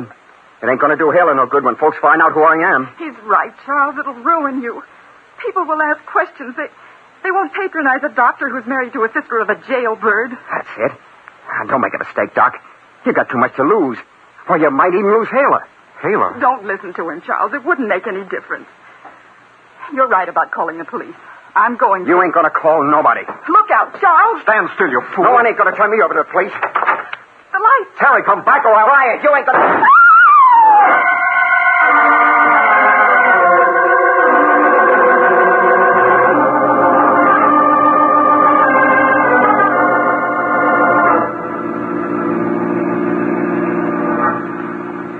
You know, Bart, I'm kind of glad we decided to drive through to New York tonight after all. We ought to be there by dawn, eh? I should think so, Inspector. What's the matter? Don't you like the country? Oh, sure. I like it all right. Nice place to visit. As a matter of fact, I understand there are people who live here all the year round. I wouldn't be surprised to find you were right. Say, Inspector. Yeah? What's the matter? Look, isn't that a man lying up ahead beside the road? Huh? Where? By Jove, it is. Hey. Pull up, Inspector. Yeah, okay. Probably some farmer got pie-eyed on hard cider. Good thing you saw him, or we might have run over him. Possibly he's a victim of a hit-and-run driver. Yeah. Let's go back and take a look. Two-Bit says this means we don't get back to New York by dawn. Get out your flashlight, Inspector. I got it out. There he is. Yes. Lying in the mud beside the road. Hold the light steady while I roll him over. There we are. How about a drunk or dead? I'm not sure. There don't seem to be any bruises. I think we'd better get him to a doctor in any case. A doctor? Where are we going to find a doctor in this wilderness? There must be a town somewhere nearby, or else it... Listen, Inspector. Huh? Listen to what? Hey, someone coming up the road. Swing up your flashlight, Inspector. Yeah. Hello there. Something wrong? Oh, yes. We were driving along and saw this man lying beside the road. Are you a native in this locality? Yeah, I am. Oh, well, what's the matter? Say, is he dead? We don't know yet. Know who he is? Wait a minute. Throw your flashlight on his face. No? No, I never saw him before. Probably struck by a hit-and-run driver, huh? Could be. What's your name, mister? And what are you doing walking along the road at 2 o'clock in the morning? Well, I'm Horace Graham. I live in the village down the road. Well, as far as what I'm doing, I was just out for a walk. Well, how do you like that? Out for a walk at 2 a.m. on a pitch-dark night. Never mind that now, Inspector. Is there a doctor in the village, Mr. Graham? Yeah, there's a doctor there. His name is Morrow, Charles Morrow. Good. His place is at the north end of the town. You can't miss it. There's a sign. Splendid. Grab hold here, Inspector. This man needs treatment badly.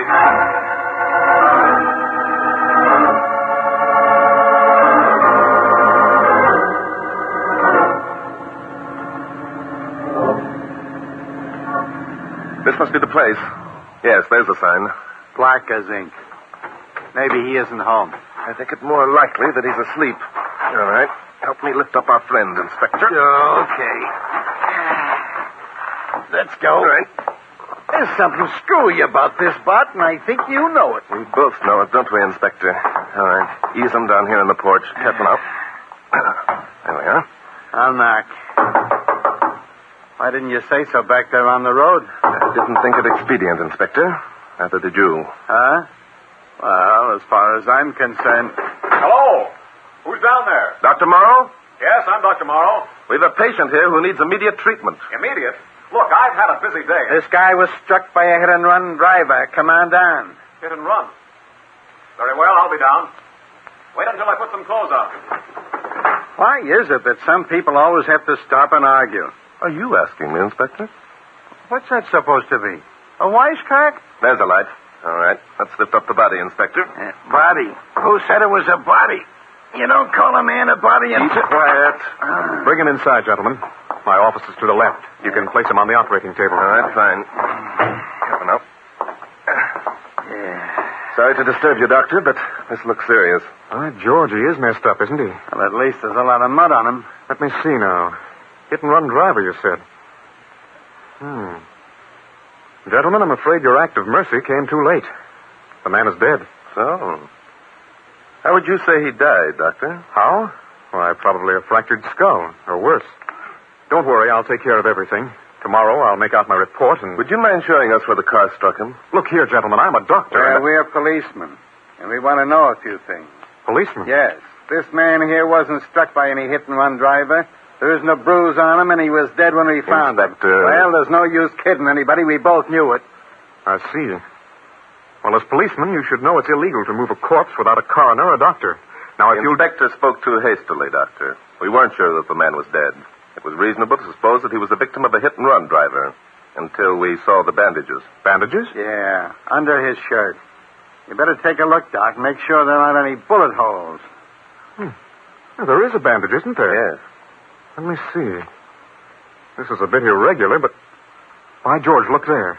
There is a bullet hole. Through the shoulder. I wouldn't say that such a wound would kill a man, would you, Doctor? Oh, it's quite likely. You see, loss of blood... But the wound had begun to heal. That means, of course, that the blood had stopped flowing. No, Doctor. I think you'd better unwrap the rest of the bandage so we can see the second bullet hole. The one that really killed him.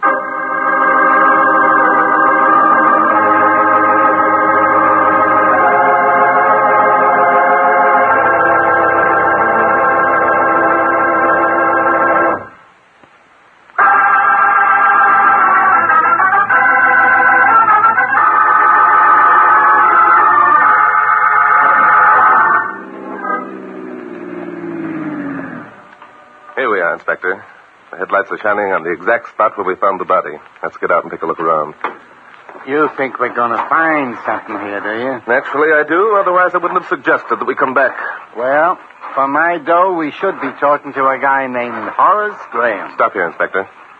And why should we be talking to Horace Graham? Because nobody with any brains will be walking along a country road in the pitch dark at 2 o'clock in the morning. Because the bullet that killed the guy we found entered through his back and penetrated to his heart. Yes, I think you're right, Inspector. However, let's look around here first. Yeah. There are the victim's footprints in the mud. There's the place where he fell. Yep, and there are tire tracks where the car swerved off the pavement. Say? Yes, I was thinking the same thing, Inspector. It almost looks as though a car had chased our friend off the road. Otherwise, the tire tracks would have swerved in the other direction. But why? The guy wasn't hit by an automobile. He was shot. Remember? And I strongly suspect that Dr. Morrow knew he was shot. By the way, Inspector, do something for me, will you? Sure. What do you want me to do? Follow that line of footprints made by the victim. You mean you want me to walk through the mud? Yes, do you mind?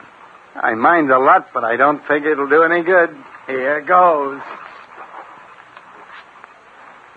This way you want me? Fine. Come on back, Inspector. I think we've made a discovery. Discovery? What did you discover about me walking through the mud? Turn around and compare your own footprints with those of the victim, Inspector. What's different about him? Say, Bart, look. That's it, Inspector. You're a pretty big man, yet the footprints you made aren't nearly as deep as those made by the man we found lying here. And he was a little guy. Right. Which means that someone must have carried him through the mud and dropped him beside the road to make it look as though a car hit him. Which brings up another point. When we knocked at Dr. Morrow's door, he told us he'd be down as soon as he put some clothes on. So he did. And when he finally got down, he was in his stocking feet. Inspector, it struck me as odd that a man would fully dress himself and forget to put on his shoes. He didn't forget.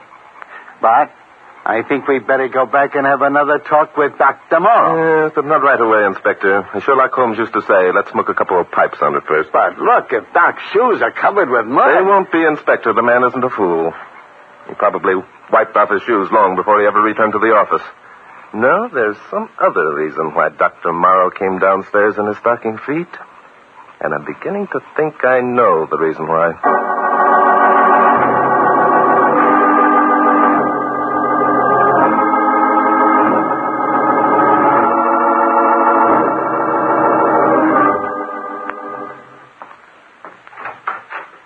gentlemen. Back again, eh? Did you make any startling discoveries? Yeah, we made a few, Doc, that'll knock your eye out. Who's your girlfriend? This is Miss Hala Knight, my nurse. Hala, Barton Drake, and Inspector Noah Danton. Inspector Miss Noah Knight. Barton Drake. And now, gentlemen, please tell me what you've discovered. Would you mind if we looked at the corpse again, Doctor? No, not at all. You just step into my office. Thank you. I've made out a full report on the happenings of last night, and I'll turn it into the police immediately. You better hold it up a little bit, Doc. There might be some things you'll want to add to that report. Oh? Well, you seem to have changed the appearance of our corpse somewhat, Doctor. Oh, you mean the mud? Yes, I cleaned him up a bit. He was pretty muddy. Especially his shoes. His shoes? Well, yes, I wiped them off, if that's what you mean. I suppose that accounts for the peculiar odor. Peculiar odor? Yeah. Smells like burning cloth. Did you burn the cloths with which you wiped off the shoes, Doctor? Well, yes, as a matter of fact, I did. I see. Dr. Morrow, do you mind if Inspector Danton and I search your bedroom? My bed? Now, look here, gentlemen. You don't have to let us if you don't want to, Doc. Only if we don't, someone else is going to. I'd like to know who. I can't possibly Let them, Charles. What difference can it make? We've nothing to hide. That's very sensible of you, Miss Knight. Will you show us the way, Doctor?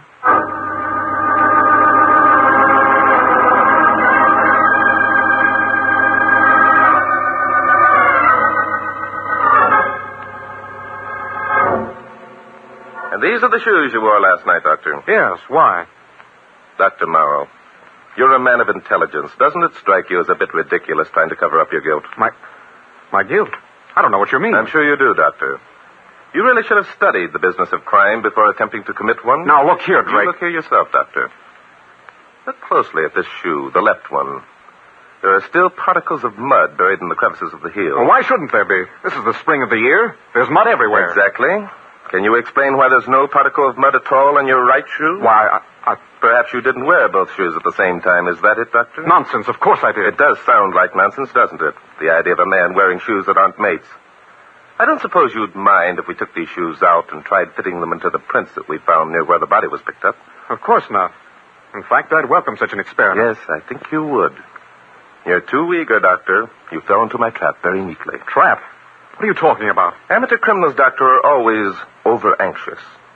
Shall I tell you what happened? Nothing happened. I don't know what you're talking about. The inspector and I found that the footprints were unusually deep. We reasoned that they had to be made by a very big man with small feet. Or a normal-sized man who was carrying someone else. Well? We decided that they'd been made by a normal-sized man carrying someone else. And that man was you. If it were I, then these shoes would fit the prints, wouldn't they? Oh, no. When you reached the spot where you decided to leave the body, you changed shoes with the victim, carried him to the side of the road, and then returned to your car. It's the victim's shoes that'll fit the prints, Doctor. Of course they will. He was hit by that automobile. It was pitch dark when you put your own shoes back on. You couldn't see what you were doing. You got one of the victim's shoes on by mistake. You came back here wearing one brown shoe and one black one, a fact that you didn't discover until last night when we knocked on your door. Get it, Doc? You came downstairs fully dressed, but without shoes. That made us kind of suspicious. I see. All right, I guess it's no use. Oh, Charles. There, dear. I was a fool to think I could get away with it. But it wasn't murder. It wasn't. It was self-defense. If it was self-defense, why didn't you notify the police instead of trying to pull this hit-and-run gag? Because the man who was killed was my brother. He'd been in jail. He came here last night wounded. He threatened to tell who he was unless I influenced Charles into attending to his wound. I knew it would ruin Charles, so I refused. I see. And then what happened, Miss Knight? Charles had overheard our conversation. He stepped into the room. He was holding a gun. Terry tried to get out of the room. He switched off the lights and opened the door. Was he facing you both when he switched off the lights? Facing us? That's right. Yes. He made some remark about not letting us get away with it. Charles thought he was reaching for a gun and fired. Hey, what's that? Someone just went through the front door. Whoever it is in a hurry. I'll take a look. Hey! Whoever it is swiping our car. Wait, that's... No, it's Horace Graham. He's got someone with him. That isn't someone, lady. That's our corpse. Come on!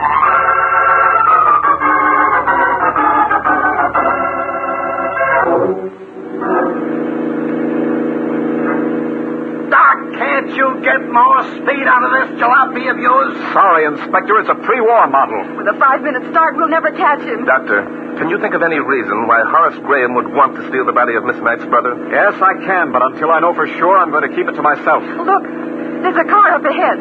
That's our wagon, boss. I see it is, Inspector. Give her the gun, Jack. I'm doing the best I can. Look, he's turning into that side road. That guy must be nuts. He knows we're behind him. Perhaps he wants us to catch him, Inspector. Better slow down, Doctor. He won't get far on that gravel road. Here's the turn here. Take it easy, Doc. This is nothing but a cart path. There's the other car. He stopped at the foot of that embankment. Jumping Judas, what's the guy up to? He's dragged the corpse out of the car. He's trying to carry it up the embankment. Oh, the idiot. I told him. Come on, Doctor. We've got to hurry. Horace! Horace, stop that! Stop that, Horace! Come on, let's go after him. Now, there's something screwy about this. I don't get it at all. We will in a minute, Inspector. He stopped. Oh, Horace! Horace, you fool. I told you that any strenuous exercise... Sorry, Doc. I didn't want you to get into a jam for something I did. Something you did? What are you talking about, man? It was I who shot Ayla's brother. What? Horace. Listen, Horace. Charles, is he? Yes. Yes, he's dead. Carrying that body was too much of a strain, as I think he knew it would be.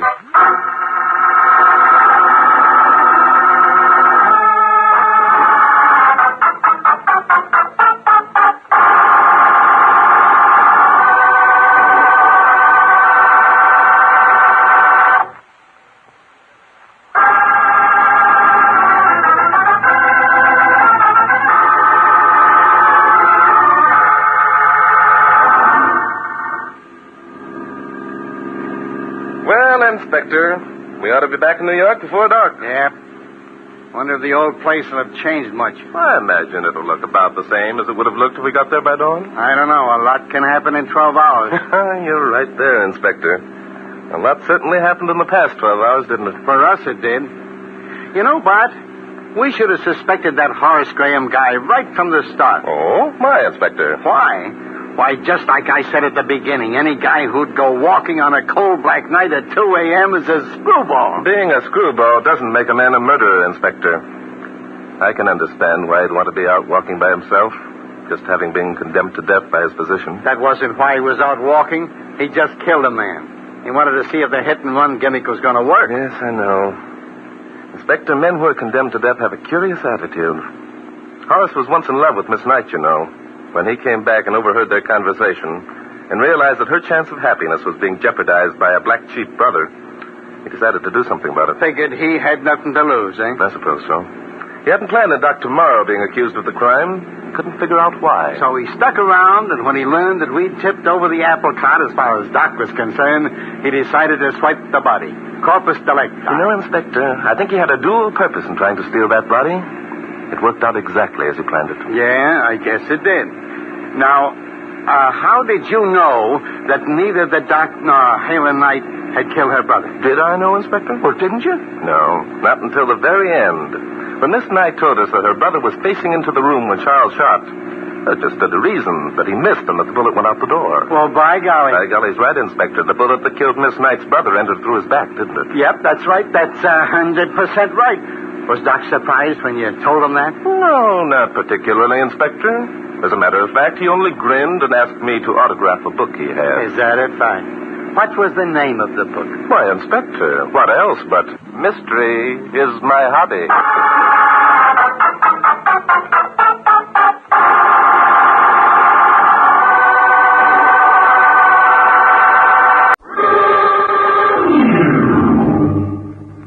Mystery is my hobby.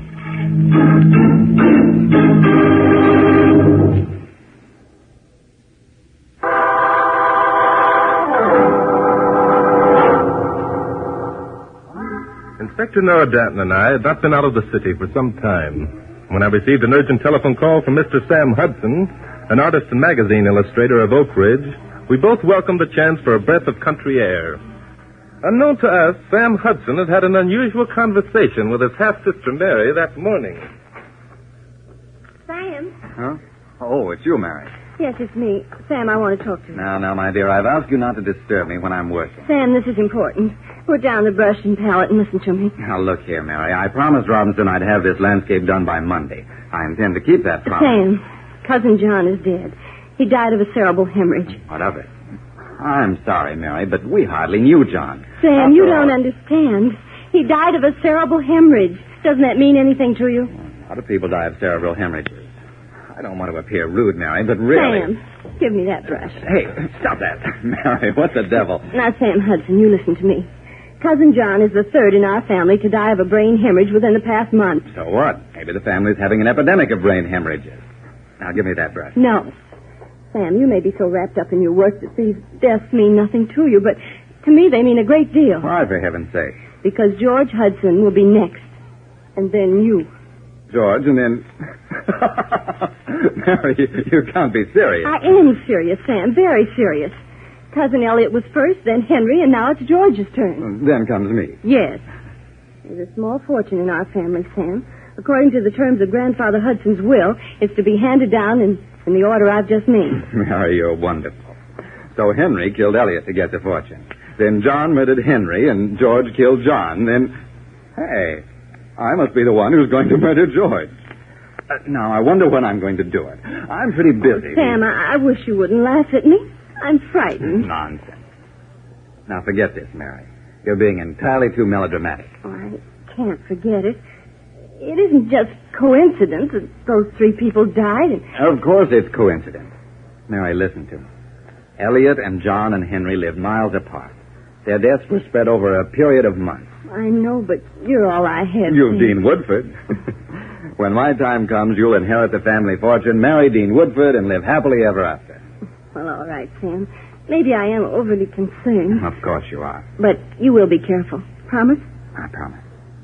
Now, hey, there's Dean coming up the drive. Go on out and have a time for yourselves. Only don't scare him with any of your wild stories. All right, Sam. Oh, I'm asking Dean to stay to lunch. Swell. I'm going into my study. You can have the place to yourself. See you at lunch. Hello, Dean. Hi, honey. How's things? Just fine. Nice coming in. Where's Sam? In the study. Asked me to come out for a walk. Okay. Well, let's walk down to the river, honey. It's such a swell day. All right. Sam won't mind. I told him that you were going to stay for lunch. Well?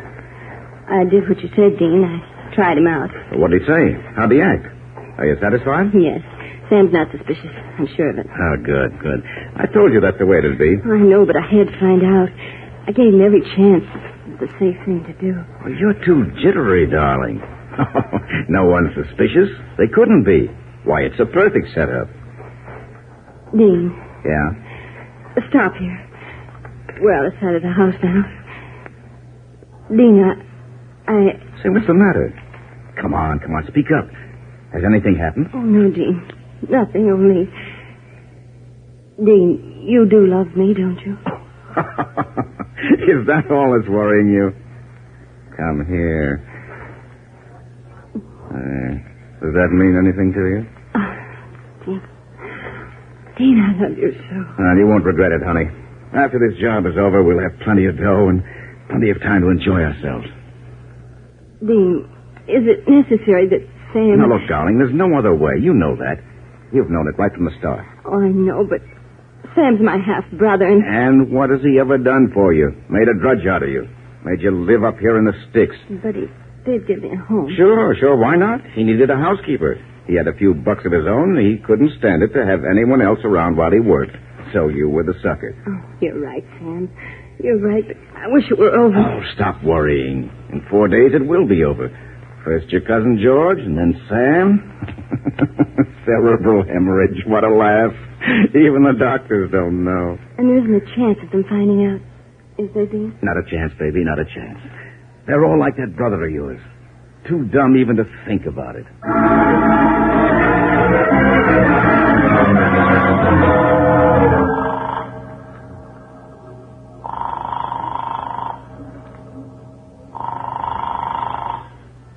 Hello, Drake speaking. This is Sam Hudson, Mr. Drake. I'm up here at my place at Oak Ridge. Yes, Mr. Hudson? Drake, if possible, I'd like to have you take a run up here. Oh, is something something wrong, Mr. Hudson? I don't know yet. You see, 3 members of my family have died within the past 6 months. All of cerebral hemorrhage. Well, that sounds like an unusual coincidence. Too unusual, Mr. Drake. My sister is... Well, you see, there's a small fortune in the family that's handed down from one cousin to another upon the death of the first. I see. And one of you is next in line? Yes. After my cousin George dies, the money comes to me. You know how women are, Drake. Mary's worried. And you? I must confess, Mary's got me going, too. I wouldn't want her to know I made this call. It would only worry her more. Still, I think an investigation would do no harm. On the other hand, if you'd rather not... Contrary, Mr. Hudson, it sounds like an interesting case. I'll get hold of Inspector Danton, and we'll take the first train up there tomorrow.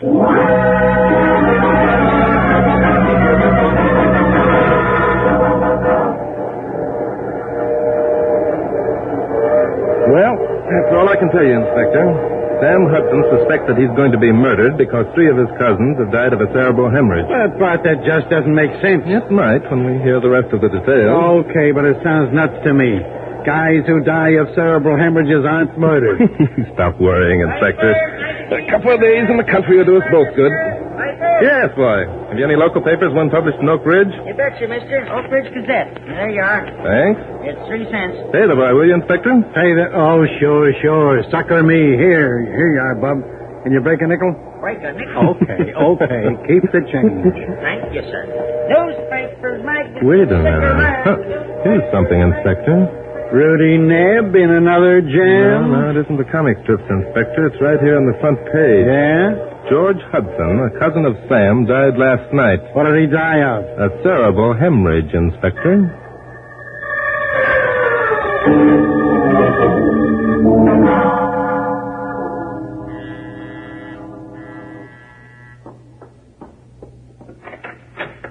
Yes? Good afternoon. Is Mr. Sam Hudson in? Sam? No, he isn't. He's in New York. New York? That's odd. Can you tell me when he left? Why should I? And why is it so odd that Mr. Hudson is in New York? Who are you men, anyway? Who are we, lady? We're here to ask the questions, not answer them. Now, look... Inspector, I'm sorry, Mrs. Hudson. You are Mrs. Hudson, I presume? No, I'm not. I'm Mary Hudson, Sam's half-sister. I see, thank you. I'm Barton Drake. This is Inspector Noah Danton. Oh, the police. Everybody acts surprised when there's a cop in the crowd. Anything wrong, darling? Dean, these men are policemen. This is my fiancé, Dean Woodford. Well, what's going on, boys? Bank robbery or something? We wouldn't know, chum. Murder's our hobby. Murder? Don't be alarmed, darling. I've heard of this man, Drake. He writes books about murder. He's harmless. Thank you. Suppose we all step inside out of the cold. That's better. This country air bothers my hay fever. Now, see here. All right, tut now. Never argue with a cop, Junior. Okay, Bart, go ahead and ask your question. We're sorry to have to intrude on you folks like this, but, Miss Hudson, we've reason to believe that your brother might be in danger. But why? Would you mind telling me exactly when your brother left for New York? Why, it was yesterday morning. Yes, yesterday morning. He had to deliver a painting to Jeb Robinson of National Magazine. You're quite sure he left yesterday morning? Yes. Something happened to Sam? I don't know. Miss Hudson, I'm betraying a confidence in telling you this. Your brother called me yesterday. Sam called you? Yes, he felt that you were worried because of the deaths of your 3 cousins, and Sam was thanked to admit that he was worried also. That's utter nonsense. Mary's cousins died of cerebral hemorrhages. A mere coincidence. I'd be inclined to agree with you, Woodford. If George Hudson hadn't died yesterday, also of a cerebral hemorrhage. Then you know about George. Why shouldn't we? It's in all the papers. You know, Bart, if Sam Hudson was worried enough to call now, you... listen, this thing is getting to be funny. What if Sam did call yesterday? That doesn't mean that he was home when he made the call. There are pay stations all the way to New York. That's true, Woodford. But why didn't Mr. Hudson arrange to see me in New York if he was coming down anyway? Yeah. Why did he insist that we come up here? I don't know. You'll have to take that up with Sam. Yes, we intend to, Woodford. Inspector, I think you'd better call National Magazine and ask Mr. Robinson a few questions.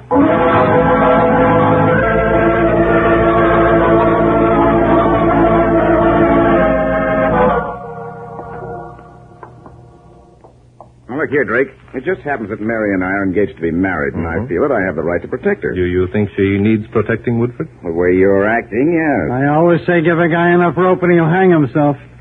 Just what do you mean by that, Danton? Oh, nothing. Only I was wondering why Miss Hudson said her brother left for New York yesterday to keep an appointment when the man he had the appointment with says it wasn't until tomorrow. Well, I can't see as that means anything. Sam finished the landscape earlier than he expected to. Went to New York on the chance that he could see Mr. Robinson today. Without calling Robinson first?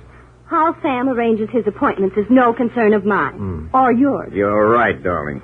Drake, in your quest for book material, you seem to make mountains out of molehills. It usually pays off, brother. Well, this is ridiculous. I certainly don't intend to subject myself to any further questions. Miss Hudson, you seem to think that Inspector Danton and I are accusing you of something. Well, it certainly sounds like Let me it. assure you we're not. Our sole purpose in being here is to help your brother, if he's in trouble. Well, he's not. Now, look.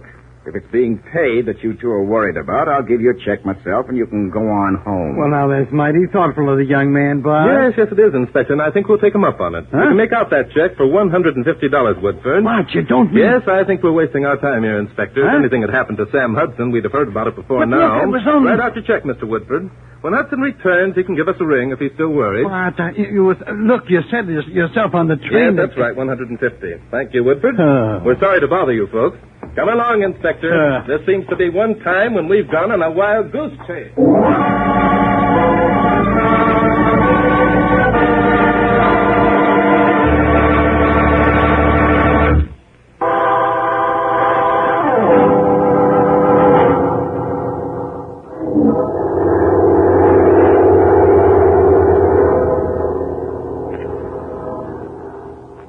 I still don't get it, Bart. You walk out on the deal. Now, here we are on a plane heading for Bangor, Maine. Why? If possible, Inspector, I want to save the life of Sam Hudson. Save his life. For crying out loud, we don't even know where the guy is.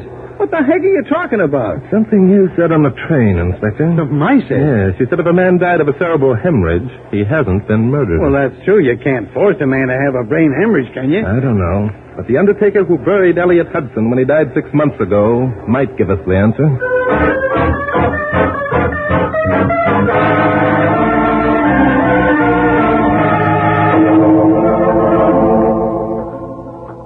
That's right. I'm Abe Shaw. I'm an undertaker, and I buried Elliot Hudson. Now, who be you? Did you know Elliot very well, Abe? Sure did. Known him all my life. Nice fella. Abe, I want to ask you something, and I want you to think hard. Was there anything strange about Elliot's corpse? Strange? What do you mean? Any bruises or evidence of violence? Violence? No, let me think now. No, can't say there was. Leg swollen a bit. Scar on his cheek. Hadn't been there for 10 years, though. Face bloated some. All that's natural. What you want to know for? We're studying to be corpses. Oh, funny guy, eh? Now, you look at here, you city slicker. All right, Abe, you've helped us a lot. Now, I don't suppose that you know the doctor who signed Elliot Hudson's death certificate. Sure do. Everybody knows Doc Hayward. And Doc Hayward said that the death was due to a cerebral hemorrhage. Yep, cerebral hemorrhage, that's right. Abe, had Elliot Hudson been seriously ill for some time? How should I know? I never seen him much. He lived alone. Folks don't ask undertakers to call on him. Look, now, why don't you two go see Doc Hayward instead of asking me so darn many questions? We intend to do that, Abe. Not only are we going to call on Doc Hayward, but on the doctors who attended both John and George Hudson. Come on, Inspector. I think we've hit upon our first clue.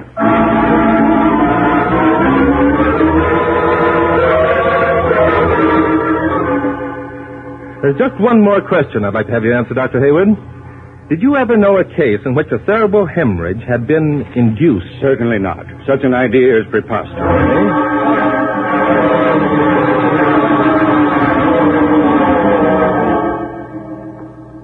Now, look here, Scranton or Danton or whatever your name is. When I say John Hudson was one of the best-looking corpses I ever had in my morgue, I know what I'm talking about. Okay. You don't have to get tough about it.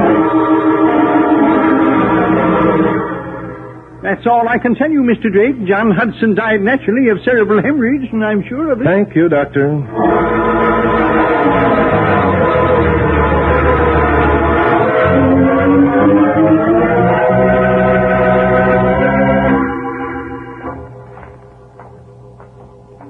Well, Bart, that's the last of them. They all told us the same thing. You sound discouraged, Inspector. Well, aren't you? This is the third jerkwater town we visited in the last 2 days. And what's it got us? It's got us a lot, Inspector. Oh, it has? Yes. Now we know it was not mere coincidence that 4 men have died of brain hemorrhage within the last 6 months. Oh, we do? Mm-hmm. Maybe I missed something. I don't suppose you want to let me in on the secret, would you, Bart? But of course, Inspector. I'll say, by the way, have you got our plane ticket? Oh, yeah, I got him. There's plenty of time now. What was it? Oh, yes. Well, Inspector, the reason that I know those 4 men did not die naturally is...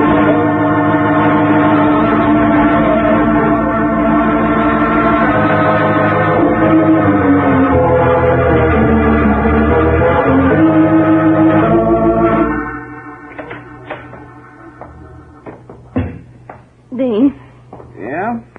What's the matter now? were you out there? Yeah. Was he... No. I told you to take another 12 hours. Now stop asking so many questions. I wish we'd never started this. I wish Sam would not... Oh, shut up. Now listen, baby. We're in this up to our necks. Now quit your bawling. In another day, it'll be all over. Oh, Dean, do we have... Yes. I've gone too far in this to stop now. Besides, 5 murders are no worse than 1 in the eyes of the law. Well, are you going to quit that bawling? Sorry, Dean. No, that's better. Now, tomorrow, when I bring Sam in, remember what you're going to say to Doc Ambrose. I won't forget, Dean. Sam has been in New York for the past 3 days. He came into the house complaining of a headache and went right up to bed. Perfect. About an hour later, you went up to see if he was all right. You found him unconscious and called Doc Ambrose. And Dr. Ambrose will say that Sam died of a cerebral hemorrhage. Are you sure? Of course I'm sure. He can't say otherwise. It's perfect, baby, perfect. Dean, Yeah? look out there. It's those policemen.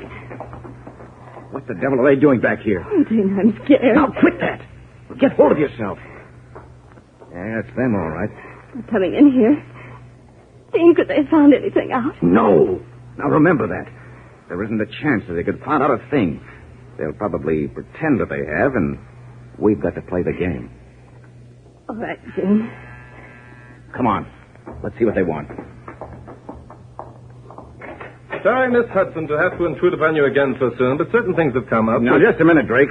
We put up with your rudeness once before. You're going to do it again, Bob. One side. How dare you force your way into my house? Oh, we dare anything, lady. We're brave men. Besides, this time we got a warrant. A warrant? Yeah, search warrant. Okay, Bart.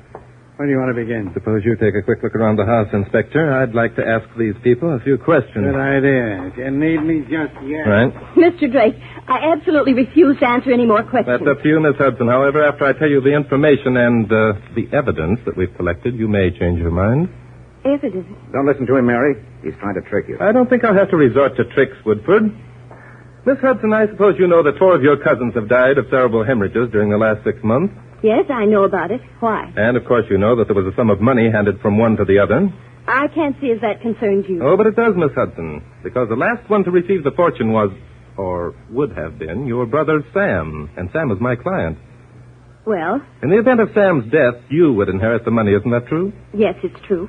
What about it? After you inherited the money, Woodford was going to marry you. What the devil are you talking about, Drake? I'm building a case, Woodford, against you and Miss Mary Hudson, a case of murder. Murder? Are you trying to tell us that Mary's cousins were murdered? That's exactly what I'm trying to tell you, Woodford. Furthermore, you and Miss Hudson are the murderers. You're crazy. They died of brain hemorrhages. You haven't got a thing on us. Don't listen to him, Mary. Nothing to do about the place is clean. I didn't expect we'd find anything in the house, Inspector. You folks won't mind if we look around outside, will you? Yes, we will. This thing has gone far enough.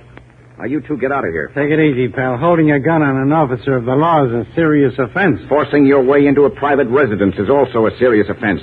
Besides, I have a permit to carry this gun. And we got a warrant to come into this house. How do we know you have? How do we know you're even cops? We're telling you, that's why. Yeah? Yeah. Mary, go into the kitchen and call police headquarters. We'll settle this thing right now. But, Dean... Do as I say. You know where the phone is. Yes, and she knows it isn't in the kitchen. Woodford, that's as nice an act as I've seen in a long time. Now I know why you were able to convince Sam Hudson's cousins that you meant no harm. Drake, I don't know what you're talking about. Oh, yes, you do, Woodford. You're telling Miss Hudson well, to go... Mary, are you going? All right, Dean. No, you don't, lady. Keep your hands off me. Sorry, ma'am, but this is necessary. Okay, Woodford. Put down that gun. Take your hands off her, copper. I wouldn't, Bob. You'll hit the lady. Dean, don't shoot. I don't intend to. Instead, I'm going to make that phone call myself. Hey, that's a switch. I thought the guy was actually going to show his hand. No, not yet, Inspector. Woodford's going to play the game to the very end. Let me go. Just a minute. Never mind the girl, Inspector. Come along. Okay, but this isn't the way I'd play it. Woodford went through that door. Yeah, sure he did, but... Locked. Yeah. So now what do we do? Break it down? No, we don't have to, Inspector. Woodford won't go far. I'm sure of that. Hey, now the girl's gone. Splendid. I think we'll find them both waiting for us in the garage.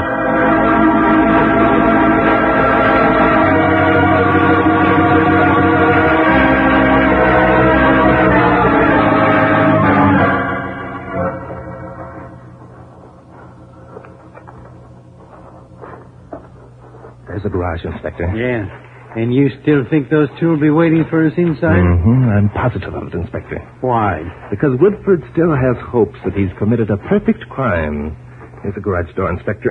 Here, help me grab hold. Okay. Hey, it's dark in here. All the windows are covered. Yes, and for a good reason. There are our friends over there in the corner. Oh, Mr. Drake, something terrible has happened. Yes, I see it has. Is that your brother's body lying on the floor? Yes, that's Sam. Don't get any ideas, Drake. Sam was dead when we found him. There isn't a mark of violence on him. It's true, Mr. Drake. Dean lost his head back there in the house and ran out here to get his car. He found Sam just as you seen. Now, that's what I call thinking on your feet, lady. Yes. Turn on the lights, will you, Inspector? That's a good idea. You won't find any marks on him, I tell you. Sam died of a cerebral hemorrhage. Is that right, Woodford? Well, there's the lights. Let's have a look. There's nothing to look at. Dean's right. I think we'd better call a doctor. And I think we'd better take a look at your brother's ankles, Miss Hudson. I forgot Woodford's got a gun. I see he has. Watch it. Hey! He hit the girl with a 30.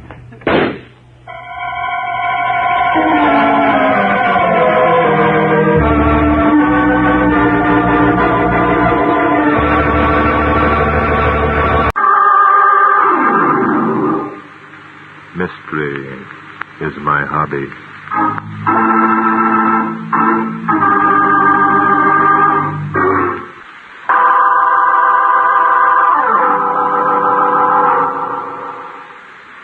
Today's story took place last month. Inspector Noah Danton and I had gone up to the Saranac Lake country to do some bird shooting. On the third day of our vacation, we started out early in the morning, and before noon found ourselves some distance from the lodge where we were staying.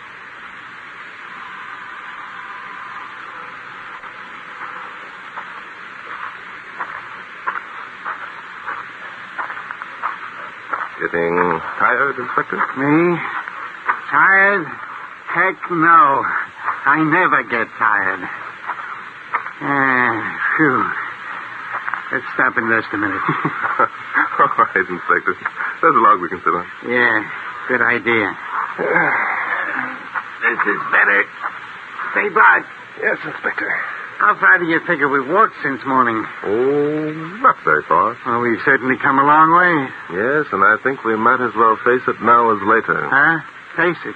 Face what? The fact that you're lost, Inspector. I'm lost. Mm-hmm. Now, wait a minute, Bart, my boy. You're here, too, you know. Yes, that's right, Inspector. But it was you who said you knew this country like your own backyard. Did I? Yes.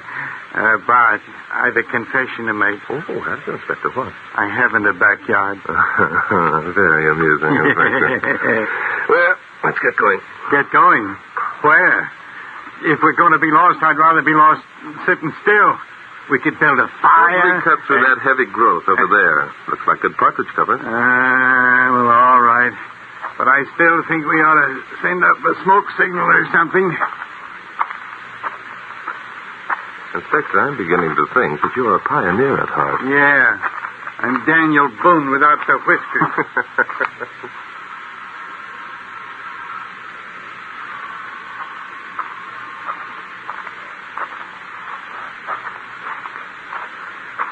Here we are, Inspector.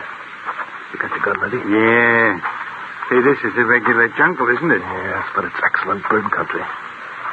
There goes one, Inspector. Take him. Yeah, I'll take him. You missed him, Inspector. What was that? Huh? Oh, easy, boy, easy. It sounds like someone's behind that clump of bushes. Yes, and it was toward that clump of bushes that you shot. Come on, Inspector. There he is. It's a guy on horseback. Yes, and by the way that horse is acting, something's radically wrong. Down, boy. Jumping Judas, Bart. Look at him go. It's no use, Inspector. We can never catch him. No, I guess not. Say, you don't suppose I hit him, do you? I don't know, but I think we ought to find out. Find out? How? There must be a habitation somewhere near. I think if we follow that horse's hoof marks, we'll come to it. Say, that's an idea. If I hit that guy, I want to tell him it was an accident. Oh, yes. Well, he'll probably doubt that statement when you explain that the bird you were aiming at was 10 feet the other side of that clump of bushes. Very funny, very funny.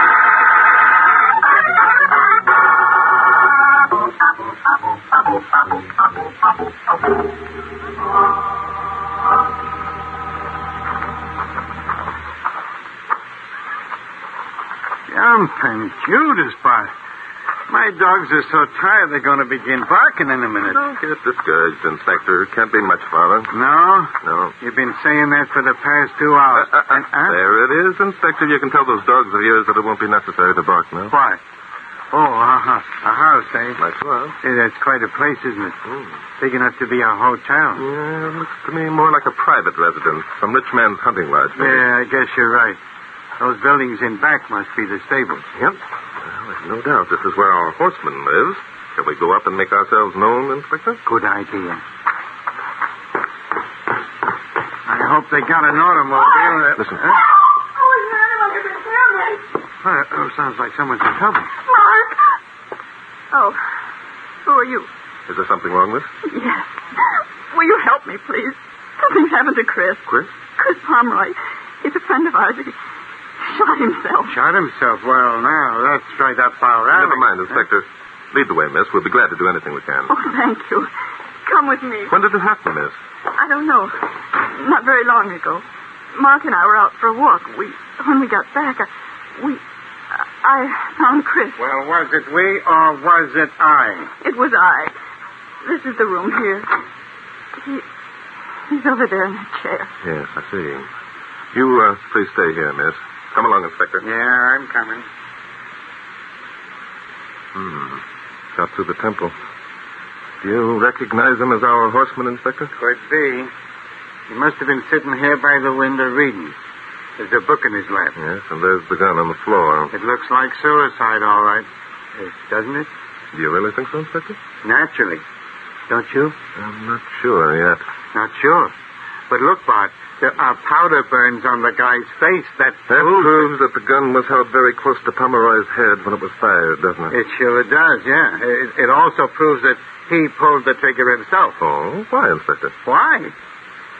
Because here's the guy sitting in a chair reading a book or looking out of the window or something. Yes? Well, he isn't going to be dope enough to let somebody with a gun get close enough to him to shoot him so the powder marks would show. Suppose Pomeroy were asleep. At 11 o'clock in the morning, a young guy like that. Oh, come, Bart, my boy. Excellent, Inspector. Your deductions are not only logical but brilliant. However, Ollie, what the deuce has happened? I heard you yell.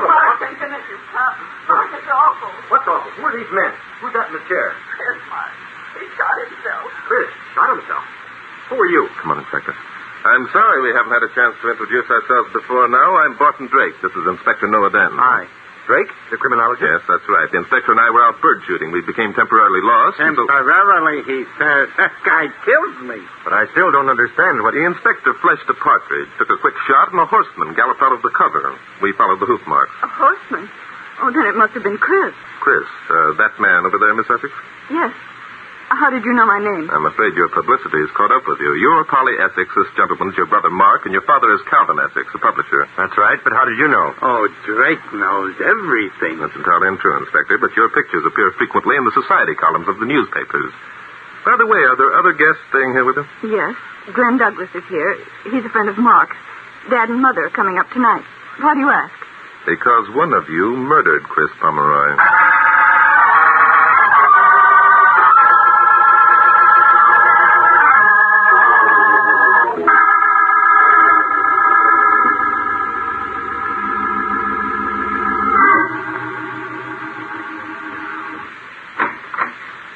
I got the kids out in the living room, waiting like you said, Bart. Hey, what are you doing over there? Oh, just looking around, Inspector. According to the bottles and jars on Pomeroy's dresser, he was rather a vain young man. What's that got to do with his being murdered? Vain young men usually leave dramatic suicide notes when they take their own lives, Inspector. Yeah. Is that the only reason you think the guy was murdered? No. I have others. The fact that Pomeroy's chair is facing the light, for one. I don't get it. Well, when a man sits down to read, Inspector, he doesn't face the light. He allows it to come in over his shoulder. Say, that's right, isn't it? Yes, it certainly is, Inspector. Well, suppose we go out to the living room and have a talk with the youngsters.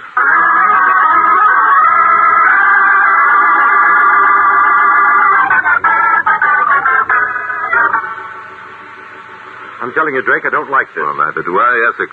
Nobody likes murder. It's absurd to say that Chris was murdered. Inspector Danton proved by his deductions that it wasn't murder. That's right, I did.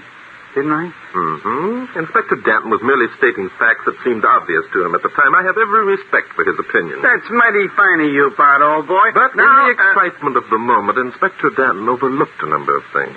Such as what? That's a good question, son. Before I answer it, I'd like to ask a few questions myself. Do you mind? Yes. I think you're letting your imagination run away with you, Drake. It's pretty obvious what happened. And just what do you think happened, Essex? I think that Chris went out for a ride this morning. Returned early and decided to read an hour before lunch. Yeah, but the book became boring, so he decided to shoot himself, eh? That I can understand. Some of the books I've read lately... Inspector, tell me, Essex, why do you think Pomeroy shot himself? How should I know? Now, look, Drake, what's the use? Why don't you tell him, Mark? Tell me what, Miss Essex? No, Polly, you keep out of this. It doesn't concern you at all. Chris shot himself. Why, I don't know or care. But I do care about dragging our name through a murder trial. I'm afraid your name is going to be dragged through a murder trial, whether you like it or not, Essex. Now, Miss Essex, what was it you were about to say? That Chris and I were engaged. Aha! Here it comes, the old love motive. Blast it, Polly, I told you to keep quiet. But, Mark, if Chris were murdered, we can't just ignore it. Wouldn't it be better to do what we can to help? Why? We're not even sure who these men are. Why should we answer their questions? What right have they even to be here? Well, those are fair questions, Essex. If you say so, we'll leave immediately. However, it'll be our duty to report Chris Pomeroy's death to the police. Then see what happens to your precious name. On the other hand, we can stay and perhaps save you a lot of unpleasantness by solving this murder. Solving it? Yes, solving murders is rather a hobby with me. He writes books about it. Mr. Drake's right, Mark. If the police come, reporters are sure to follow, and Dad will be furious. Okay, you win. What do you want us to do, Drake? Thank you. Miss Essex, you say Pomeroy was in love with you. That's hardly a reason for murder. We were engaged, but last week something happened. Oh? Glenn Douglas came home. He'd been reported missing in the war. It was a surprise to us all. I see. And you and Glenn Douglas had known each other before the war. He was in love with me. And you with him? I don't know. Oh? We weren't engaged, but I told him that I'd wait. Well, that makes a nice little situation, doesn't it? Glenn didn't kill him. He wouldn't do a thing like that. He's my best friend. The soup is getting thicker, Bart. Yes, you're so right, Inspector. Where is this Glenn Douglas now, Essex? Oh, I don't know. He's around somewhere. You've got to take it easy with Glenn, Drake. Really? Yes, he was in a prison camp for a long while. He's in bad shape. Oh, I understand. Please don't worry about it. Miss Essex, was it you who discovered the body? Yes, it was. Can you tell me about it, please? There isn't much to tell. Mark and I went out for a walk this morning. When we got back, Mark stopped at the stables, and I came on to the house alone. I see. Did you hear the shot? No, I didn't. Then how did you happen to discover Pomeroy's body? Why, I went to his room. And you found him sitting in the chair dead? Yes. And you began screaming for help? Yes. Immediately? Yes, why? I think you're lying, Miss Essex. How dare you? If you'd come directly up from the stables to the house, Inspector Danton and I would have seen you. That's right.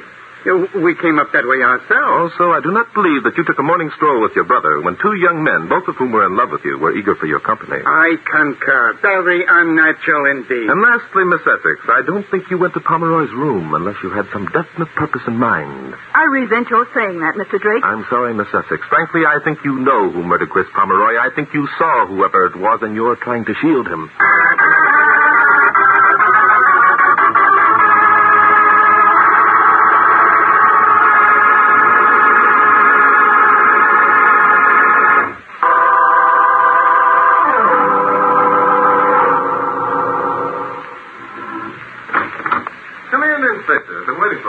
You're still looking for clues, eh? Afraid so. I should think you'd begin to feel like a corpse spending so much time with this one. The corpse is about to be removed, Inspector. I've contacted the local coroner. Well, look, Bart, I don't get this. If you're sure that the girl knows who murdered Chris Pomeroy, why don't you make her tell? How, Inspector? How what? How would you suggest I make her tell? Ask her. Make her talk. Well. Oh, Inspector, you're terrific. Did you ever try to make a woman talk when she didn't want to? No, but I've tried to shut him up without much luck. Yes. And I'm afraid we'd have similar results with Miss Essex. But look, there's ways. Yes, such as the so-called third degrey, Inspector. Well, we're cops. No, Inspector. We're on vacation. Remember, we're not acting in an official capacity at all. I guess you're right at that. Besides, you wouldn't undertake the third degree anyone. Not if your life depended upon it. You're too soft-hearted. Oh, yeah. Oh, yeah. Okay. So, what are we going to do? Sit around and twiddle our thumbs waiting for Polly Essex to fall into a talking jag? No, hardly, Inspector. We're going out to the stables, and we're going to look for a horse. A horse that has buckshot buried in its hide.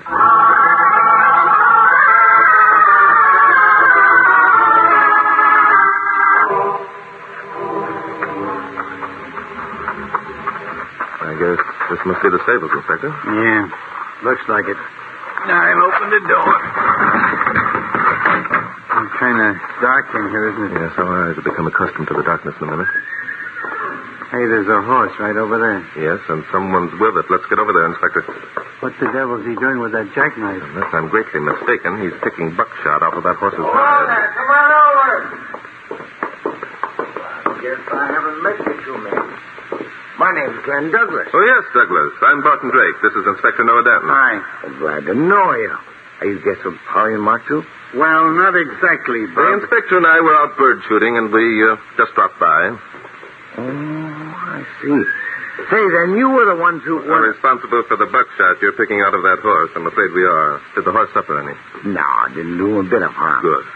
I just wondered why he hadn't been attended to before this, that's all. Well, if you were riding the Oh, I wasn't riding him.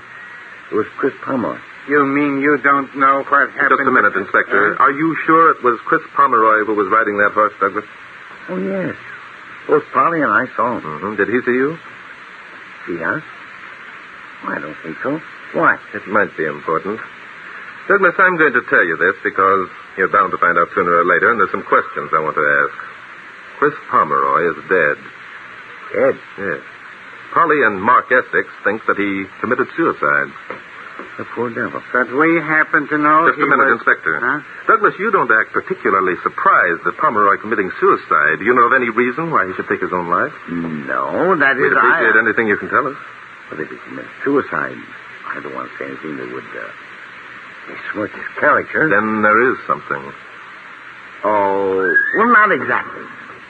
I don't see how it could be important. Can I say it now, Bart? Yes, go ahead, Inspector. Thanks. Bob, Chris Pomeroy didn't commit suicide. He was murdered. Murdered? Yeah. The inspector wouldn't make that statement, Douglas, unless we had conclusive proof. No, I don't suppose he would. That changes things, doesn't it? Yes, it does. I'm sorry we had to tell you like this, Douglas. Mark Essex explained to us about your war experiences. Yes, it was pretty dull. Dull? That isn't the word I've heard the boys use to describe those prison camps. Prison camps? I wasn't in any prison camp. I wasn't even overseas. Now, wait a minute. That isn't the way we heard it.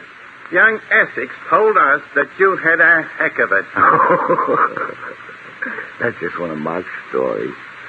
He doesn't like to admit that his best friend spent 3 years of the war sitting behind a desk in Washington. I see. Very interesting. Well, now let's get back to Chris Pomeroy. What are your reasons for thinking he might commit suicide, Douglas? They're probably not important. I happened to overhear Mark and Chris talking yesterday. I think Chris was trying to borrow some money from Mark. There they are again. Money and love. The same old motive. And Mark refused to lend Pomeroy the money? I don't know. I got out there. It wasn't any of my business. All I know is that Chris seemed pretty desperate. Mm-hmm.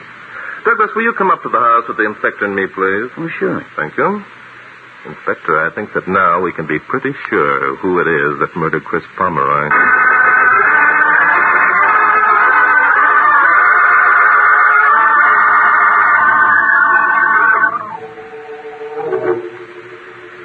Understand me, Drake. I want to do everything I can to cooperate. But I can't see your point in herding us all into this room while you search the house. What do you expect to find? A letter, for one thing, Essex, addressed to you and mailed by someone in New York. The letter, I think, will concern Chris Pomeroy. So you know about that? Yes. Yes, your war veteran friend overheard a part of your conversation between you and Pomeroy, and I guessed the rest. Glenn, what the devil do you... I'm sorry, Mark. I thought Chris had committed suicide, and they wanted a reason. Yes, but eavesdropping... I wasn't eavesdropping. I happened to be passing this room yesterday, and you and Chris were in here talking. I couldn't help but overhear what you said. Well, you could help writing it to Drake. What difference does it make now? Mark, what was in the letter? You know what was in the letter, Miss Essex. Your brother Mark told you this morning. You're pretty clever, aren't you, Mr. Drake? That's what I'm always saying. That guy knows everything. It wasn't a matter of being clever, Miss Essex. It was merely common sense. Oh? Your family have always been very proud, quite concerned with whom they married. What's so terrible about that? Nothing, except that you, Essex, believed that your sister was going to marry Chris Pomeroy, and you took the precaution to check on Pomeroy's background. Okay, so I checked. So I found he didn't own the shirt on his back. So what? So you tried to persuade Chris not to marry your sister. He refused. So you tried to influence your sister. And how did she react? I don't know. And I can tell by the expression of her face that she isn't going to tell me. However, what she said or did doesn't matter. I'm trying to solve a murder, not solve family problems. And so far, you're no nearer to solving the murder than you were when you started. Oh, on the contrary, Essex. Inspector Danton and I are going to leave you people here. In less than 15 minutes, we'll return with the evidence that will positively prove who murdered Chris Pomeroy.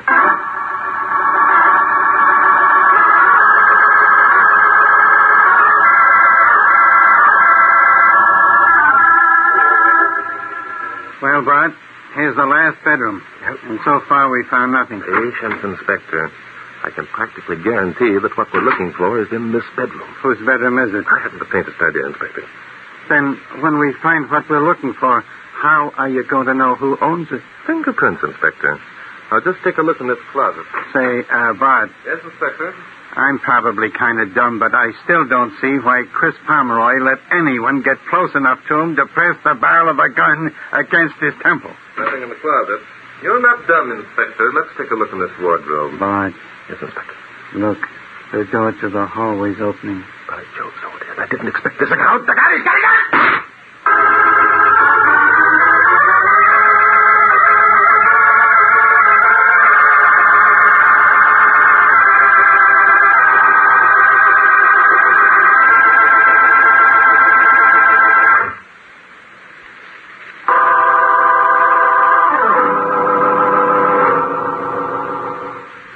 Bart. He banged the door and beat it. We can catch him. No, Inspector, wait. Huh? What's the matter? That's exactly what he wanted us to do, chase him so he could come back and... By Jove. Now what? Come with me, hurry. You say, what is this? First, you say not to chase the guy and... Leave the door open, Inspector. Open? Well, all right, only... Here we are.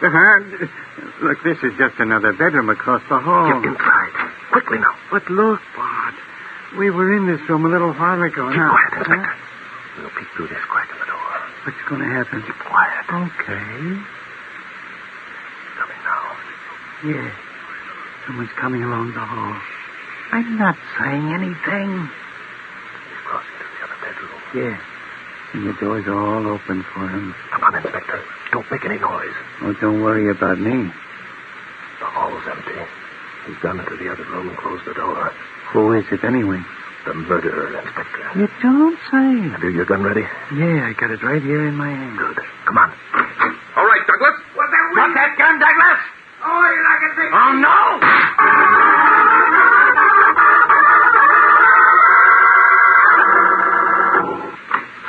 Come in, Essex. How's your sister? She'll be all right, I guess. I'm glad. It was quite a blow to her, finding out that it was Glenn who murdered Pomeroy. Yes, I imagine it was, especially when she thought the real murderer was you. Huh? Me? Yes. Isn't it true that when you and Polly were out walking this morning, you told her that you learned about Pomeroy's financial standing? Yes. How did you know? I guess, but my guessing was based on certain facts I had acquired. For example, you also told Polly that you were going to speak to Pomeroy, ask him to break off his engagement to her. What, it amounts to that? I thought so. Polly wanted to talk to Chris, too, you know. She knocked on his door. When no one answered, she opened it. I see. And when she found out he was dead, she thought that because of what I'd said, that I had killed him. Yes. So naturally, she couldn't tell the inspector and me. But I still don't understand why Pomeroy allowed Glenn to get so close that he could press a gun against his head. Well, that was easier than you might think. Pomeroy was quite madly in love with your sister. He was jealous of Douglas. Well, that was obvious. Yes. This morning, Pomeroy went out for a ride. He suspected that Polly and Douglas were together. Well, they weren't. Polly was with me. I know, but Pomeroy didn't know that. He went back to his room. From the front window, he could command a view of the entire valley. I get it. He saw Polly and me and thought it was Polly and Glenn. Yes, but he wasn't sure, so he got out a pair of binoculars and he sat there watching you. Say, that's the reason. That's it, I think. With those binoculars glued to his eyes, he wouldn't be aware of anyone creeping up behind him and holding a gun close to his head. Well, I'll be... Oh, hello, Inspector. Come in, come in. Is Douglas safely installed in the local jail? Yeah. He's taken care of. Did you check the fingerprints on the binoculars? They were his, all right. What about Douglas's wound? Wound? Heck, I only shot the gun out of his hand. Wound. He's not wounded. Oh, of course, Inspector. I should have remembered what an excellent shot you are. Marksmanship is sort of a hobby with you, isn't it? Now, wait. I know what you're leading up to. Yes, I know you do, Inspector. You know I'm going to say that mystery is my hobby.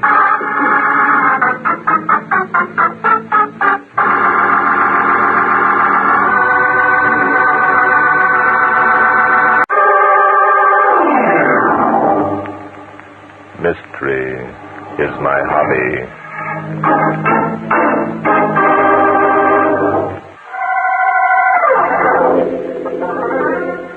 Inspector Danton and I had spent the evening playing chess at the Lamplighters Club. It was shortly after 11 o'clock when I got back to my apartment.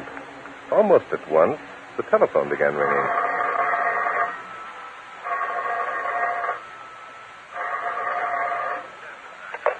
Hello, Drake speaking. Hello, Bart. This is Danton. Well, Inspector, couldn't you sleep after that trimming I gave you at the club? Bart, listen, I just had a call from a party named Austin. You know the family. They live down in Port Washington. Oh, yes, of course. David Austin was once one of our leading industrialists. Right now he's retired, living on his millions. Yeah? Well, right now he's neither retired nor living on his millions. He's dead. Dead? Yeah, dead. Shot through the heart with a .38 caliber gun. The guy who called me said he was murdered. And who is the guy who called you, Inspector? Name of William Austin. He's Dave's nephew. Willie not only says his uncle was murdered, but he knows who's guilty. Well, tell me more, Inspector. What's the guilty party's name? Ernie Forbes. He's Bill Austin's cousin, which makes David Austin also his uncle. Biologically, that's 100% correct, Inspector. Huh? Yeah. Now, here's the gimmick. Ernie just got out of jail a month ago, and this afternoon he landed in New York. Oh, that's interesting. Yeah. So, naturally, Bill Austin wants me to come down and arrest Cousin Ernie right away. Well, why don't you, Inspector? Why don't I? I'm going to. That's why I'm calling you. Don't you want to come along? No, thanks, Inspector. It all sounds too cut and dried for me. If you don't mind, I'm going to bed. Huh? Oh, look, Bart. Maybe there'll be complications. If there are, Inspector, don't fail to let me know. Thanks for calling, old man. Listen, Bart, for gosh Good sake. night. No, God, you're trying to rout me out just because he likes company. Hello. Hello. May I speak to Barton Drake, please? This is Drake. Mr. Drake, this is Francis Austin. Something terrible has happened. Really? What is it? My uncle, David Austin, has just been murdered. Murdered? Are you sure? I'm positive. My cousin Bill just shot him. Bill? Well, look here, Miss Austin. I know he did it, Mr. Drake. I practically saw him. I want you to come out right away and arrest him. I'm afraid you've called the wrong party, Miss Austin. I have no authority to arrest anyone. Why don't you call the police? I can't. Mr. Drake, can't you do something? Well, possibly I can, Miss Austin. Wait until I get there, please, and disturb nothing. Oh, thank you, Mr. Drake. I'll see that you're amply rewarded. Please hurry. I'll be there as soon as I can, Miss Austin. Goodbye. Seems like a busy night for suspicion. I wonder who's calling this time of night. Well, what can I do for you? Your name's Drake, isn't it? Barton Drake? Yes, that's right. However, at the moment I'm fairly... I'm Ernie Forbes. Guess you heard of my uncle, David Austin? Ernie Forbes, then... I see. What's on your mind, Ernie? You're a detective, aren't you, Drake? Of a sort. Okay. I'm in a jam. In about an hour, the cops are going to be looking for me because I'm supposed to have murdered somebody. Oh, and whom are you supposed to have murdered, Ernie? My uncle, Dave Austin. But of course you're not guilty. That's it. I'm not guilty. My cousin Franny did it. You can prove that. No. All I know is I saw her sitting in her room with a gun. What gun? The gun that was used to knock off Uncle Dave. Only I can't prove nothing. That's where you come in. I see. I'm supposed to prove Franny guilty. I don't care what you do about Franny. All I want you to do is prove that I'm not guilty. Look, Drake, when this story breaks, it's going to be a mess. And I'm going to be the fall guy. Oh, and why are you going to be the fall guy, Ernie? Well, it's like this. I got two cousins, Franny and Bill Austin. They're high-class society stuff. They've been living with Uncle Davy, sort of looking after him in his old age, like. And what have you been doing? Me, I like to get around. I stay in one place long, I get itchy feet. So a while back, I decided to become the family's black sheep. Well, and were you successful at it? No, I did all right. The thing is, when I walked out on the setup, I kissed goodbye to my share of Unc's dough. After all, Bill and Franny were willing to stick around, be nursemaids to the old boy, Leaf Croak. I figured they deserved to get the leavings. Yes, that sounds reasonable, Ernie. But all the time I get letters from Unc, asking me to come back home and start being a good boy. I don't pay no attention to letters.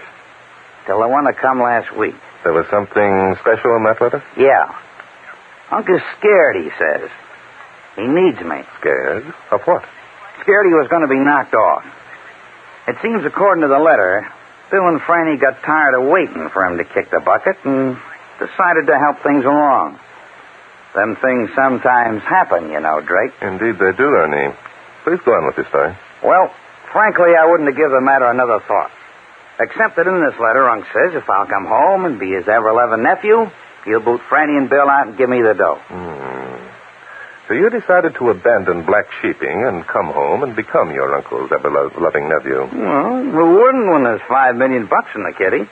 Besides, if Franny and Bill are planning to knock off Unc, I figured the least I could do was try and put the bee on him. But you arrived too late to put the bee on them? That's it. I got in town this afternoon. Tonight, Unc gets it right through the ticker. And I'm telling you, Drake, it looks like I'm the guilty party. Why do you say that, Ernie? Because I'm in my room across the hall from Unc, see? Yes? I hear a shot. I go galloping across the hall, find Unc on the floor with a gun beside him. And like a jerk, I pick the gun up and I'm standing there holding it when Bill comes prancing in. Well, rather embarrassing, I should think. Huh. You ain't kidding. I lost my head and socked Bill over the noggin with the gun and got out of there. Where's the gun now? Well, that's it.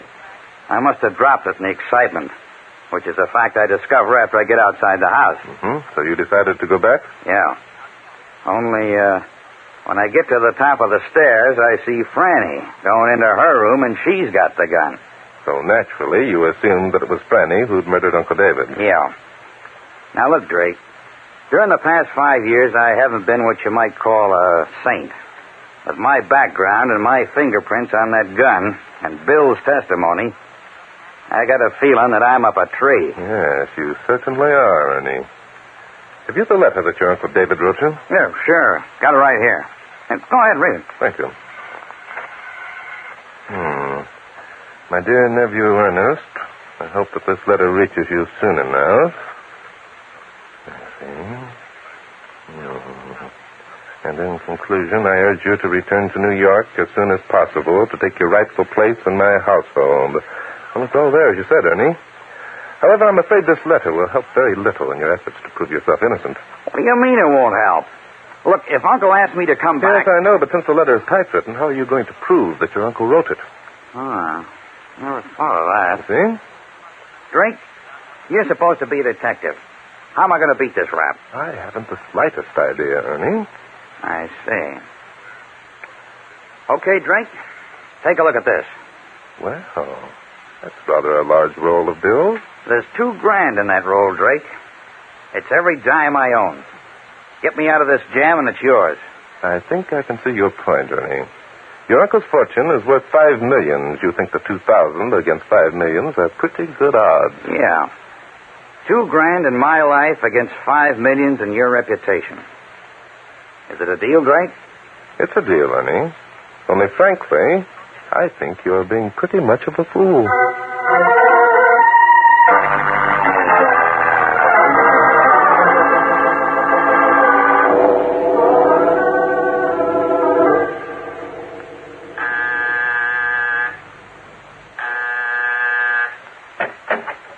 Yes? Hello, lady. Somebody telephoned. Oh, Mr. Drake.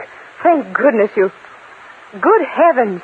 Are you Barton Drake? No, I'm not Barton Drake. I'm Inspector Noah Danton, and The police? That's right, lady. You see... Then Barton Drake did call the police. Just a minute. How does Drake figure in on this deal anyway? I expressly told him not to. I'll bet that impressed him. Now, look. I'm sorry, Inspector Danton.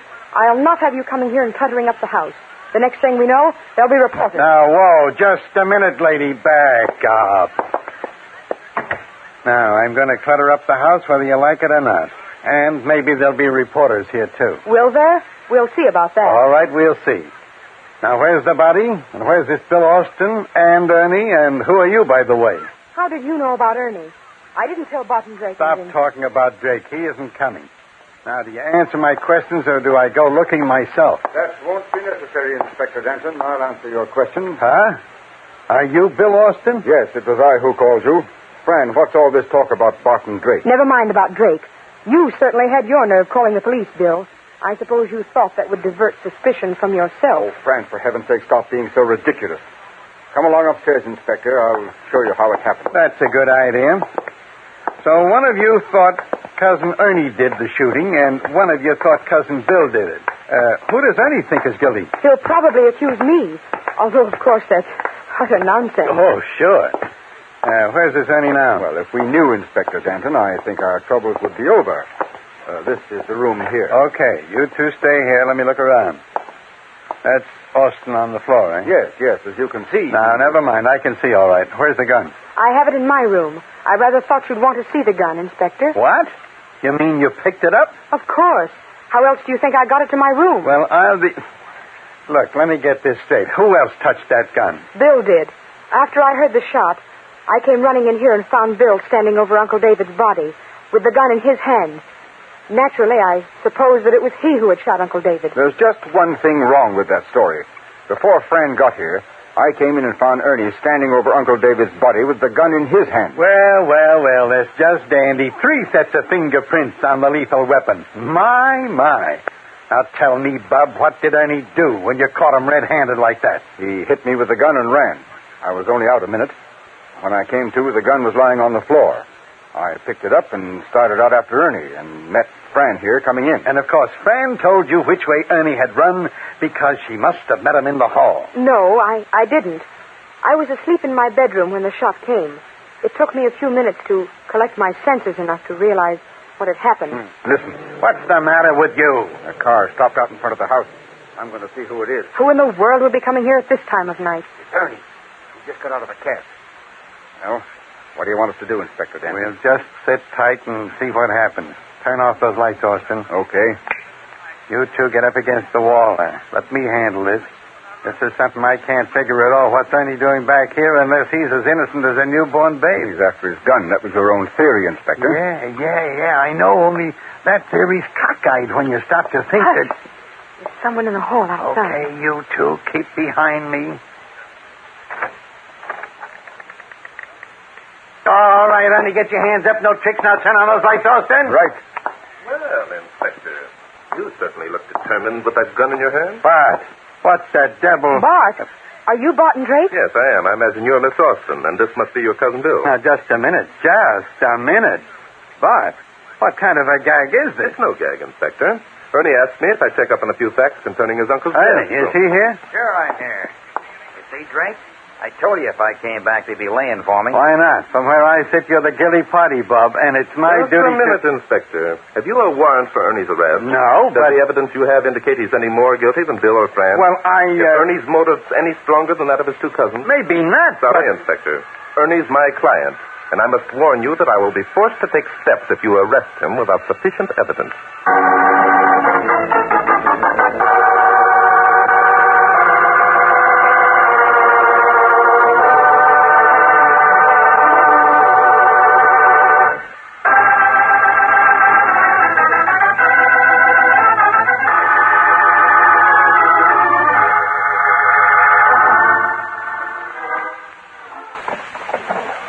A big help you turned out to be, Bart.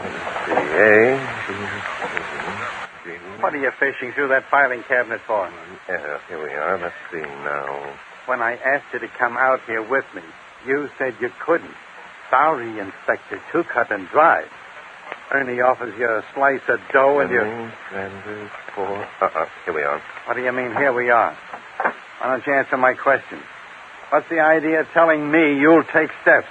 Ernie's my client. I must warn you, Inspector, that I'll have to take steps. Doggone it, Bart. What's the idea?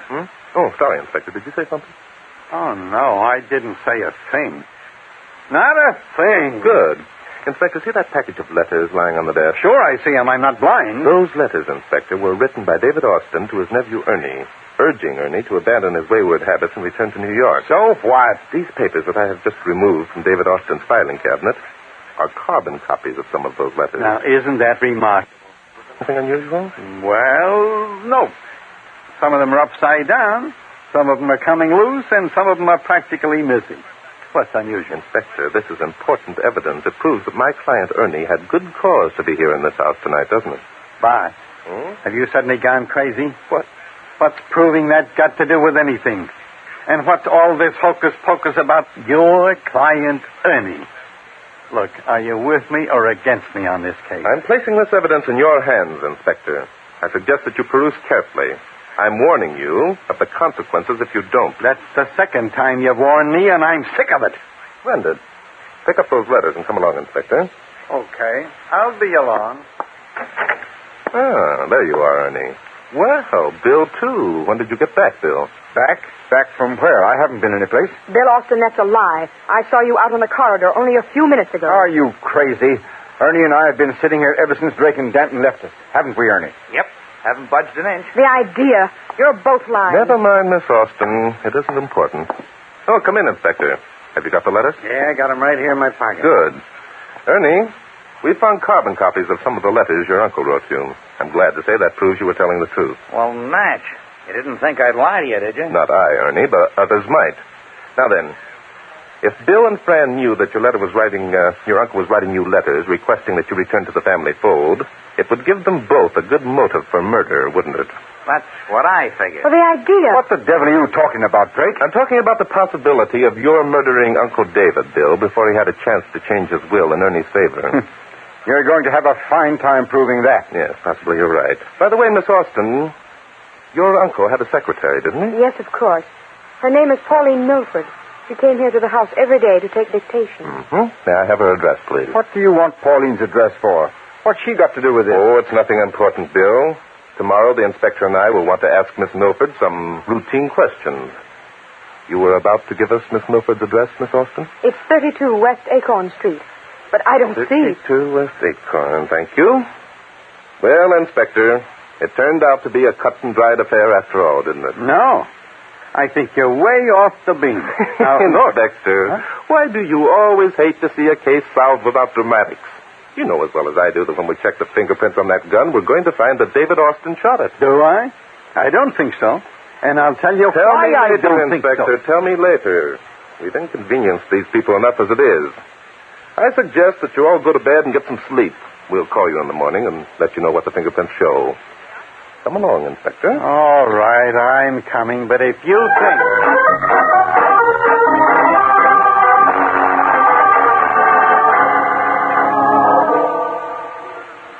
Thank you very much, Miss Milford.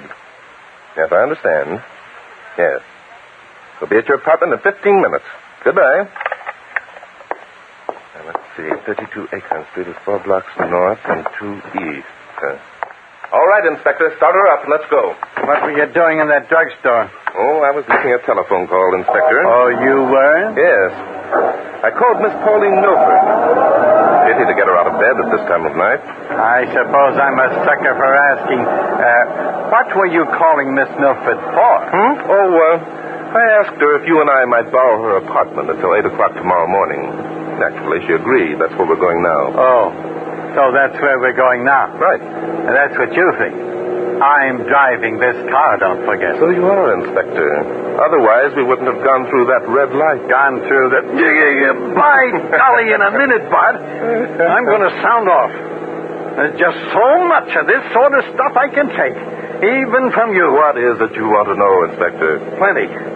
In the first place, how do you think you're going to prove that David Austin shot himself just because his left-handed fingerprints might be on that gun? I don't, Inspector. Then why did you tell those kids that you could? Those kids, Inspector, aren't as quick-minded as you. I estimate it'll be at least an hour before it occurs to them that my theory about the thumbprint was ridiculous. So when they figure it out, what are they going to do? One of them is going to head for 32 West Acorn Street with the idea of murdering Miss Pauline Milford. Murdering Pauline Milford? Right. What do they want to murder Austin's secretary for? Turn here, Inspector. This is Acorn Street. Because Miss Milford, Inspector, is the only one who can prove the identity of the person who murdered David Austin. She is, huh? Well, why didn't you ask her who was guilty when you talked to her on the telephone? Slow down, Inspector. I think 32 must be along here somewhere. My idea is to trap the murderer, Inspector. Otherwise, we might have difficulty in proving his or her guilt. Well, all right. I suppose it'll turn out okay. It always does. Only I'm beginning to get one of my headaches. Yes, this is it, Inspector. Number 32. Let's go in. Sometime I'm going to get sore at you, Bart. Make you tell me what you're up to, or else. Or else what, Inspector? Here's the directory. Let's see. Milford, Pauline, apartment number 20. That'll be on the second floor. There's the elevator over there. Or else, by golly, I'm going to do something about it. Push the second floor button, will you, Inspector? Okay. I don't blame you, Inspector. I must be a very annoying person. I hate to put the screws on, Bart, but there's a limit to what a man in my position can take. Here we are. I'll open the door. I can see your point of view perfectly, Inspector. The next time I handle a case, I shall spare you embarrassment by neglecting to ask you to come along. Oh, I don't know. We have to go that far. All I ask is a reasonable amount of consideration. 18, 19, 20. Here we are. I'm not a hard guy to get along with at all when you come right down to it. Let's see now. Miss Milford said there was always another key in the nail above the door. Yeah, here it is. As a matter of fact, I'm downright agreeable now that I think about it. The light switch must be here on the wall someplace. There we are. Step inside, Inspector, and close the door, please. Yes, sir. When you come right down to it. Hey, look. There's a babe sitting in that chair. Good heavens. Inspector, stay where you are. What's the matter? Is she dead? No, just frightened. Don't move closer. You'll be in the line of fire. Get your gun out quick. All right. Keep your hand away from your pocket, copper. Well. My client, Ernie. Yeah, your client, Ernie. Drake, I got to admit that you're smarter than I gave you credit for. Thank you, Ernie. Frankly, I must confess that I underestimated your intelligence. Didn't think I'd get onto your left-handed fingerprint gimmick so quick, huh? That's right, Ernie. I didn't. Then asking for the address of Pauline Milford just so I'd know where she lived. Drake, you know your way around. But you got a lot to learn. Yes, you're so right. I should brush up on my psychology of the criminal mind. Yeah. It's too bad you stopped the telephone. Otherwise, you'd have gotten here just... Keep your hands up, Danton. I'd as soon plug your Z. Don't tear your shirt, Bob. You're not going to plug anybody. Oh, no? No, that gun you're holding hasn't got any bullets in it. Are you nuts? It's loaded to the hilt. Pull the trigger and see. It's the gun we took away from you earlier this evening and left on the table in Austin's study, isn't it? What if it is? It's loaded. Now keep away from me, you fool. You think we'd be crazy enough to leave a loaded gun around? Put it down, Ernie. Keep back around. No, I don't.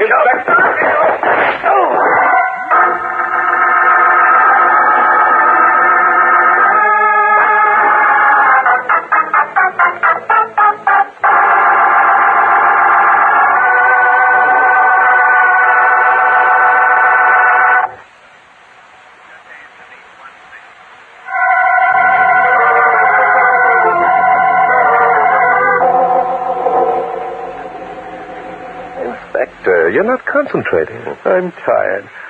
Look, Bart, let's call it a draw and go home. I can hardly see the chessmen. All right, just as you say, Inspector. By the way. Yes? Don't you want to know how I knew that Ernie would try to murder Pauline Milford? Nope. No? Who cares?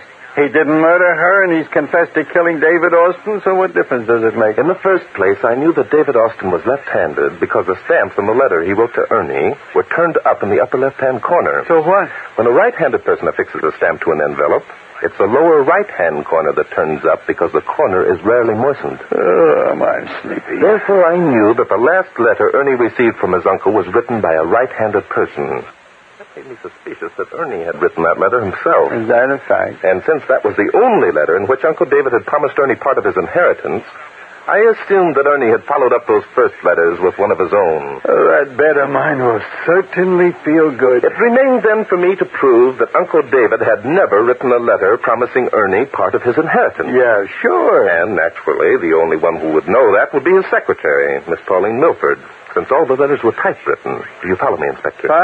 Did you say something, Bart? Naturally. None of my theories would have amounted to anything if you hadn't had the nerve to kid Ernie into thinking that gun wasn't loaded. Sure. Huh? What was that, Bart? Believe me, Inspector, your understanding of human psychology is 100% better than mine. You don't say. Well, now, you mean that, Bart? I certainly do, Inspector. Well, Well, come to think of it, it was mighty clever of you the way you figured things out. Why, thank you, Inspector. Say, Bud. Yes, Inspector? The next time you get a case, are you going to call me? Why, I wouldn't think of taking a case without you, Inspector.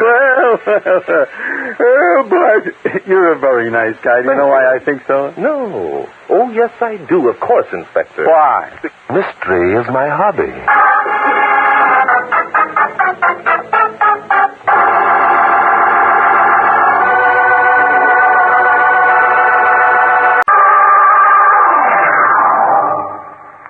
Mystery is my hobby.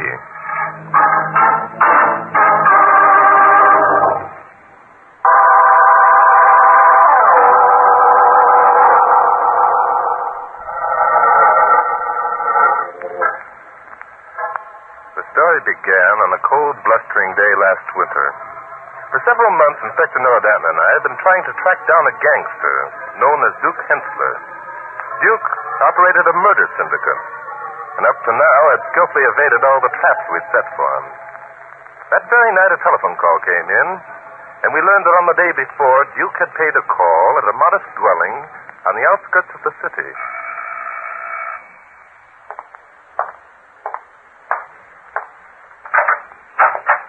Yes? I'm looking for Basil Fleming. I am Basil Fleming. And you're the man I want to see. The name is Duke Hensler. You, Duke Hensler. That's right. Surprised, huh? Yes, I am. Very much surprised. They all are. Part of my business to look like a, shall we say, successful lawyer. Successful law? Yes, of course. Come this way, please. In here, please. Ah, nice place you got here, Fleming. You must be a rich man. Far from rich, Mr. Hensler. Retired, aren't you? Yes. I've been retired for more than 10 years. With an annual income of approximately $11,000. You seem to know considerable about my private affairs. I have to. Part of my business to know. Yes, I suppose it is. Is there anything else you care to know about me? No. Still, there's some things I can't figure. As far as I can see, you're pretty clean. Clean? Yeah, you never got mixed up in any deals. Nobody's blackmailing you. Most of my clients are troubled with blackmailers. Yes, I suppose that would be a logical reason for engaging your services. Oh, there are plenty of other reasons. Now, let's get down to business. Who do you want bumped off? Bumped off? Yeah, bumped off. Annihilated. That's what you sent for me for, isn't it? Oh, I see. Yes, it is. Now, let's have his name and address. Maybe it's a job I won't touch. There are, then, jobs that you won't touch? Definitely. Men in my business can't afford to take chances. My boys are kind of particular. Boys? Then you don't do it yourself? Yeah, you bet I don't. I'm not that much of a sucker. The suckers are the boys who work for me. But the boys don't even know who I am. I see. I only make the contact. After tonight, you'll never see me again, Fleming. And you won't be able to find me either. A man in my business has to be careful. But you guarantee results? Never missed yet. Say, this must be someone special you got in mind, huh? Asking so many questions. Usually guys just give me a name and the dough and let me do the rest. It is someone special, Mr. Hensler. Someone very special. Yeah? Who? My wife. Your wife? Yes, Mr. Hensler. My wife. Now, wait a minute. An old guy like you can't be playing around. I'd have known about it if... No, Mr. Hensler. I haven't been playing around, as you phrase it. Well, it doesn't matter. I'm not knocking off any old day. Wait, please. You must listen to me. No soap, Pop. In my business, a man has his ethics, just like in any other. No, Mr. Hensler. My wife is very ill. Sick? Well, then what the devil do you want? Let me explain, Hensler. Lottie, my wife, is suffering from cancer. The doctors say she can't live more than a few months. Oh, this is something I don't get. If she's going to die anyway in a couple of months... Every moment of every day, Lottie's in excruciating pain, Mr. Hensler. They give her dope, but the dope wears off and she wakes up screaming. It's terrible to watch, Hensler. Terrible. Yeah. It must be. Lottie has begged them to give her something to end her misery, and so have I, but they won't. There's a law. Yeah, I've heard about it. There's been a lot of talk about it. What do they call them? A mercy killing. I love my wife more than life itself, Vincent. We've lived together in peace and happiness for 50 years. I can't go on watching her suffer like this. I can't. Yeah, I see what you mean. I'll pay you anything, everything I possess, if you end Lottie's suffering. Yeah, well, maybe you're going to change my mind a bit. Yeah, I never had a deal like this before. Then you will do it? Yeah. Yeah, Pop, you've sold me a bill of goods. Where'll I find your wife? She's upstairs in her room. I wanted to keep her here with me rather than send her to a hospital. Hensler. Yeah? You'll be gentle. She won't know a thing, Pop. Not a thing. My boys are professionals. And now... Yes. Now about the money. How much? To you, Pop, I'm going to give you my rock-bottom price. $10,000. $10,000. Very well. I have the money here.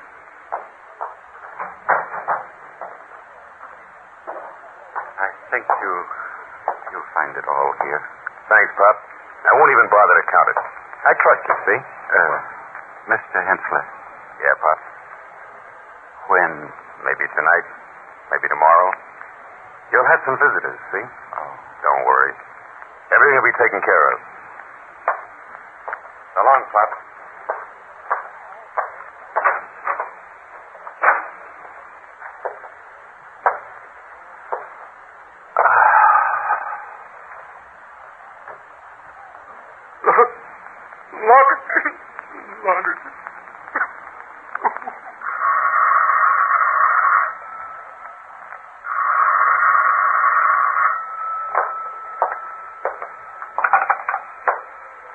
Hello? Yes, this is Fleming. Oh, yes, Dr. Harvey. Yes? What? What? You took new x-rays?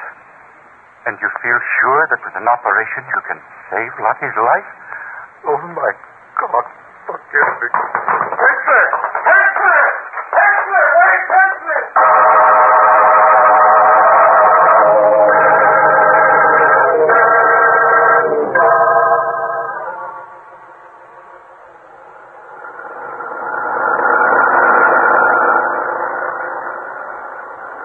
It sounds like a screwy deal to me, Bart. Yes, Inspector. There are some rather odd circumstances connected with the case.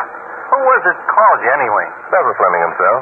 He merely stated that he'd come into his wife's room and found this young Dr. Gil Martin dead on the floor. Funny Fleming didn't call the police. Mr. Fleming explained that, Inspector, by saying that his wife was seriously ill. He was afraid that any undue excitement might upset her.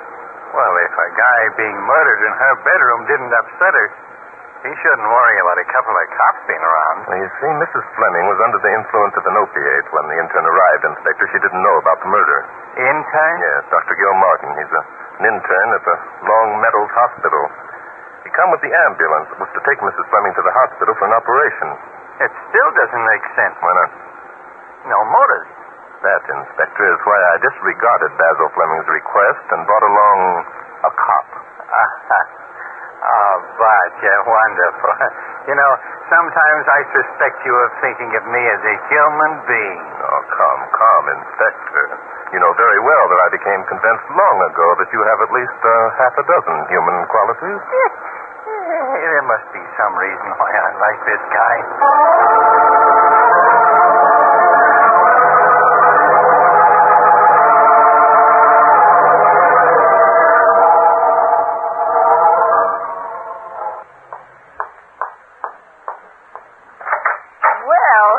Hanson. Come on in. Thank you. Who's that with you, your grandfather? Now, just a minute, Relax, Gramp. I was only kidding. You're Barton Drake, aren't you, Hanson? Why, yes, I am. I thought so. I heard the old man give you a buzz.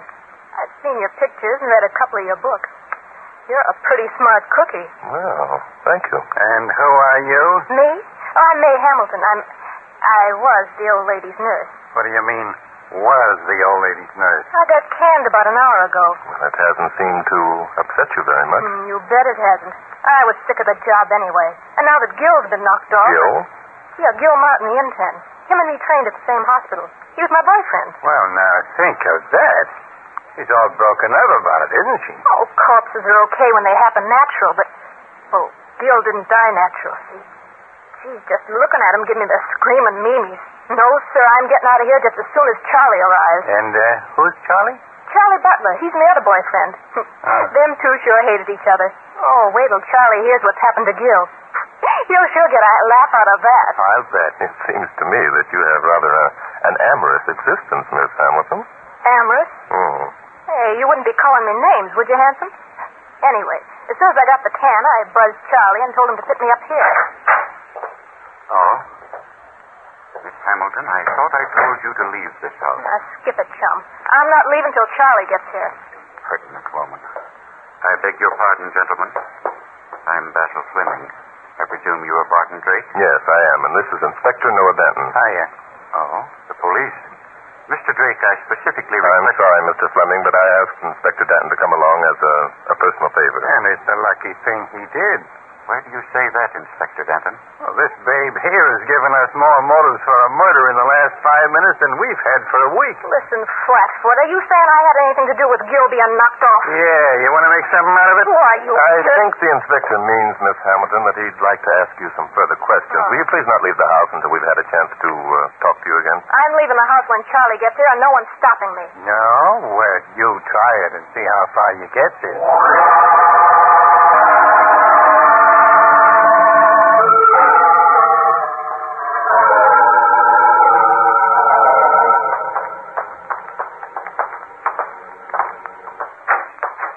This room here, gentlemen. There's the corpse lying on that bed. Now, wait a minute. This isn't your wife's room. Naturally not. I couldn't very well have the body there where Lottie Well, you should have. Yes, Inspector Danton's right, Mr. Fleming. You shouldn't have had Dr. Barton's body removed until we arrived. But you don't understand, gentlemen.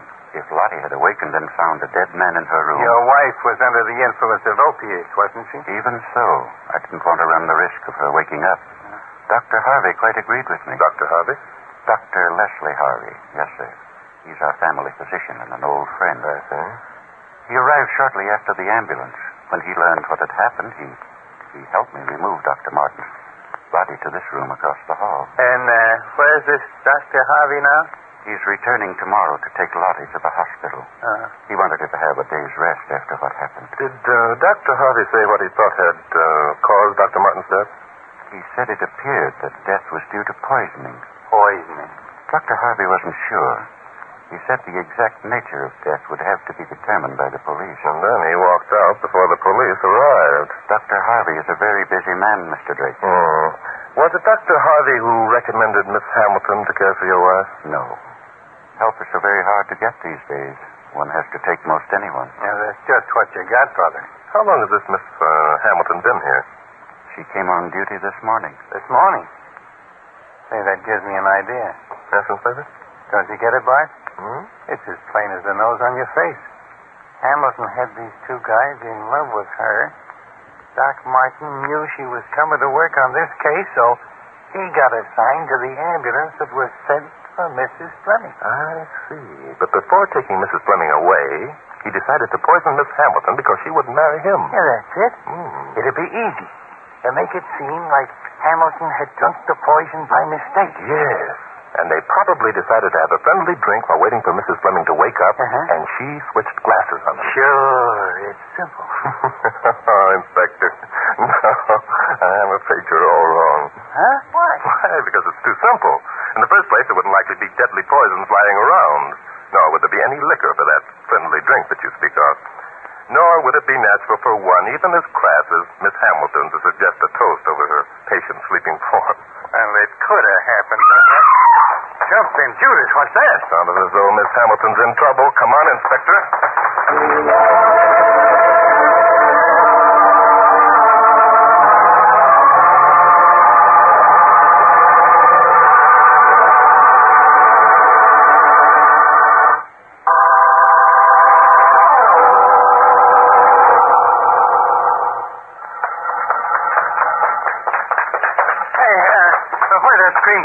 from the kitchen. Huh? This way.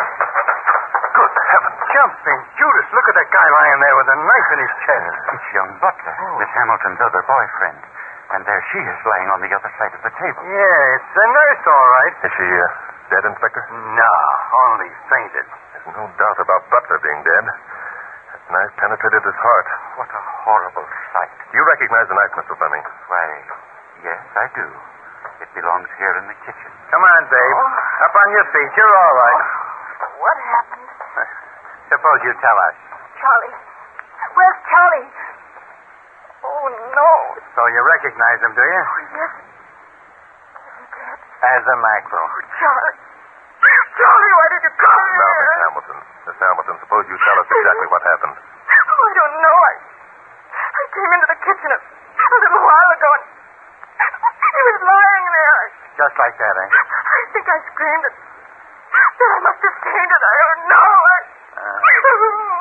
Bart, it doesn't add up. When boyfriend number one gets knocked off, she makes for the wisecracks. When boyfriend number two gets it, she's there with the tears. Yeah, there's a great many things here that don't add up, Inspector.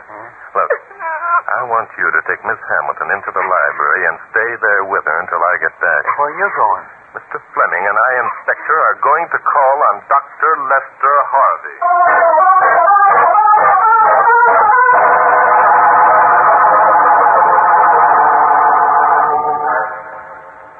When's that guy coming back? He's been gone an hour. Take it easy, babe. You're not going anyplace. Oh, no. Well, you listen to me.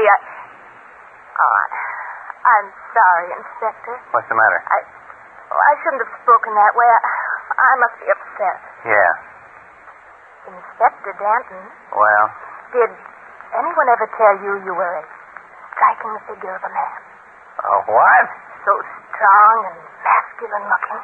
You don't say. I could go for someone like you, Inspector Danton. Well, now. Inspector. Uh-huh. Kiss me.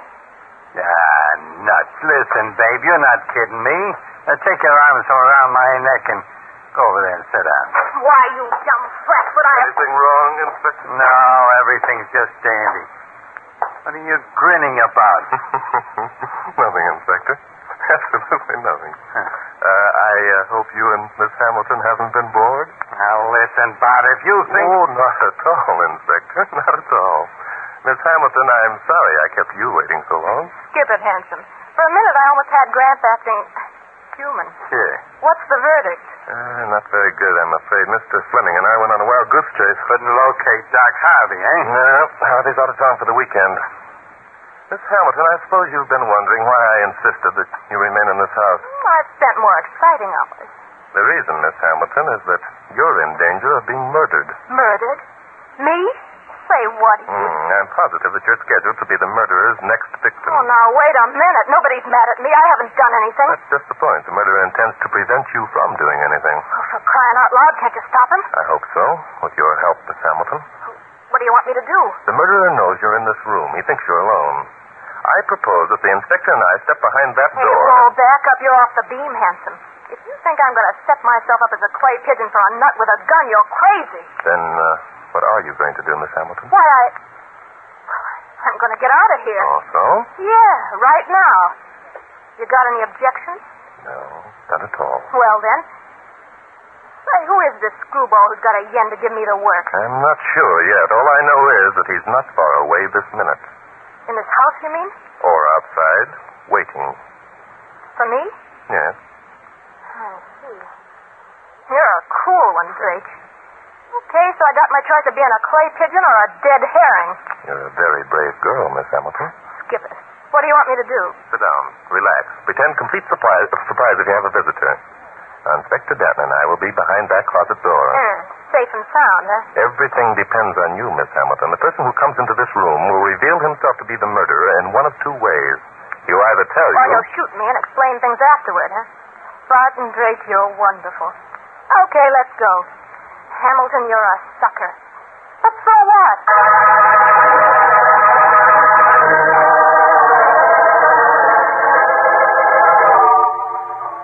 Bart, what makes you so sure this plan is going to work? We've been here a half hour and nothing's happened. I'm not sure, Inspector. It's a chance we just have to take. The babe can't stand the strain much longer. It's the fourth cigarette she smoked. I think we can depend on her, Inspector. She's much braver than either you or I. Consider. Brave my eye. She just doesn't know any better. By the way, what happened to Fleming? He's upstairs with his wife. Mrs. Fleming died in her sleep while we were out. What? Yes, the strain was apparently too much for her. Well, I'll be... Hey, what's that? Keep quiet. Someone's opening the door. Hello, sister. Hello yourself. You alone? No, the U.S. 15th Army is hiding behind a floor lamp. You killed me. Well, you just make sure you don't return the compliment, and everything will be lovely. Hey, you're kind of a cute number. Related to the old man? Yeah, I'm his father. And why didn't I meet you when I was here before? So you've been here before? Yeah, I was here before yesterday. What's your name? Duke. Duke what? Duke's all you need to know, baby. Where's the old man now? How should I know? Look, baby, skip the cracks. I got a message for the old man. Well, what am I supposed to do? You're supposed to tell him for me, baby. Tell him what? To say Duke was here and the deal's off. What deal? He'll know. To tell him Duke said it was a matter of ethics. You got a reputation to think of like anyone else. I don't get it, but I'll tell him. Thanks, baby. You're all right. Am I? Look out behind you. What?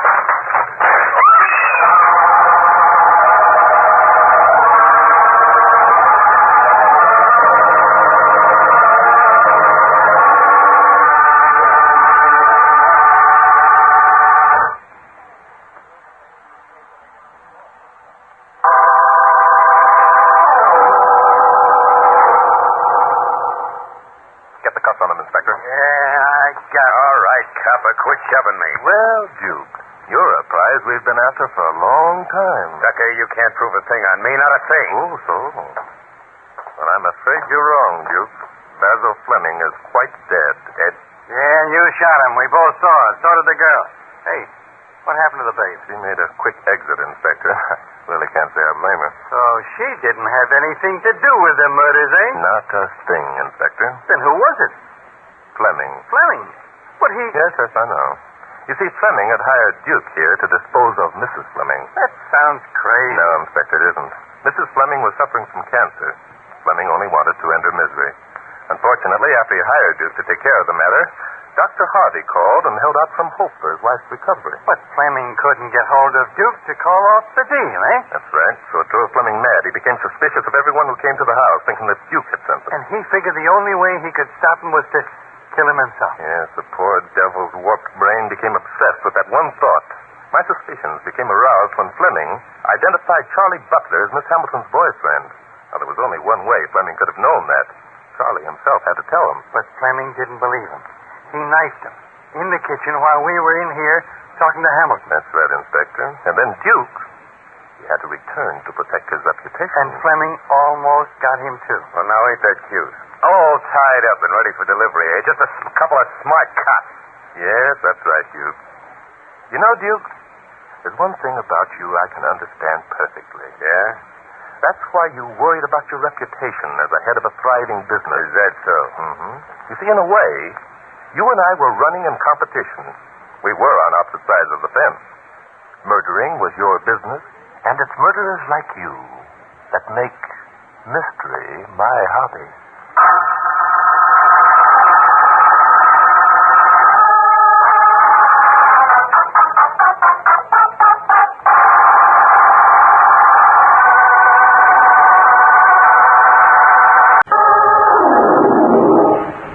Mystery is my hobby.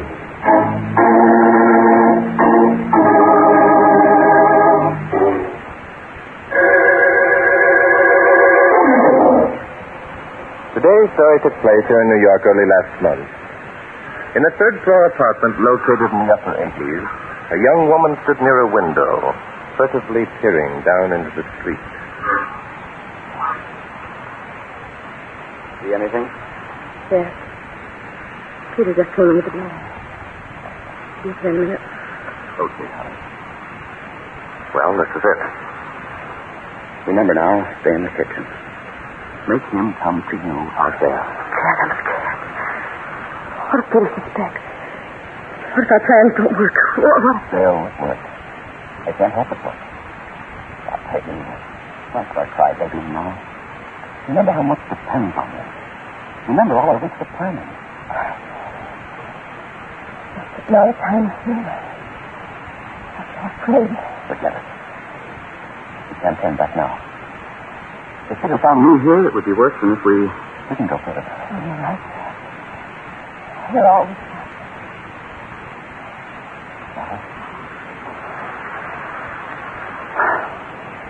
There. Is that better? Dad. You always make things right. Everything's going to be all right from now on, honey. Everything's always going to be all right with us from now on. We'll be wanted, Dad. After this is over, it'll be all right. Tell me it will, Dad. Sure it will, Peggy. I've already told you. Now, go on. Get out to the kitchen. He should be here. Make him come to you in the kitchen. All right, Dad. I'll be behind the dining room door. You'll never know what hit him. Oh, don't worry about a thing. This way you want me? Yes. Sit there. Oh, pretend to be reading. Call to him when he comes in. Make him come to you. All right. Here he is now. Smile at him, honey. Make your voice sound natural.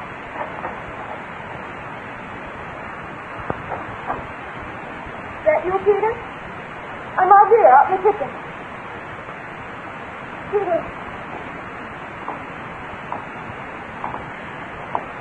Peter, what's wrong? You haven't said a word. Aren't you coming out and kiss me?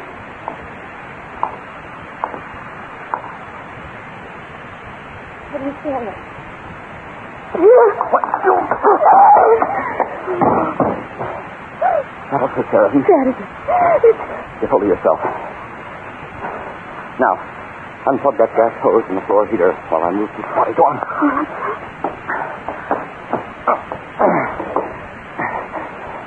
There. That ought to do it. Peggy, close the door to the living room. All right. Okay. We'll go out through the kitchen and down the back way. Oh, wait. Let me look around now. Make sure everything's all right. Never forget the way she did it. Never. This is a canoe. I couldn't believe it. The way... Quit it. Quit it, I say. Think of the way he used to look at you before you met me. The way he used to knock you around.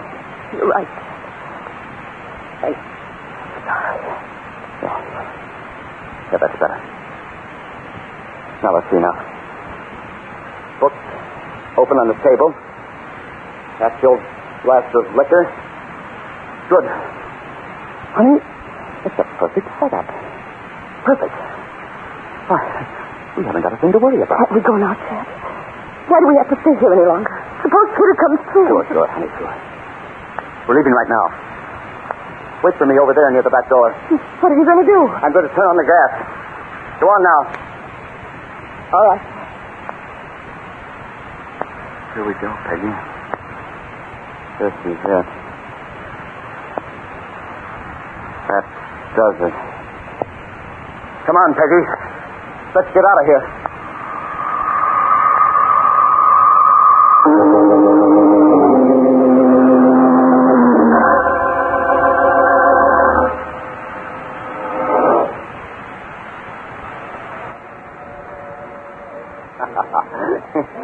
What jive is this, Peggy? 11:15. Another 3/4 of an hour and we'll go back. Dance? Rather not. How about another drink? No, thank you. Oh, don't be a sap. Have a drink. You need I it. don't want another drink, Chad. I've had enough. Cut the ad, Peggy. Waiter. 2 more bourbon. Come on, hurry him up. Chad, 12 o'clock. Yeah, 12 o'clock, Peggy. Time to go. Old Pete ought to be dead as a herring by now. Don't talk about it. Why not? We got to talk about it sometime. Say, what's the matter with you, anyhow? Oh, I don't know. Chad, I wish we didn't have to go back. Yes. So do I. Chad, you're not really drunk. Of course I'm not drunk. I just wanted to attract attention. Now, listen. As soon as we find Peter, you scream. That'll bring some of your neighbors running. From then on, I'll take over. What are you going to do? Do? I'm going to show him how Peter was sitting at a kitchen table reading and having a drink when the telephone rang. He got up to answer it, tripped over the gas heater in the living room, hit his head when he fell, and pulled out the rubber tube that feeds gas into the heater. Oh, Ted. You think they'll believe us? Of course they'll believe it. What's to stop them? It's perfect, honey. Perfect. Let's put on the final act and finish it up.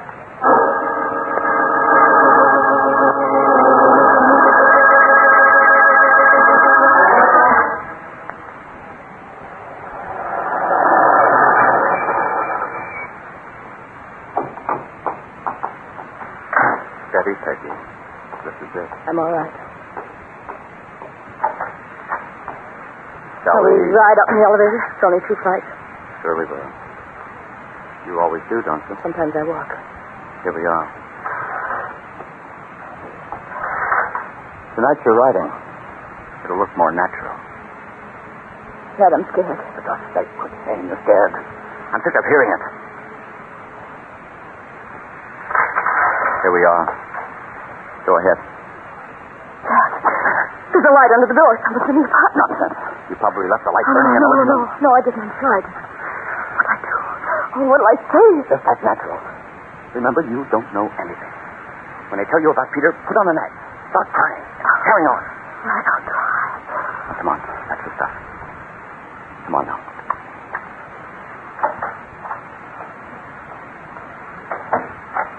There's someone here. Good evening. Are you Mrs. Sanders? Yes, I am. Who are you? What are you doing in my apartment? Where's my husband? One question at a time, lady. I'm Inspector Noah Danton. This is Barton Drake. The police. Police? What's wrong? What happened? Who are you, if I may ask? Well, I'm Chad Pennington, a friend of Mr. and Mrs. Standish here. Oh? We were supposed to meet Pete tonight at the Golden Glow nightclub. He didn't show up, so I brought Mrs. Standish home. I see. I'm afraid we have some bad news for you, Mrs. Standish. Has something happened to Peter? Yes. Your husband's dead, Mrs. Standish. Dead? Oh, no. No. Peter's dead. I can't believe it. How did it happen? Gas fumes. He apparently tripped over the hose that connects the floor heater to the wall plug in the dining room, hit his head somewhere, knocked himself out, and inhaled enough of the escaping fumes to asphyxiate him. Peter can't be dead. He can't be. Steady, Peggy. Are you sure that's what happened? How did you find out about it? Where's Peter now? He's still in the dining room. Would you like to have Inspector Danton explain what probably happened? Oh, yes. It seems incredible that such a natural could have occurred. Come this way, please. I can't look at him. No, I can't. Just got to. Come on. He's in here. Oh, Peter. Steady, Peggy, steady. Hold on to yourself. Inspector. It's terrible. When did you discover it? About an hour ago. A neighbor came to the door and knocked. No one answered, but since the neighbor had seen Standish coming up in the elevator, they knew that someone was home. What a pity. I suppose old Pete must have been sitting at the kitchen table reading and having a drink. Why do you say that, Pennington? Oh, Peter always had a drink before going to bed. It was a habit he had. Yes. He'd sit out in the kitchen for an hour or more, reading and drinking. Oh. Was it his habit to read a cookbook, Mrs. Standish? Cookbook? Yeah, the book we found on the table near the glass of liquor was a cookbook. Well, but that doesn't surprise me. Pete didn't care what he read. The book was lying there, and he probably opened it and just flipped the page. I see. That probably accounts for the fact that he was sitting in the dark. In the dark? Yeah. When we arrived on the scene, there wasn't a light on in the place. Oh, that's ridiculous. Peter wouldn't sit in the dark. Of course he wouldn't. But, George, I know. He didn't want anyone to know he was home, so he switched off the light when he heard the knock. Yes, he knew you two were expecting him at the Golden Glow, and he didn't want anyone to suspect that he'd come home instead. Of course, that must have been it. It must have been. Sure.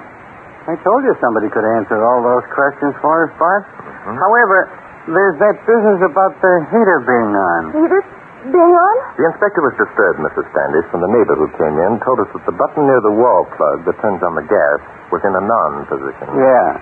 You see, that means that the heater must have been lighted. Otherwise, of course, no gas would have escaped when Standish accidentally tripped over the tube and pulled it out. But why shouldn't the heat have been on? No reason, Pennington, except that this is an unusually warm evening for anyone to have a floor heater going. Oh, Peter was like that. It was always cold. Yes, I see. Always cold. Well, Inspector, I guess you'll have to turn in a report of accidental death. Of course. Accidental death. What a pity. Well, thanks for dropping in, boys. I suppose you run into cases like this frequently. Oh, all the time, Bob. Wait a minute, Bart. I just thought of something. Yes, Inspector. What do you figure it was that Standish hit his head on when he fell? Why, Inspector, the heater, of course. Yeah, but if that happened, the heater would be behind him. And here's the guy turned around just as though he'd crawled up to the gas outlet and stuck his nose into it. Yes, possibly you have something there, Inspector. That's nonsense. He could have fallen sidewise. Yes, Inspector, I think what you say should be given some thought. For example, if Standish did strike his head against the heater, there'd be blood on it, wouldn't there? Yeah, no, that's the way I figure it. What is this? He could have hit his head against the floor. Well, if he'd hit his head on the floor, Pennington, the wound would be in the front of Standish's head and not on the back, wouldn't it? Not necessarily. Oh? He probably fell backward. Oh, now he probably fell backward. That guy must have been a contortionist. Bart, I guess we'd better switch that accidental report. What do you mean? I think the inspector means, Mrs. Standish, that he fears your husband didn't die accidentally. He was murdered. Murdered? No. Peter wasn't murdered. He couldn't have been. You mustn't think that. You must. We not only think it, lady, we know it. I'm afraid the inspector's right, Mrs. Standish. But please don't alarm yourself. You're in no danger. Even though the murderer should return, Inspector Dutton and I will be here to protect you both.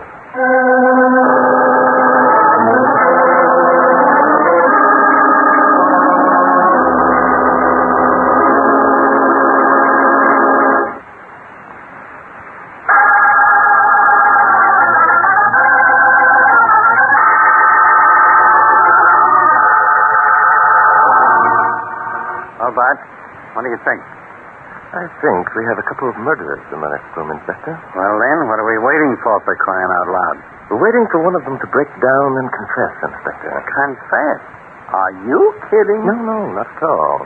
It'll save us a good deal of trouble and will save a lot of money if either Mrs. Standish or Pennington confess wanted. It sure will. It'll also save me a lot of headaches if you can tell me why either one of them will be sucker enough. Well, let me put it this way, Inspector. So far, we've succeeded in establishing the fact that Peter Standish was murdered. All right, then. Let me go in and arrest the guilty party. On what grounds? Huh? Have we any proof that Standish's wife and Pennington are guilty? No, we haven't. The best you could do is bring them down to headquarters and hold them on suspicion. My plan is much simpler. Plan? What plan? Sitting here and waiting. Huh? Letting them wonder what we're doing, how much we know, when we'll finally present them with the evidence that will prove them guilty. You think one of them will break, huh? I'm quite sure of it, Inspector. You see, those two are not unlike a lot of other people who think they're clever enough to commit a crime and fool the police. We kind of made them look silly, didn't we, Bart? Yes, we did, Inspector. Pennington and Mrs. Standish, being novices at the art of crime, overlooked all the less obvious clues.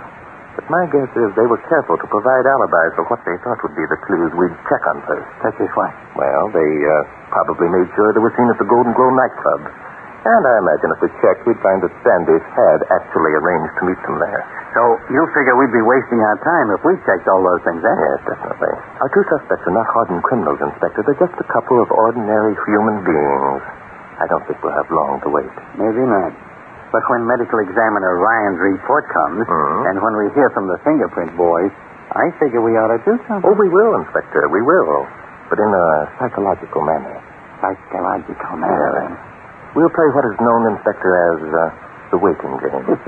Sounds like fun. I only hope it'll work. It'll work, Inspector. Don't worry. It will work.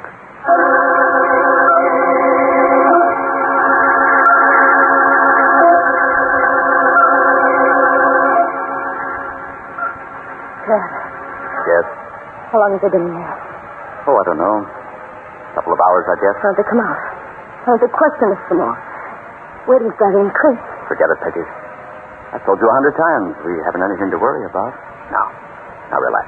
What are they doing? Why are they holding us here? Why not? Look, honey, those two are human beings just like you and me. Even if they are cops. They've got their reputations to think of. But if they don't know it was us... Shut up. Look at it, listening. Now, take it easy, honey.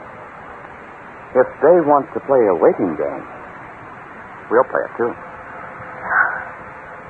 I suppose you're right. Sure, I'm right. They haven't got a thing on us. Which is smart for them, Peggy.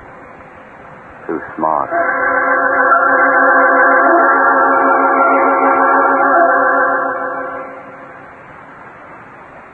Look, Bart. It's 4 o'clock in the morning. I'm getting tired. Well, Inspector, go over on the couch. Take a nap. Oh, I'm not that tired. I want to know what's going on, you know. But there's nothing going on at the moment, Inspector. Yeah, that's just the point. What if this psychological manner deal of yours doesn't pay off? It will pay off. Yeah? What if you were the murderer, sitting there in the next room? Wonder what's going on in here. Yeah, but I'm not a murderer. Oh, Inspector. Huh? It'd be a big relief to me if you would take a nap. Yeah, but I just told you. You're going to sleep. Inspector, if it weren't for you, I wouldn't get any fun out of this business at all. That's what I like about you, Bart. Sometimes you don't seem to know up from down. Wait, Inspector. Huh? Listen. Hey, that sounds like maybe your plan is working, Bart. Yes, it does, Inspector. I don't think we'll have to wait much longer. As a matter of fact, I think you'd better put off that nap for another 15 minutes.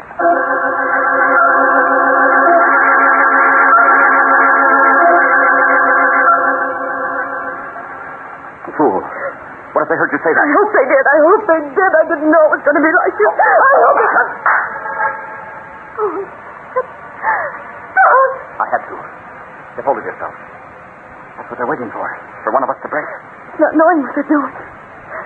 Perhaps they found some more evidence. There isn't any more evidence. That's what I keep telling you, Peggy. They haven't got a thing to go on. Not a thing. You said that before. You said you'd taken care of everything, and then they found all those clues. So now it's my fault. It was you who wanted him murdered, and now because I tell you... It wasn't I. You found out about the insurance money. You made all the plans. You forced me to... You little double-crossing cheat.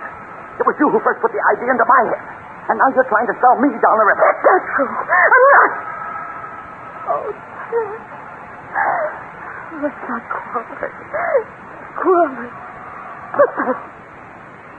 Don't need a telephone. I'll answer. I'll take that, Pennington. Thank you. Just sit down, Bob, and relax. Hello, Dick speaking. Oh, yes, Ryan. I see. He was, eh? No traces? Well, that's odd. His wife? I see. What about his wife? Who is it?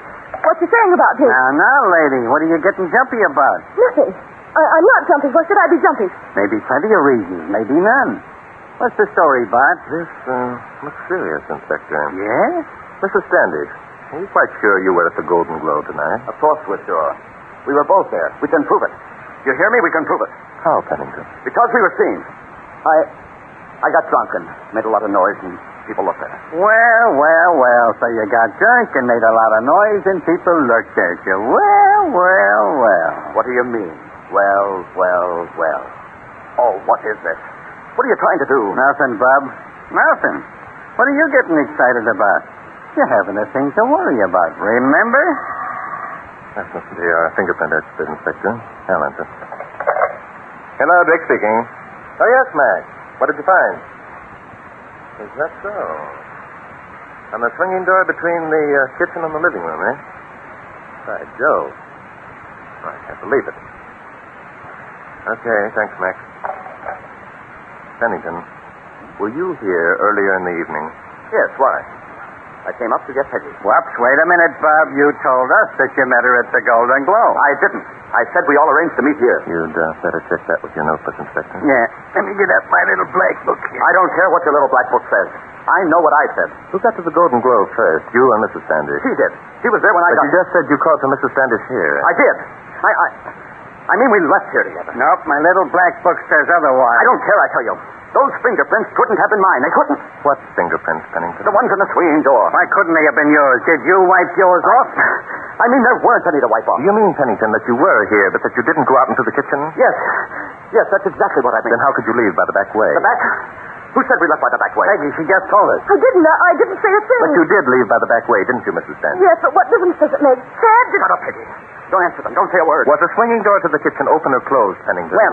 I don't know. I didn't go out there, I tell you. Sure you did. You wiped off your fingerprints. You said so. You tricked me into saying that. It doesn't prove a thing. Let me see your handkerchief, Pennington. Why? If you wiped off your fingerprints, there'll probably be a smudge on your handkerchief. Hand it over here. Something wrong, lady? What's the use?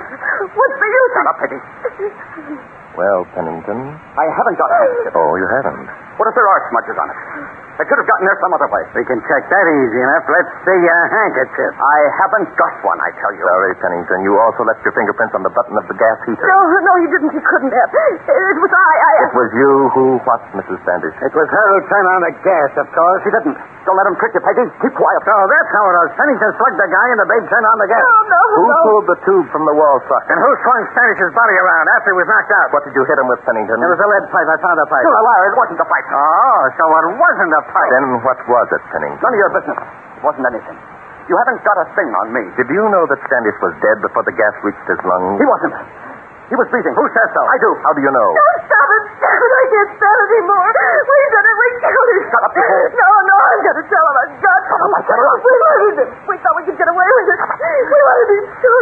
Dad said we wouldn't try to find out. He said he'd take care of everything. Shut up. Grab him, Inspector. Grab him. Stop. Don't you two are killing days are over. Stop putting on that gun. Don't kill everybody. Look out, Bonnie. Down there.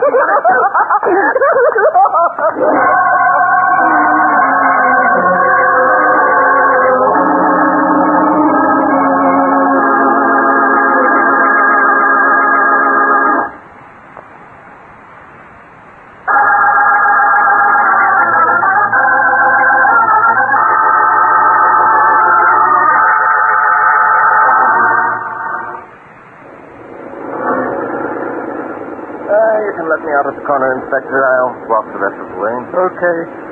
You're tired. Practically daylight. Say, Bud, I was wondering about those telephone calls. The one from Ryan and the one from Mac? Yeah. What did they find? Not much more than we already knew, Inspector. The autopsy showed that there was no trace of alcohol in Standish's system. So he hadn't been sitting there drinking, eh? Right. How about the fingerprints? No fingerprints at all, Inspector.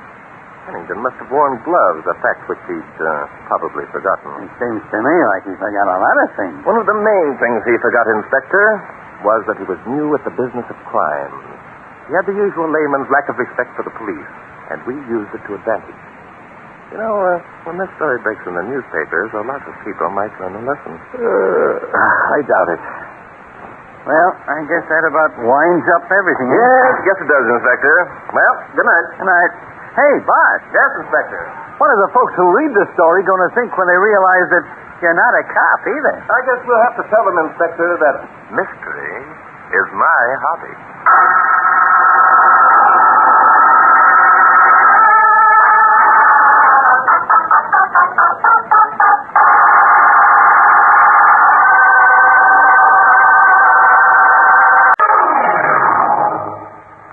Mystery is my hobby.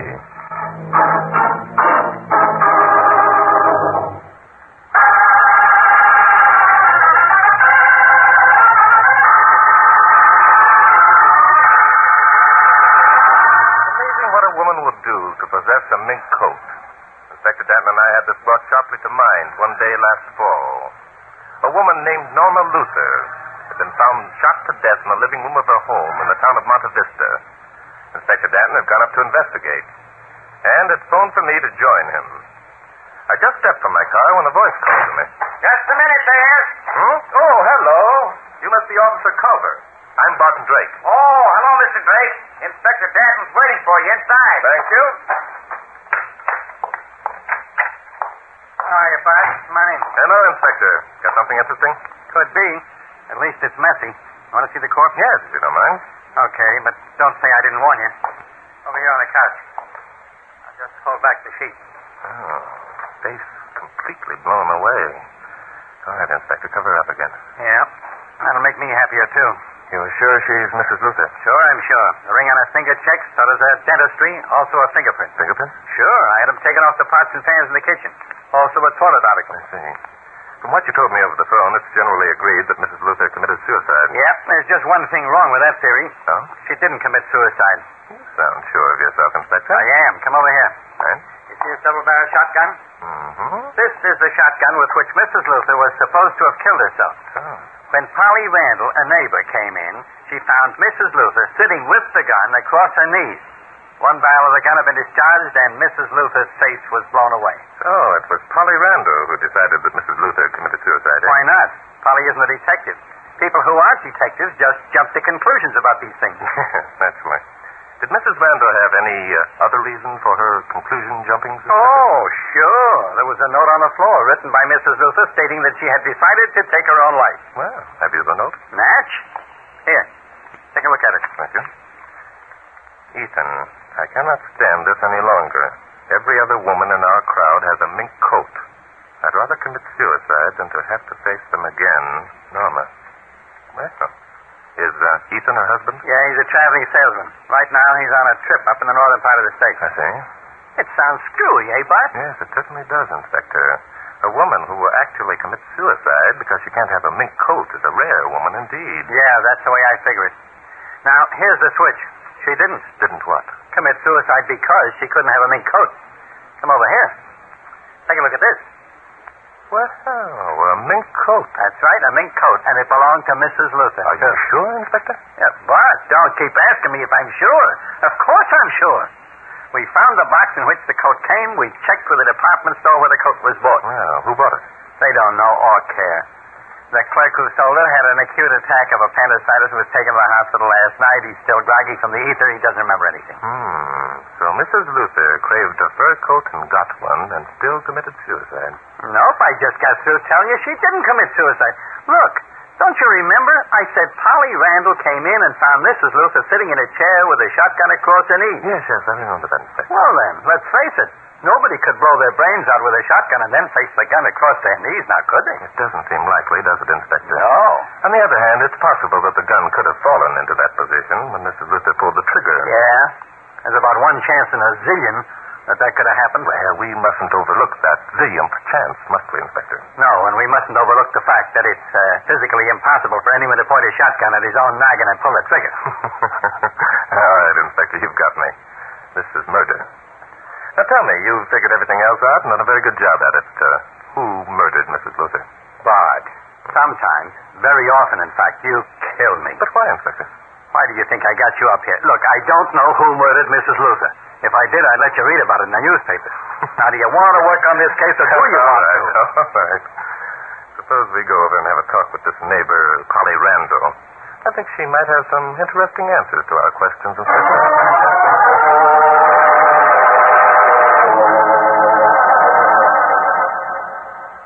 Certainly. I've known Norma and Ethan Luther all my life. They lived over there, and I've lived over here. And up till the time Craig Mackey came to town, they got along fine. And who is this Craig Mackey, Miss Randall? Oh, he's just a fellow who came to town and got smitten with Norma and kept pestering her for dates. Well, what's he do for a living? Where can we find the guy? Was he around here yesterday? Now, don't go getting your dander up at me, mister. I don't have to answer your questions, and I won't. Unless you keep a civil tongue in your head. Oh, you won't? Well, yeah? Take it easy. Miss Randall, we'd appreciate it very much if you would answer our questions. Perhaps you don't realize it, but Mrs. Luther was murdered. Murdered? Oh, but I thought... Yes, we all thought it was suicide at first, but the evidence pointed the other way now. You see, that we have clues that turned up since that indicate foul play. Now, will you be good enough to tell us what you can about Craig Mackey? You mean you think Craig did it? Look, lady, we don't know who did it. Maybe you did it. Now... Why, the very idea. How dare you? All right, so you didn't do it. Now, are you going to tell us where we can find Craig Mackey, or do we stay here trying to get you to admit that you did do it? I'll never admit it. It was Craig. It must have been Craig. He was here last night, and that must have been him. What do you mean by here, Miss Randall? I mean right here in this house. He spent the evening here. He left about 11 o'clock, and right after that I heard the shot. Well. Why didn't you tell me that this morning, lady? Because Craig asked me not to mention it, that's why. But now that you think we might suspect you of the crime, you decided to tell the truth. Is that it, Miss Randall? Of course that's it. Maybe I'm in love with Craig, but I'm not enough in love with him to take the rap for a murder he committed. But isn't it surprising the things that people say at times like these? Someone yells murder, and everyone else begins dreaming up motives for everyone else. Yes, I quite agree with you, Inspector.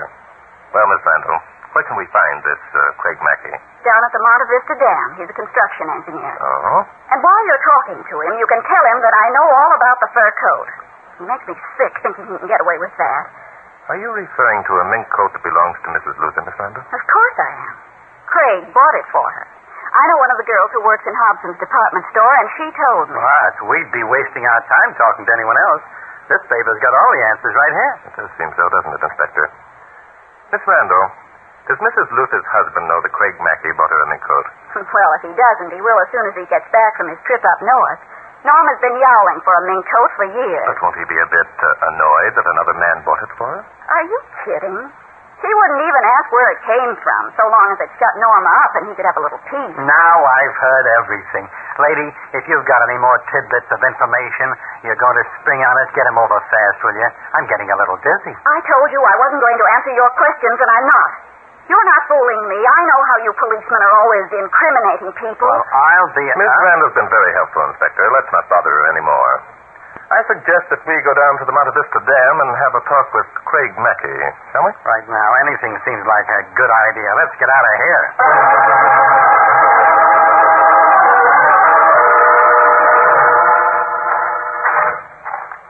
You know what I think, Bart? No, what, Inspector?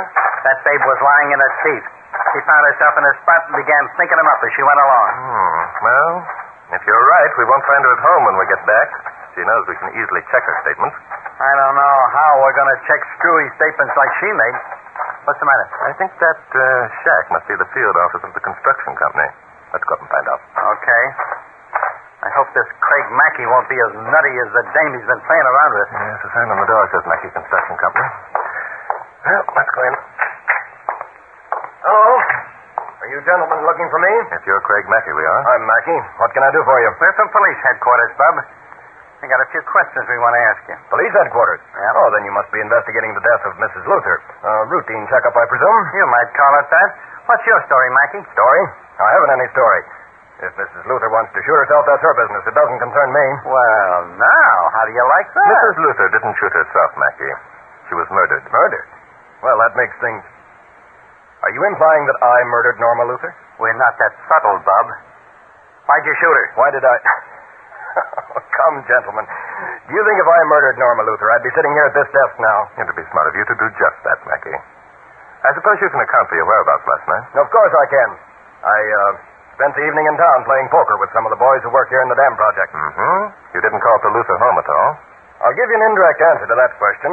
As I understand it, Mrs. Luther died between 11 and 12 o'clock last night. That's correct. From 10 o'clock last night until 2 this morning, I was playing poker.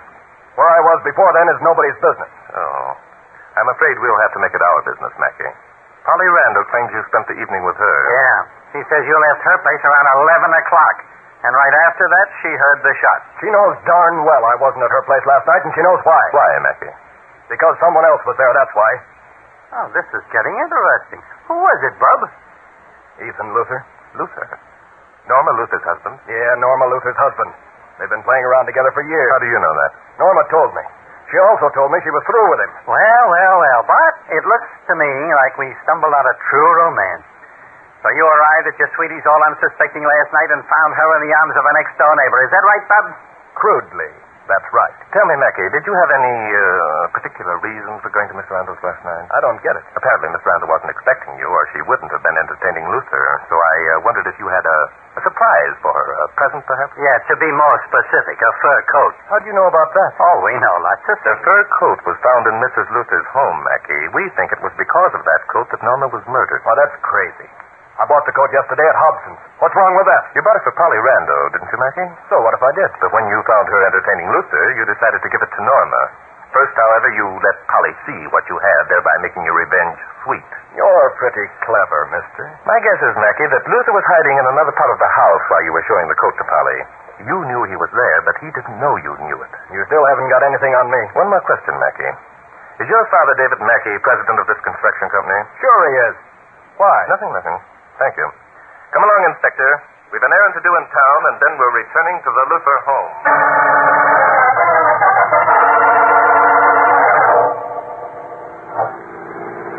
Look, Bart, how is leaving that suicide note at the local police department for analysis going to help us any? Oh, it might not help us at all, Inspector.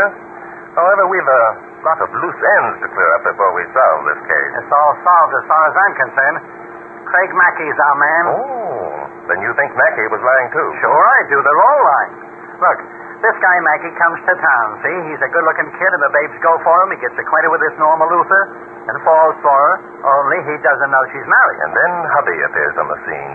Craig, being the jealous type, decides to kill her, eh? Sure, it's simple. I think perhaps you're right, Inspector. You do? Yes, I do. Well, here we are. Hey, that's odd. What's odd? There's not a light in the place. Didn't you tell Sam to stay here? Sure I did, but I didn't tell him to sit under an arc light. Come on. Sam won't be far away. There's something strange about this, Inspector. I don't like it. Oh, you're always thinking there's something strange about something. Sam! Hey, Sam! Sam must have fallen asleep, Inspector. Not Sam. He's one of the best boys I got. Sam! Sam Calver! Let's go around back. Right. Inspector. What's the matter? Get out your flashlight. There's something here in the grounds. Come on. Okay, here we are. Jumping Judas, it's Sam. Yes, it's Sam. And with a bullet through his head. With a dirty cop killer. All right, gents, get your hands up, both of you. One false move and I'll blow your brains out.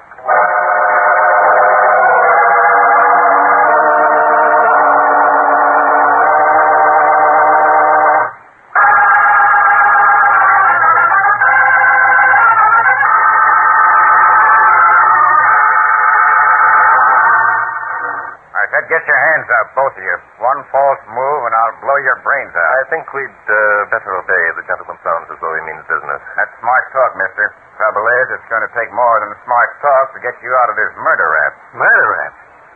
Spot, did you hear what the guy said? How could I help but hear? Well, I reckon this proves that old saying that murderers return to the scene of their crime. All right.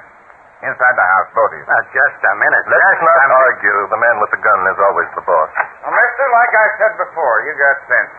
All right, you. There's a light switch just to the right of the door. Turn it on. Do as the gentleman says. Okay. That's better. Now, let me get a look at you two. I always wanted to see what a couple of murderers looked like. Yeah, you're the type, all right. Especially you. Who, me? Yes, you. Close the door, mister. Glad to. Well, now that you've caught us, Luther, what do you plan to do? How'd you know my name? Who else would be so familiar with the location of the light switch in this house, except the man who lives here? Unless, of course, you or your wife are used to having male visitors. Hey, you sound kind of sure of yourself, mister. I'm very sure of myself, Luther. By the way, when did you get back from your trip up north? Up north? Who said I'd taken a trip up north? Your girlfriend, Polly Randall. My girlfriend? Look here. I don't know what you're talking about. I'm a respectable married man. Oh, well, then you won't mind explaining. Go of it, Luther. Drop the gun. Stop it. My arm. That's better. Okay, Bart, pick it up. Right. Nice work, Inspector. I have it. All right, Luther, sit over there. So you're Ethan Luther, eh? Murderous. I suppose now you're going to shoot me in cold blood the way you shot my wife. Well, go ahead. Nothing matters now that Norma's dead. Before we go into this any further, I think we'd better explain who we are. I'm Barton Drake. This is Inspector Noah Danton from Police Headquarters. Police Headquarters? Yeah, Police Headquarters. And don't give us any of that malarkey about you didn't know it. I hate a cop killer. Cop killer? I didn't kill that officer. He was dead when I got here. Naturally, when you two came in, Yeah, sure. You thought we were a couple of murderers returning to the scene of our crime. That gives me a pain. Now, I suppose you're going to tell us you didn't spend last evening with your girlfriend next door. Well, Yeah, aye. Everybody says aye when they can't think up some kind of new fish story. Now... That was Polly. She must have discovered the policeman's body. You're probably right, Luther. Let's find out. Ethan, there's... Oh, it's the policeman. That's right, Miss Randall. How do you happen to be standing outside here? I wasn't standing outside. I saw a light in the window and knew Ethan must be home, and I came over to comfort him. Comfort him. Now, there's one for the record. Look, lady, as far as we can figure, you did enough comforting last night to last for... Last night? What are you talking about? I haven't seen Ethan in weeks. Polly, they know about last night. Know about last night? Well, then they know. Know what, lady? Nothing. I don't have to answer your questions, and I'm not going to. Fortunately, Miss Randall, it won't make any difference whether you answer our questions or not. We know who shot Mrs. Luther, and we also know who murdered Officer Culver. You know who killed my wife? Of course. I don't believe it. If you know, why don't you make an arrest? That'll come in good time, Miss Randall. Both of you are at liberty to come and go as you like for the present. Inspector, we're wasting our time here. Come along with me.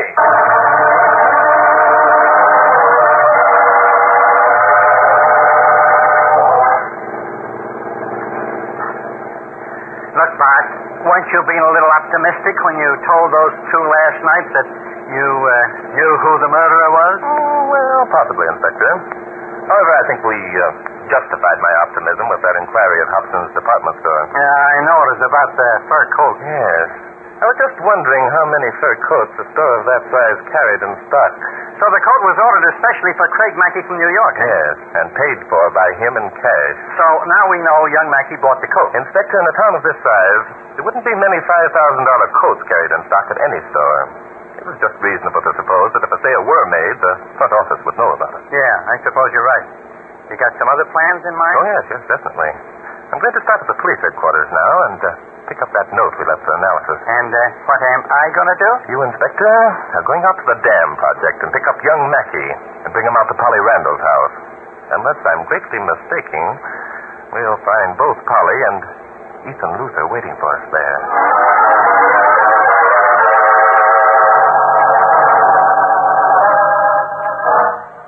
I told you, I don't have to answer your questions. Look, lady, put on another record, will you? You've given us that routine so many times I'm beginning to get a headache. Well, I don't have... All right. Nobody's asking any questions.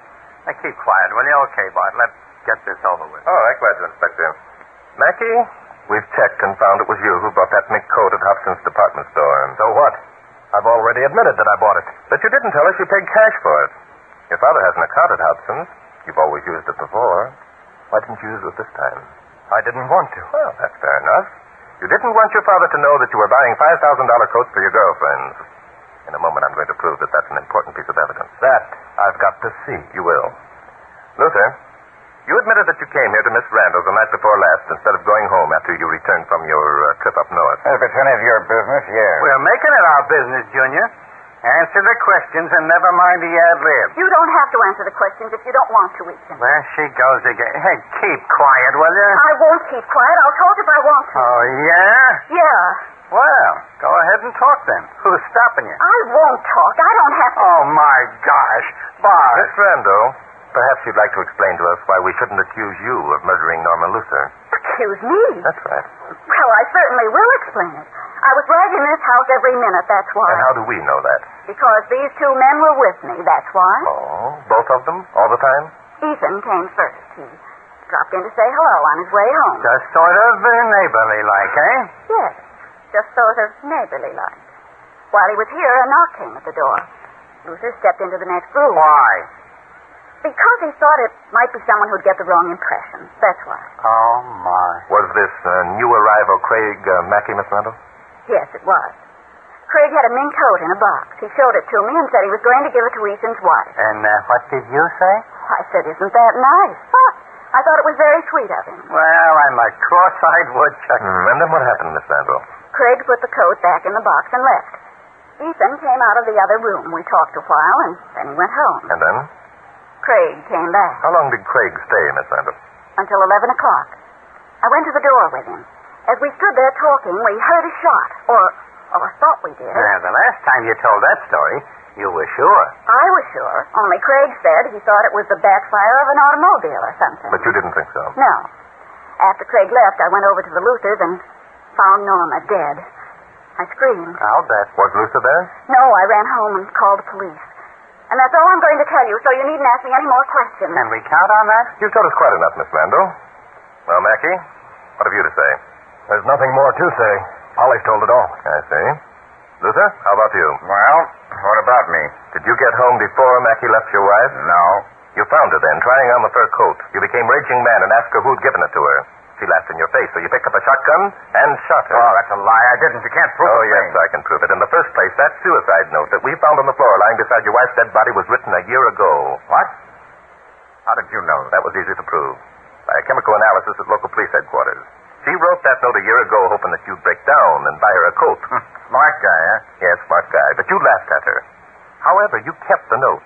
It came in handy the night before last after you'd shot your wife. You reasoned it would serve well to plant the suicide theory. Keep your hand away from your pocket, Danton. 3 murders are no more than one. This gun... I hate a cop killer, Luther. Drop that gun. Stand back, you fool. No, you won't do anything. Take this. He killed him. He killed him. No, Miss Randall. Even though the inspector hates a cop killer, he knows the law will take care of Luther. And you.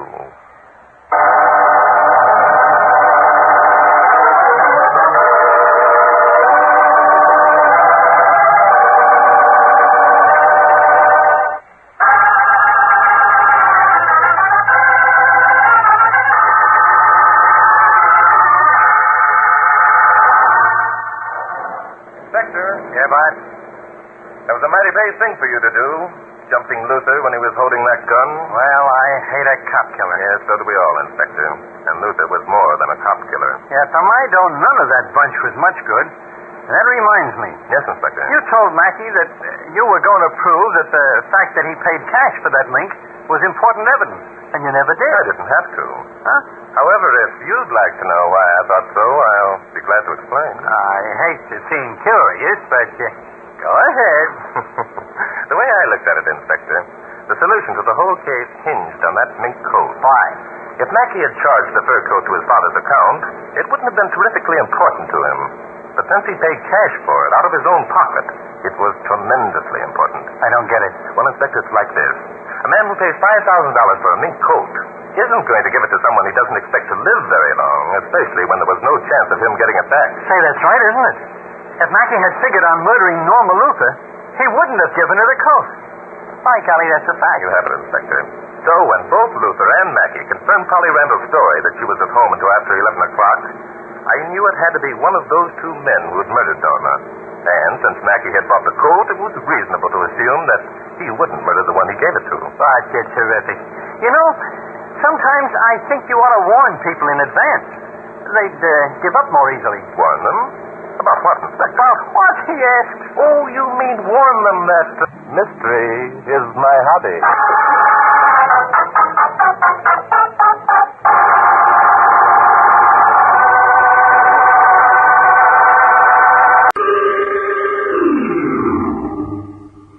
Mystery is my hobby.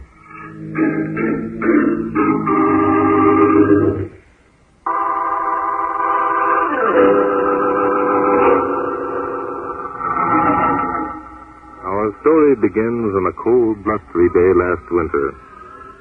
Tom Torelli, the notorious gangster, had staged a daring daylight holdup of the Home National Bank, needlessly shooting a half-dozen helpless bystanders, including 3 children. Tob's accomplice was believed to be a woman named Maud. Despite the fact that the police quickly threw out a dragnet and placed guards at all logical escape routes, the couple completely and mysteriously disappeared. The police, of course, had no way of knowing that the escaped criminals had become snowbound in a remote farmhouse far to the north. And though isolated, Morelli was able to keep in touch with the outside world by radio. Ladies and gentlemen, it's been officially stated that Barton Drake, crime expert, has been employed by Victor Stark, whose son, Johnny, age 5, was wantonly shot to death last week in the lobby of the Home National Bank to aid in the nationwide search for the killers. In an interview tonight, Drake said that he and Inspector Noah Danton, his co-worker, were completely baffled as to... That's those dumb cops. About time you got back, Maud. How's the copper? Hey, it's worse. I told we got to do something. What do you mean, do something? Well, like them cop in the barn, Jerry Haynes. Still got that bullet in his chest, you know. I told you shouldn't have shot him. No? What should I have done? He's a state trooper, ain't he? Came out here to ask us questions, didn't he? Get out of yourself, baby. But you can't get away with it, Tobe.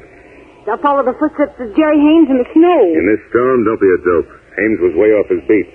He might have holed up anyway to sit out the storm. He won't be missed for days. Tobe, listen. Jerry's out of his head half the time with pain. I tell you, we got to get him to a doctor. A doctor?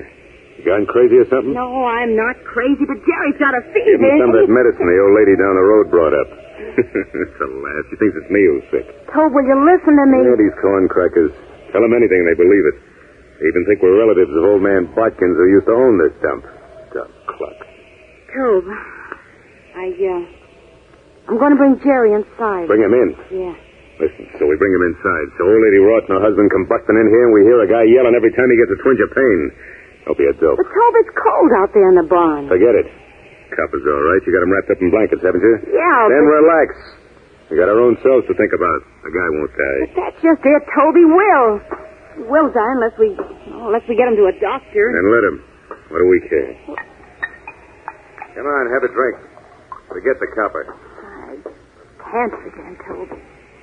He's dying, and see the way he looks at me. I don't know, but it kind of reminds me of those kids back at the bank. Ah, nuts.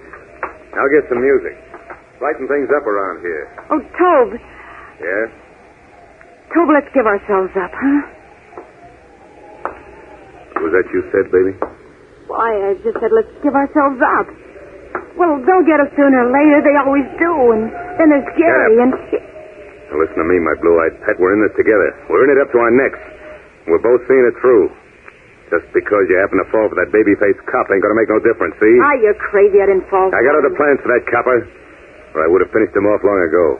So we ain't getting soft and dreaming up ideas about giving ourselves up, see? Don't get sore, Tobe. He's only thinking it ought to be better, that's all. Maybe they'll go You easy. think too much, baby. I told you at the start I'd do the thinking for both of us. All you gotta do is make a noise like an ever-loving wife and leave the rest to me. Okay, Tobe. Okay. Only what? Only when do we get out of this lousy hole? And when is it going to stop snowing? And when do we... Shut up. Oh, I'm just scared, Tobe, that's all. I didn't think it would be like this. I mean, all those killings and... Oh, we'll burn... Shut up, I said. And then there's Jerry. He's only a kid. He never hurt anyone. And he's going to die in I told you to shut up.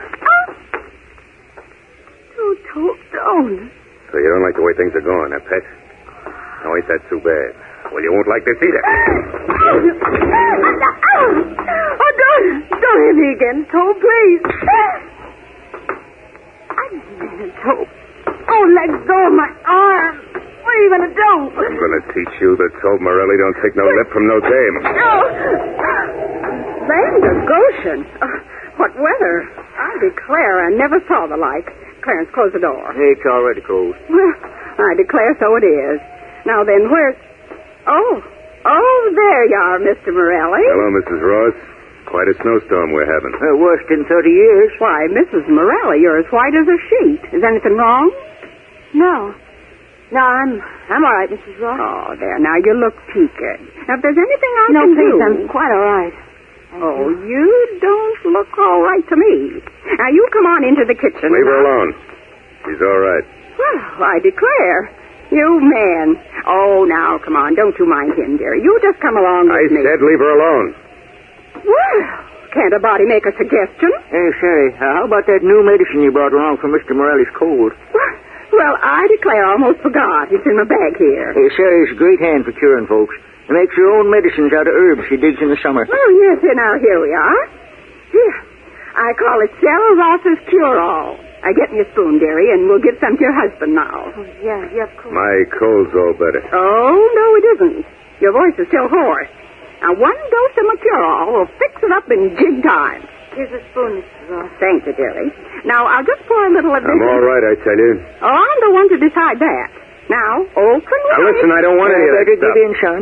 Sarah ain't one to take no for an answer when there's curing to be done. Now, come on now. Open up. It'll be all over in a minute. Okay. There, it wasn't bad, was it? What is that stuff made of? Oh, you man. You're all alike. Such babies when it comes to taking medicine. Cure or kill, that's Sarah's idea. Now, take the bottle, dearie, and give that husband of yours a spoonful every hour. Thank you, Mrs. Ross. Very kind, and you better see to it gets plenty of rest. He ought to be in bed this minute. Well, Clarence, come along. Ain't it kind of bad weather for you two to be out? Well, yes, it is, but there's nothing we can do about it. Ruth said he was arriving on the afternoon train. Ruth? Who's he? Oh, my cousin Ruth. Oh, in all excitement of making my new medicine, I must have forgot. Where's this Ruth from? Why, it's from Coldbrook, naturally. Our whole family's from Coldbrook. Everybody knows that. Yeah? What's his business? Why, he's a farmer, of course. I declare, Mr. Morelli, you sure can ask more questions. No more than you, Sherry. How's it seem to be up against someone who wants to know as much about folks as you do? That'll be quite enough, Clarence Ross. Don't go getting peeved now. Anyway, folks, Ruth's a nice young chap. I'll fetch him over to meet you. Now, listen, don't go bringing anyone We'll be here. very glad to meet your cousin, Mrs. Ross. Oh, thank you, my dear. And I know he'll like meeting you folks. Now, wait a minute. Mr. Morelli he just doesn't want to expose anyone to his cold. Rubbish. A big strapping fellow like Ruth catching cold? Wait till you see him. Well, Clarence, come on. We're late now. Yeah. Oh, say, I almost forgot about the snowplow. Snowplow? Eve Bodkin's man used to live here, had one. Rigged it up to his tractor. Did a right smart job of plowing. I was wondering if he left the old blade out in the barn. No, there's nothing out in the barn. Well, that's funny. Eve always kept it there. I was wondering if I took a look. There's nothing in the barn, I tell you. Well, maybe he put in the tool house. There's nothing in the tool house either. Keep away from there. Well, okay. Guess Eve must have sold it with his other stuff. Well, come along, Sherry. So long, folks. Goodbye. Drop in again soon. Oh, we will, dearie. And don't forget to give that husband of yours his medicine.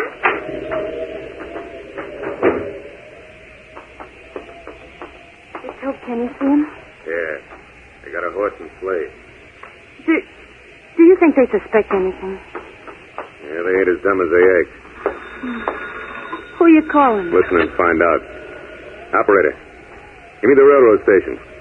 What? Okay, give me the depot then. Hello? And what time's the afternoon train arrive in Woodville? What? There ain't any, huh? Okay. There ain't any afternoon train. Those country bumpkins were giving us a runaround. Tone. Well, Yeah, take it easy, baby. Let me think. This roof guy. Yeah, that's it. It fits. What, Tone? Drake, the whole thing's a setup, see? The radio broadcasts an announcement that Drake ain't got the first base. Then these yokels come in with a story about Cousin Rufe arriving on the afternoon train. Well, there ain't no afternoon train. Sure, it adds up. Do you mean the Drake? Well, I mean the police have found our hideout? Yeah, they found it. It kills me. They found it, only they can't do anything, baby. They can't do a thing. What do you mean? Well, why can't they?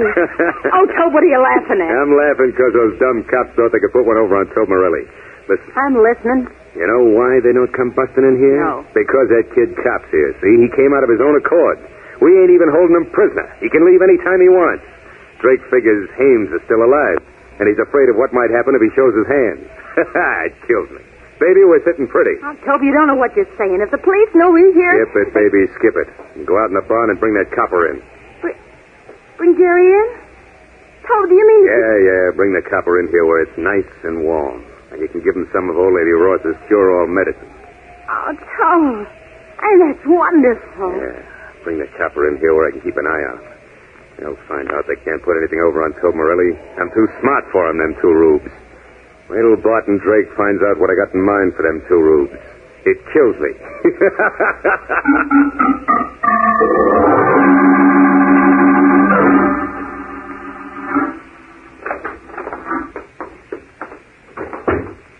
Well, here we are back, Mr. Drake. Safe and sound. I'm glad to see you both, Mrs. Ross. Inspector Danton and I had begun to worry. Oh, nonsense. There's never need to worry about Clarence and me. There's plenty need where Morelli's concerned. That punk wouldn't stop at anything. Sherry stopped him. She gave him some of her special cure-all medicine. You mean you actually fed Morelli with a spoon? Of course. He insisted that his cold was better, but I'd have none of it. Can't believe it. Listen, you're quite certain that Morelli and his woman are giving the medicine to young Jerry Hames? I'm positive. Where else could it be going? That Miss Morelli isn't taking it. He's no more sick than I am. Yeah, that's what made us suspicious in the first place. We let them think that we believed their story about being relatives of Eve Bodkins. We knowed Eve and his family for years. He never had any relatives look like them. Well, so when we heard about the bank holdup and those 3 innocent children being shot, we told Jerry. He went on up to Bodkin's place, and a little later, we thought we heard a shot. Yeah, I wanted to go over and see what happened, but Sherry wouldn't let me. Said I'd only get shot, too. Yes, very likely you would have. He was smart to notify the police instead. If for a second Morelli thought that you'd become suspicious, I'm afraid it would have been all over for both you and Jerry. Morelli's about as low and ruthless as they come. He'd do anything to save his own hide. Well, I'm sure they don't suspect us. No. They think we're just a couple of nosy country bumpkins. Still, we can't be too careful. We'd better wait a day or two before we take any action. Oh, you can't do that. Jerry may be dead by then. They're keeping him out in the barn. Out in the barn? Yes, we're sure of it. If he'd been in the house, we'd be bound to hear him. The barn's the only other place that could have him. Hey, what's more, Morelli wouldn't let me set foot in the barn or the tool shed when I asked him about Eve's old snowplow. That Morelli, it's going to be a pleasure to get my hands on him. Inspector, Mrs. Ross is right. If Jerry is hidden in that barn, we have to act now, tonight. That suits me fine. Mrs. Ross, did you mention to Morelli that your cousin Rufe was arriving this afternoon for a visit? Yes, I did.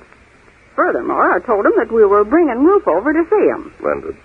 Inspector, go into the kitchen and call the state troopers barracks in Anderson.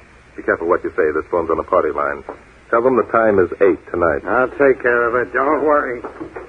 Mrs. Ross, as soon as it gets dark, you and I and your husband will go over and pay the Morellis a visit. I'll play the part of your cousin Rufe. Shall I bring along my gun, Mr. Gray? Oh, well, only if you have a revolver that you can keep well concealed. Now, while we're talking to Morelli and his woman, Inspector Danton will go into the barn and bring out Jerry Hames. Every time I think of poor Jerry lying out there in that cold barn, I could cry. Yes. Well, as soon as Inspector has Jerry safely away, he'll come up to the house. And that's when we jump Morelli. Boy, and I can hardly wait. Well, that's taken care of. The troopers will have the place surrounded by 7:30. Excellent. Now listen, all of you. The important thing is to get Jerry safely away. If Morelli gets the smallest suspicion what we're up to or who we are, none of us will have to get out of there alive. Now, Mr. and Mrs. Ross, are you quite sure you want to go through with this? You bet we do. Well, I'd risk anything to save Jerry. You can count on us, all right, Mr. Drake. Thank you. We'll leave here in exactly 2 hours.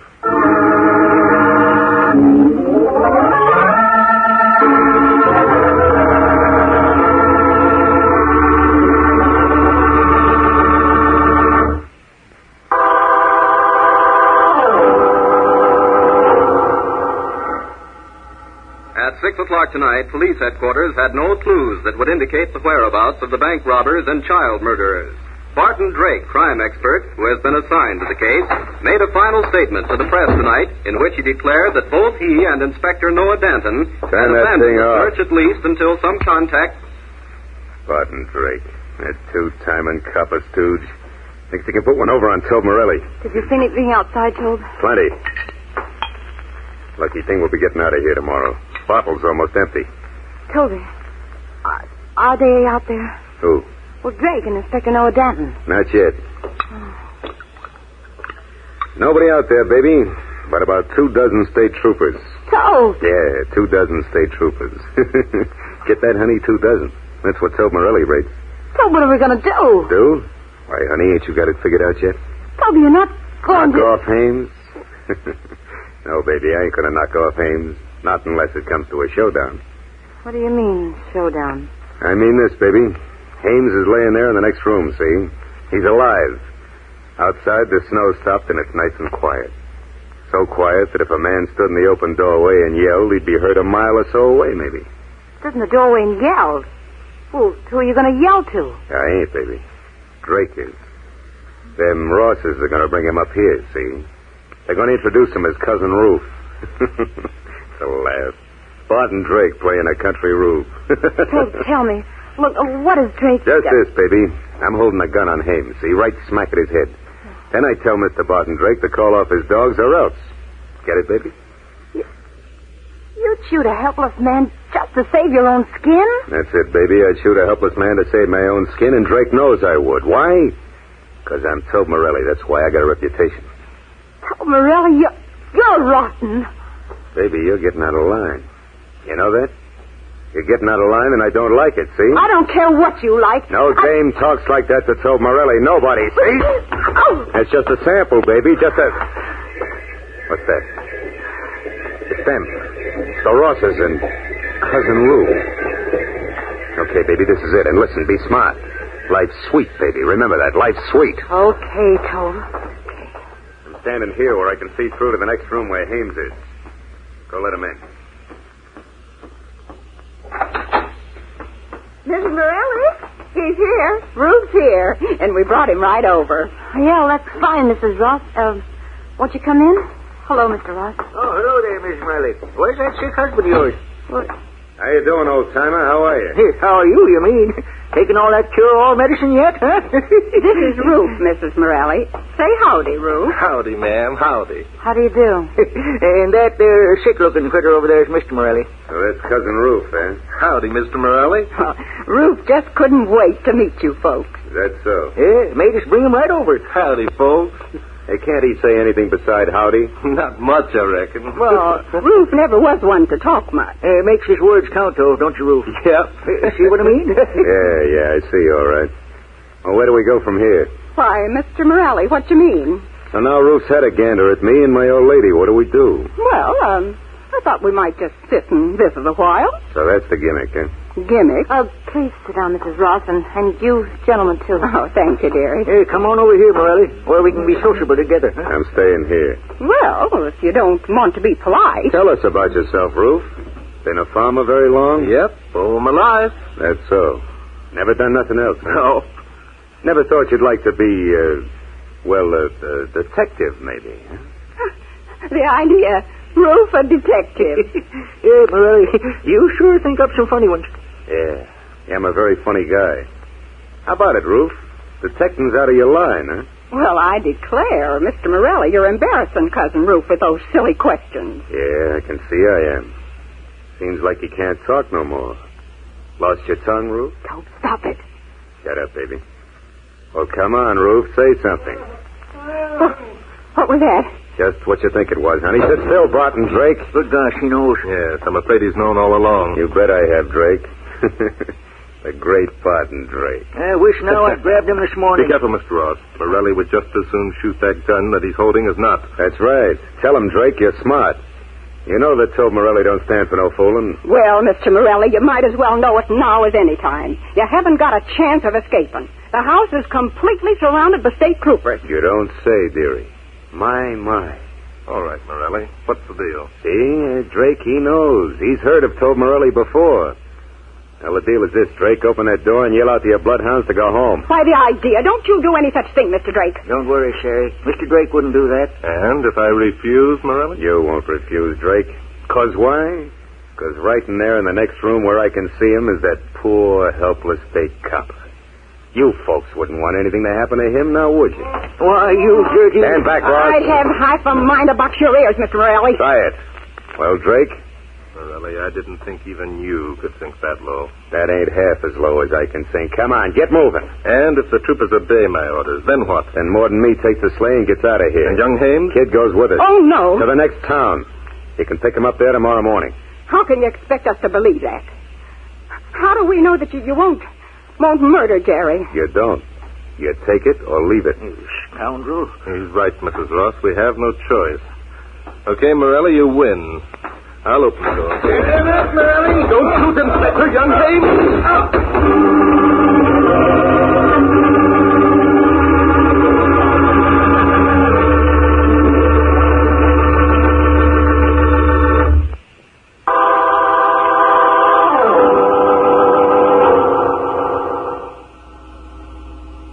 Are you hurt, Inspector?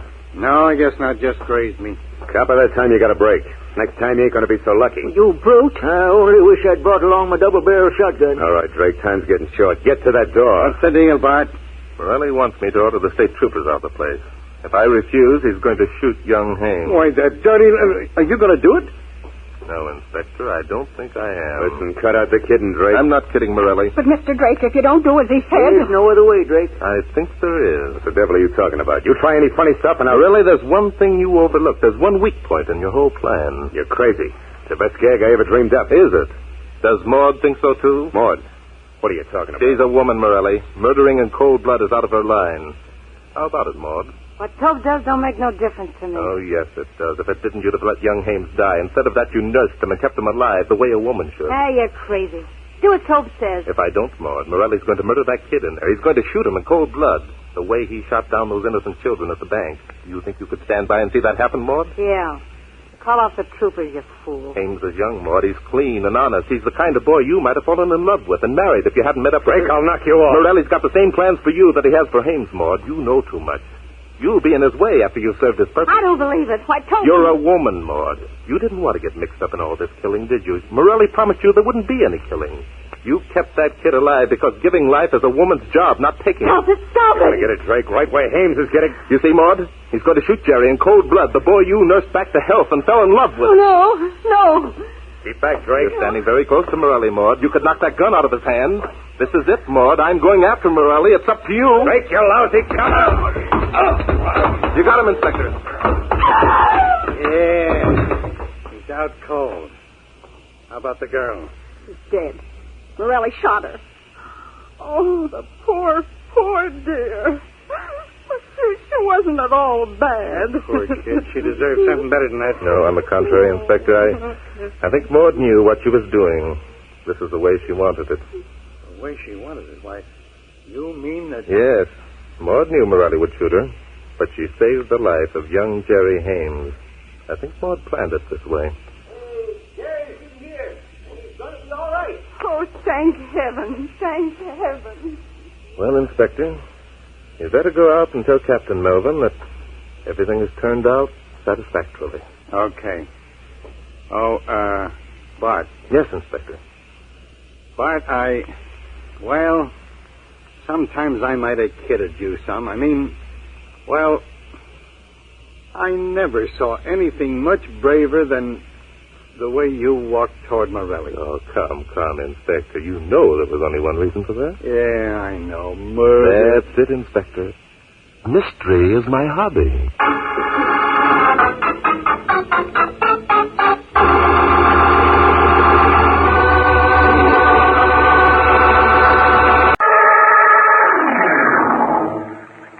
Mystery is my hobby.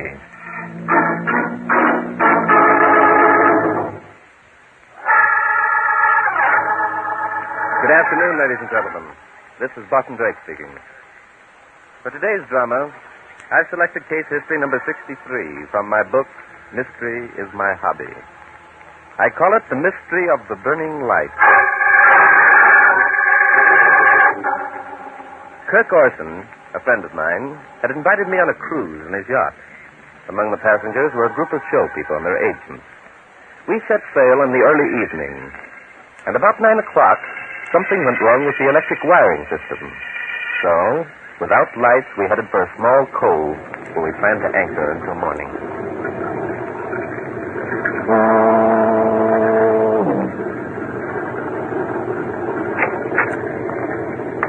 Oh, hello, Bart. Come in.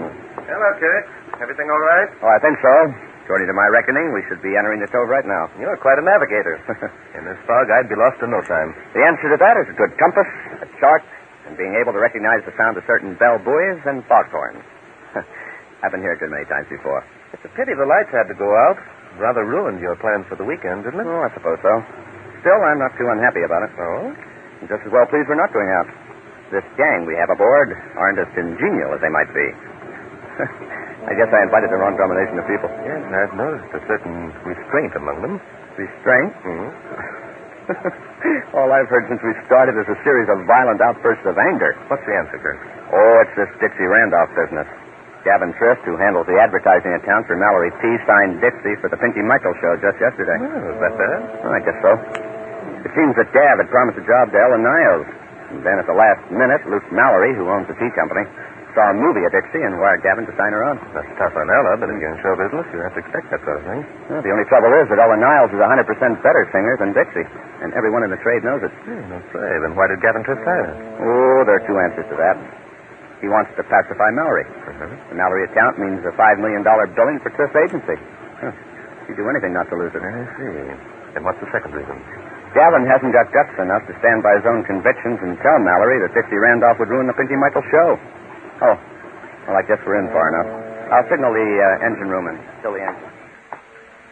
Crew will take care of the rest. Let's go out and back, huh? Right, sure. That night air smells good, doesn't it? Yes. Did a neat job of getting in here. I can see the outline of the shore through the fog. Well, there goes the ankle. Yeah, we're in close. There's about 10 feet of water in low tide. We'll be safe here until morning. Tell me, Kirk, is there any sort of town nearby? Oh, there's a little place called Seaview about half a mile back. Why? Seaview? Mm-hmm. Oh, I thought I might row ashore and root out an electrician to come back and look over your wiring system. Oh, there's no need. Thanks, just the same. The crew will attend to it as soon as it gets light. Mm-hmm. Kirk, is that the only reason you don't want me to go ashore? What made you say that? I think you're more worried than you pretend. What happened this evening, Kirk, that you haven't told me about? Nothing. So help me. Everything's fine. Mm-hmm. Well, then, let me ask you another question. Aren't you rather an important stockholder in the Luke Mallory Tea Company? Yes, why? Everyone knows that. Bart, I can't understand your sudden, suspicious attitude. In fact, I think you can, Kirk. You know, I just like being made a goat. However... What's that? It sounded like a door banging. It seems to have startled you considerably, Kirk. Someone's coming. Kurt. Ella. Where are you, Kurt? Ella, over here. Oh, Kurt. What's wrong? Heavens, you're here. Oh, Kurt, it's terrible. What's terrible? Speak up, girl. Dixie. She's dead. What the devil are you... Went to her stateroom to borrow a cigarette. No one answered my knock, and I opened the door, and there she was, lying in her bed. A knife in her throat. Good Lord. She was murdered? Are you so surprised, Kurt? Ella, you'd better show me where Dixie's cabin is. Oh, no. I just can't go back there again. I can't. Sorry, Ella. You'll have to. Come along, Kurt.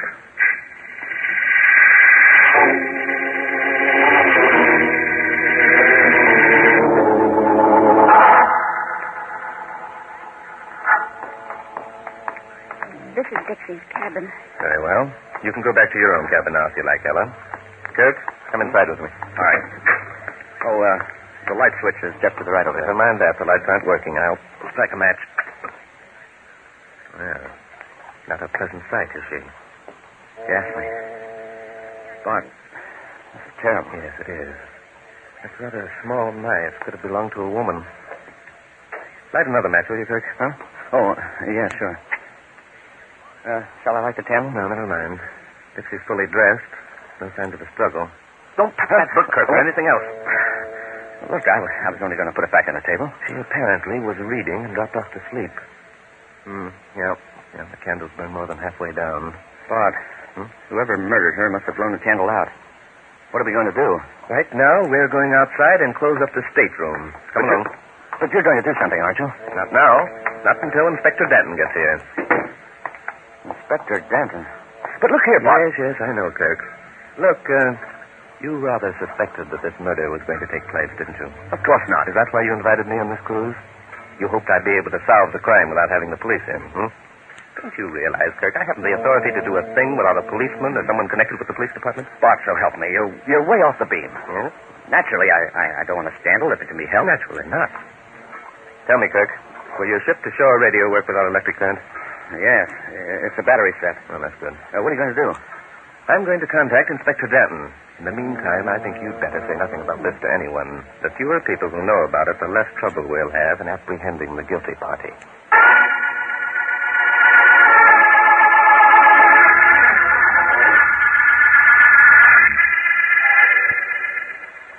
What's the matter with this boat, anyhow? Don't they have any lights? Something happened to the electric wiring earlier this evening, Inspector. That's why we anchored in this cove until morning. Down this corridor, Inspector. Is that the reason they got lanterns hung all over the place? Yes, the guestway shows candles for their use in the cabins. Bob. Oh, hello, Kirk. We're coming up to see you in a few minutes. This is Inspector Noah Danton. Hi. Oh, hello, Inspector. Bart, there's something funny about all this. Something funny about murder, Kirk? No, I don't mean that. I've been down in the engine room checking over the electric wiring with the crew. Mm-hmm. There isn't anything basically wrong. But I have a feeling that someone cut the wires somewhere. Well, possibly you're right. Daylight will probably reveal the damage. Well, Bart, there's another thing that worries me. Yes? Look, you know what will happen if this gets into the papers. I got to keep it out of the papers. You see, son, it's always the first thing we're asked. Can we keep this particular murder quiet? And the answer is no. Murders make a bigger noise than anything. So you better make up your mind to getting a little free publicity. Sorry, Kirk, but that's just the way it is. I guess you're right. Well, just do as easy as you can, will you? Of course. Oh, is there anything I can do? No, not just now. We'll want to talk to you later, of course. Yes, of course. Oh, I'll be in my cabin. Right? The same old stuff. The only way I know to keep murders quiet is not to murder anyone. Well, you can't blame them for trying, Inspector. Here we are. This is Dixie Randolph's cabin. Here, get out your flashlight, Inspector. But you said there were candles in here. Hey, they certainly did a job on her, didn't they? Yes, they certainly did. She apparently was reading and... Say, by Jove, Inspector. What's the matter? Inspector, I'm afraid I've messed things up for you. Messed things up? What are you talking The about? knife, it's gone. The murderer must have come back and removed it while I was helping you come aboard. Fine thing. I thought I'm sorry, Inspector. It's my fault completely. I remained on guard for over an hour, then I heard you coming, and I left my post. Yeah. I don't know about this, but you don't sound natural to me. Now, look, what have you been up to? Not a thing, I swear it, Inspector. Kirk Orson urged me to conduct an investigation at once, but I pointed out I had no authority to do so without you on hand. Uh-huh. And you're sure you're surprised because the lethal weapon is missing? Surprised? Yeah, why didn't you lock this stateroom door and keep the key when you went out to help me on board? Well, Inspector, I hate to admit it, but I never thought of it. Oh, you never thought of that? No. But, look, if you're trying to pull a fast... Inspector. Okay. Now, who are the suspects and who on board knows about this lady being knifed? Well, let me see. It was Ella Niles who discovered the body, so she knows. Kirk Orson was with me when I investigated, so he knows. Yes, that's all. You're sure of that, eh? I'm never sure of anything, Inspector. All I have are ideas and theories. Well, now that you're here, I guess we can begin our investigation. I propose that we start at the first cabin, wake up its occupants, question him or her, and then go on to the next cabin, and so on and so forth until we find our murderer. That's a good idea. There's only one hitch that I can see. And what's that? How are we going to know the murderer when we see him or her? Also, when are you going to give me the real lowdown on what you've been up to? Also, whom do you suspect of committing this murder and why? Inspector, I'm afraid I've given you the wrong impression completely. I know absolutely nothing worth talking about. Come on, man. Let's get going.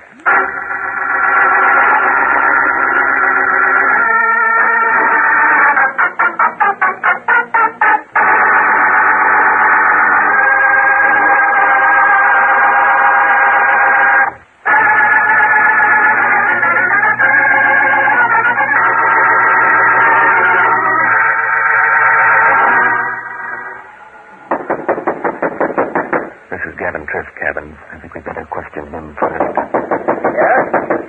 Who's there? What's the matter? Who is it? It's Bart Drake, Cabin. Who? Oh, Bart. Come on in. The door's unlocked. Let's go in, Inspector. Yeah. Wait a minute, Bart. I forgot about the lights. I'll light the candle. Blasted candle? Where is it? Use your flashlight, Inspector. Yeah. Oh, thanks. I'm not used to groping around for candlesticks. Oh, there it is. You accidentally knocked it over. And bent the end around like a fish hook. Got another anyplace? Well, I think we can use this one all right, Inspector. Here, I'll light it.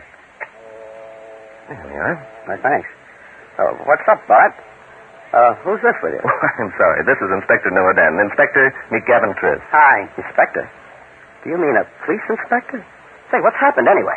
Before I answer that, Gavin, I'd like you to answer a question of mine. Sure. What is it? What's going on? Tell me exactly what you've been doing since 11 o'clock tonight. Are you kidding? No. At 11:15, I crawled into this bunk drunk as a lord. The next I knew, you were knocking at my door. Yikes, was I drunk. So help me, Bart, I'm going on the wagon for keeps. It's not a bad idea. But being drunk tonight has probably saved you a lot of embarrassment. Dixie Randolph has been murdered. She's what? Ellen Niles found her in her cabin about an hour and a half ago with a knife in her throat. Good heavens. Does Kirk know? Yes, he was with me when Ella told us what she'd found. I asked him not to disturb anyone else until the inspector here came. Well, what do you know? Somebody got Dixie, huh? Mm-hmm. Well, I'll be darned. Something funny, Mr. Tripp?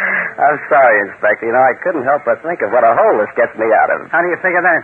Why, old man Mallory had told me to sign up Dixie for the Pinky Michaels show, which I did. Well, Dixie's not good enough for the Michaels show. Mallory would discover it after she'd been on once or twice. He'd blame me for hiring her.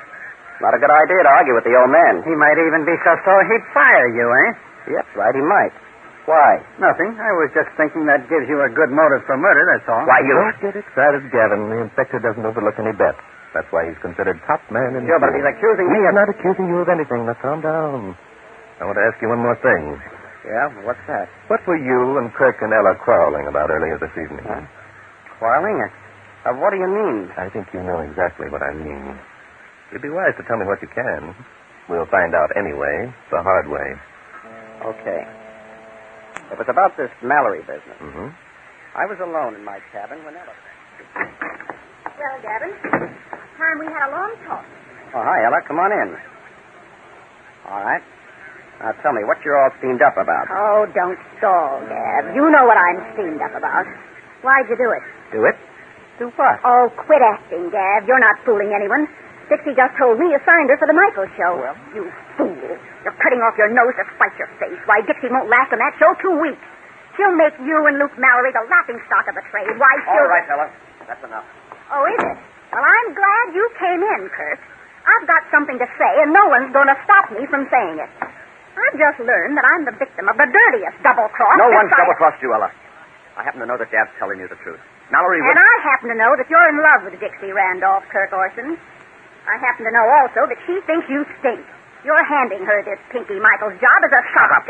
I won't shut up. I'm going to have my say. I've strung along with you bums for over a year, being satisfied with 2-bit spots on second-rate shows. Then the Pinky Michaels job comes along. No one promised you anything, Ella. You were lucky that you got those 2-bit spots, as you call them. Now, wait a minute, Kirk. There's no need for us to begin insulting each other. Ella, be sensible. You know as well as I that Dixie won't last with Pinky. Plenty of time... What do you mean she won't last? She'll last or I'll pull my stock out of Mallory's lousy company, and he knows it. See? I told you it was a sock. It's a dirty conspiracy to crowd me out. Call it anything you want to, Ella. But Dixie gets the job, and she keeps it. So you might as well forget the whole thing. Oh, might I? Well, we'll see about that, Kirk Orson. I'm not forgetting anything. No one's pushing me around. I know enough to push... I won't. Shut up. Open your trap once more, and I'll knock those pearly teeth of yours down your throat. Take it easy, Kirk. You don't have to slap the poor kid around. No? And what are you going to do about it, big shot? Want to make something of it? All I said was there's no need to slap her around. You don't have to get tough. I thought so. Not going to run the risk of losing the Mallory account, are you, Gav? And you better keep your mouth shut, too. The trouble with you two is you don't know when you're well off. A little success goes to your head. Take my advice. Kirk, stayed there and hold us off for about 5 minutes. He doesn't often get riled up, but this time he really blew his top. And you two just stood there and took it, eh? Sure we did. Kirk's got an in with Mallory because of the stock he owns. And when he really gets tough, nobody argues, unless he's a fool. And what was the ultimate result of all this, Gav? Oh, nothing exciting. Ella burst into tears and ran out of the place. Kirk and I sat around having a few drinks and cooling off until the ship's lights went out. Then he left to see what was wrong. This, light going out deal is something I don't understand. On a yacht this size, there should be someone who can fix them. There is, Inspector, but Kirk and I thought it best to wait until daylight before repairing the damage. Oh, you and Kirk... Thanks for your cooperation, Gav. Inspector, shall we visit the occupants of the next cabin?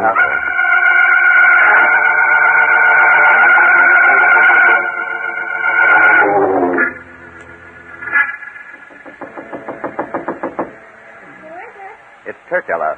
Open up. What do you want? Just to talk to you a minute, darling.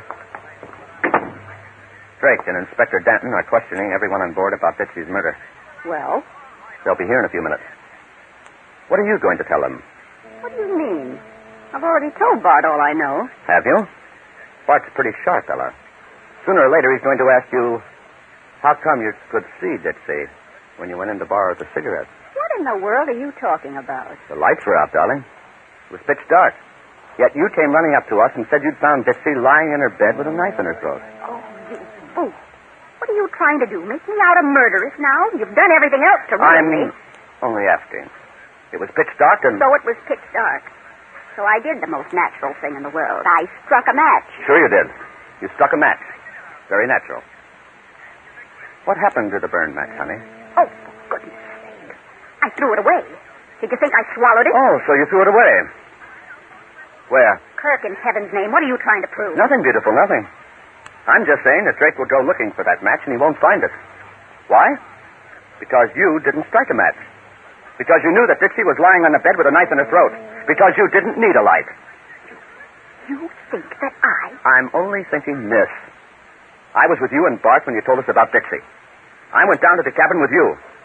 And it was I who saw the match on the floor of the cabin and picked it up. Well, then what are you talking about? What's all this... Look, Ella, let's talk plain, huh? Ditsy's gone. Mallory's going to be sore as a pup, but he's still going to want to sing her for the Michael show. Now, you're next on his list. Oh, so that's it. Oh, you're afraid of Mallory, too. All your big talk was just a lot of pretense. Oh, and now you're afraid that now I won't take the job. Oh, and you're trying to bribe me with a burnt match. Keep quiet, you fool. And you think that I'm a murderess, but you're willing to let me sing on your radio show because Mallory will be sore. Oh, Kurt, you're a dope. What's all the matter? Hello, Bart. Ella was having a little touch of hysterics, and I came in to comfort her. Oh, that's a pity. I imagine the shock of finding her friend's body must have been quite a blow. Which is nothing to the shock someone's going to get in about 5 minutes. What was that, Inspector? Have you discovered something? Plenty. Inspector, would you mind stepping over to Gavin Triff's cabin and asking him to come here? I imagine he'd like to be in at the payoff. You bet. Hold the phone till I get back. Bart. Was the inspector kidding? Have you really discovered something? The Inspector, Kirk, never kids. Are you feeling better, Ella? Yes, I'm all right. That's good. What is it that you and Inspector Danton have discovered? In just a moment, I'll be able to... Here we are, inside Triff. Find a seat. Make yourself comfortable. Well, quite a gathering. Bart, you should be in radio.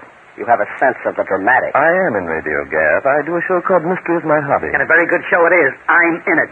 Okay, Bart. Let's show them how we pay these things off over the air. Very well, Inspector.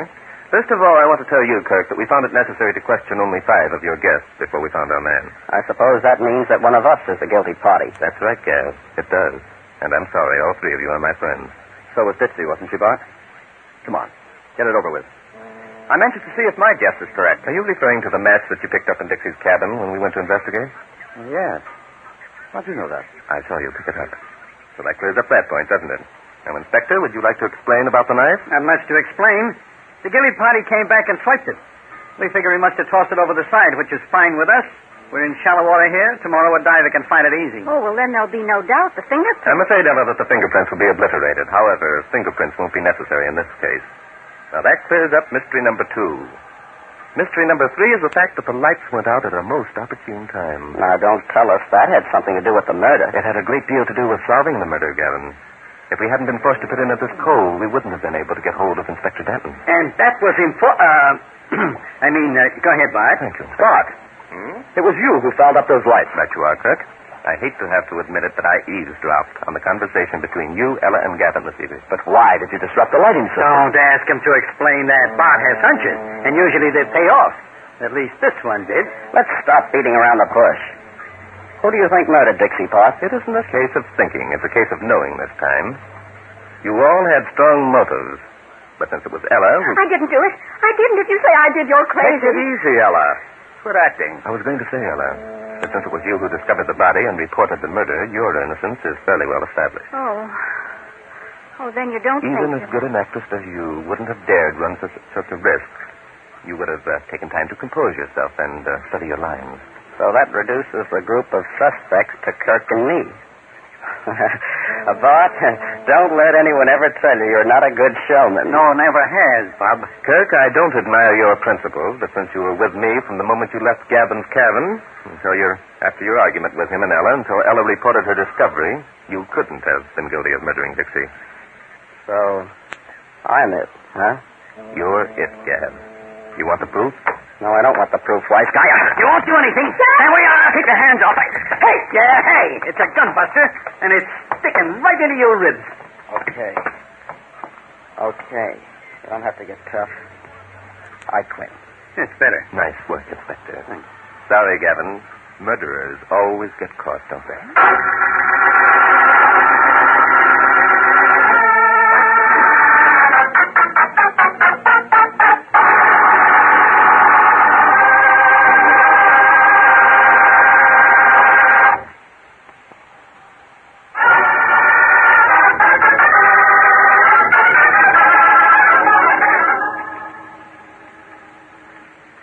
Coffee, Bart? Oh, no, thanks, Kirk. Inspector? Yeah, give me a shot. I need something to keep me awake. Are you bored, Inspector? Yeah, I'm getting sick of sitting around waiting for you to make up your mind to tell us how you knew Gavin Twist was the boy. My Inspector, I'm very sorry. I had no idea that that's what you were waiting for. Oh, you didn't. How about letting us in on it, Bart? Of course. Inspector, when we questioned Gavin in his stateroom, he told us he'd gone to bed at 11:15 as drunk as a lord. Is that right? Sure he did. So what? He said he dropped off to sleep immediately and knew nothing more until we knocked at his door, correct? Okay. Get to the point. That point, Inspector, was on the candle. Huh? Gavin knocked it over in the darkness and it became bent. You remarked on it yourself. Sure I did, but I don't The fact see... that the candle point bent instead of broke when it fell over, Inspector, indicated that the tallow was warm. It was warm when I picked it up.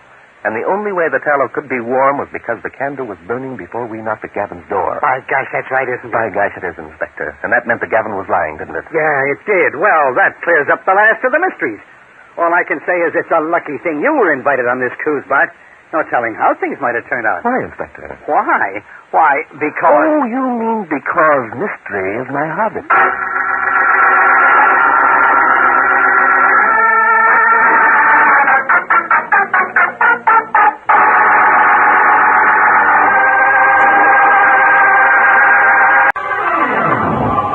Mystery is my hobby.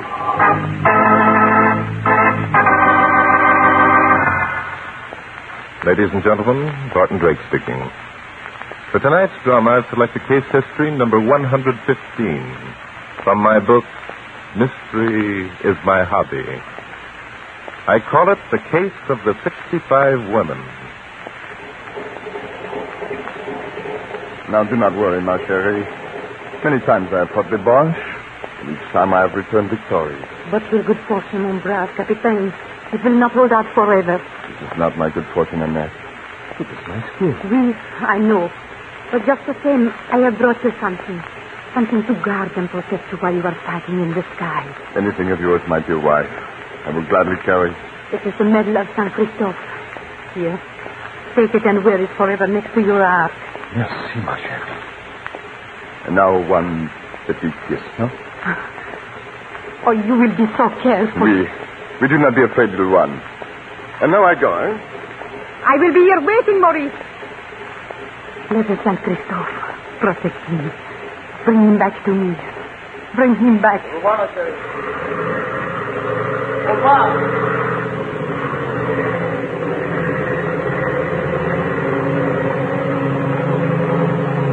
My brave man. He is so wonderful. Mon Dieu! The Messerschmitt! Little Saint Christophe, he is wearing your medal. Help him. Make him victorious. Mon Dieu, he is hit! My husband, he is hit!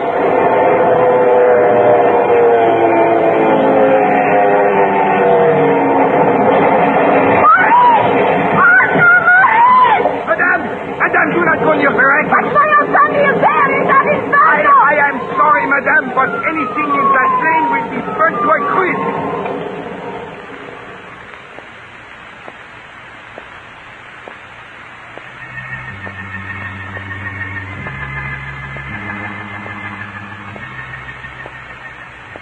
Barton Drake strolled easily along as he traversed the 4-block long pier shed where the Queen Elizabeth was in the process of being docked in New York.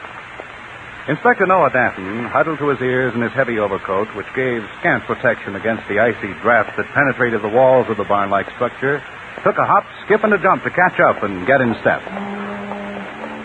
What's your hurry for? Oh, no hurry, Inspector, but please don't mince along. I gotta come down here to pick up a prisoner, but why you're coming down here on a day like this is beyond me. Oh, that's sentimental reasons, Inspector. Yeah. I was on the maiden trip of the Queen Elizabeth. I just wondered if the old girl looked the same. You can see the pictures in the paper in the morning.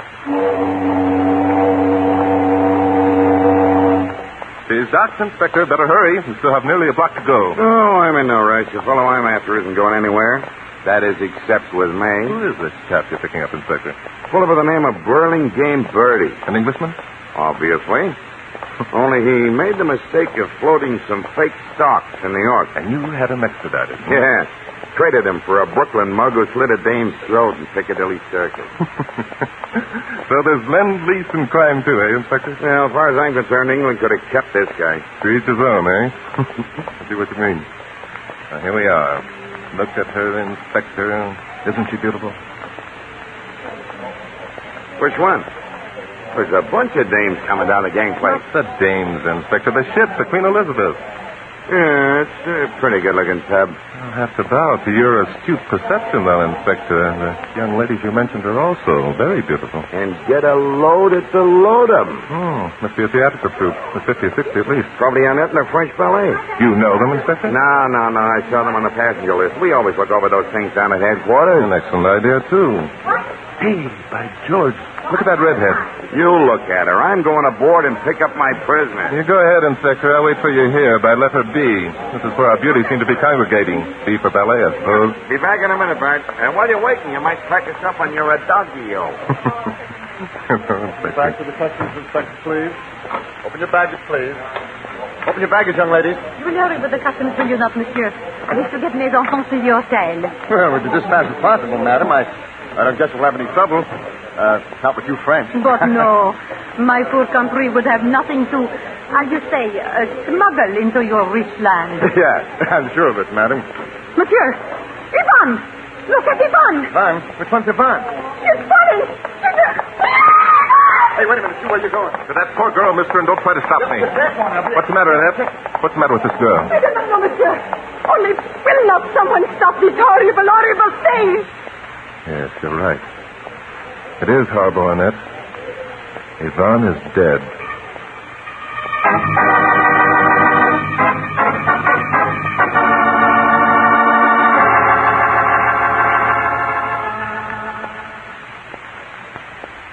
And now back to Glenn Langan for the second act of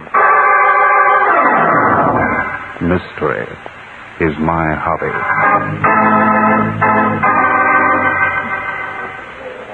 The girl is dead, Mademoiselle Annette. And from all the signs, she's been poisoned. But who would do this horrible thing? First it was Marie, then it was Maxime, then Yvette. Now poor little Yvonne. You mean there's been other deaths with your troops? Oui, monsieur. 4. All since we sailed from France for your so beautiful America. There were 65 of us. Now there are only 61. This is horrible. Horrible. Yes, I know. Try and calm yourself, mademoiselle. Someone is murdering us one by one. Hey, Bart, what is this? Somebody hurt? A suicide or a murder, Inspector? Huh?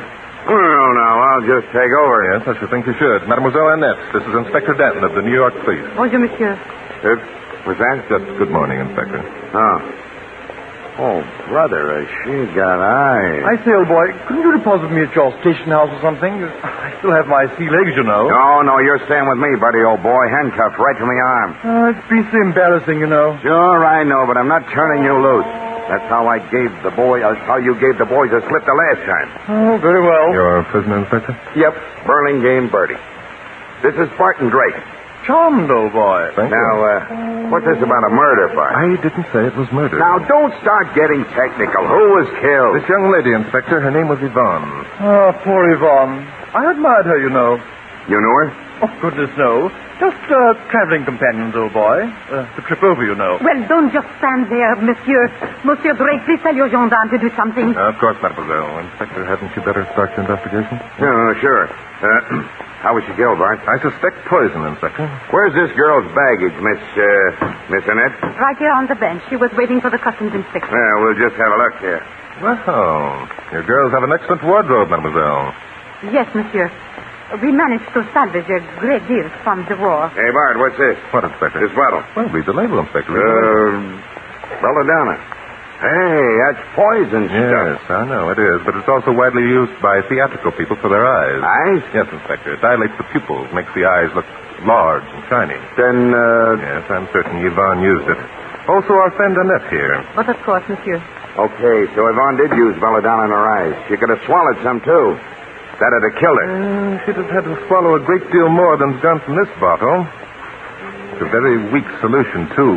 Besides that, Inspector, she hasn't the symptoms of belladonna poisoning. Oh, yeah, that's right. Belladonna brings delirium, stupor, and coma before they kick off. Nope, couldn't be the belladonna. Right, Inspector. The poison used here was one that acted much quicker. The baggage has all been inspected and cleared, mademoiselle. Thank you, monsieur. Gentlemen, could we perhaps leave this horrid place and go to the hotel? I'm sure it's much more comfortable. Yes, I guess that could be arranged. Hey, Inspector? Sure, just as soon as I make arrangements to send the body down to the morgue. I say, old boy, how about sending me along with the jolly old corpse? I'm dreadfully fatigued. Look, Bertie, you're going to stick right with me.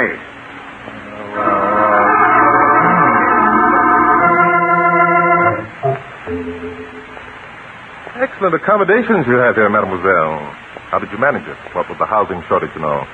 I have some rather influential connections, monsieur. That and a little money in the right places. Apparently you know the right places. Your girls on this floor, too? Oui, monsieur. Could I possibly lie down, old boy? You'll sit right where you are, connected to me. Mademoiselle, down at the pier you mentioned the fact that 3 other of your girls had met death on the voyage over. Would you please give us the details? Certainly. First it was Marie, then Maxine. How were they killed? Poison, monsieur, poison. There was another one, wasn't there? Oui, poor Yvette. She was lost overboard. Now, little Yvonne. Oh, monsieur, you must do something. We will. You can depend on that. Well, mademoiselle, there's not much we can do until... Monsieur, I must correct you. I am not mademoiselle. I am madame. Madame Annette Vouvray. Oh, your husband, Monsieur Vouvray? Dead, monsieur. Killed in the Great War. Oh, I'm sorry, madame. It was horrible. I saw him shot down before my very eyes. Shot down in flames by the terrible Germans. No. Madame, you mustn't. It's all over now. You must remember that he died fighting for the country he loved. Forgive me, monsieur. You are right. My brave captain would not have me grieve. Monsieur, at least I have this to carry as a constant memoir of my husband. What's that? His St. Christophe medal. I had given it to him that very day. It was the only thing rescued from the ashes of his flame. Yes, I understand. That medal must be very precious to you indeed. By the way, Inspector, as I started to say, there's very little more we can do until we have a report on the autopsy of poor Yvonne. I left word down at headquarters for them to call me here when they got it. Oh? Well, I guess we'll have to sit around and wait then. I say, could we perhaps prevail on the fair madame to serve a spot of tea? The only spot you're going to get, Bertie, is a spot of bread and water, and that'll be down at the jailhouse. Then, for heaven's sake, old boy, take me there. Not until I get ready. Now, you just sit there and button your lip. Madame Vouvray, there's one little thing that puzzles me. Oui, monsieur? How were you able to obtain the money in order to make this trip? Well, you see, we have been able to save a little, scrape together a little here and there. Mm-hmm. We worked together all through the war, you know, entertaining our boys. I see. Oh, this, Probably your call, Inspector. Oh, yeah. Come along, Bertie. Oh, dash it all. Oh, a nice girl. Hello? Inspector Dan speaking. Yeah. You don't say. Well, what do you know? You don't say. Fine. Great. You don't say. Okay, goodbye. You can sit down again, Bertie. Thanks. No end, old chap. That was headquarters calling. You don't say. I did. They had the autopsy. Yes? They found the poison. They did. What was it? Kernite. Kernite? Funny thing, though, there wasn't very much in the stomach. Did they analyze the contents of the belladonna bottle? Yep. What was it? Belladonna, just like you said, a weak solution. How about fingerprints? Plenty of them. Where? On the belladonna bottle? Well, there's nothing strange about that. That's what you think. There was plenty of fingerprints, all right, but only a couple of them were Yvonne's. So? Whose were they? Mine. Inspector, did you handle that bottle? Well, I guess I must have. There were some other ones, though, but nobody knows Well, who. it doesn't make any difference. It wasn't belladonna that killed her anyway. Could have been my fingerprints, old chap. I bought Yvonne a bottle of the stuff at the jolly old ship's store. When I get you down to the clink, I'll just check up and see. Madame Vouvray, you must have some connections over here in America who arranged your bookings. Would you mind telling us who they are? Oh, but no, monsieur. Our engagements were arranged in France. Oh, but wait. There is one I know. Yes, who? Monsieur Max Armand. He is the conductor at the theater where we shall dance. Oh, and just how well do you know this Max Armand? Oh, Max was with us in France during all the war. It was because of that, because he knew all of our routine, that he was hired at the theater. I see. And he preceded you over here? Oh, yes, nearly 6 months ago. Mm-hmm. Had this Max any reason to hate any of the members of your troop? Of course not. However, you will find him a peculiar person. Peculiar? In what way, madame? Well, Max suffered very much during the occupation. After nearly starving to death, he was forced to sustain himself by hunting out and killing cats.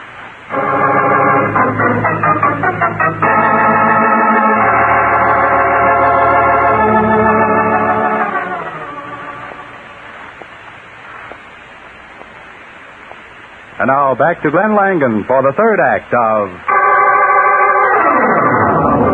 Mystery is My Hobby.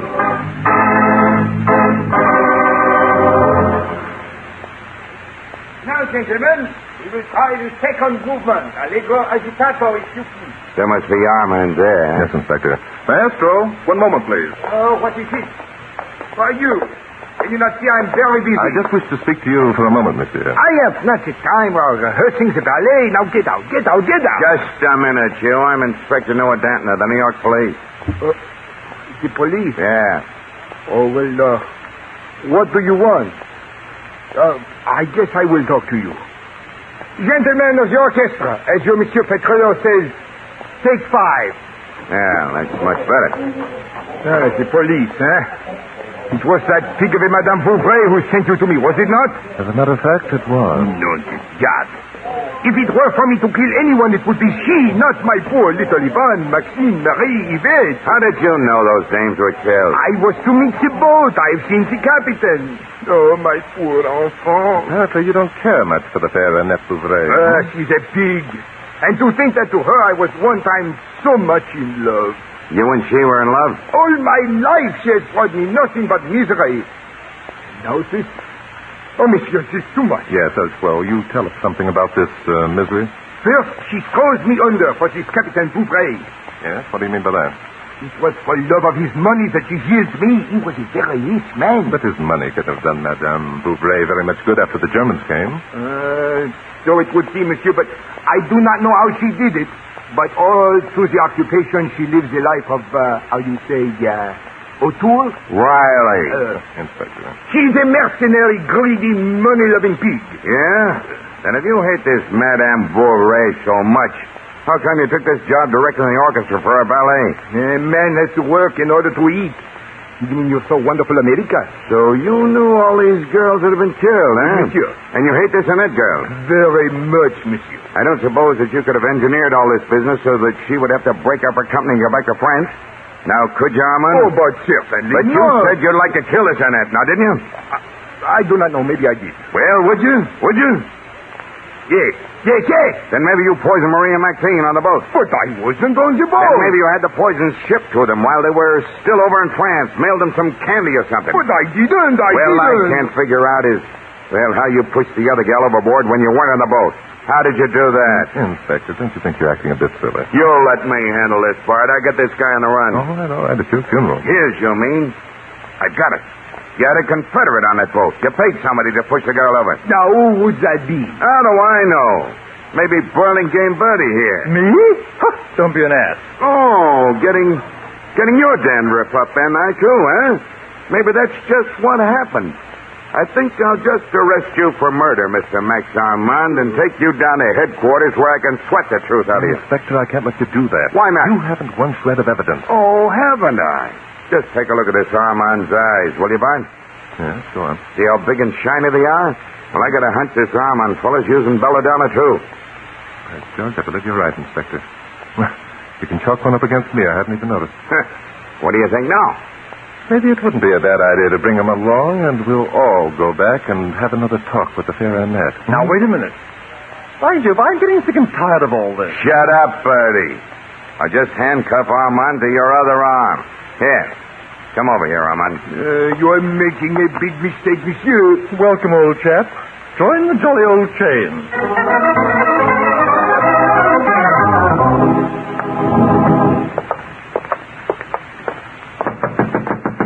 I'm wondering how Madame Bouvray will greet you, Armand. Do not let her to me get too close.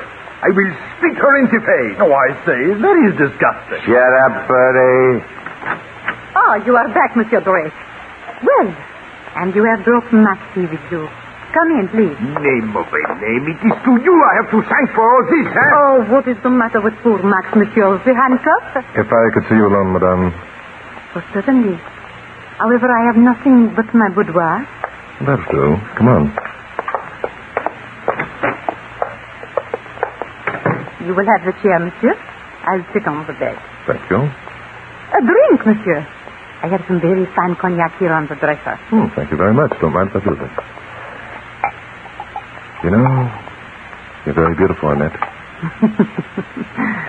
Thank you, Monsieur. And you are not what they call unhandsome. Oh, thank you, Madame. Well, here's to La Belle France. La Belle France.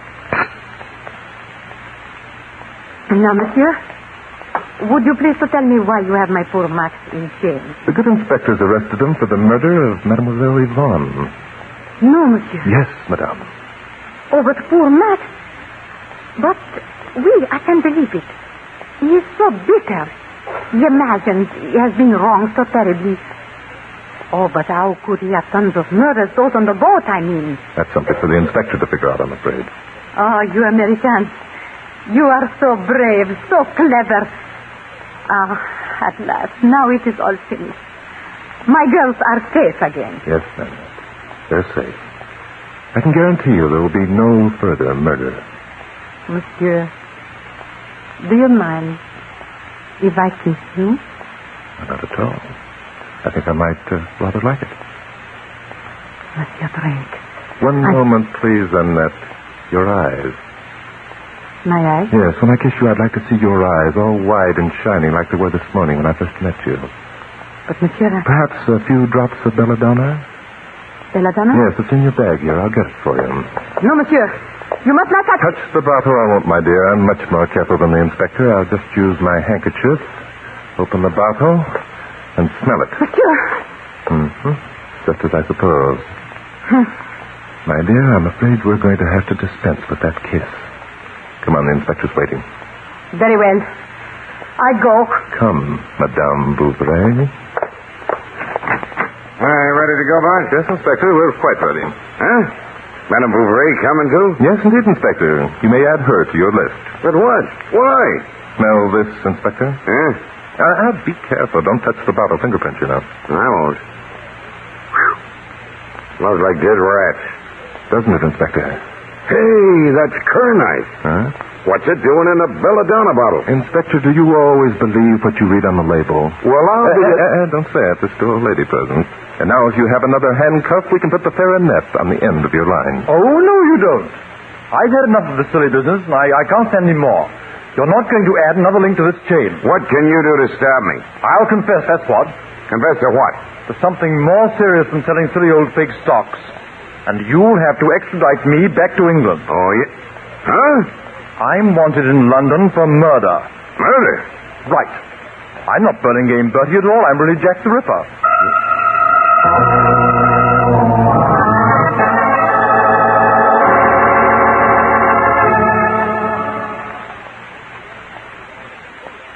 And now back to Glenn Langan for the conclusion of Mystery is my hobby.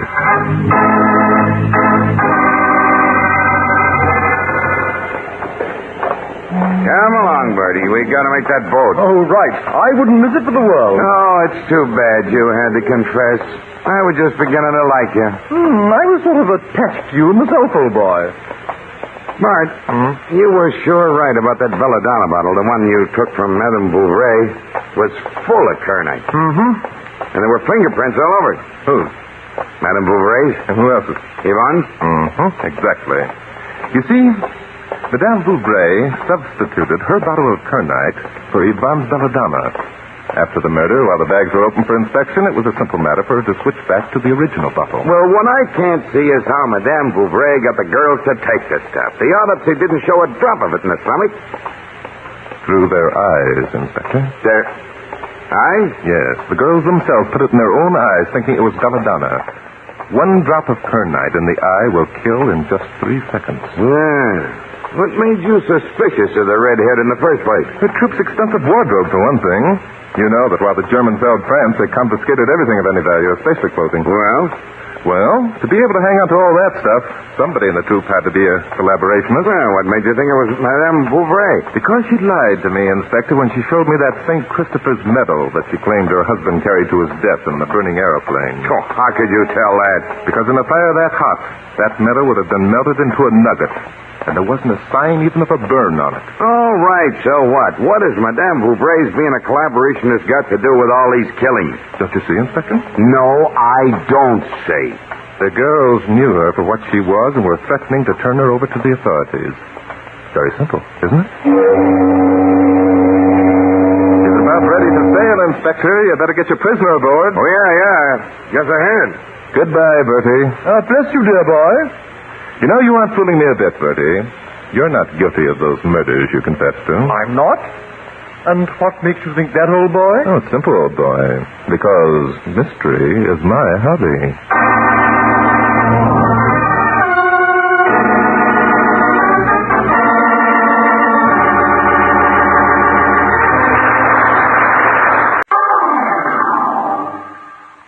Mystery is my hobby.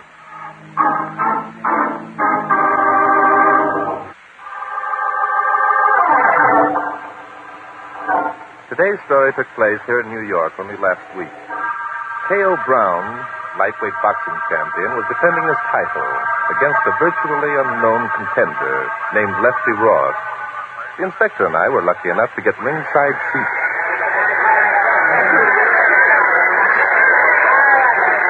No doubt who that round went to, eh, Bart? Not a question, Inspector.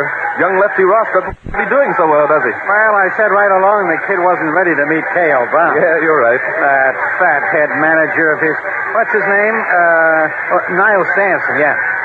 Knows as much about boxing as I do about flagpole sitting.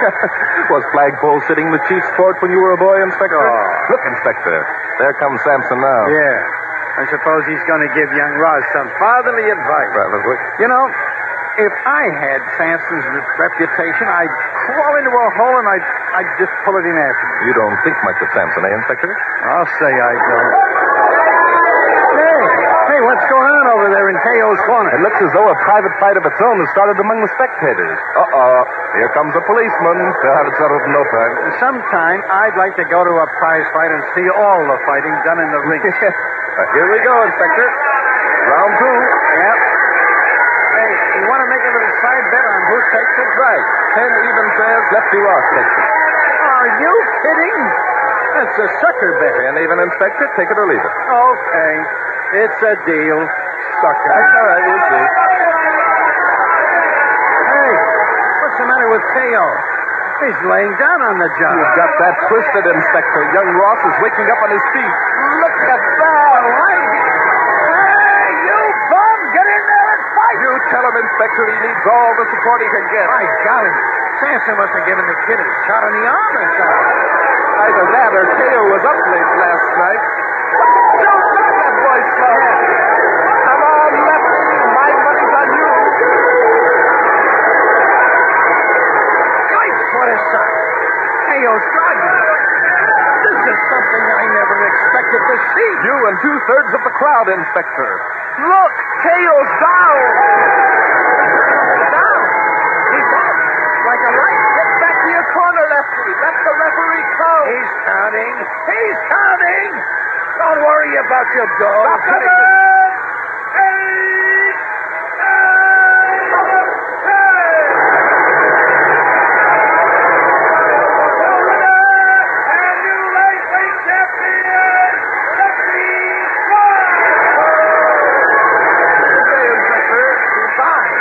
If I hadn't seen it, I wouldn't believe it. Wait a minute. There goes Lefty back to his dressing room. Hey, they're certainly whipping him out of the ring in a hurry. Well, there isn't going to be any hurry about K.O. leaving. No. He hasn't moved since Lefty hung that right hook on his jaw. Come on, Bud. Let's get out of here. I still can't Wait believe a minute, Inspector. Oh, all right, all right. Here's your dough. Never mind the dough. Look up there. Where? Oh. So you want me to look at my boy, eh? You got to rub it in, Inspector, eh? K.O. is more than knocked unconscious. Come on, man. Good gosh, you're right. Follow me, Bart. Hey, make way there, will you? Pardon me, One side, you Pardon me, guys. please. There we are, Bart. Climb up under the rope. Right. That's Doc Stanley bending over K.O. now. Yeah. By the expression on his face, I'd say things weren't so good. Hello, how's the story, Doc? Hello, Mr. Drake. This is bad. K.O.'s jaw is broken. He's dead.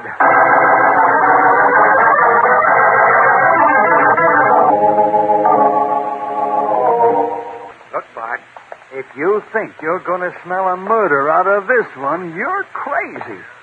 The fact that K.O.'s jaw was broken is The enough. fact that K.O.'s jaw was broken is the reason why I'm suspicious, Inspector. I don't get it. Look, if the kid could This is hit K.O.'s hard dressing enough... room. Let's go in. Locked. I'll take care of that. Open up. Come on, open the door. They don't seem to hear you, Inspector. No, well, they better hear me.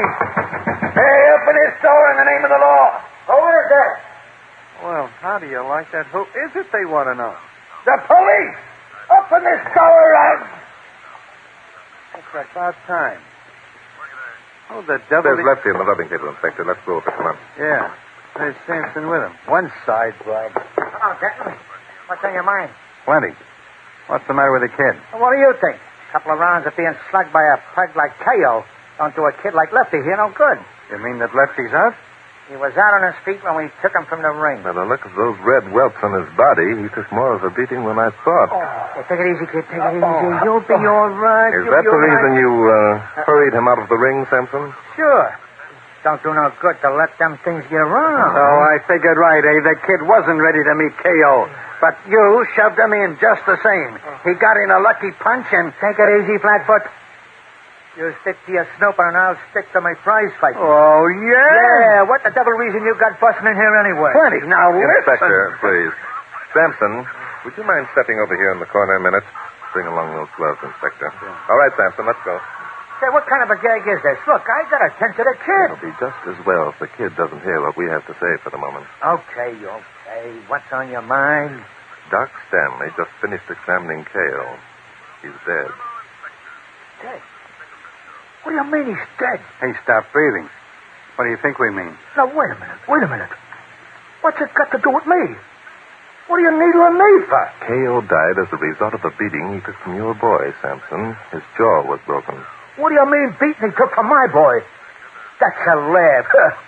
It was K.O.'s fight right from the first gong until Lefty got in that lucky punch. Yes, it was. That's what made us think that something might be wrong. Inspector, have you examined those gloves? Yeah, they're okay. Nothing wrong there. Say, look, what is this? What are you examining the gloves for? If you think I had anything to do with this, you're crazy. Lefty couldn't hit anyone hard enough to kill him. Anybody know that? That's just the point, Sampson. Lefty couldn't hit K.O. hard enough to kill him. And he couldn't hit hard enough to break K.O.'s jaw. That's why I think that K.O. was murdered.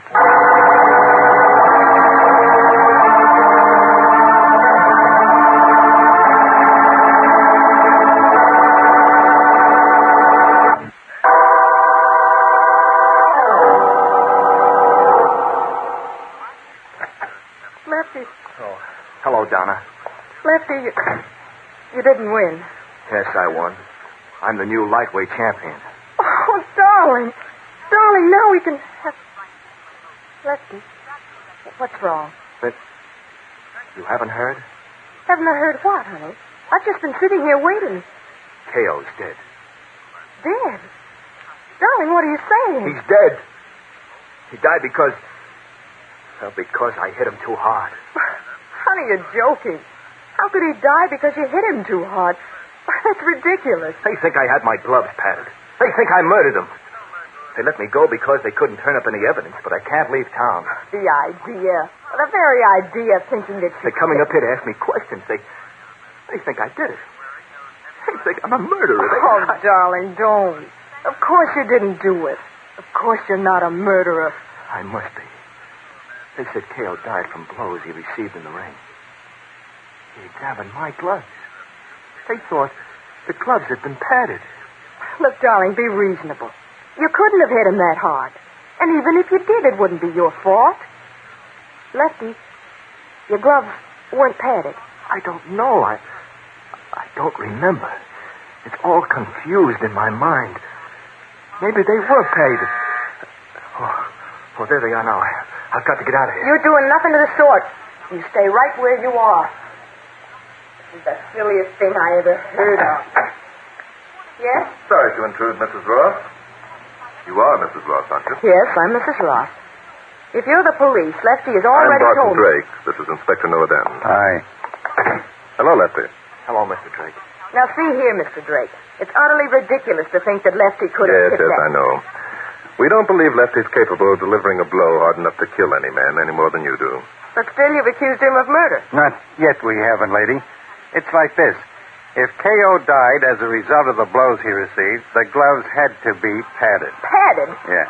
Are you accusing Lefty of padding his gloves? What does Lefty have to say about it? Well, I don't know, Mr. Drake. I wouldn't pad them myself, but suppose someone else did. Someone else? That's a hot one. Look, son, don't stand there and tell us. You wouldn't know whether or not you were wearing gloves with a hunk of lead in one of them. Well, I suppose I'd know. Sure you'd know, and the referee'd know when he looked the gloves over. That's just the point. The referee would know. Lefty, tell us exactly what happened from the time you left your dressing room until you returned there after the fight. Well, I don't know exactly what... That is, I'm not sure. Everything's so confused. You don't know? Now, look, son, you don't expect us to believe that. And why not? Lefty was excited. It was his first big fight. Naturally, he's confused about what happened. You remember the fight, don't you, Lefty? Yes, I remember that. I remember taking a beating in the first round. I remember the roar of the crowd and Sampson yelling at me, calling me a coward, telling me to get in there and fight. Then the gong rang, and I remember thinking it would have to be now or never. So you got in there and slugged, eh? Yeah, that's right. Lefty, K.O. must have worked me over pretty badly. I guess I was out on my feet when they took me from the ring. I got in one lucky punch, and that was all. Well, I got to admit it was a beautiful sock. Now, I don't think you were so confused, Bob. I'm sorry, Inspector. I think he was. But look, Bud, if he can remember getting in there and Inspector, I'm going to change my opinion about K.O. Brown being murdered. I think his death was accidental. Accidental? Yes. Tell me, Lefty, This was to be your last fight, wasn't it? Well, yes, Mr. Drake. Well, that is, if I lost, it was. And you had every intention of losing. I mean by that, you knew you weren't ready to meet K.O., and you didn't think you had a chance of licking him. That's right. Sampson didn't think so either, but he offered me big money to take K.O. on. Look, Lefty and I want to buy a farm. Neither of us have any relatives, except Lefty's brother Mike, who isn't much good. Fighting was the only way Lefty knew of earning enough money before we got too old. You can't blame him. I'm not blaming him, Mrs. Ross. One more question, Lefty. Suppose K.O. hadn't died. Suppose you just knocked him out, thereby making yourself champion. Would you have stuck with Sampson? Well, if I got to be champ, I don't suppose I could have let Sampson down until after I had at least one more fight. Exactly. Inspector, I think we'd better get down to Niall Sampson's gymnasium. We're going to work a little bluff on Mr. Sampson that should definitely pay off.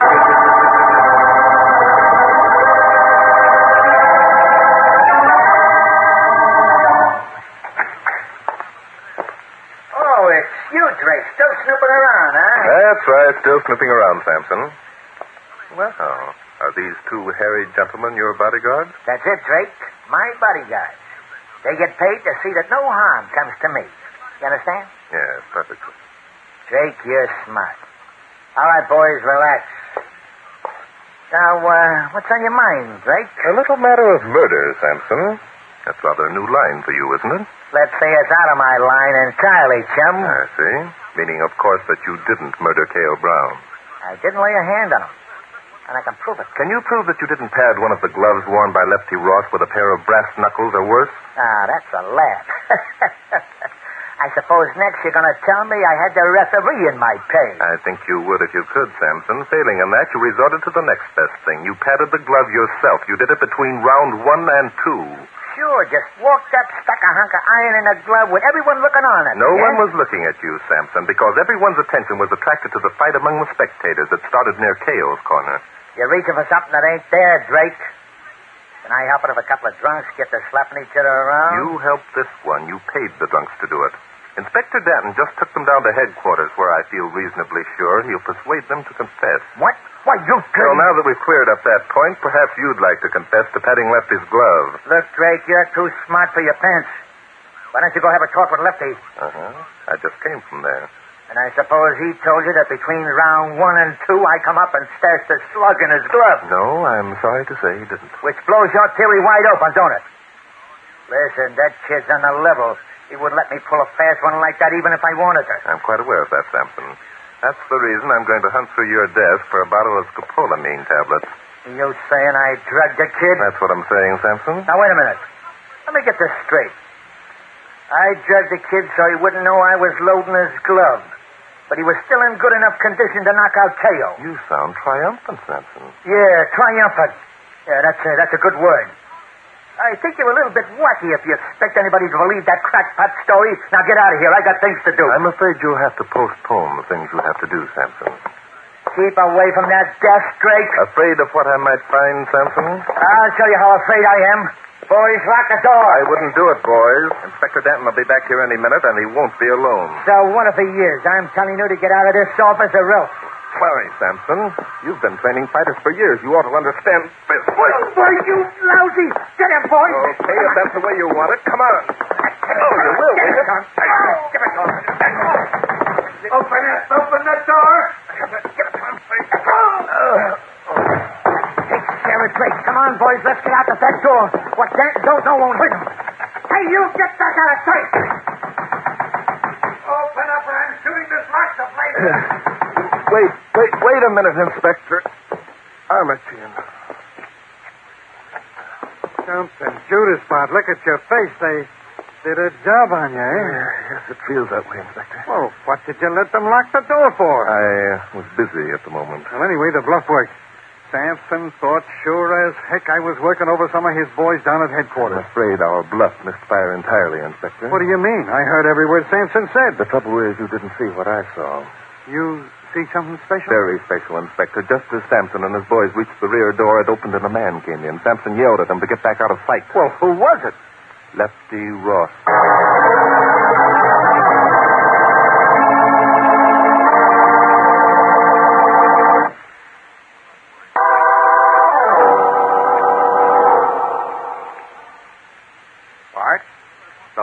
have done something to your thinking apparatus. That couldn't have been Lefty Ross you saw. Well, possibly you're right about Lefty, Inspector, but there's nothing wrong with my thinking apparatus. Who are you calling? Every minute we waste here gives Samson more time to get away, you know. Samson won't go far, Inspector. As soon as he realizes that running away will amount to confession, he'll be back. Hello? Hello, Lefty. This is Drake. Oh, yes, Mr. Drake. Lefty, have you been away from your apartment since Inspector Denton and I were there? No, Donna and I have been right here all the time. Good. Now listen carefully, Lefty. I wish I had your faith that mug Samson would stick around when he knows. That's right, Lefty. Now, if you'll follow those instructions, I think you and Donna will be able to buy your farm. You think you can handle it, Lefty? Sure, Mr. Drake. We'll do anything you say. What time do you want Donna and me to leave the apartment? Oh, in about 15 minutes. Inspector Denton and I will have everything under control by then. Okay, Mr. Drake. We'll be there. You can count on us. Fine. Goodbye, Lefty. See you later. Well, Inspector, do you think my plan will work? It'll work as far as we're concerned, but suppose Samson doesn't play ball. He will, Inspector, I'm sure of it. We're giving him an opportunity to destroy evidence that will prove him guilty of murder, and I doubt if he'll fail to bite. Come on. Where are we going? We're going out the front door of the gymnasium and walk down the street as though we were leaving the place for good. You figure that Samson's watching outside for us to do just that, eh? That's exactly what he's doing. As soon as he's sure we're gone, he'll return to his office. After all, he feels reasonably sure that we haven't got a thing on him. Now, if he can destroy certain evidence that is probably hidden around this gym somewhere, he's going to feel pretty smug. Okay, I only hope those kids don't get themselves into a jam. They won't, Inspector. We're going to be on hand to see that they don't. Come along.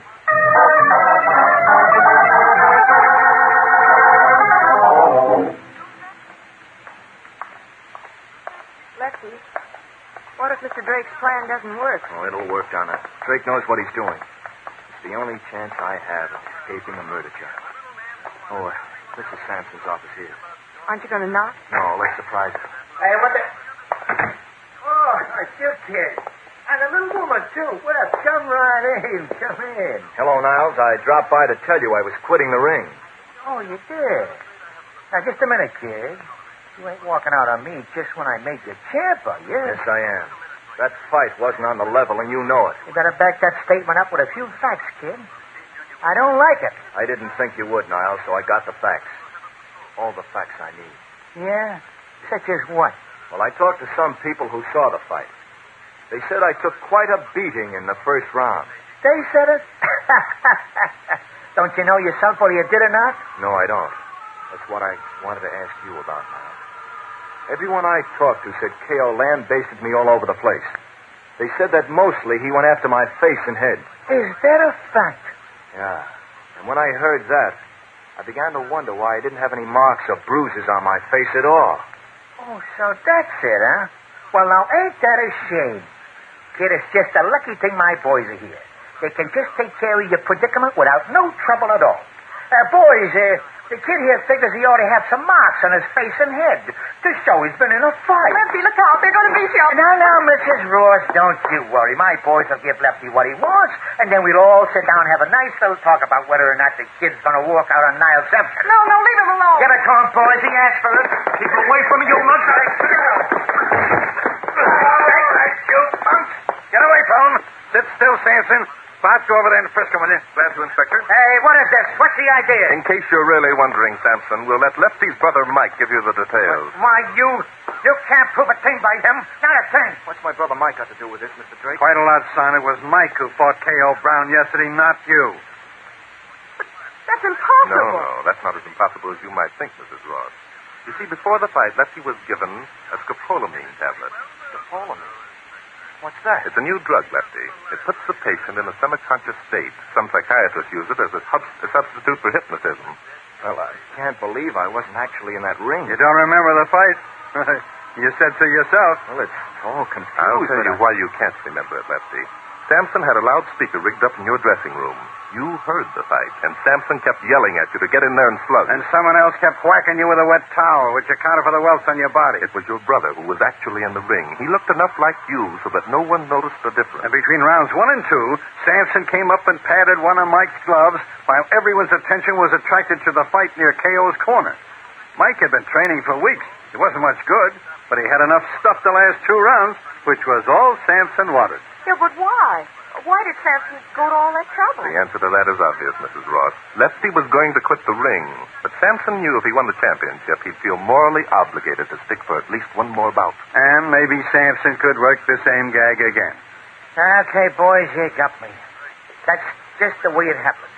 I should have figured I couldn't get away with it. Huh? What? Did you hear what I heard? The guy actually admits it. I know when I'm lick dancing. I got that box of Scapola May bills in this drawer in case. Watch him, Inspector. There's a gun in that drawer. You bet there is. Take care of Drake, boys. The boys better take care of themselves and dirty. Go for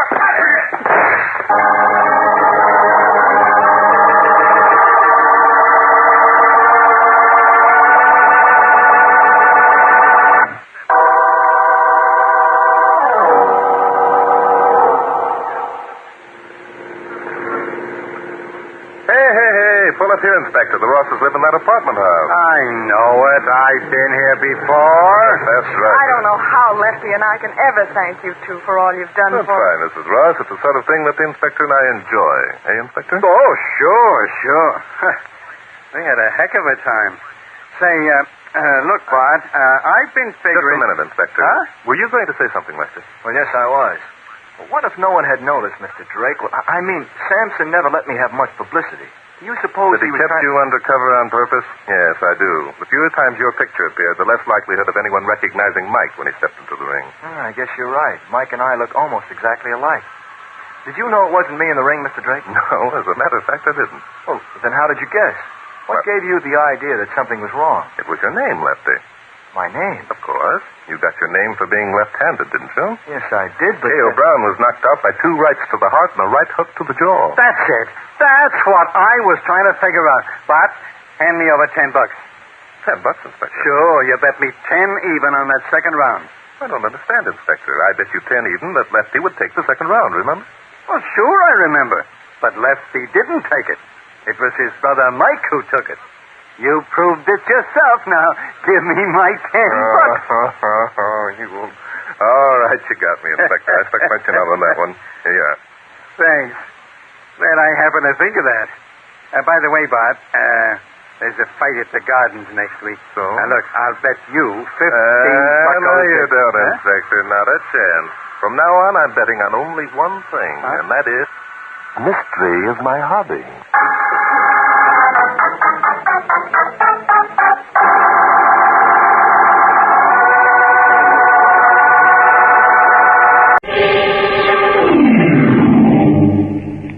Mystery is my hobby.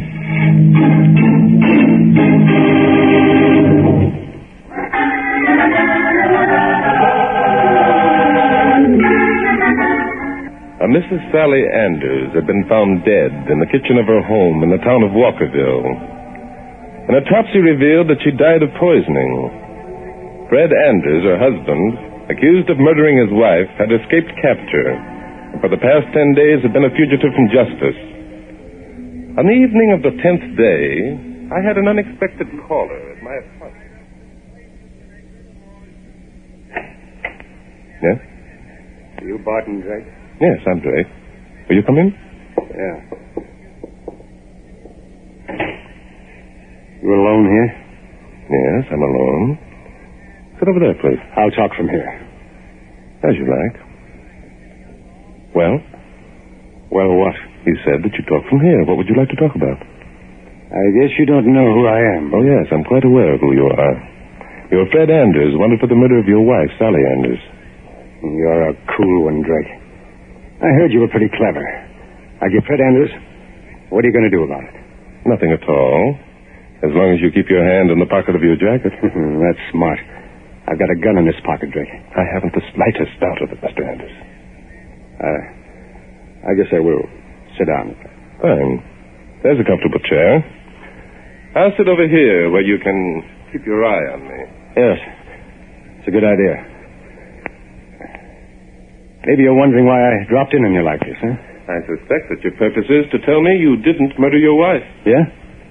How'd you figure that out? Didn't take a great deal of figuring, Anders. Obviously, there'd be no other reason why you'd pay me a call. Well, that's what I call being real smart. Thank you again. Now, Drake, listen to me. I didn't do it. So help me, I didn't. The police seem to think otherwise. Oh, the police, those dumb flat-footed cops. Come, Mr. Anders. The police aren't always wrong. All the evidence pointed to your What guilt. evidence? The fact that Sally and I had quarreled? The fact that I had threatened to kill her? Does that prove a man guilty of murder? The fact that you ran away and have been in hiding ever since your wife's death doesn't help your case any, Mr. Anders. It doesn't prove me guilty either. I'm not a fool. What would you have done? Never having killed anyone, I don't know. And I haven't killed anyone either. Drake, you've got to help me. Oh? Now, Drake, listen to me. You know what it's like to be hunted and hounded, to be afraid of your own shadow, to jump every time a car backfires. No, I'm afraid I don't. I haven't slept for days, Drake. I haven't eaten. I can't stand it much longer. I think I'm going crazy. I think I can appreciate how you must feel. Help me, Drake. You've a reputation for shooting square. I've got money. I'll pay you. That's hardly an inducement, Mr. Anders. If you're guilty, it would be impossible for me to prove you innocent. But I'm not guilty, I tell you.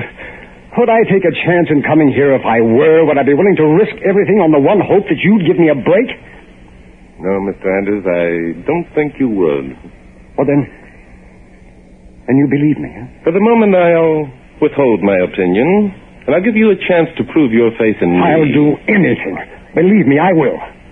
Then give yourself up to the police. Give myself up? Yes. If you know that you're innocent and you believe I can help you, there should be no objection. So that's your game. I haven't any game, Anders. You're a fugitive from the police. Why, you dirty, double-crossing rat. So you want me to give myself up? You want to get credit for capturing Fred Anders by talking him into it? So that's the kind of a guy you are. Those are my terms, Anders. Take them or leave them. Take them or leave them, huh? I'll show you what I'll do to him. Put down that gun, Anders. A second murder isn't going to help you. There hasn't been a first yet.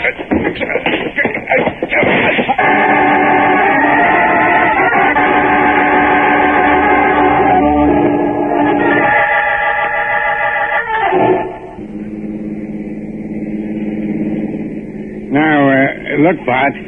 Let me get this straight. This guy Anders came up to your apartment and tried to get you to investigate the murder of his wife. Yes, that's right, Inspector. You refused, and he took a swipe at you with his gun. Yes, and naturally I grappled with him, and the gun went off. The bullet missed, but he knocked you out by hitting you with the gun barrel. That's right. He knocked me out, all right. What, Inspector? I smell something. Oh?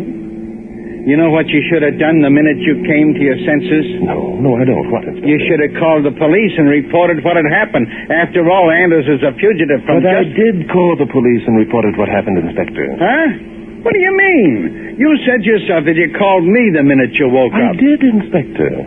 You're a policeman, aren't you? Huh? Oh, yeah, I guess I am at that. Yeah, but look now. Oh, come, Inspector. You'd like credit for capturing the murderer of Sally Anders, wouldn't you? Sure. You mean you know where Fred Anders is hiding? I'm not interested in where Fred Anders is hiding, Inspector. I'm only interested in apprehending the murderer of his wife. That's where we're going now. Oh, my gosh. Do you mean that Anders talked you into believing he was innocent? No, on the contrary, Inspector. I talked him into talking me into it. What kind of double talk is that? Fred Anders, Inspector, had a chance to kill me. He didn't, even though I made him mad enough to want to. So that proves he didn't murder his wife, eh? While we were struggling for the gun, I warned Anders that a second murder wouldn't help him any. Mighty decent of you. Anders replied that there hadn't been a first yet. You fellas didn't discuss the weather, too, did you? So you see, Inspector, I did my duty as a citizen by trying to capture a fugitive, and I discovered that the fugitive was innocent of the crime as charged. Now, that makes sense. That does. Look. And now I've eased my conscience by reporting the incident to the police, and everything's fine. I knew I smelled something. Somehow or other, I always turn out to be the fall guy in these deals. No such thing, Inspector. When we return from Walkerville, you're going to be a hero who captured the murderer of Sally Anders.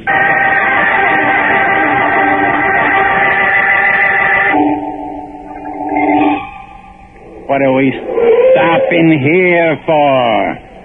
This isn't where Fred Anders lived. I saw pictures of the place. No, this is the home of Miss Emma Bemis, Inspector. Oh, the babe who discovered the body, eh? Yes, that's right. That must be she working in that garden patch over there. Come on, let's go find out.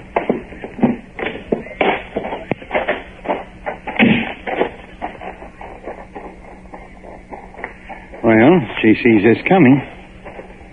Say, She's as good looking as her picture. Yes, I see she is. Good morning.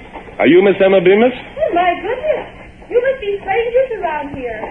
Everybody knows I'm Emma Bemis. One of those. Careful, Inspector. Yes, we are strangers in Walkerville, Miss Bemis. I'm Barton Drake. This is Inspector Norden. Hi. Barton Drake?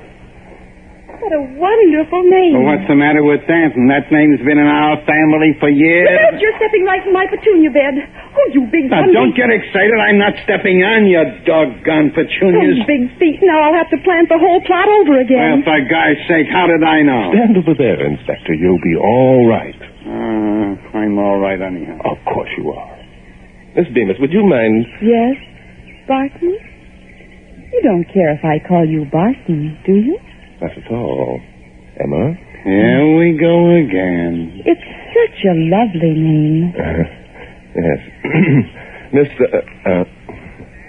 Emma, Inspector Danton and I are investigating the murder of Sally Anders. Sally? Yes. It was you who discovered the body, wasn't it? Sure.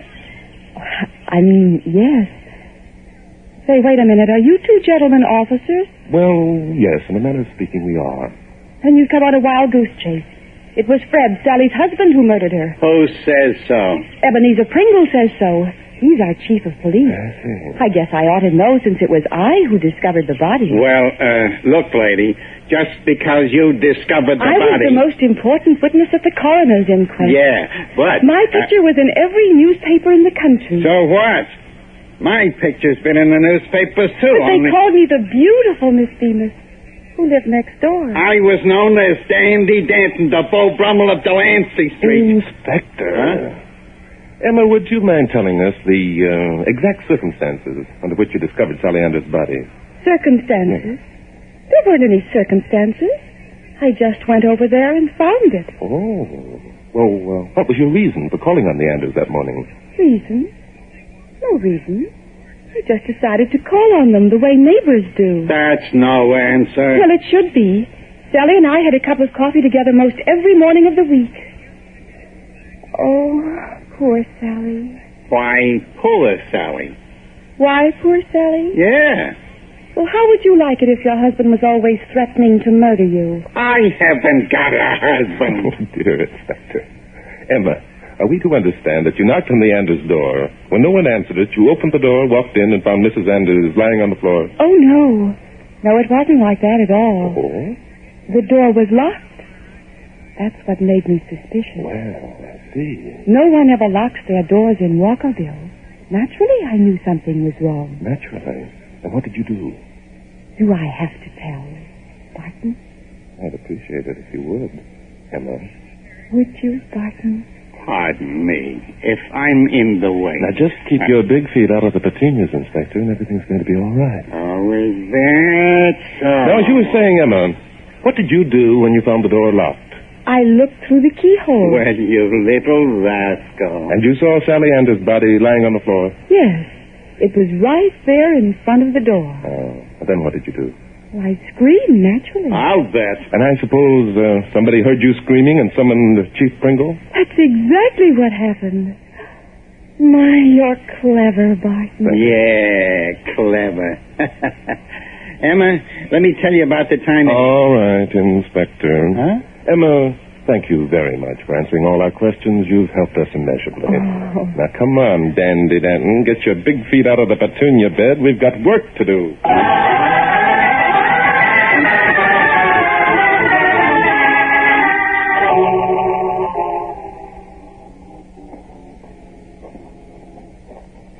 Now, look, Bart. We can't just go in and bust into the Anders home without a warrant. No one's living in the place, and... Inspector. Yeah? What's the matter? There is someone living in the Anders home. I just saw a movement behind those curtains. Huh? Where? I didn't see anything. You didn't? No. Perhaps I was mistaken. Mistaken, you? Now, wait a minute, Bart. You're not admitting a mistake, Yes, are you? I'm sure I was mistaken. You know, my imagination's been playing tricks on me lately. Imagination, eh? Now, that's something I never expected to Come hear. along, Inspector. Let's check and make sure, shall we? Yeah, that's one way of finding out. Hey, where are you going? Round the back door. The back door, but look, the front door's right here, and it's only polite... I think we'd better try the back door first, Inspector. Oh, all right. Have it your way.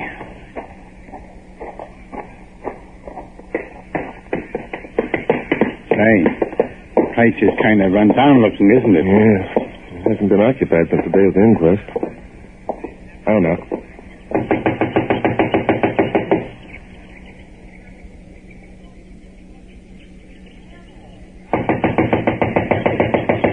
Well, it looks as though you did make a mistake after all. However, let's try the door and just make sure. Huh, it's open. Yeah, that doesn't mean anything, though. Emma the Beauty just told us that no one in Walkerville ever locked their doors. Miss Bemis also pointed out that Sally Anders did lock her door on the day she was murdered. Come on, Inspector, let's look around. Deserted houses always give me the creeps. What do they keep the shades pulled down for? Inspector. What do you want me to shush for? There's no one here. You said yourself that you... Sir! No door! Inspector!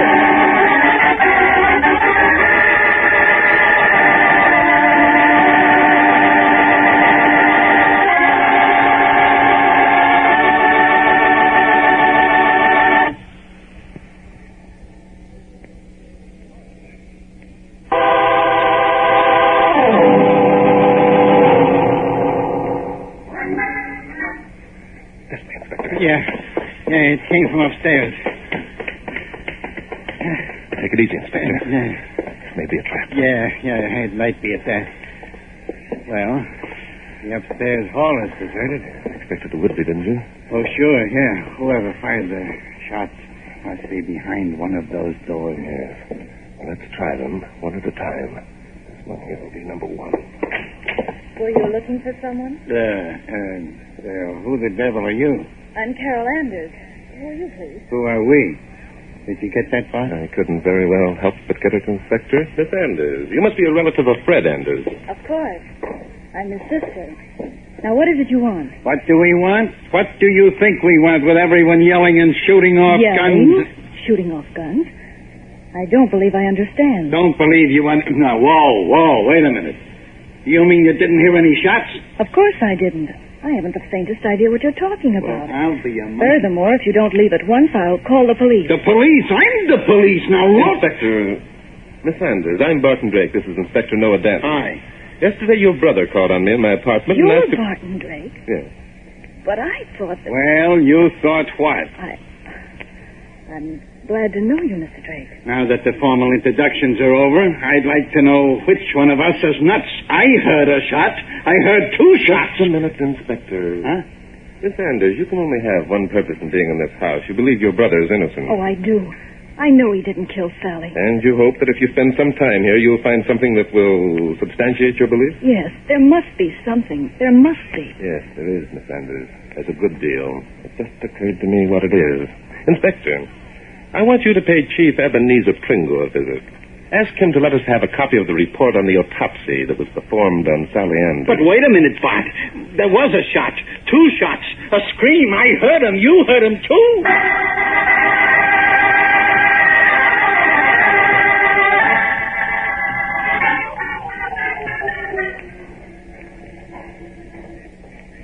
Are you going to search the barn, Mr. Drake? Would you rather I didn't, Miss Anders? Why, I don't think there could possibly be anything in there. All right, Miss Anders. I think we can skip the barn for the time being and take a look in this lean-to. But there's nothing in there except odds and ends of farming equipment. And trash barrels, Miss Anders. Trash barrels? Yes. Uh-oh. What in the world are you removing that for? Because I think it will help in proving who murdered your brother's wife, Miss Anders. By the way, was it raining on the day Sally Anders was found murdered? Raining? Yes. Why, I don't know. Wait a minute. No, it wasn't. We had a hard rain the day before. The day before? Are you sure? Yes, I'm positive. Why? By Jove, Miss Anders, that's fine. Come along with me. Inspector Danton will be back in a moment, and we'll... Oh, here comes Emma Bemis, Yes, the I see. busybody. I was hoping she wouldn't discover that I was staying here. I know what you mean. Miss Bemis seems to be carrying something. The pie. She's forever baking them. It gives her an excuse to call on the neighbors. Oh, Barton! Mm-hmm. I thought you'd like... Oh. Carol Anders. Well, Well, I would have thought you'd have the nerve to come back here. And why shouldn't I have the nerve to come back, Emma? Why, she asked. Well, if my brother had murdered his wife... Fred didn't murder Sally. He didn't, I tell you, and don't you dare say he did. Oh, I like that. Telling me he didn't do it when I found the body. When I was chief witness at the coroner's inquest. When your picture was in every newspaper in the country. Have you told Mr. Drake that picture was taken 5 years ago? Why, I suppose at this point it would be appropriate for me to make a noise like a cat. Meow. Now, suppose we go in the house and try one of Miss Bemis's pies. I'm sure it will taste better I'd rather than... eat poison. I can understand that. You and your brother should know all about poison, Carol Anders. Don't forget it was poison that killed Sally. You're so right. And here comes Inspector Danton with the proof. Hello, Inspector. Did you get the autopsy report? Yeah, I got it. That Ebenezer guy was kind of tough. Well, if it isn't Emma the Beauty. Don't get fresh, Sandy Danton. What did the autopsy report reveal, Inspector Danton? Just what the newspaper said, lady. Sally Anders died of HCN poisoning. HCN. Are you sure, Inspector? Sure, I'm sure. Here it is. Right here. Death due to a dose of HCN poisoning. Traces of a mild sedative also found. By Jove, that's the answer. Answer to what? To the identity of the real murderer, Inspector. Miss Anders, may I have your handbag, please? My handbag? Whatever in the world. If you don't mind. No, give that back. Inspector? Yeah, I got it. Take it easy, lady. Go of me. I knew you had something to do with this, Carol Anders. Just as I thought.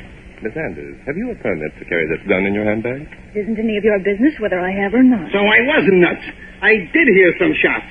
And it was this babe who fired them. That's right, Inspector, it was. She fired them to attract our attention so we'd rush upstairs. Why? What did she want us to rush upstairs for? Tell the Inspector, Miss Anders. You're so clever. You tell him, Mr. Criminologist. I'll be glad to, Miss Anders. There was someone else in the house with you, someone you didn't want us to see. Someone else?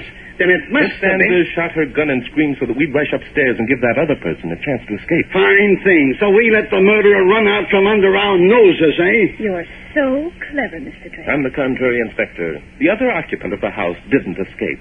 Miss Anders made that obvious when she asked me not to search the barn. I did no such thing. And so, Inspector, I think it would be a good idea if you stepped over to the barn and placed Mr. Fred Anders under arrest.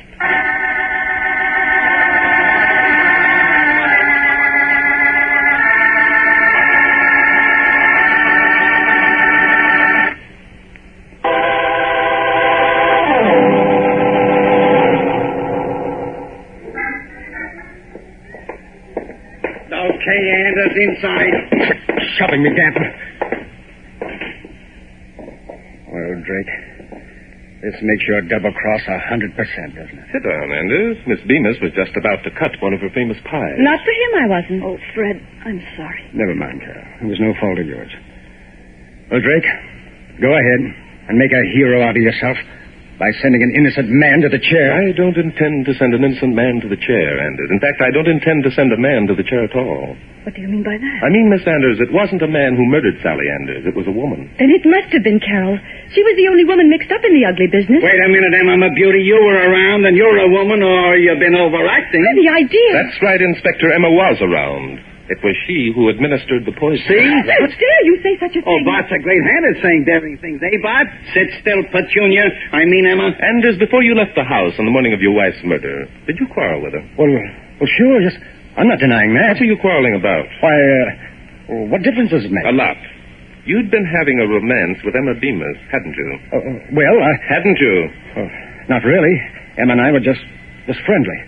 Sally was always nagging, and Emma and I... Fred Anders, how dare you imply that stop asking people how they dare things. Keep quiet, You quarreled with your wife that morning, Anders, and left in a rage. Emma was outside listening. After a while, she came in and pretended to comfort Mrs. Anders. The two women sat down over a cup of coffee to talk the thing out. Full of all the outlandish notions. Emma had some HCN poisoning in a vial. Now, HCN has such a bad odor and taste that only a few drops would make any amount of food unpalatable. Well, there. How could I have forced Sally to take any? By first dropping a mild sedative into her coffee, Emma, which made her drowsy. Then, pretending to revive her, you forced more coffee between her lips, coffee that contained HCN poisoning. It's a lie. It's a black lie. Then you took your own cup out to the trash barrel and disposed of it. So it would appear that Sally Anders had been drinking coffee alone. Oh, he didn't. You can't prove it. I think I can prove it, Miss Bemis.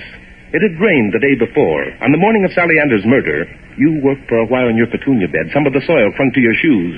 You left tracks near the trash barrel. Jumping Judas! I got some of that petunia bed soil on my shoes. You are right, Inspector. You have, and we can analyze the contents and prove that... All right, I did it. Fred said he wouldn't marry me because of Sally, even though he hated her. So I studied up on poison. It seemed easy. I didn't think they'd blame Fred. If Drake had known about HCL...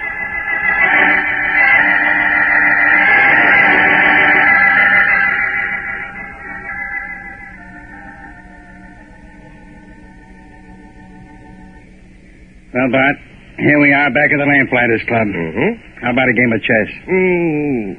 No, Inspector. No? What do you mean, no? We always play a game before... Telephone, Mr. Gate. I'll plug it in here. Oh, thank you, Jimmy. Hello. Yes, this is Barton Drake. Oh, hello, Miss Sanders. What?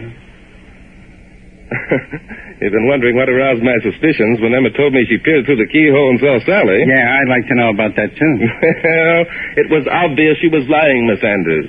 Did you ever try to peer through the keyhole of a Yale lock? Well, I'll be... What's that? Well, that sounds very nice. I certainly will. You won't. Now, wait a minute, Bart. Don't forget... Quiet, Inspector. Yeah, but look, I'm only trying to say... Well, thank you, Miss Sanders.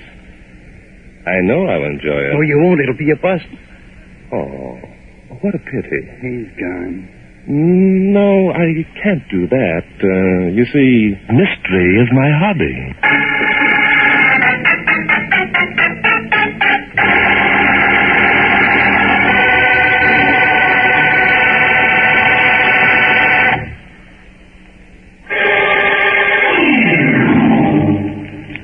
Mystery is my hobby.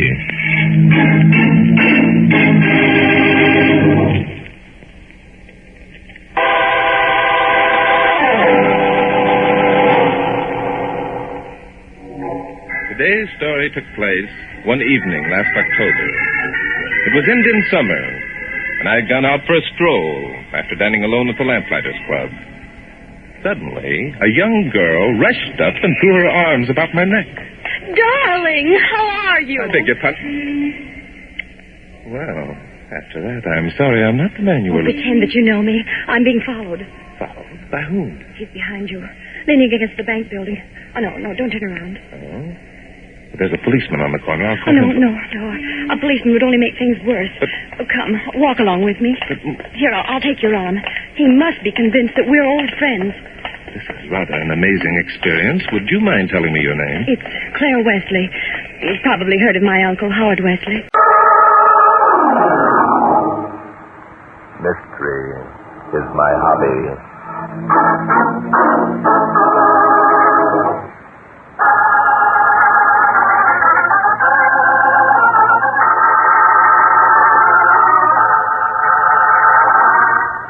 In the small town of Burley, in the upper part of the state, an old man named Ben Curtis, the village's leading and wealthiest citizen, lay sick in his bed.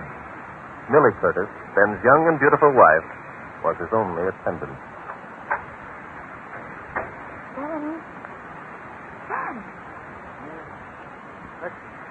Who's that? It's Millie, Ben.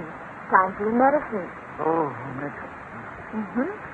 Millie. Yes, Millie. Have they caught him? Have they caught the killer? No. Now, darling, please don't get excited. Oh, no. I won't get excited. What would I get excited about? People taking a couple of shots at me, and I'm not supposed to get excited. Ben, it must have been a mistake. The shot must have come from outside. Somebody target practiced. Oh, sure. Somebody's target practicing, and a bullet punctured the wall 2 inches from my head. What were they doing, target practicing on the roof above the porch at midnight? Ben, you're letting your imagination run away with you. Who wouldn't? Now you look here, Millie. Trying to keep things from me ain't going to do any good at all. I know someone's trying to kill me. And by golly, I ain't going to just lay here and take it. Oh, Ben, darling, what more can we do? The police have searched the grounds and found nothing. Doggone the police. Get a private detective up here. Get that fella Barton Drake from New York. Barton Drake? Sure. He's the guy who writes all them books. He's smart. At least he thinks he is. Darling, suppose Mr. Drake won't come. We're a long way from New York. He'll come, all right. Tell him to name his own ticket. Tell him I'll pay anything. Money's no object. I'm not going to lay here night after night waiting to stop a bullet.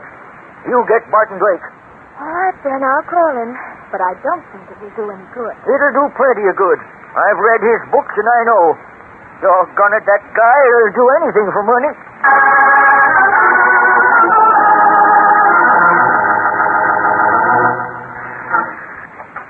Yes? Hello. I'm Barton Drake. This is Inspector Noah Danton. Hi. Oh, yes. Come in, please. Thank you. We didn't expect you until tomorrow. The urgency in your mother's voice inspired us to immediate action, Miss Curtis. You see... My mother? Yes? Wasn't it your mother who called? Aren't you Miss Curtis? I'm Mrs. Curtis, Mr. Drake. It was I who called you. Oh, I beg your pardon. Wait a minute. I thought that Curtis was... You thought that Mr. Curtis was an old man, Inspector Danton. Well, he is. My husband is 28 years older than I. Oh, excuse me. That's quite all right. I understand you're surprised. Most strangers are surprised until they see Ben and me together. Ben is far younger than his years. Forgive us for making the mistake, Mrs. Curtis. Now, tell me, do you think that someone's trying to murder your husband? Well, I don't know. He has been ill for over a month. When a man as active as Ben is confined to his bed, well, he's apt to imagine things. Yes, that's true, but there was a shot. Yes, the other night. It came through the window, and the bullet struck the headboard above Ben's pillow. Did you notify the police? Yes, they came and made a thorough investigation. They found nothing and finally decided that the shot was an accident. Probably a hunter or someone target practicing. What? Oh, that's Ben calling me. If you gentlemen will wait a minute, I'll go up and ask him if he wants to see you tonight. Splendid, thank you. Well, Bart, it's just like I figured. The whole thing was an accident. No, I don't think so, Inspector. Well, who's this? You're Barton Drake and Inspector Noah Danton, aren't you? Yes, we are. And you? I'm Gretchen Curtis. Ben Curtis is my father. Holy smokes. You're older than your mother. Millie is not my mother, Inspector Danton. My mother has been dead for years. My mistake. Well, I don't blame you for wondering. Dad was a fool to marry that girl. You sound as though you don't like your stepmother, Miss Curtis. I don't. I hate her. She married Dad for his money, and now she's trying to kill him. That's rather a vicious statement, isn't it? Mr. Drake, there are some things I think you should know before you begin your investigation. Oh, what are they, Miss Curtis? Millie didn't want you to come here. It was only at my father's insistence that she called you. She was afraid to disobey. Afraid? Of what, Miss Curtis? Afraid that you'd find out about Marius O'Connor. And who might she be? Marius isn't a woman, Inspector. He's a man, and Millie's in love with him. They're just waiting for Dad to die so they can get married. Well, at last the soup begins to show a little thickness, eh, Bart? Let's not jump to conclusions, Inspector. You're sure of that, Miss Curtis? Of course I am. I've seen them together many times, although they didn't know it. It was Marius who shot at Dad. Oh, and you're sure of that, Miss Curtis? Yes, I am. I can prove it. It was I who talked Dad into sending for you. Oh? You've told him your suspicions, then? No, it wouldn't do any good. He wouldn't believe me. He thinks Millie's wonderful. Just what makes you so sure that this Marius guy took a shot at your father? Well, I found some things that the police overlooked. It was raining that night, and there was only one set of footprints. I followed them to where a car was parked up the road a little ways. And you found Marius's car? No, but I've seen his car parked there before when he's come to see Millie. Well. Anything else, lady? Yes. Dad's window was open that night. The bullet came through the screen. I've hidden the screen in the garage, and when you examine it, you'll see from the shape of the hole that the bullet was fired from the level of the window. Pardon me for asking, miss, but have you been reading Barton Drake's book? Dad and I have read them all. That's how I knew what to do until he got here. My. Quiet, Inspector. Thank you, Miss Curtis. You've been very helpful. Is there anything else you want to tell us? Just one thing. Dad is dying of an incurable disease. He can't possibly live for more than a month. What?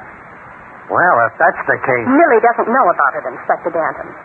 No one knows about it but me. Not even your father? No. Dr. Erskine could see no point in telling him, but he thought some member of the family ought to know. Oh, he told you instead of Ben Curtis's wife. That seems odd. It won't, Mr. Drake, when you learn all of that. What's that? Come on! It's Millie. Something's happened. Don't play a hand. Where's your dad's room, Miss Curtis? Up these stairs. Save your breath, Bart. Don't worry about me, Inspector. I'm right behind you. It's this room here. My gosh. Look. Mrs. Curtis. Millie. She's been shot. Take it easy, everybody. Let's see here. Is she dead, Inspector? Not yet, but she will be unless we get a doctor pretty quick. Dad. What's... Dad. Dad, are you all right? All right. Hey, there was a shot. Somebody tried to kill me again. Carry Mrs. Curtis into the next room and get a doctor quick, Inspector. Yeah, I'll do that. Millie, they got her. I saw it happen. Just take it easy, Mr. Curtis. Your wife isn't dead. We'll have a doctor here as soon as possible. Who are you? Oh, this is Barton Drake, Dad. He just got here. What happened? What happened? Doggone it, what do you think happened? That killer took another shot at me, that's what happened. Where did the shot come from, Mr. Curtis? Outside the window on the porch roof, just where it come from before. Doc's on his way, be here in no time. Oh, good, Inspector. Miss Curtis, you better go in and do what you can for for Mrs. Curtis. What if someone's trying There's nothing you can do here, Miss Curtis. Please do as the inspector asks. Very well. Only I don't like the idea of someone roaming around outside of the house. Come along, Inspector. I think we'd better take a quick search of the grounds. Hey, you come back here. Don't you go off and leave me alone.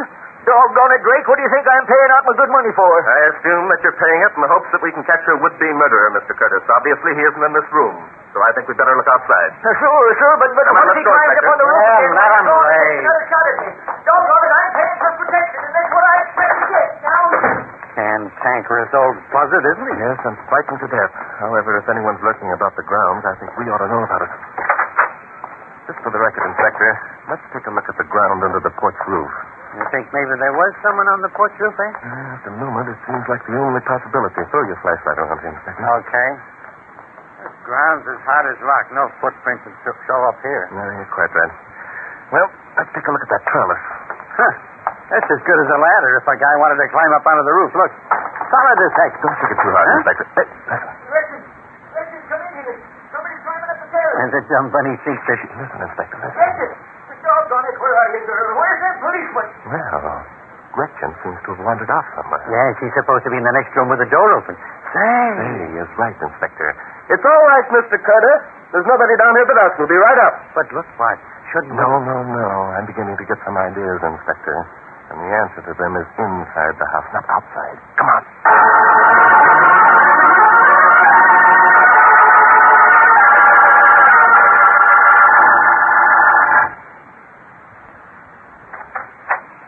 Doggone you fellas, where you been? He tried to get me again. I knew he would. No one tried to get you. That was us at the foot of the trellis. I don't believe it. You're just trying to make me feel What is easy. your daughter, Mr. Curtis? I'm right here. Oh. You told me to go in and attend to Millie. Gretchen, doggone it, why didn't you come in when I yelled? You must have heard me. Of course I heard you, but I couldn't very well leave poor Millie. Poor Millie. A minute ago, you Just a didn't... minute, Inspector, please. Huh? Mr. Curtis, suppose you begin at the beginning and tell us exactly what happened when you were shot at. I sure will. I heard voices downstairs and yelled for Millie. She come up and told me that you was here.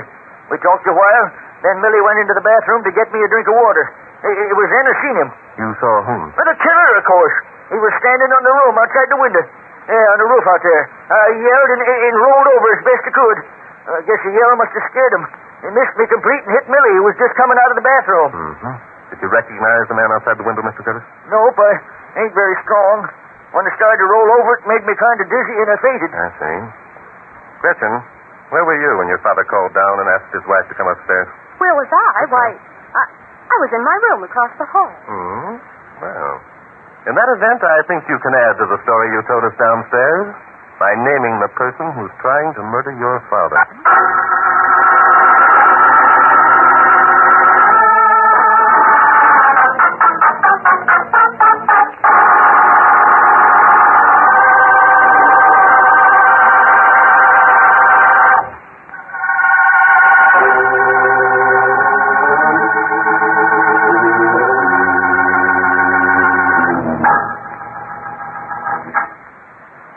I see.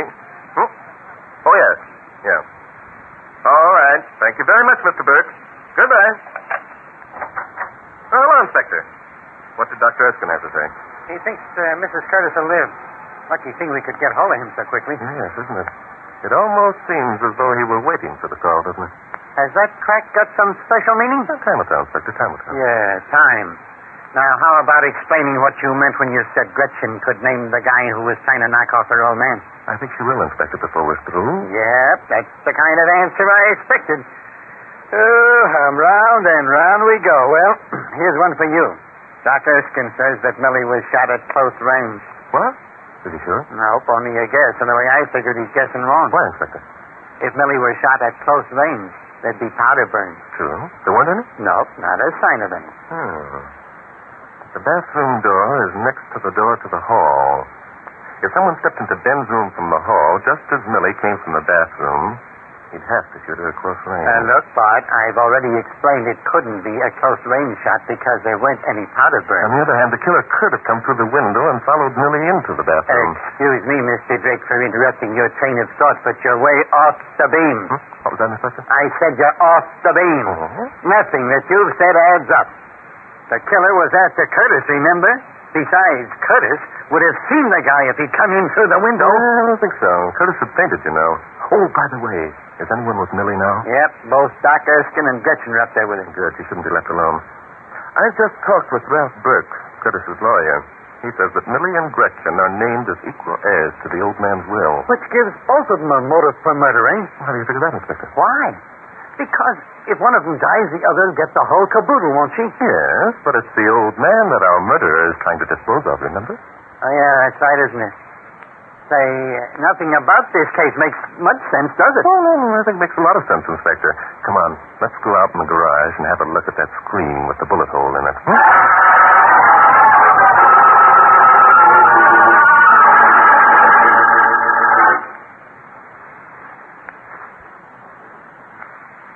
Here we are, Inspector. Throw your light around and see if you can locate a light switch. Yep. Yeah, there's one. Fine. Well, then Curtis must have some influence somewhere. That automobile's a post-war model, isn't it? Yep, nice-looking job, too. Look at the monogram stamped on the door. Fancy, eh? Yes, MC. Those initials must stand for Millicent Curtis.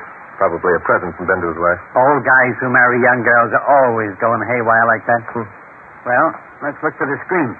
There's a pile of junk over here in the corner. Imagine we'll find the screen in it. Yeah, if we do, it'll be a wonder. What a mess. Why the heck don't people clean up their garages? Here we are. The screen with the bullet hole in it, Inspector, just where Gretchen said we'd find it. When did she tell you that? That's unimportant, Inspector. I'd say the bullet passed through at almost a 90-degree angle, wouldn't you, Inspector? Yeah. Look, Bart, I wish you wouldn't keep making vague remarks and then not explaining them. Oh, all right, Inspector, I won't. Let's see now. I just place that screen flat against this wall. Well, fitting it into the window of Ben Curtis's bedroom. What good will that do? You don't know how far the window is above the porch roof. Well, that's true. However, by Jove, Inspector. What's the matter? Run your hand over the face of the screen across the sharp points of wire made by the bullet hole. Do what? Look, if we're going to... Hey, what? There's someone hiding over there behind those boxes in that other corner. Are you sure? Sure, I'm sure. I saw him move.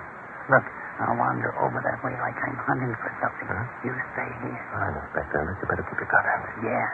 I'm going to take a look over in this corner, Bart. Maybe we missed something. All right, Inspector. I'll browse through this pile of junk. Don't, you're not going to get me. Stop, I'll shoot. Hey, Bart, get him in. Come around the outside the car. Don't worry, Inspector. I'm waiting. All right, Prengle. Keep your hands off me. Sorry, my friend. If you do that, I'll have to... Got him, Bart? I think so, Inspector. Let me alone. What did I do? You tell us, Bub. What did you do? What are you hiding behind those boxes for? What are you trying to run away for? None of your business. Oh, tough guy, eh? Well, we've met toughies before. Now, do you talk or do we make you talk? Just a minute, Inspector. Your name is Marius O'Connor, isn't it? What if it is? What right have you got to hold me? See that badge? That's the right we got. Now, you tell us what right you've got to be snooping around somebody else's property. You're a policeman? Bub, you catch on fast. Now, how about it? I know. You think I shot Millie. Well, I didn't.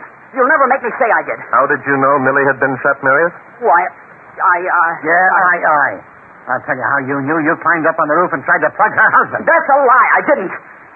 I wasn't anywhere near the roof. Where were you, Marius? I was out near the back door. Millie was going to meet me there. She didn't come, so I stepped into the kitchen. I was in the kitchen when I heard the shot. A likely story. It's the truth. When you people all ran up to the old man's bedroom, I came to the foot of the stairs and listened. Then what did you do? He came out here to the garage to find the screen before we could get to it. He knew if we found the screen first, we'd know he was guilty. What screen? I don't know what you're talking about. Whether or not you attempted to take Ben Curtis's life, Marius, but